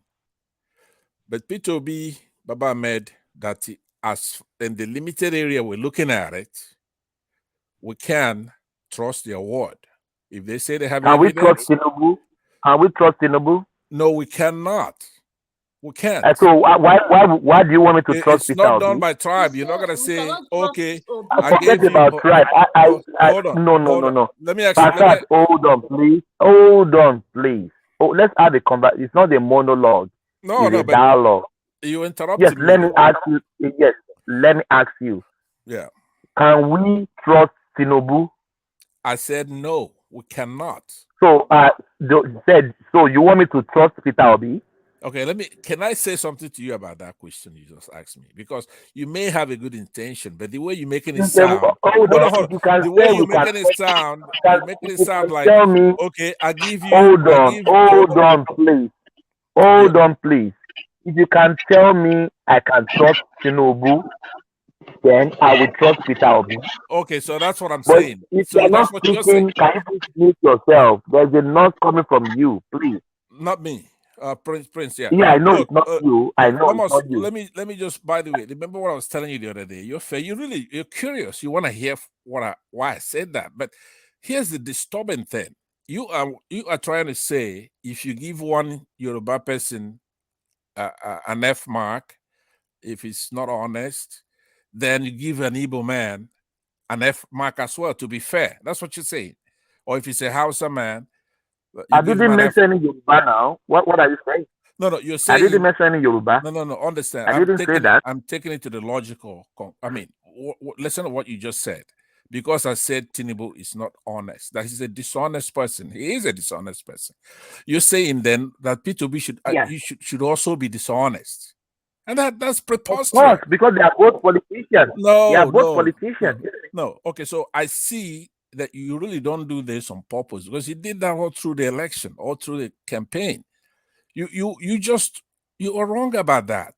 I'm happy to see that you're doing I can't be wrong. I can't be wrong. Listen to me. If you just tell me, there is please, no way you're gonna say that all politicians. Can you please hang on? Can you, if you tell me I can trust Tinubu, then I will trust Peter Obi. But how is there's no correlation? Somebody else should come in. Why they are both politicians? I think that sometimes you can say, okay, Tinubu so far, you can say that in this election, Peter Obi has generally carried himself without, being no. I disagree. Peter Obi has been very presumptuous in this election. What's talking about labor in vain and all this sort of things. What I want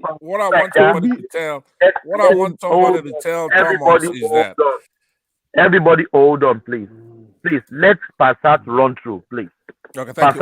What I wanted somebody to chime in, I will kind of give my minute or two to somebody to explain to Thomas that just because all politicians, quote unquote, are dishonest, right? They are not all equally yoked. Just because they are politicians doesn't make each character the same. That is, I don't even know how to explain that to you. That is obviously true. So somebody like Ojos Okalo is not honest, right? That is your can I interject, please? Yeah. It's your Thomas, can I interject, please? Perception. You cannot go ahead. Who is talking, please? Flash. Candidate is the best. It's not my candidate. Hello? Yes, let's hear from Flash. Okay, what I just want to say is that all politicians, they are liars.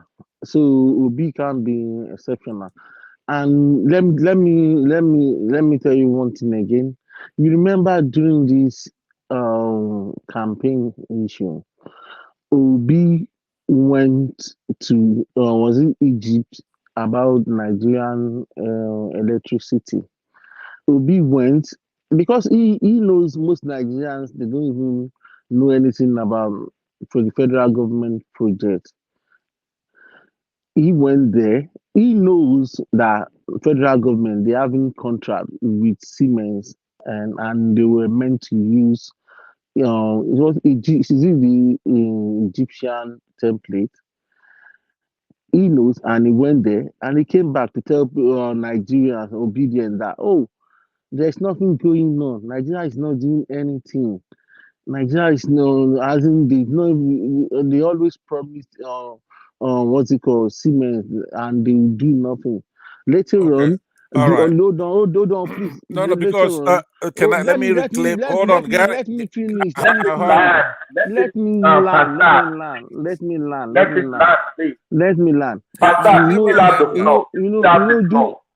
him land. Yeah.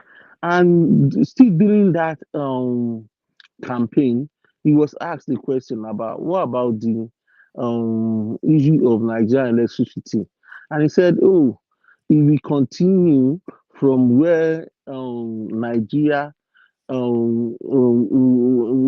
Buhari is going to lead the Siemens project. I'm thinking we're asking that. But in first instance, he said nothing is going on. And if you look through his manifestos, he said he will continue from where the matter left it before he assumed power.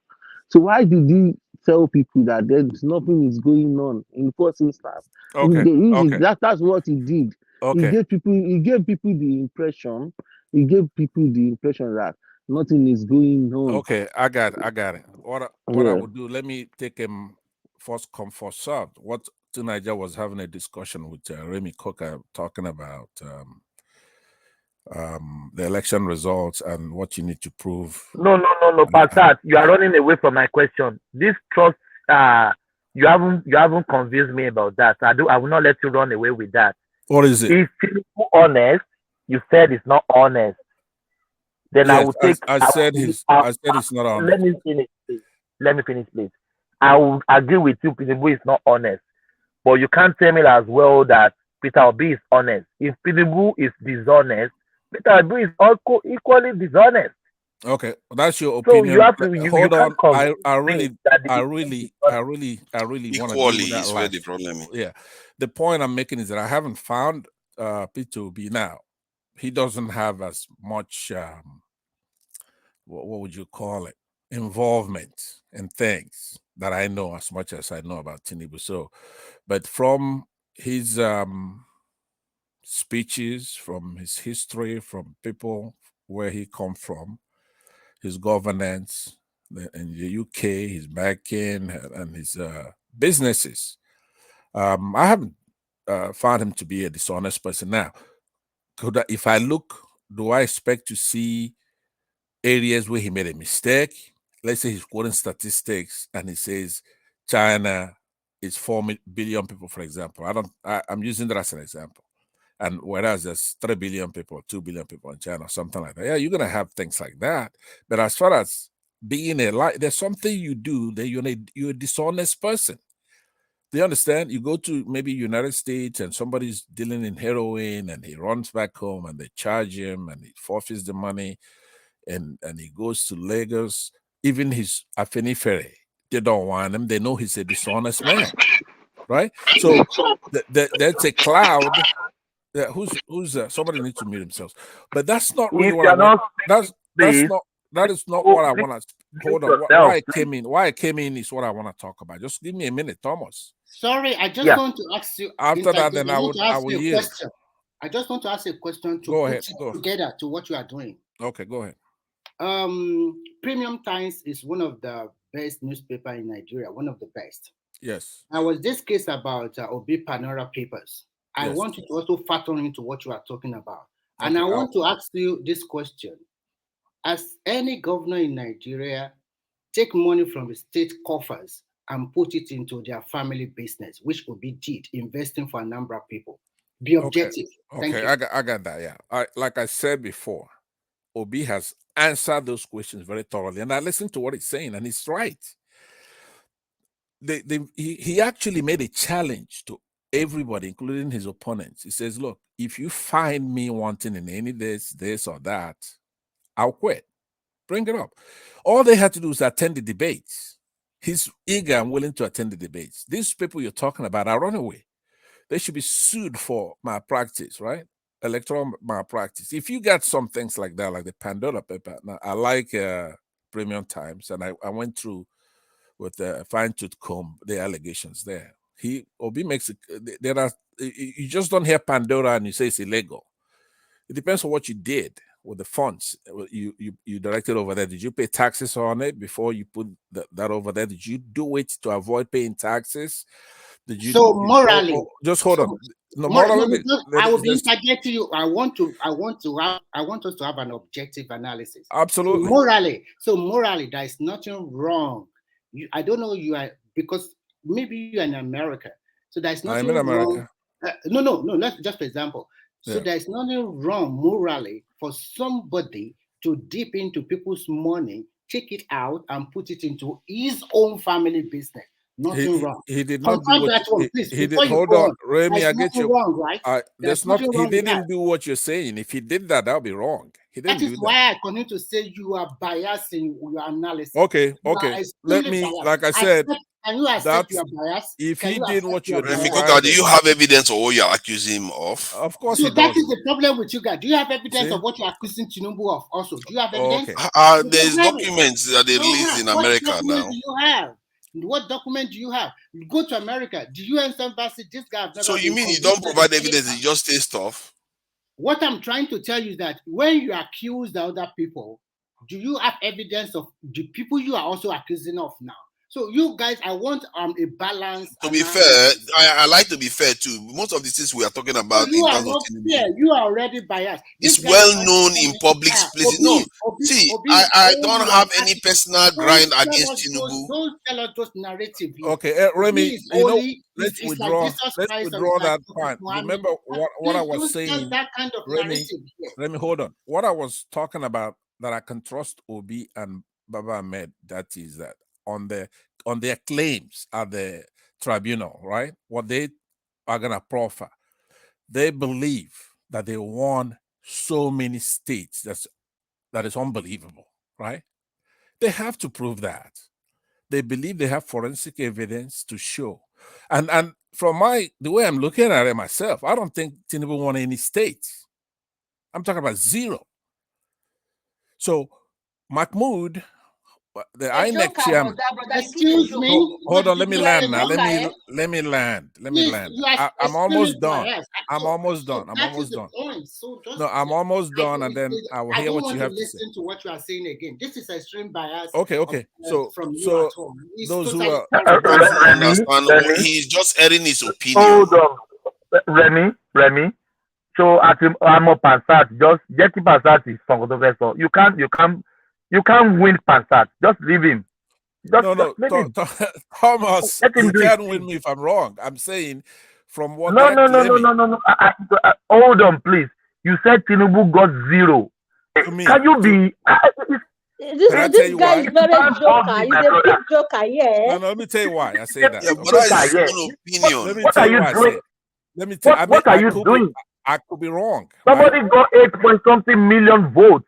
You say he No, got 30 states, 31 states. What are you saying? I am not Mahmoud. Tinubu fans. I don't care about him, but Hold on. let's be That is factual his here. own opinion. He may be You're not wrong, but his lying. own If I opinion. lied, you wouldn't argue with me. It's The point is These people, that they are joker. the INEC chairman. Come on now. Okay, Come Thomas. on I now. don't know your Continue. name, but I still think you are sleeping too. Can you please wake up, please? All right, Please wake up. I'll try to wake You are up. still sleeping. Okay, It's so very insulting to be hearing you what know you are I haven't talking got a word about. in here. Thomas, you remember I was giving you credit that you moderate very fairly. Let me land. 2 Remy, minutes, I'm done. Remy, please, just let it slide, please. Let him do Two his minutes, thing. and I will I'm know done. Pansat now. Yes, yeah. So That's what I go on.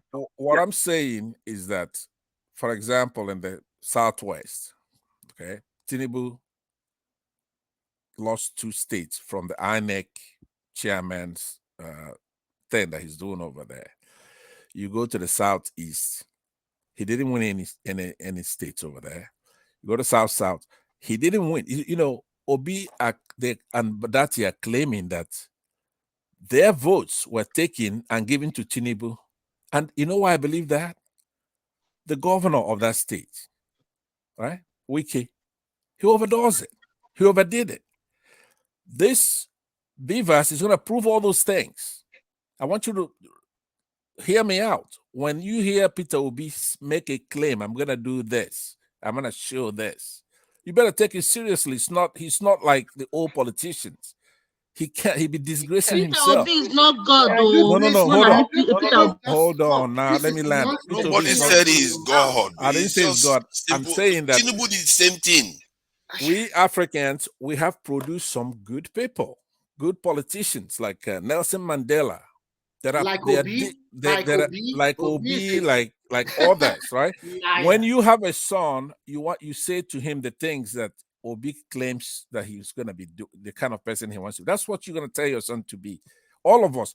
Tinubu does not belong to only you. Tinubu belongs to us. We're Nigerians. Peter Obi belongs to you and belongs to us. Let me land. Tinubu did not belong to you, my brother. Hold on. Tinubu is You see the kind of attitude. This is a problem, right? So what you Tinubu do does not belong to you, but he's going to govern. You know, want him to govern the entire nation. This kind of attitude. Because you never accept him, you only accept stop it. You guys should. Hold on. But he's being gracious to say that. People see what we give Tinubu today. You will give Tinubu, It's not your What is person wrong at with you all. people?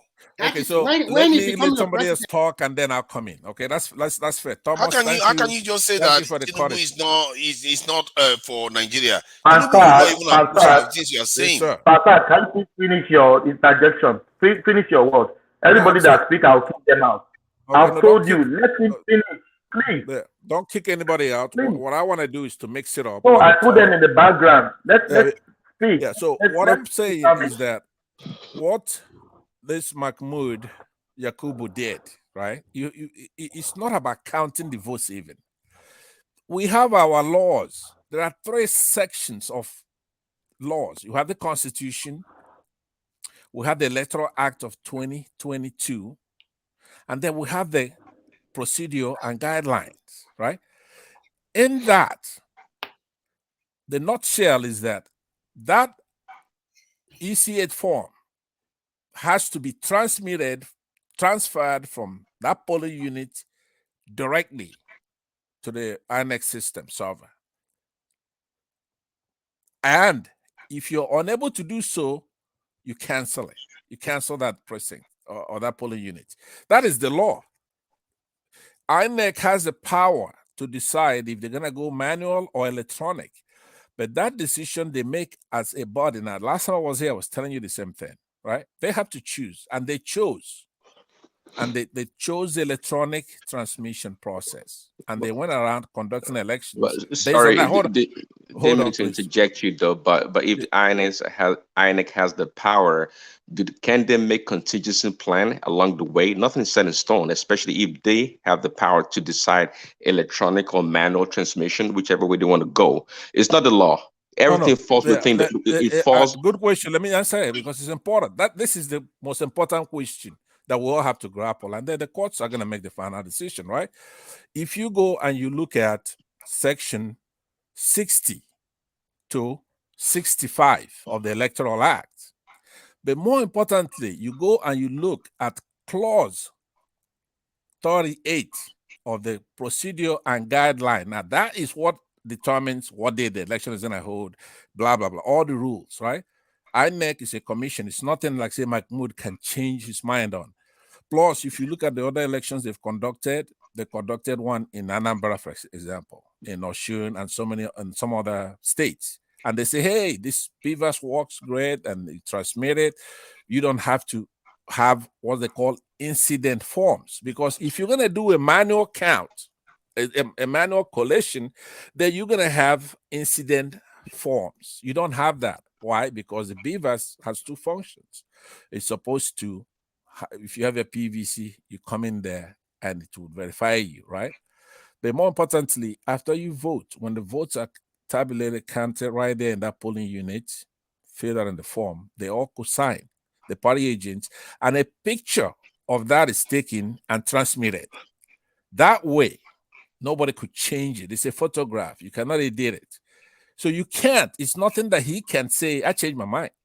He has to go back and have a commission meeting with minutes and have that changed over. Do you follow me?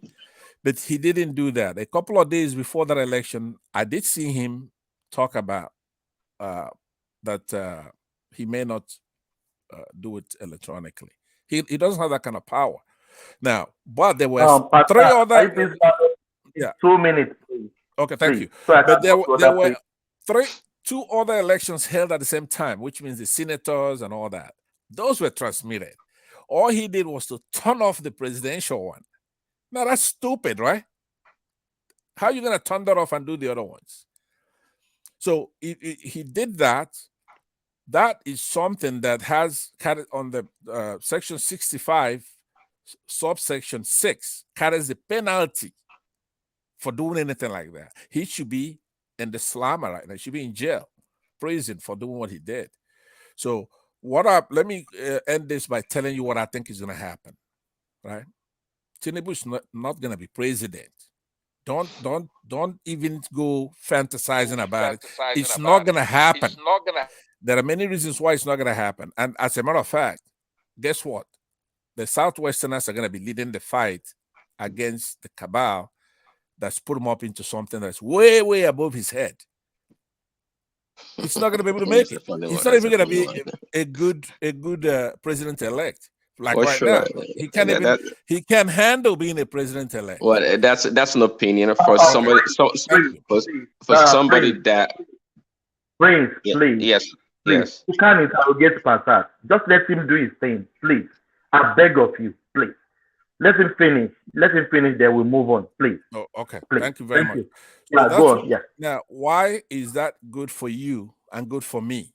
Let me tell you why it's good for us. We have to have law and order in that country. We have to have process. We spent 400 billion naira, 400 billion to modernize. It took many years and very much hard work to pass that Electoral Act of 2022.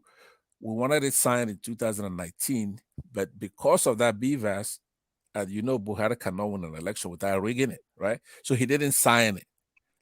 Somehow he signed it in 2022. Thank God. So to have Yakubu disrespecting all of us, we're educated, we're here in the United States. Now, you could try to rig an election, but you shouldn't be doing it like that. Shouldn't be doing it like that. So the international community, as you could see, is not going to put up with this. Now, they do want process to go all the way, but notice what's happened. Right after the results were announced and the legal ones announced with it, the British ambassador, she's been one of those people that run and go and make it an illegitimate person acceptable. 1 minute more, please. Okay, thank I you. have someone that wants to talk to. So now, Thomas, guess what happened? She did it again this time. Right after that election, she called and tried to congratulate Tinubu and do all her normal stuff and deceived her prime minister. Her prime minister even made a call from Britain to Tinubu. But the United States put brakes on all that stuff. Now, she's recalled. The American ambassador, Mary Beth Leonard, is recalled or transferred to another station before May 29, when there's going to be a handover. And the Americans have warned that nobody should mess with that court or the court process, right? So you notice that Tinubu is not celebrating. Guess why they're not celebrating? They're insiders, the people they know, the people inside, because he would have been all over the place. He's one of those guys that he knows how to close the cell because they handed him that certificate. He would have made it inevitable. Hey, you are wasting your time. But they're somber, and you see somebody like FFK insulting the deputy British High Commissioner, somebody who could ruin his life, right? If you go and look at his timeline yesterday, he was insulting the deputy commissioner from Britain. So they know inside that it's not going to happen. They know. So I'm trying to have you. Now, could I be wrong? Yes, I could be wrong. But P2B and Baba Ahmed are going to be the presidents. That's okay. But they're going to do it. They're going to give Tinubu a soft landing somehow. Maybe he's going to be sick. I don't know where he is. I hope he gets better. But it's not going to happen that we elect somebody, the Nigerian people, after so many years, 8 years, $1 to 700 naira, no jobs. It's the same APC. Yeah, thank you, Pastor. I have to other people have to speak. Okay, thank you. Yeah, thank you so much. Yeah, that narrative is really, really fascinating. You can put that Prince, have you heard this phrase? Let the sleeping dog lie. What do they call it? You can't debate Pastor. Just let him just let him run through. You can't debate him. So if you are debating him, you are disturbing yourself. I know him, so you can't debate him. Yeah, you can't have. I'm very sorry for everybody for cutting you short. You can't debate Pastor. Just let him be. Everything he said, he believe in his head. I'm fine. I believe him. So let's just move on. Yeah, you can't. There's some people you can't have conversation. I'm trying to have conversation with him, but I'm not getting what I want. You are telling me Tinubu, you can't trust Tinubu, but you want me to trust Peter Obi? Is that logical? If you can't trust Tinubu, if you tell me not to trust Tinubu, I can't trust Peter Obi as well. Because they are both politicians, they are both thieves. Yes, so does that somebody is telling me they will not swear Tinubu in, they will swear Dati in and Peter Obi. Can you have conversation with that kind of people? Well, so what happened to Atiku? I thought Atiku came second. What? You can see that now. You can see that now. God is crying. That's like I said. Yakubu is a very smart person. He did it exactly for the reason why you're saying. They put it in a way that. But you know, the result is the result. There's forensic. We have to see those results. They have subpoenaed all. For me to believe that. Answer, please. I've given you respect. Due respect. I'll let you finish. No, Please, I thought he let asked me other a people. question. I was responding to his question. No. I don't. I can't ask you questions because you don't sound that somebody like wants to have conversation. And most of what you are saying is I'm very sorry. It's just kumbaya. It's something that will not ever happen. But he did present evidence now. There's a report by DSS today that there are some groups planning some interim government. So, it's not as far-fetched as you are thinking because it's right there on the Guardian newspaper today. It was yesterday newspaper today. So if they are not going to... Can you please hold on? So if they are not swearing in president-elect, so they will swear in a blackened loser. Hey, come on. Are we in Banana Republic? Nigeria has been through this before. Don't be too Am I sure. alive? Oh, you'll be alive this time. I think you were not there in June 12th. You are going to be alive this time if you're not To Nigeria, that one will not happen in Nigeria this time, okay? Nigeria is wiser. That's why you should not take it for granted. That's what I'm saying. Don't take it for granted. That is the one reason. That's the one reason why they can't do that. It's so volatile to not want to bring in an interim government. They don't That's care. crazy. Military will just show up. You show up on the street. No. The military is not showing up. It's not showing up. No, military is not showing up. See, what happened, this election is almost parallel to this past American election. See, even the Supreme Court, even America's case, the Trump people were able to show, definitively the cheating that happened in many cities and counties in America. But guess what? The Supreme Court of the United States don't want to touch it. They're not going to overturn any election, regardless. They didn't show any evidence. Come on, let's not. No, don't go there. After this one, I spent hours and time watching it. You don't know. Maybe you're watching something else. They showed all the evidence. No, that they didn't present any convincing evidence. You can talk to me. You can argue about the Nigerian election, but not this one, not the past American election. I don't want us to go to American politics, please. Yeah. So let's see. The Supreme Court, of course, they're just going through the emotion right now. They have to accept that case in the court and do all these things. But one thing I can guarantee you, nobody wants the repeat of June 12th or the 1992-93 election with Abiola. No, they're not going to overturn it, and there's no interim government. There's nothing like that. I mean, people like you probably wish there was, but there's not going to be one for sure. And everything's gonna go. Yeah, there's gonna be some people trying to cause the chaos. People that will ensure that are the ones that are busy abusing the people in the southeast and all this.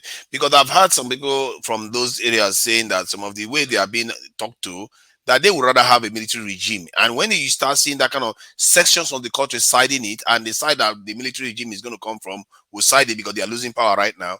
So you can see the ingredients are forming again. And this is why sometimes our discourse will have to be civil with each other.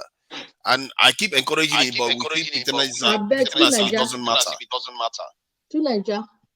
Anybody will like Nigeria. If Obi really wins this election, they're not going to call for a military regime. Wallahi. They won't. They be bad losers. Why would they? Only the enemy will say. Maybe they are bad losers, but you need to be civil with them. When even Panzer said Tinubu belongs to the nation, you rejected it. So you see that you are saying, what are you trying to say? Tinubu is not going to be. Do they accept Tinubu? Do they accept Tinubu? That woman for Bible. Wait, because that woman for Bible. Wait, not get Pikin, so that you get Pikin. The other one have to money they leave the Pikin. The one will not get something they share into two. It means now the same thing they happen to Obi. So if you don't know. Oh yeah, that's exactly what I'm saying. And you don't want that kind of outcome because it's never good for anybody. Just like in that story, it's not good for the child. We're all going to lose from it. I think the problem now is this. You said Tinubu was not celebrating because he knows he does not win the election. That is one of the reasons they were not celebrating because of you guys. Because you guys are black. Because if he celebrated, hey, hold on. If he celebrated, you guys we do whatever, because you never believe, you only believe. I'm sorry to say this. I think most of you guys are narrow-minded. You only fixated on your Obi, and anything that Obi did not win, then automatically the election was rigged. In fact, I was even surprised you are not telling me that all those northern states that Article won, about 9 states, why are you not saying that it's Obi that won it? Exactly. That's what I'm waiting to hear. I don't know why you are lumping me with everybody else. I am trying to be balanced to an extent. You are not. The way I look at it is that Brother, Atiku and Obi are twins, so they be twins, eh?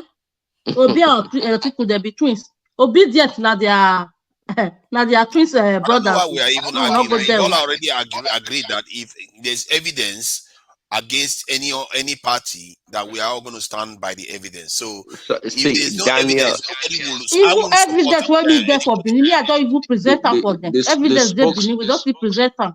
The spokesperson for Atiku, Daniel Buhala, said, he was even laughing on the show, I think it was the Arise News or channel. He said that the 900 figure, that the 900,000 figure that they got in Lagos, it was the PDP that gave it to the Labour, that should have been their official number, not the 500 whatever thousand they got.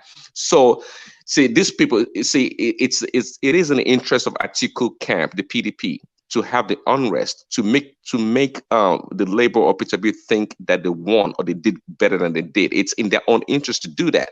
See, there's no way, if you guys Tinubu didn't win, there's no way Obi will bypass Atiku. How many states did Obi win in the north? Are you guys making sense? How many states did he win in the north? Question 2 now. Do you think that Obi will be carrying on with this just because Atiku says so? It must be because of their own data. Personally, I prefer that they don't have that state. Atiku has more structure. If you read this the way they happen, so. People get Thomas, a couple of people asked a very good question. That's a very good question. Hold on, everybody, hold on, please. If everybody is speaking, nobody is speaking.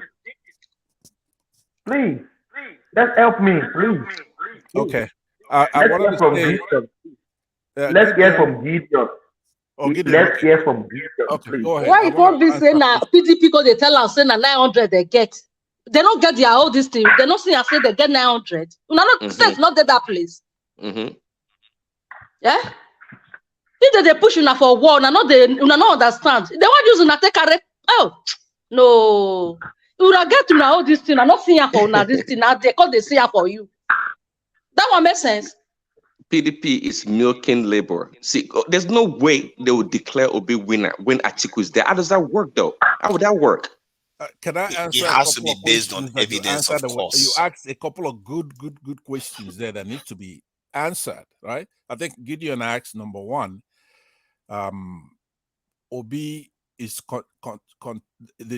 contesting some states, but the answer to that is that he's contesting 26 states, including the ones he won.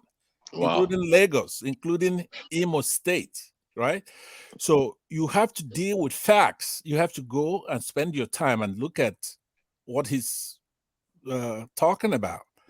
He is contesting those states. That includes PDP's votes, includes the one because they just assigned those votes. Remember, 4 a.m, he's announcing the results. He didn't take advantage of the data that is inside the beavers. So he just he pulled all that out of his ass, right? So they assigned Atiku to put him in a second place. Is Atiku contesting any of the eastern states results? I don't know what Atiku is doing. I don't know what he's contesting, but I know he lost too. He lost. So the votes Atiku has is not his votes. The votes Obi has is not his votes. The votes Tinubu has is not his votes. Ironically, we can conjecture that all the 36 states of Nigeria Obi won. Simple as no. He's contesting. He's contesting 26 states, right? So he has to prove it. If you go to court and you are contesting something, you have to prove each and element of those cases. Then let's leave it like that. Let him go and contest it. Don't don't continue to tell us some story that Tinubu lost all the Southwest, he got 0. Please be No, civil. Be civil. I'm answering that particular, but I could leave it right Ben, there. But I it's just only want you fair to now. know. It's only fair. Let him prove it, and I think it's good. See, this in Pansat, I think it's good enough for him to get to a point whereby he actually accepts that now it's up to P2B to prove it, because before they were just rejecting everything. And so let's Nobody wait for the rejected evidence. everything. We are saying he is in court now. So let him go and prove that he won in 36 states or 26 states. Let him go and prove it. But Pastor, what you said before that Tinubu won 0, you can't talk that way. If I know you are biased because Okay, let me take that back. That was my opinion. I'll take that back. Okay. I don't have any proof of that. That's my opinion. Okay, we can as well say that. I'll take that back for you. But Okay, let me everything ask you a question then. Remy, I have a question for you. Okay. Okay, hold on. Would you want to be in a country? Hold on. Would you want to be in a country where the process it's set by law and it's respected? If we spend money and we buy a system and there are laws guiding that election, and any politician tries to make a mockery of it, that they're caught and prosecuted, do you want a country that is progressive and is moving forward, where we have a Nigeria that's better than United Kingdom, a country that is just beautiful? We have hospitals, we have roads, we have electricity. Okay, the question is getting too long. Okay, let me do you want that kind of country? Let me be frank with you. Nations were not built in a day or years. The developed country you find yourself were built like 100, 200 or 300 years ago. True. Nigeria 20 years ago is not China. China took about 30 to 40 years to get back on its feet. Not true. Not true. Let me finish. Nigeria you are talking about is not the same Nigeria 20 years ago. Lagos or Anambra 20 years ago is not the same Anambra today. There might be pocket of development, but it might be slow. What the Electoral Act said is a substantial compliance to election. Now, is there voting that day? Fine. Is there accreditation? Fine. Yes. People vote? Fine. Yes. Do you have some flaws in some states or in some polling units? Yes. Does these flaws affect the overall result? No. No, you cannot answer that last one, right? Okay. Does it affect the overall result? The court will judge. Right. Okay. That was a good one. It caught you there. So if you are looking for El Dorado, you cannot find in this world. Okay, but the only thing that affect the result. No. From this election that took place, from this election that we had in February and March, compared to the election we have had since 1999, it's a superior election. Why don't we? Let's all today, all of us on this platform, and those who are listening to us, let's just make a vow to, from today, actually focus our energy in making our country better. Okay, so whoever wants this election, hold on. Let me. The way you are talking. So no. I would abide by it as well. Okay, if I haven't. I will not abide by your rules because you are biased. And it's not. I'm not setting a rule. I'm saying, why don't we from today? From tonight, it's not a 2 days. I don't want to deal with you. Don't even want to hear what I'm saying. Let me land. Lying from your mouth. This is lies. So come on. Let me land. Let me land. Even if I'm lying, let me land. Okay, let me land. Okay, what I'm saying, what I'm proposing is that as we discuss these things, let's bear in mind that when the campaign comes, you fight it out, and we did. We all fought, and for our various candidates, right? But from today, let our interest be our country, right? No matter who it is. If it's going to be, when the courts handle this thing, let them sort it out thoroughly. But if it's Tinubu, fine. If it's Obi, fine, right? But from today, though, let's pledge to work on having a good country. That is my proposal. I'm not giving the rules. I'm just saying. I agree with that kind of pledge. All right. Me too. I mean, anybody else want to join that? I'm not going to agree with you. I'm not going to change with you because you are a liar and you are not playing on people's intelligence. So I'm not going to be part of your game. You are just my God, man. Nigerians, even that simple pleasure, Nigerians, some of them still refuse.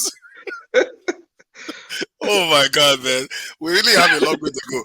How is that? That has nothing to do with politics or anything, though. Just let's make our country better. No, Hey, do Niger, do you think somebody can just change within 10 minutes or 20 minutes and coming out and coming back and saying all this thing? Come on, what is this thing? See, but the point he's making has nothing to do with the point he just no, said. He made a clear statement like it's very difficult for people to change their character overnight. We are not small boys here. No, but he's saying that to better the country has nothing to do with this whoever wins. No, he just knows to that better the what country. is spilled out, what is spilled out before were all lies. And but that is not what he's saying now. Listen to Niger. I can bet you today that even when Tinubu become the president, when he will be sworn in, he will still come back here and tell us another story. Yeah, but either way, but that's the truth though. Even if Tinubu is the president, it doesn't mean you still will not work to better the country. But so that is an agnostic statement that you should generally agree with.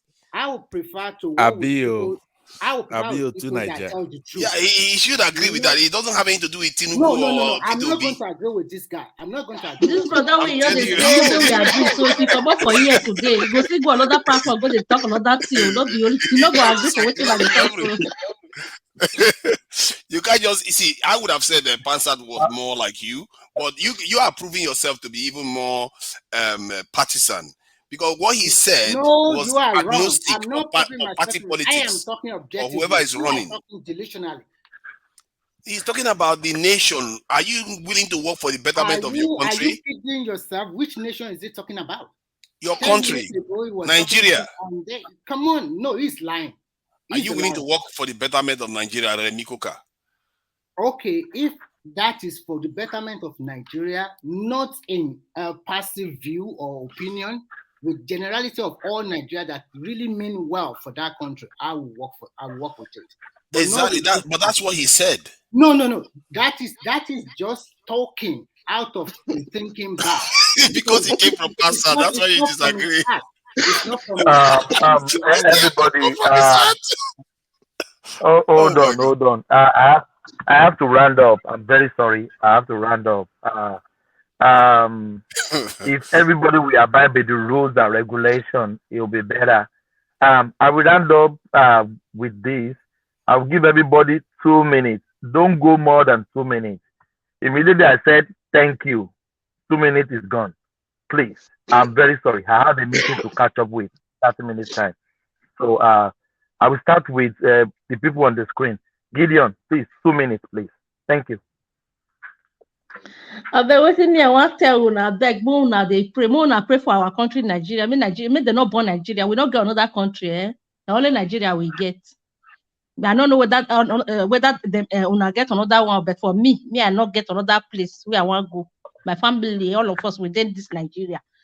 I not there abroad, I did Nigeria. I beg, Mona the put fire small. I beg, Mona not born our country.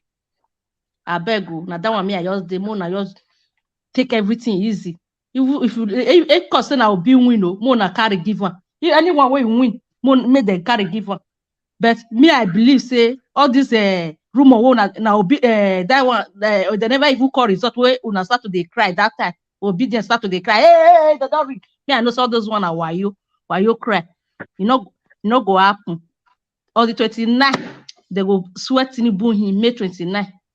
Nigeria will start to the progress. I beg we not get another country, and not put fire for our country. Now that one me I see. Bye. Thank you. Thank you so much, Gideon. God bless you. Thank you for coming. Do we still have Adewale? I'm not sure.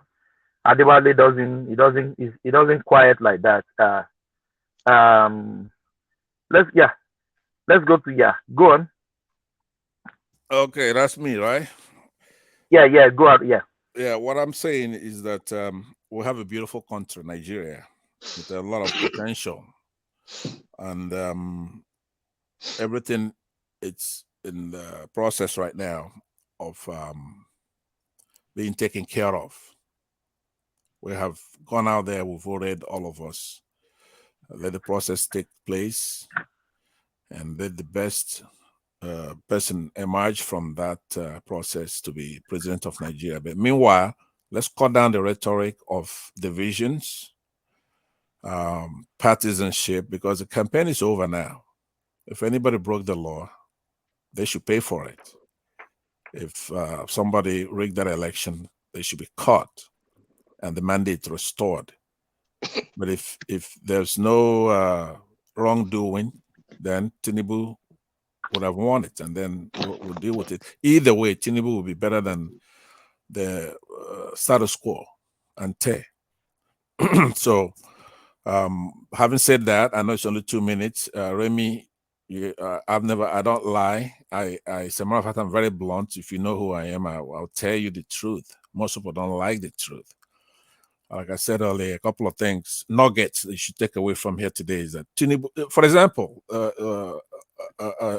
Remy Osinbajo is the vice president. He's from the South, but they got him there. He can't talk. We should all be outraged by that because he's a brilliant man. But because what are you getting from Osinbajo being vice president? Nothing. Vice president is supposed to be powerful. Buhari doesn't even hand him over power when he leaves, and you don't worry about that.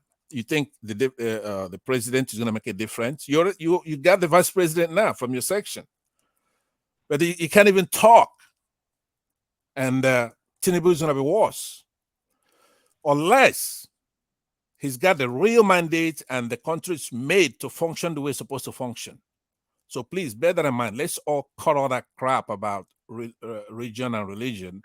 And try to be proud Nigerians and eventually proud Africans. Thank you, panelists, and Thomas, thank you for your fairness in hosting this show. All right, and the rest Thank of you. the panel. Yeah, thank you, Pansat. Yeah, thank you so much. God bless. Thank you. Yeah. Yes. Do we have do you have Smith? Do you have Smith? No, we don't have Smith. Yeah. Thank you for coming. Prince, 2 minutes, please. Do we have Prince? We don't have Prince. Thank you for coming. Remy? I'm here. Yes, yeah. 2 minutes, please. Okay. No. Oh, hang on, please. Let me go to Naija. I want you to round it up. Yeah. Naija, 2 minutes. Yeah, otherwise I will start saying that you are beginning to favor me too much now, and nobody want partisanship here. So, yeah, I must say, Because you ran it up yesterday. Yeah, I did run it up yesterday. yesterday.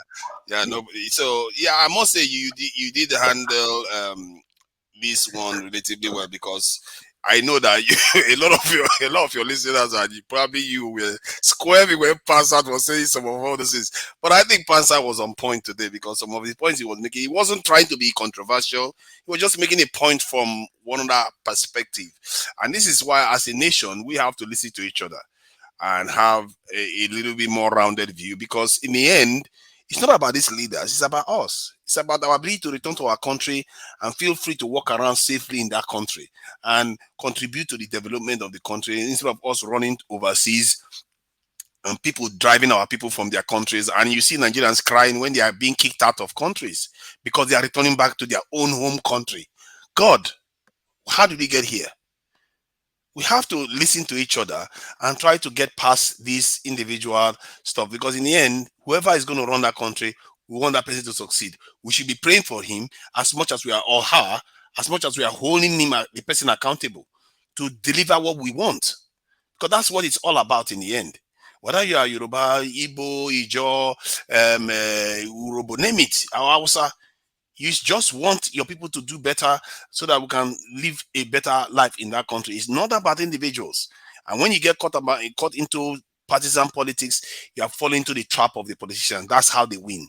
It's divide and rule. You have to keep your eye on what you want for your people. Thank you. Oh, thank you, Naija. Thank you so much for coming. Yeah. Remy, you read it up for us. Oh Yeah. my God. Thank you Remy, very much.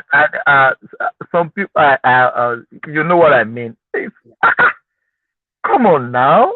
I'm just hearing like somebody is talking from. I was talking to myself. Am I still in this earth? Maybe I'm in heaven. Come on. Yeah, thank you. I think the election has come and gone, and INEC being the one that conducted that, they gave the authority to conduct the election and declare a winner. We have a president elect. But as you can see, what is happening in Nigeria are like people are still seeing it as a tribal. It's just between the contest between East and West. So some people does not want to accept, and they can go in all way to truncate this democracy. They believe that, oh, don't swear him. We want an interim government or military should take over. That is too terrible, too bad. Now you cannot be speaking with both of your mouth. You are preaching in 1 second, you are preaching a lot of negativity, and before we turn around, you are now selling positivity. Everybody knows that's a lie. Pastor, I'm sorry, you are a liar, and don't continue to sell that kind of narrative again. Please, I beg. Now we have a new president, or I will call a new sheriff in town. All Nigerians, we must come together and support our new president so that our country will be a better place to live in, for business, for progress in all human endeavors. And we should stop all these rhetorics that a person that came taught and then just with a twinkle of an eye, he will become the number one. It's not done anywhere in the world. I wish Nigeria peace. I wish my country prospered. I wish my country progress. And I wish that the new president, in the person of Asiwaju Bola Tinubu, will try his best to make Nigeria a better country. Thank you. Oh, Remy, thank you so much. Thank you so much. I hope you will be coming early the next time. Your fans, they love to hear from you. Thank you so much. Thank you. God bless. Thank you. Yeah, thank you. Yeah. Thank you, everyone. We have come to the end of the section. It can't be more than this. Almost 10 hours now. Yeah, we've heard many kumbayaism, many. I nearly get annoyed because if you are speaking, speak the facts, not your own bias, not your own ideology, not your I don't believe in that. All this kumbayaism. Thank you so much, everyone. It's been a good section, interactive comment section. You are the lion of this platform. If you are not there, we are not here. Thank you so much. May God bless everyone.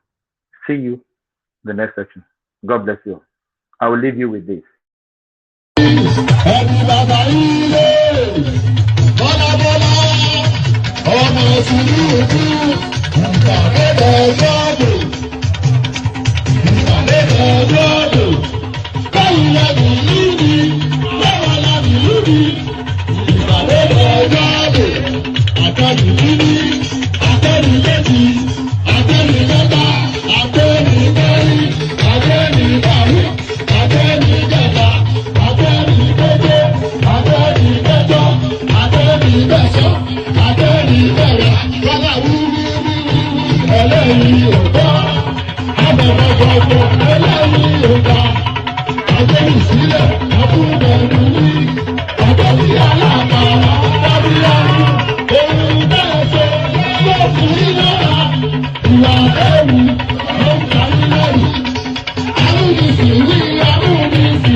When it offend them, it sweet us.